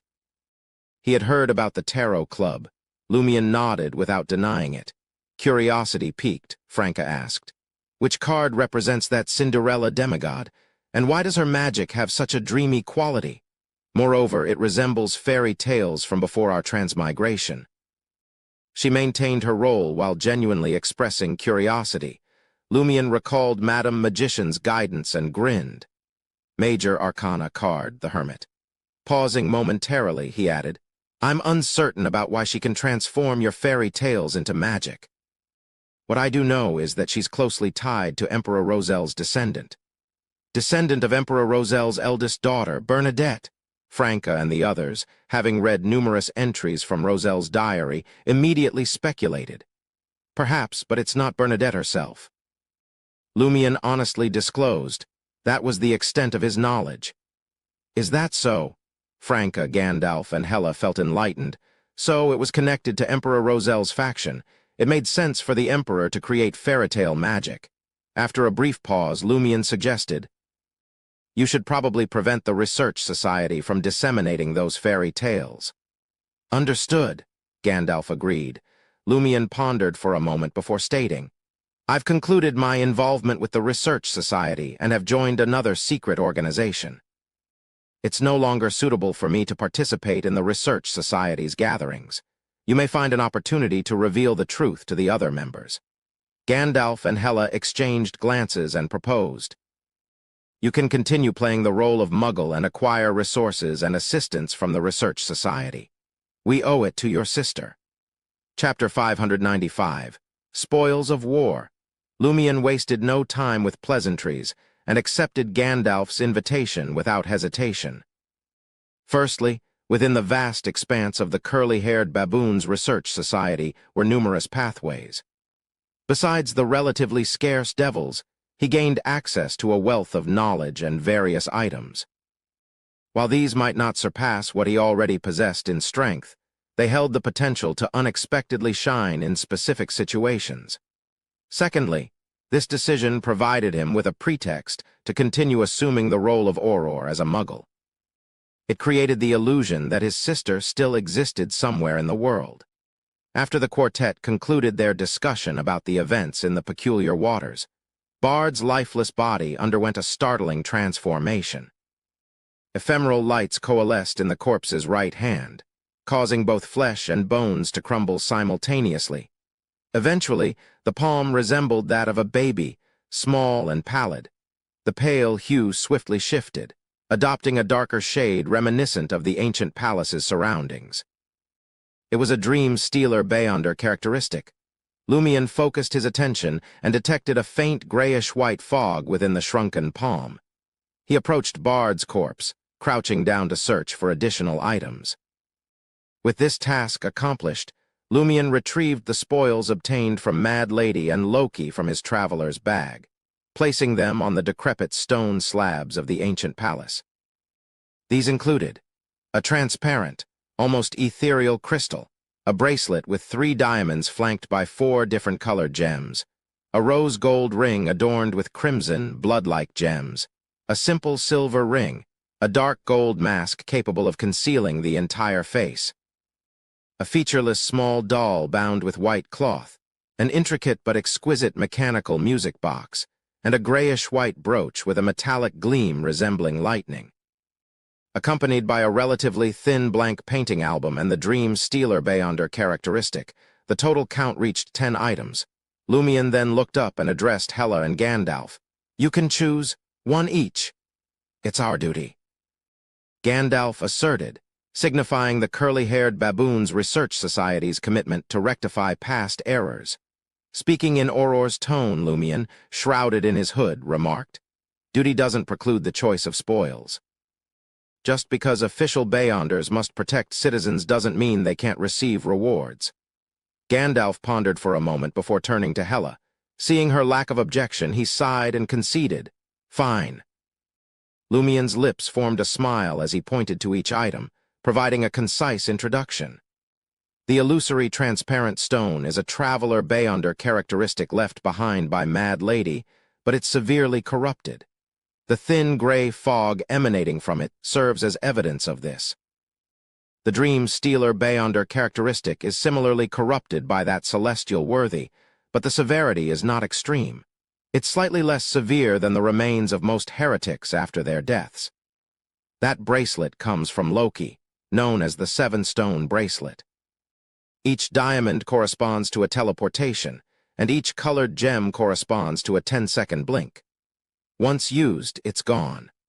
The drawback is that you hear random sounds when you wear it, ranging from a man having an affair to sounds from an unknown creature. This golden ring, named Blood Gold, bears an engraved inner loop with a brief sentence. Controlling flesh and blood means controlling everything. Its function enables the wearer to control their flesh and blood like a rose bishop. Additionally, they can employ 3 flesh and blood magics: Flesh Bomb, Flesh Cloak, and Flesh Blood Fusion. The drawback is repeated use may lead to dependence. Ceasing to wear it results in the body collapsing into a pile of flesh and blood, unable to maintain human form. Continual wear may lead to madness and loss of control. That silver ring is a semi-finished ring of the Sea Queen, possessing a high-level steel ability usable only once. The drawback is that an ancient angel will take notice of you. The Dark Gold Mask, a possession of Loki, survived his self-destruction. Its exact function remains unknown. Sensing it, one might feel an intense desire to wear it, believing it would grant abnormal power. Let's call it the Demon Mask. This featureless white cloth doll, a creation of Mad Lady, corresponds to the faceless of the seer pathway. When affixed to your shoulder, adjusting its facial features and figure is akin to altering your own appearance. Simultaneously, it empowers the wearer to master the ability to create paper figurine substitutes. However, only the first paper figurine proves effective.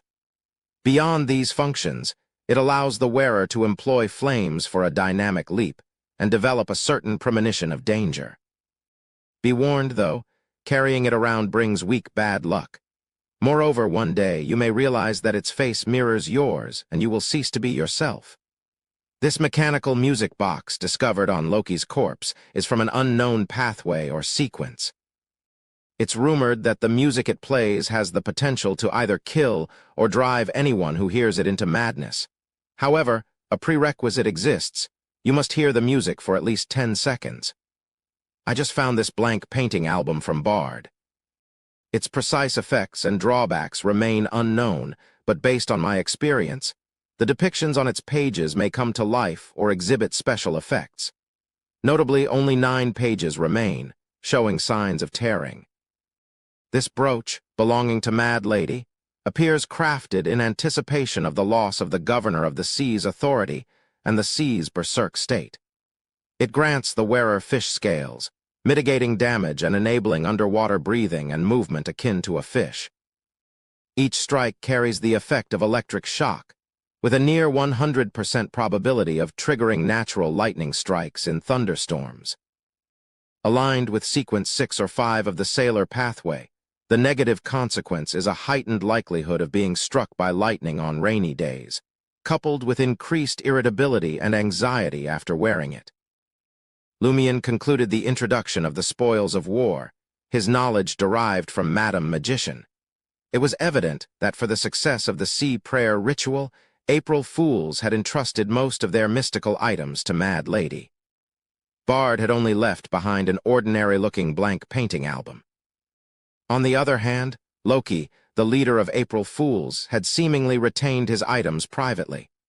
Whether it was his nature or a deliberate choice to retrieve them for hunting Ludwig remained unknown. Gandalf looked at Hela. "Take your pick first." Hela approached Lumion, carefully inspecting the 10 items before singling out Mad Lady's Traveler Beyonder characteristic. It's severely corrupted. Whether you decide to keep it or have an artisan craft items, it's quite dangerous. Leave it to me. In other words, she suggested that she had a method to handle it and mitigate potential harm. All right. Lumion didn't object. He respected the wishes of each individual and allowed them to choose whatever they wanted. Of course, the order of selection mattered too. His team would be last, and he would be last.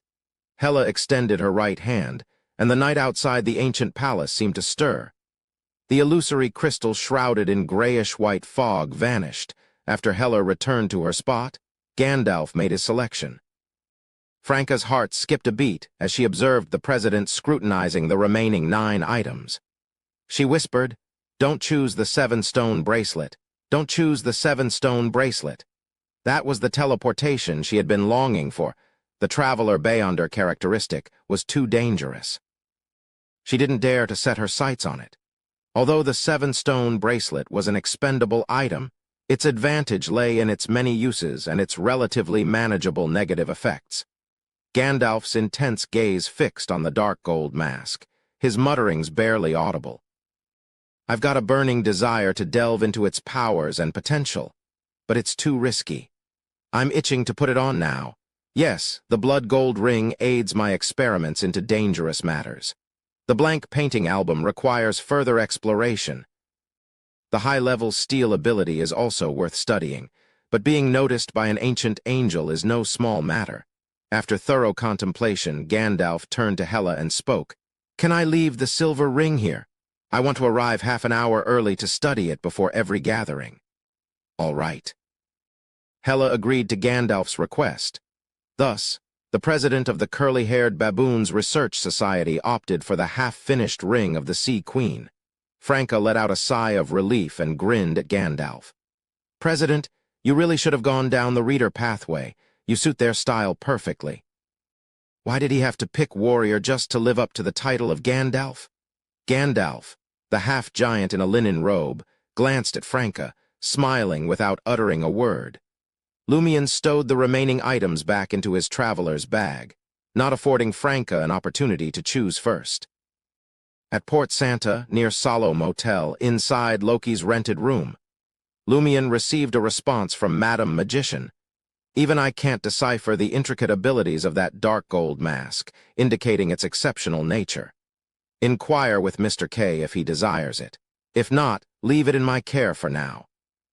I'll seal it and await the opportune moment. It might prove useful when the time comes." Ma'am Hermit has her eyes on the mechanical music box. Other items hold little significance for her, but this one, at least, is exquisite. "Mr. Moon expresses interest in the faceless doll. As for the reason, I remain in the dark. I'll entrust you with distributing the rest." Chapter 596, Lord's Revelation in Mr. Katik's temporary apartment in Port Santa. Lumion unpacked the remaining spoils of war from his traveler's bag, placing them on the coffee table. He shot a glance at Mr. K, who, now adorned in a black robe with a deep hood, spoke first. "These are the gains from the operation. Perhaps there's a revelation from the Lord among them." Mr. K nodded subtly, diverting his attention to the items, his gaze fixating on the dark gold mask. In a deep, hoarse voice, he mused, "I sense something special about it. This should be a revelation from the Lord." With a swift motion, Mr. K extended his right hand, pulling the strange dark gold mask into his grasp amidst a sudden gust of wind. However, the Aurora Order Oracle didn't put the mask on. Instead, he discreetly stowed it away in a hidden pocket within his black robe. Witnessing this, Lumion was momentarily taken aback.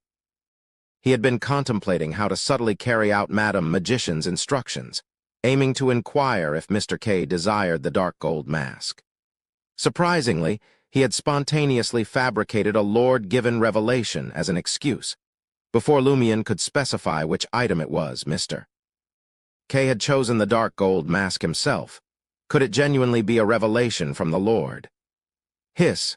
Lumion took a deep breath. Had Madam Magician sent me to ask Mr. K because she foresaw something or glimpsed something? These high-ranking figures always prefer to communicate through hints and revelations. Couldn't they be more direct? Amidst his thoughts, Lumian stowed away the remaining items and earnestly addressed Mr. K. I didn't expect the matter to escalate like this. I initially believed that with you and my sister's friends from her past, it would suffice to seek vengeance. Yet, it spiraled into something of a much higher magnitude. Thankfully, my sister's allies were vigilant and leveraged their connections. The sincerity in the first half of Lumian's statement contrasted with the second half, which explained the influx of demigods, even angel-level forces this time. He subtly shifted the blame to Franca and Auror's associates. Lumian sensed a high likelihood that Mr. K might not fully buy into his explanation.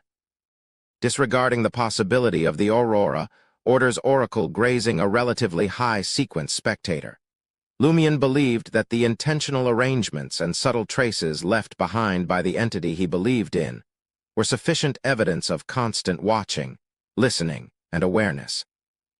As for Sequence 8 of the Shepherd Pathway, known as listeners, they often received revelations from that figure. Nevertheless, Lumian needed a plausible excuse. He couldn't just tell Mr. K outright. Yes, I am a member of the Aurora Order, part of the Tarot Club, and also affiliated with the Curly-Haired Baboons Research Society. My major arcana card holder is an angel, and I know countless demigods who can lend a hand. Besides worshipping your lord, I also believe in Mr. Fool. Occasionally, I praise the sun and say by steam. Wasn't this equivalent to provoking him in his face? Unspoken truths didn't always need to be voiced. Mr. K subtly nodded. Good job. Dealing with matters involving evil gods demands all your strength. Then he added, after learning that your adversary is tied to an ancient evil god, I've already reported it to the higher-ups. At that time, our Aurora Order's angels were likely keeping an eye. If anything truly occurred, one or more would have definitely descended. Lumian's expression froze. Did the Aurora Order's angel also observe the spaceship back then? Isn't this setup too exaggerated? April Fools isn't even an organization with a single demigod. Is celestial worthy such a taboo when it comes to Madam Magician and the Aurora Order? It's understandable for the Tarot Club to give it significance, especially considering its connection to Mr. Fool's awakening. But why does the Aurora Order behave as if they're confronting a formidable adversary? Lumian pushed aside the issue of inviting an angel and 4 demigods for his revenge. He couldn't help but sigh at the Aurora Order's exaggerated reaction. Mr. K fixed his gaze on his subordinate and delivered a passionate lecture. Just because high-ranking individuals are keeping an eye on us doesn't mean we can be lax and handle things half-heartedly. These individuals have numerous crucial matters to attend to. They might only cast an occasional glance our way. If we don't put in enough effort and work diligently, it could easily lead to complete failure. And in that scenario, death won't be sufficient to atone for our sins. Yes, you're right, Lumian echoed Mr. K without any intention of arguing. Upon returning to Loki's rented apartment, Lumian gathered the remaining 5 spoils of war and grinned at Franca, Jenna, and Anthony. It's finally our turn to choose. Not wanting to tease the eager Franca any further, Lumian pointed to the dining table where the items were laid out. Take your pick first. He.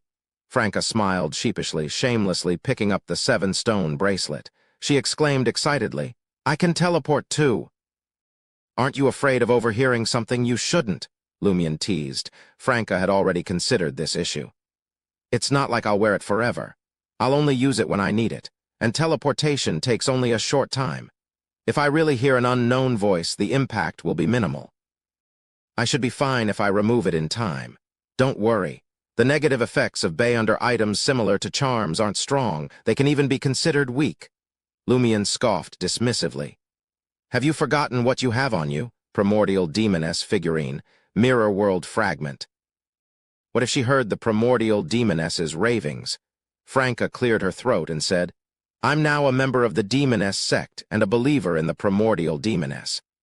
What's wrong with listening to the voice of God? At most, it'll make me excited. When the time comes, heh. She glanced at Lumian and Jenna, keeping her thoughts to herself. I'll get your help, Franca immediately added. Furthermore, my primordial demoness figurine and the mirror world fragment are stored in the traveler's bag. They won't be taken out unless absolutely necessary. It's as if they're sealed. Lumion remained silent. He turned to Jenna and Anthony, asking, "Which one of you wants to go first?" Anthony. "He played a more significant role than me this time," Jenna replied politely. Anthony smiled. "Are you disregarding me as an Intision man?" "I still believe in ladies first." Considering Jenna's usual showy diva demeanor, she might have typically responded with something like, "Those Intision men who claim ladies first only want to get them in bed. Are you having such thoughts about me too?" Jenna, despite her lack of overt actions, had a knack for teasing in a crude manner. However, at this moment, after exchanging glances with Lumion and Franca, she turned to Anthony with sincerity. "I'm in a dilemma. I want you to help me eliminate an option." Anthony didn't decline and assessed the remaining 4 items. "The blood gold ring enhances my survivability and strengthens my direct attacks. However, whether it's dependency or madness, it's something a psychiatrist should avoid. Furthermore, I'm now a hypnotist. I can use psychological invisibility and have the protection of dragon scales. Apart from underwater mobility, this brooch can only be used in close combat. Why would a hypnotist like me engage in close combat? The Dream Stealer Beyonder characteristics and blank painting album aren't bad. If the former is crafted into a mystical item with weak negative effects, it should be very useful. However, that's not a certainty for the moment unless I find a very good artisan." Anthony decided on the blank painting album. "As an information broker, I'm adept at sketching. Such an item that can create different effects is very suitable for a hypnotist to observe first before taking action." Without needing Madame Magician's explanation, Franca had already used magic mirror divination to confirm the function of the blank painting album. The objects drawn on it might become alive and stay so for a short period of time. They might also have different effects. The painting paper will lose its mystical effects after being used once. The negative effect is never to respond to the knocks coming from the painting paper. Lumion and Jenna agreed that it was very similar to the abilities of pixies. After Anthony stored the painting paper, Jenna seized the Dream Stealer Beyonder characteristic without hesitation. "Why?" Lumion inquired with amusement. Jenna looked at him and grinned happily. "It's the most valuable. Among the remaining 3 items, only it corresponds to a sequence 5. Even if it fails to become a mystical item, it can be sold for a large sum of money. I still owe Franca 45,000 Verl d'Or. In the future, I might even purchase the Demoness of Pleasure Potion formula from her." "An excellent reason." Lumion casually glanced at the remaining 2 items and placed the grayish-white lightning-shaped brooch on his chest. "I want this. In the future, call it the Fury of the Sea." He chose the brooch over blood gold because, as an ascetic, he could bear impatience and other emotions. Pure madness was too dangerous for him, given the darkness in his heart. Lumion tossed the blood gold ring to Franca. "Put it in your traveler's bag. Anyone can use it whenever needed." "It shouldn't be used often." "You won't give it to Madame Magician?" Franca asked in puzzlement. "You think she'll take a fancy to it?" Lumion stuffed the Fury of the Sea into his traveler's bag and chuckled. "Her spoils of war are naturally the humanoid sealed artifact, but she might return it to the eternal blazing sun church." With that, Lumion turned to Franca, Jenna, and Anthony. "Next, I'm going to do something unsuitable for others to see. Do you want to watch?" Chapter 597, Too Dirty. Franca's curiosity was piqued by Lumion's words. "Is there anything we can't see?" "Are you sure you want to watch? I'm afraid it will deal a strong blow to your mind," Lumion asked in a teasing tone. Amused, Franca pointed at herself and retorted, "Me? I'm not a minor. My mind is very mature. Why wouldn't I dare to look?" "Heh, I'm much more knowledgeable than you, boy." Jenna nodded in agreement, silently endorsing Franca's claim. Without further persuasion, Lumion left the apartment and headed to the room he had rented with a fake ID to monitor himself. Lugano was staying there with Ludwig. Franca followed with Jenna and Anthony, muttering, "I thought it was something major. Isn't it just going to your godson? What impact on the mind?" Lumian signaled for Lugano to retreat temporarily. Then he retrieved 2 gruesome items from his traveler's bag, forming a humanoid figure with them. Maintaining an unchanged expression, Lumian looked at Ludwig and pointed at the 2 parts of Mad Lady's corpse. "Is it edible?" "Edible," Franca was taken aback. Her gaze shifted between the repulsive corpse parts and Ludwig's boyish appearance. Suddenly, she felt a wave of nausea, as if her mind had been corrupted by the imagined scene. Indeed, Lumian's godson gained knowledge or abilities by consuming specific creatures, including humans. Memory, after all, was a form of knowledge. Franca couldn't suppress her urge to retch, regretting her decision to witness the cannibalistic act. To make matters worse, she knew the person who had been consumed. Mad Lady. She had interacted with her before. Jenna's face contorted, clearly struggling to contain her churning stomach acid. Anthony, a seasoned veteran accustomed to witnessing scenes of gore, subconsciously frowned.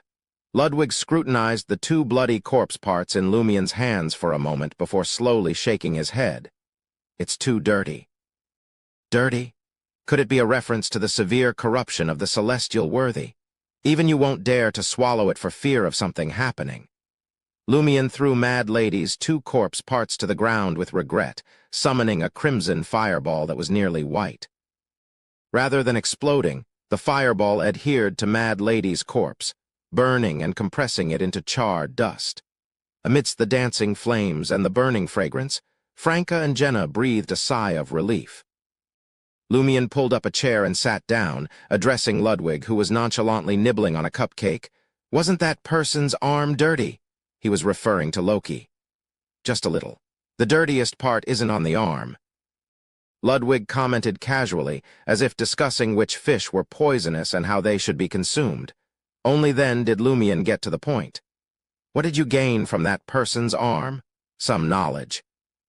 Ludwig replied, nonchalantly nibbling on a sponge cake covered in light cream, as if he preferred not to be disturbed while eating. Lumian, feigning indifference, asked bluntly, "What are they?" Ludwig's voice alternated between clarity and muffled tones as he replied. Sequence knowledge about his pathway.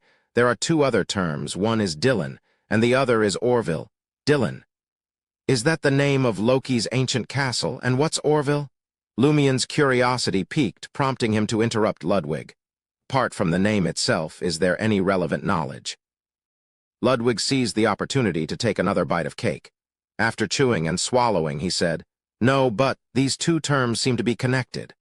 Orville should be the name of a place, and Dylan is the castle's name. Connected, name of a place, castle, Dylan is in Orville. Where is Orville?" Lumian turned to Franca, Jenna, and Anthony, realizing they were clueless, shaking their heads in ignorance.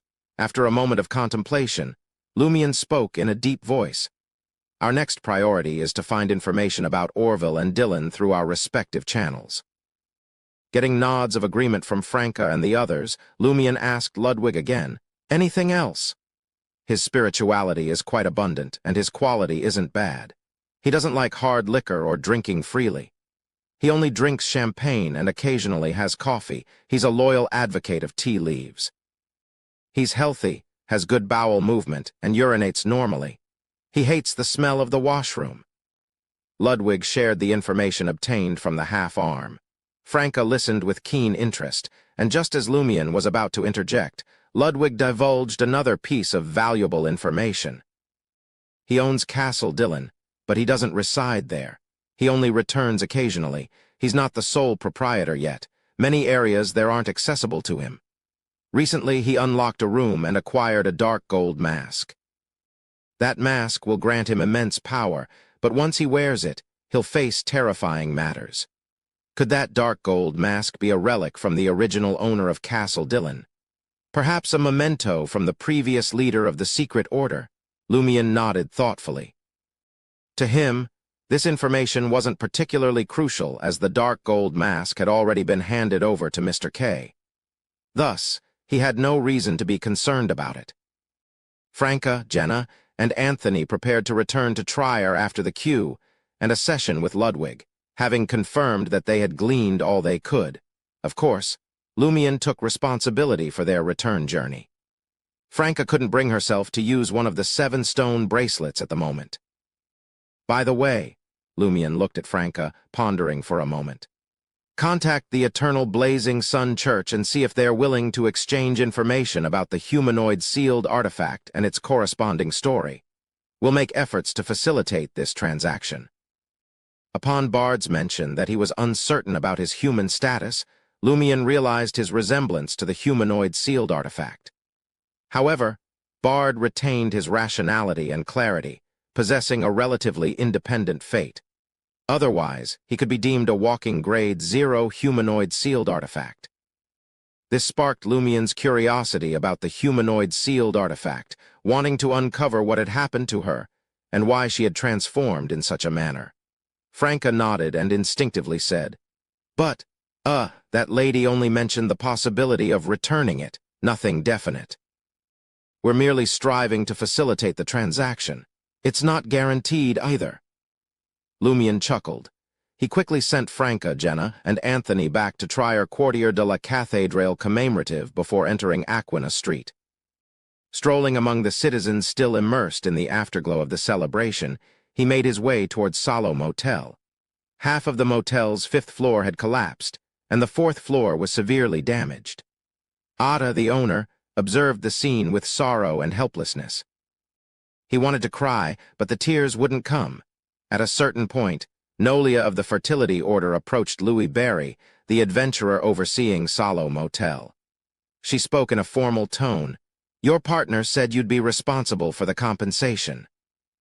Lumion retrieved 10,000 gold risot from his traveler's bag and handed it to Nolia. Nolia glanced at his black coin bag and sighed with emotion. "That's good stuff." The combat nun then counted the compensation. 10,000 risot. That's enough to build 2 motels like this? How generous. Just as expected from an adventurer who recently bagged a bounty of 300,000 gold risot. Lumion brushed off Nolia's teasing and continued. "This is the reward from the Paco family's commission." "The Paco family?" Nolia fell silent. "The Paco family's matriarch, the current family head, and his wife. All perished in this conflict." Lumion pressed on, weaving through the crowd as if on a leisurely stroll. In the dusk's afterglow, he heard singing, seabirds chirping, and citizens animatedly discussing the past few days. "Did you see that? In the morning, seabirds came to pay their respects to the governor of the sea. Is this year's sea prayer ritual that successful? That's right. Back then, many vines grew crazily. Many people fainted from joy. This is Earth Mother's recognition of the sea prayer ritual." "No, that's not right. It represents a bumper harvest. It means this year's fish harvest will fill ship after ship. Praise the earth, praise the mother of all things. Praise the governor of the sea." Though Lumion wasn't privy to the Church of Earth Mother's method to make citizens view the morning mysticism roundup as a miracle, he sensed joy and delight in everyone's hearts. Leisurely, he thought, "I wonder if the remaining committee members of the Fisheries Guild have finalized the choice for the fake governor of the sea. Sure, the real Simon Gyro is the top contender. However, it doesn't matter who takes the role this year. The power leaked by the spaceship is now in my possession. In the next year or even 2, there won't be frequent catastrophes in these waters. The sea creatures will reproduce faster thanks to the watering. From a certain perspective, I'm the true governor of the sea, for just a week, in the midst of the lively parade and numerous street vendors." Lumion casually located a bar and ordered an undiluted Manzan and a large cup of locally brewed dark gold malt beer. Placing the Manzan glass across from the small round table, he lifted his beer, clinking it. Then he muttered with a smile, "Did you see that? Did you hear that? Their dance, their singing, and the sound of fish multiplying. Isn't this the future you desire?" With that said, Lumion downed a mouthful of dark gold beer. Chapter 598. Confrontation and Reconciliation. The night draped the land in darkness, and stars adorned the sky above Port Santa. The festive crowd had dispersed, leaving behind the remnants of celebration, discarded litter, and the lingering scent of alcohol. With the official end of the holiday, the city would soon buzz with work again. Lumion lingered at the bar until closing time. As he stepped out, the deserted streets welcomed him, illuminated only by sporadic gas lamps. The late-night air hinted at the approaching winter's chill. Lumion breathed it in, feeling the crisp freshness entering his lungs. The rhythmic crash of waves against the shore added to the night's serenity. In seemingly high spirits, Lumion, slightly tipsy, walked past the aftermath of the celebration with hands in his pockets, unnoticed in the silent surroundings. He made his way back to the room rented under a false identity. Upon opening the door, he found Lugano pacing anxiously in the living room. "Still up?" Lumion raised an eyebrow. Lugano, looking like he'd recovered from a serious injury, spoke with a complex expression. "An hour ago, Captain Nolia of the combat nuns paid you a visit. Not in armor, but a stunning dress. She has quite the figure." "And then?" Lumion inquired, a smirk on his face. Lugano replied with envy. "She left disappointed when I told her you weren't around." Lumion chuckled. "What's it got to do with you? Why are you still awake after an hour?" Lugano coughed awkwardly. "I had a sudden contemplation about my future. Should I return to Trier and pursue a medical career, or should I opt for a different path?" Ignoring the doctor's musings, Lumion, with a smile, washed up briefly and retired to his room, succumbing to sleep in his dreams. Recent events blended into a chaotic tapestry, weaving stranger and more bizarre stories. At precisely 6 a.m., Lumion awoke and promptly sat up. His thoughts sharpened as he recalled the dream. Suddenly, a detail struck him. Disregarding the possibility of the Aurora Order having covertly observed the situation, the crucial aspect of the sea prayer ritual was Ammon's utilization of the altar in Milo Village to discreetly imbue Lai with a steel ability. Without this intervention, the opening of the spaceship's energy passageway would have led to a reversal. Deprived of the sea's power, he couldn't have ensnared Mad Lady with the authority of the governor of the sea, delaying her until Madam Magician's arrival. However, Celestial Worthy, positioned at the pinnacle of the seer, apprentice, and marauder pathways, should possess an in-depth understanding of marauder abilities. It seemed unlikely that he hadn't considered the possibility of an Ammon hiding at the altar, granting steel powers. It made sense that he hadn't shared this knowledge with April Fools. They were expendable tools, and excessive information might weaken their resolve during the operation. But the overall plan shouldn't have crumbled due to this. Were Celestial Worthy's intentions more intricate than they seemed? Had he secretly achieved a goal, or did Ammon and his unseen ally orchestrate events in advance? Had Ammon truly kept watch over the altar in Milo Village without pause, last year's sea prayer ritual might not have failed. There remains the prospect that he wanted to derive amusement from April Fool's antics. The chaos wrought by April Fools last year was perhaps understandable. Shouldn't the most straightforward approach this year involve discreetly allowing the completion of the Ring of the Sea Queen during the ancestor-honoring ritual? Subsequently, events could unfold with Ultraman assuming the guise of the incoming governor of the sea, only to be dumbfounded when the sea sacrifice ritual succeeded. Why the convoluted path? What was the purpose behind these seemingly unnecessary steps? There must be something I'm missing. Lumion massaged his temples and rose from the bed. The revelation didn't surprise him. It would be abnormal if he quickly unraveled the true motives of every participant in such complex scenarios involving high-level entities. Regardless, his goal was accomplished, and the perilous black hole in the spaceship remained sealed. The rest was not his concern. If he could decipher it, great. If not, he could always write to Madam Magician to provide a timely reminder. After a jog around the still-slumbering Port Santa, Lumion penned a letter to Madam Magician, detailing his reflections. As Lumion finished, Lugano, who had been out gathering breakfast for Ludwig, returned to his quarters.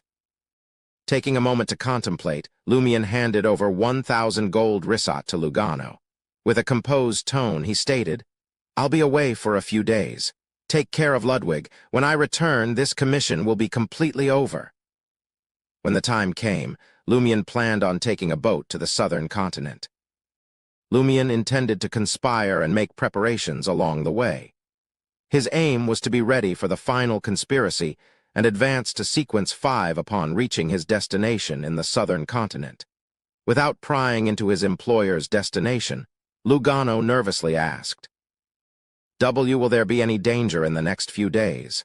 It's done, Lumian replied with a smile. If any other danger arises, go to the Fertility Order and seek protection.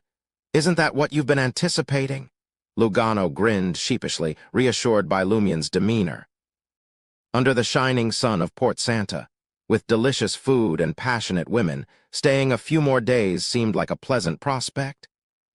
A two-story relay carriage raced through the village towns scattered across turquoise pastures, making its way towards the base of the Pyrenees mountain range. Maintaining his disguise as the adventurer Louis Barry, Lumian occupied a window seat in the carriage, silently observing the passing scenery. Each turquoise pasture was adorned with flocks of sheep, resembling scattered clouds. Shepherds, clad in practical and mobile robes, strolled amidst the grazing animals. Some had their own shacks, while others utilized small, wheeled shepherds' huts for mobility. Occasionally, local villagers attempted to drive away the incoming shepherds, only to be met with sly smiles or placated with money and supplies. Faced with determined locals, the shepherds, arriving from the mountain pass, reluctantly moved to more desolate areas, contending with the watchful eyes of wild wolves and other creatures. The scenes spoken of by the Cordu shepherds presented themselves vividly to Lumian, searing a memory in his mind. 2 days later, the relay carriage halted at the foot of the Pyrenees mountain range, pausing in a small town outside the mountain pass. Lumian changed into a black tweed coat, preparing to venture into the mountain alone. As he ascended the mountain ridge, the cold wind intensified, rendering the wilderness almost devoid of life. Navigating the sparsely vegetated mountainous terrain, Lumian followed the trails left by shepherds and merchants. Under the birdless gray sky, the desolate landscape featured withered trees and a meager stream. Winter's solitude permeated the air. In the cold solitude, it took him nearly 3 days to traverse the Darij mountain range and reach the river outside Cordu. Circling the towering forest, Lumian promptly spotted the blood-colored pillar, emanating the aura of a mountain peak despite its modest height. As Lumian gazed, footsteps approached from ahead. A middle-aged man, clad in a leather coat and clasping his hands together, appeared. Trembling in the cold wind, the forest ranger shouted, "Don't go any further. That village is gone." Lumian's eyes moved beyond the ranger to the collapsed and burned structures in the distance. After a brief pause, he inquired in a deep voice, "What happened to that village?" The forest ranger glanced around and lowered his voice. "They said they believed in demons. The villagers went crazy, burned down their houses, and walked into the abyss." "Look, would a normal village be like this?" Lumian fell silent for a long time. Seeing this, the forest ranger sincerely said, "In any case, those old men instructed me to prevent anyone from entering this village. They said that it's bad luck. It would provoke the demons." Lumian remained silent, refraining from further inquiry. Staring at the unfamiliar yet oddly familiar ruins, he turned away from the village entrance. Step by step, he approached the nearest alpine pasture, the wind howling around him. The grass here had completely withered, blown away by the wind, leaving behind barren patches of brown soil. Lumian surveyed the ruins of Cordu, then located a shack abandoned by the shepherds. Inside, he lay down, closing his eyes and remaining motionless. If only everything that had transpired before could be dismissed as a dream. When he woke, the alpine pasture was vibrant green once more. Birds returned to the sky, and all tavern bustled with farmers and herdsmen. His sister persistently urged him to study, while Riamund, Ava, and the others pondered uncertain futures, unaware of the life awaiting them. The sun shone brightly, yet the air in Port Santa had begun to carry a chill. Abruptly, Lumian stood before Lugano and Ludwig. "You're finally back," Lugano exclaimed, relief evident in his voice, as if he had encountered a savior. Ludwig's appetite had surged once more, and the 1,000 risat had disappeared faster than anticipated. Another week, and Lugano would have to contemplate using his own funds. He couldn't allow the child to go hungry. He might resort to eating him. Lumion chuckled in response, saying, "The commission is over. I'll pay the balance now. Do you want my help to teleport back to Trier, or do you prefer taking a boat yourself or crossing the Darij mountain range?" Lugano fell silent, seemingly grappling with a decision. Chapter 599. If you have power, use it. Lumion didn't hurry Lugano.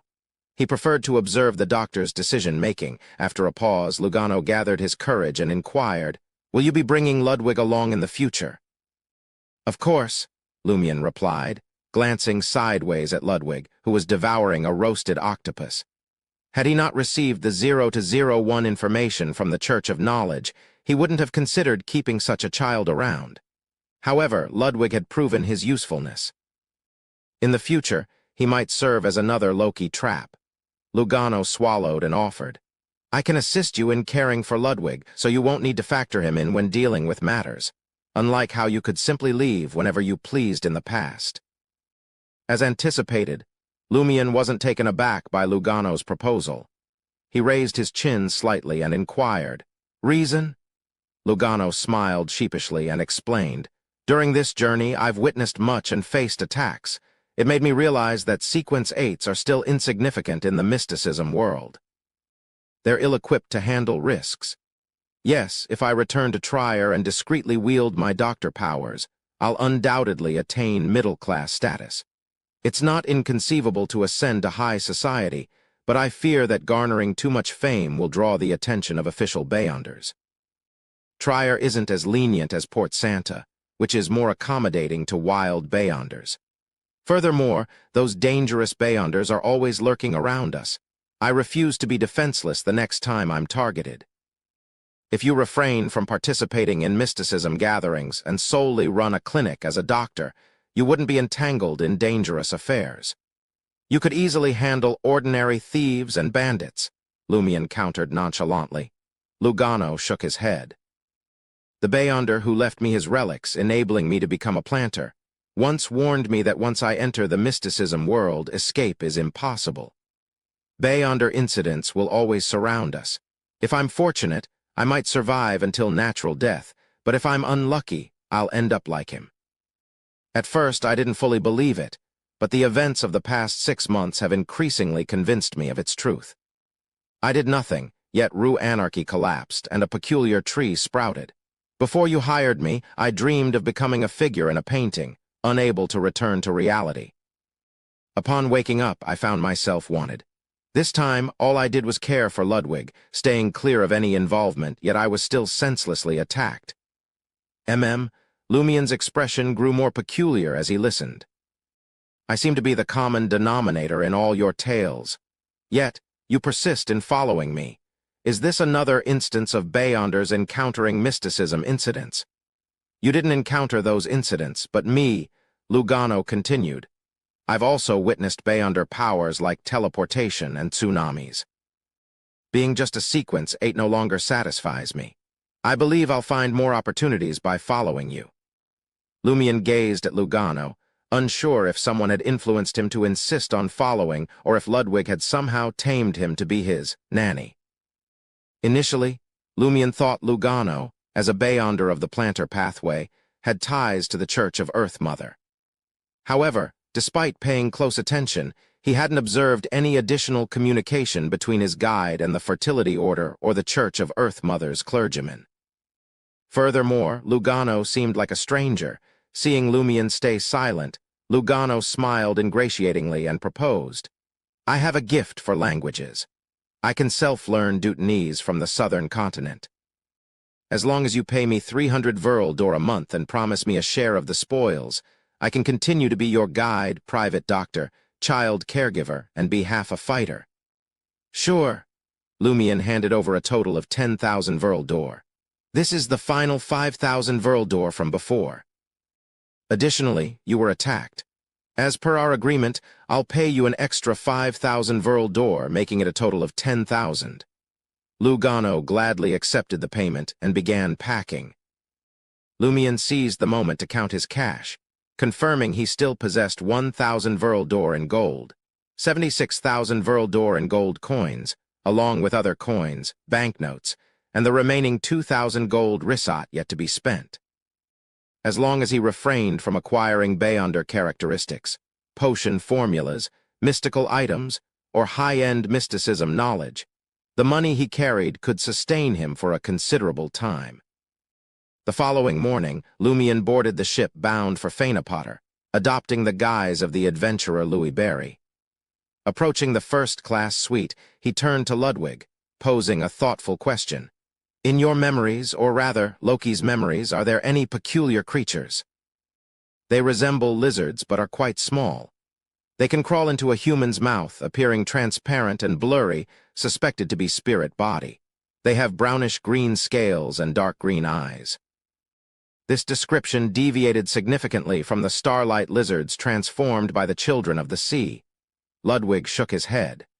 No, it's not in the Baiting's black insects memories either. Lumion fell silent, observing Lugano as he opened the suite door with the mannerisms of a servant.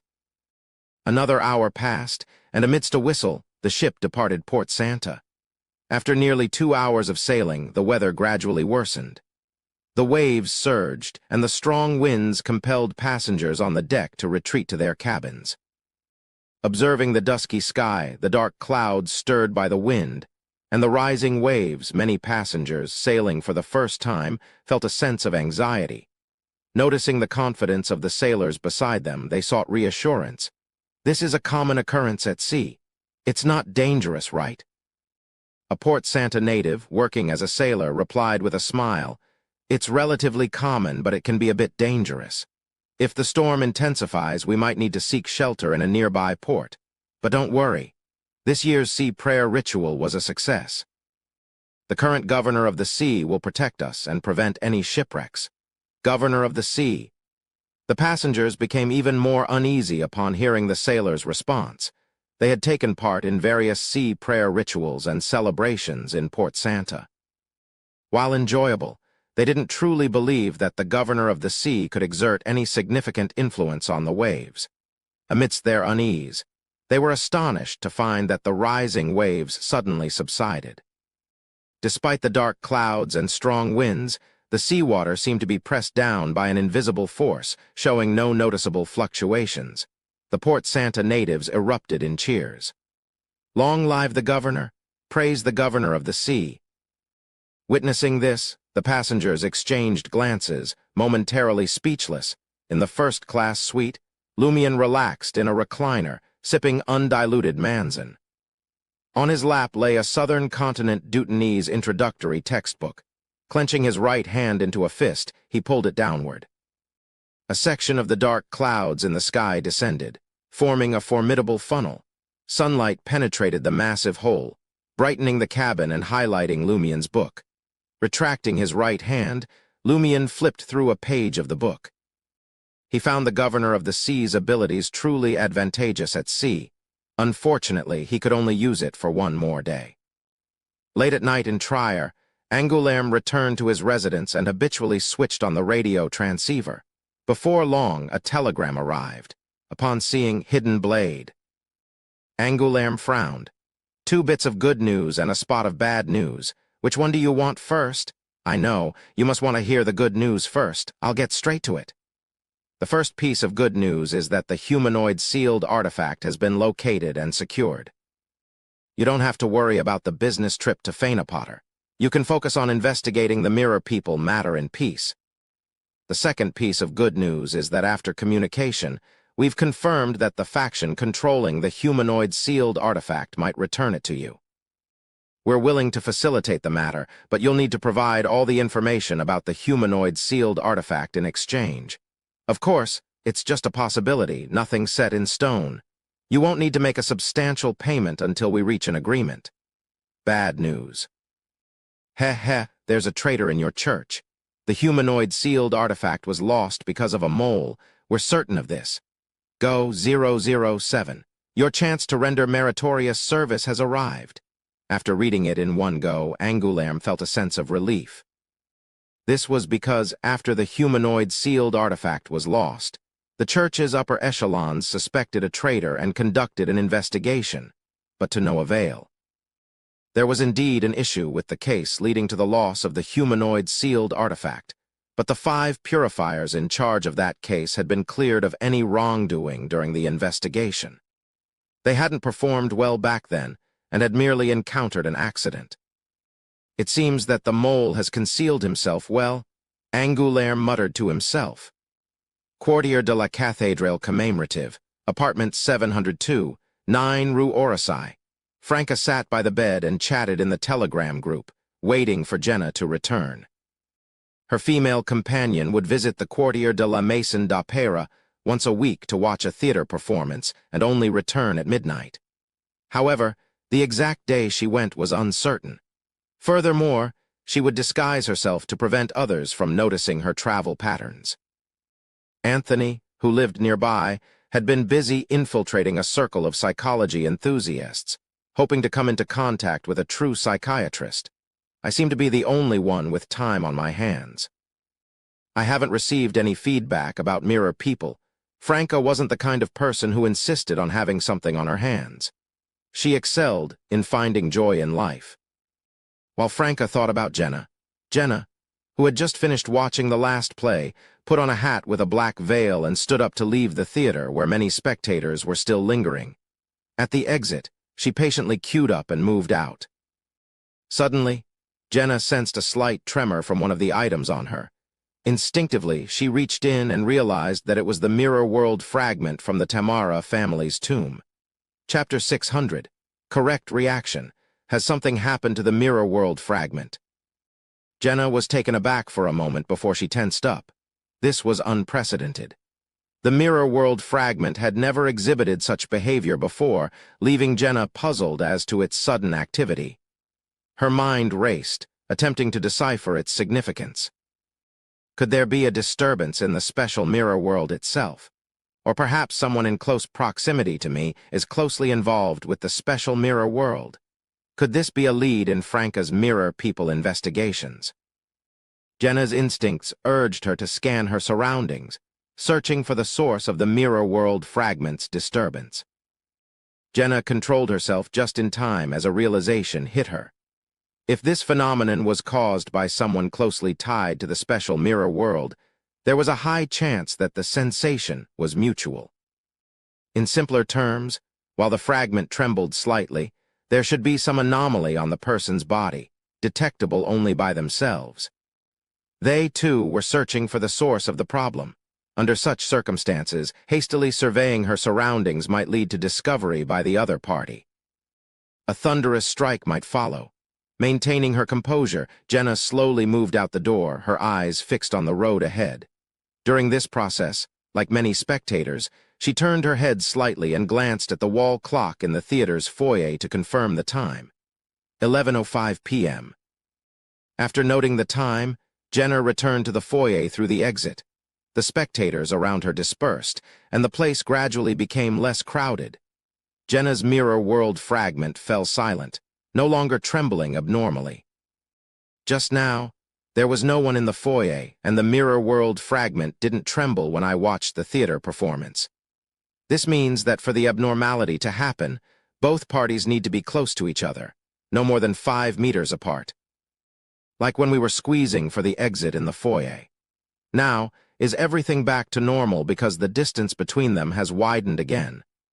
Jenna's thoughts raced as she fully displayed her theatrical acting skills. Like ordinary spectators, she left the foyer and arrived on the street.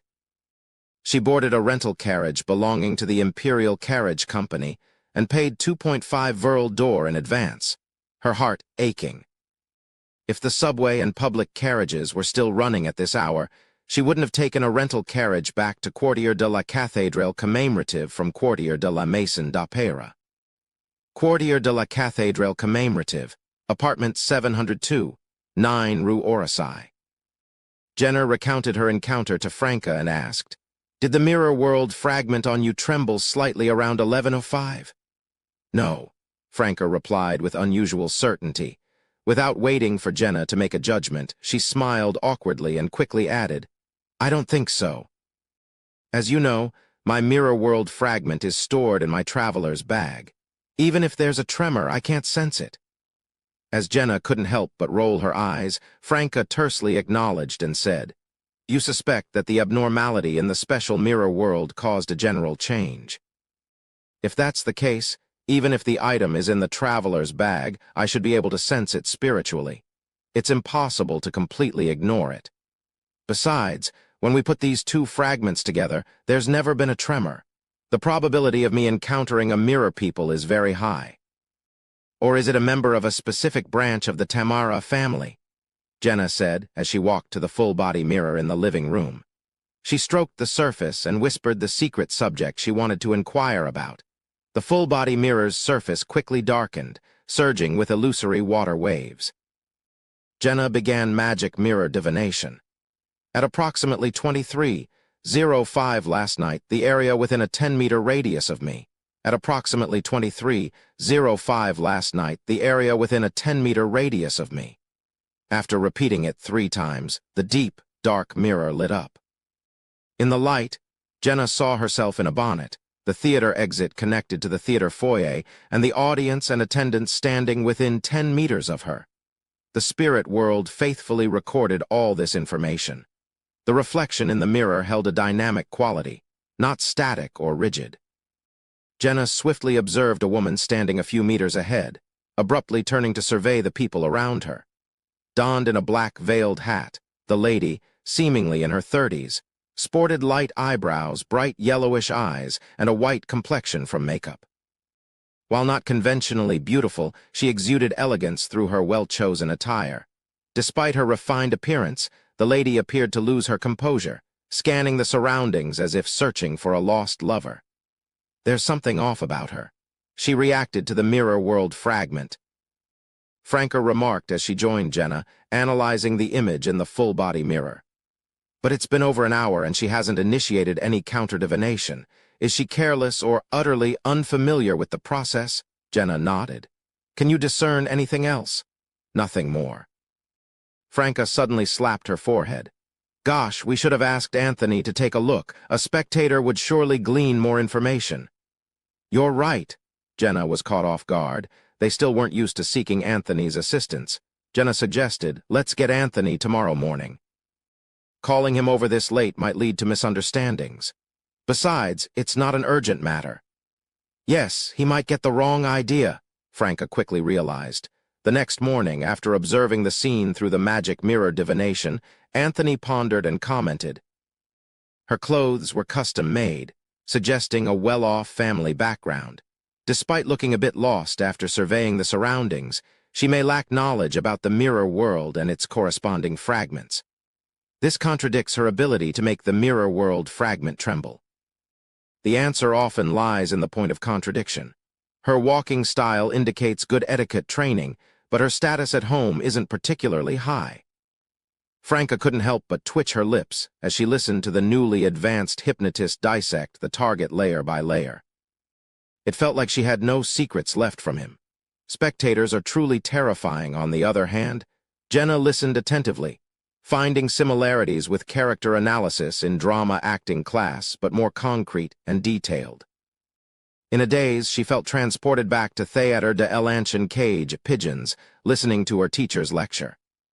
These characteristics won't help us locate her directly. They can only offer certain clues, Anthony concluded. Understood. Character profiling, Franca replied in a professional tone. Anthony took out a piece of paper, picked up a pencil, and began sketching based on his impressions, intending to track her through various channels. Casually, Franca asked, "How did you deduce that the lady's clothes were custom-made?" Having once been a man and transformed into a woman with a potion, she remained fixated on the beauty of clothing and dresses. She didn't care about the store or tailor. Jenna couldn't tell either, as before becoming a witch, she hadn't reached the level to customize her clothes. Anthony looked up at the two demonesses. After becoming a spectator, especially as an information broker, I've deliberately honed my observation skills. I recognize the materials and characteristics of most of Trier's ready-to-wear shops and the styles of many famous tailors. The lady's dress clearly doesn't come from any ready-to-wear shops. Franca and Jenna revealed somewhat embarrassed expressions. Fortunately, Anthony was engrossed in his sketch and hadn't noticed their reactions. Port Santa. Nolfi, clad in a blouse and a light-colored jacket, escorted Batna to the dock. Batna, sporting a half-top hat, adjusted his rapier and cautiously inquired, "Are you really planning to stay here?" Nolfi calmly responded, "I'm already a combat nun of the Fertility Order. It's just now dawning on me that the sea prayer ritual isn't about gaining power and making a pact with an evil god. It's about protection. It's an act of self-sacrifice." In the past, members of the Fisheries Guild used their influence and wealth to entice others into becoming the governor of the sea and maidens of the sea. Now, they've pledged to the Earth Mother's Church and the Fertility Order. Going forward, they'll inform potential candidates of the possible challenges and consequences beforehand, allowing them to make their own choices. I want to stay here and oversee this. That's good too, Batna sighed. Unfortunately, my destiny lies in sea adventures, and I can't remain in one place. The lovely and endearing Nolfi nodded. I understand. She asked sincerely, "Do you wish to have a child here?" "No, and never mind," Batna stammered. "I'm not mentally prepared to be someone else's father." He didn't want his child to turn into a humanoid lizard in the future, Nolfi expressed regretfully. "All right." Waving her hand, she turned around and walked away from the dock. After a few steps, she abruptly turned back, revealing a bright and beautiful smile. "Regardless, I'm grateful that you could accompany me out to sea." Without waiting for Batna's response, Nolfi redirected her gaze and hastened her pace, leaving the dock. Batna stood there, Nolfi's final smile lingering in his mind. Her words of joy echoed in his ears, and he suddenly felt a sense of loss. After Nolfi's figure vanished from the dock, the adventurer slowly boarded the ship returning to Port Farim. In the evening, inside the ship's bar, Lumion raised a glass of amber sugar wine and addressed the patrons at the bar counter. "Ladies and gentlemen, I'm actually a magician. I can showcase an illusionary magic trick for you right now." He gestured towards the window. "Look outside." Instinctively, the patrons glanced out the window and noticed that the surrounding waves had surged to a height of more than 10 meters at some point, resembling a mountain. Just as they blinked, the terror-inspiring scene disappeared once again. Clap, clap, clap. The patrons applauded Lumion's brilliant magic trick.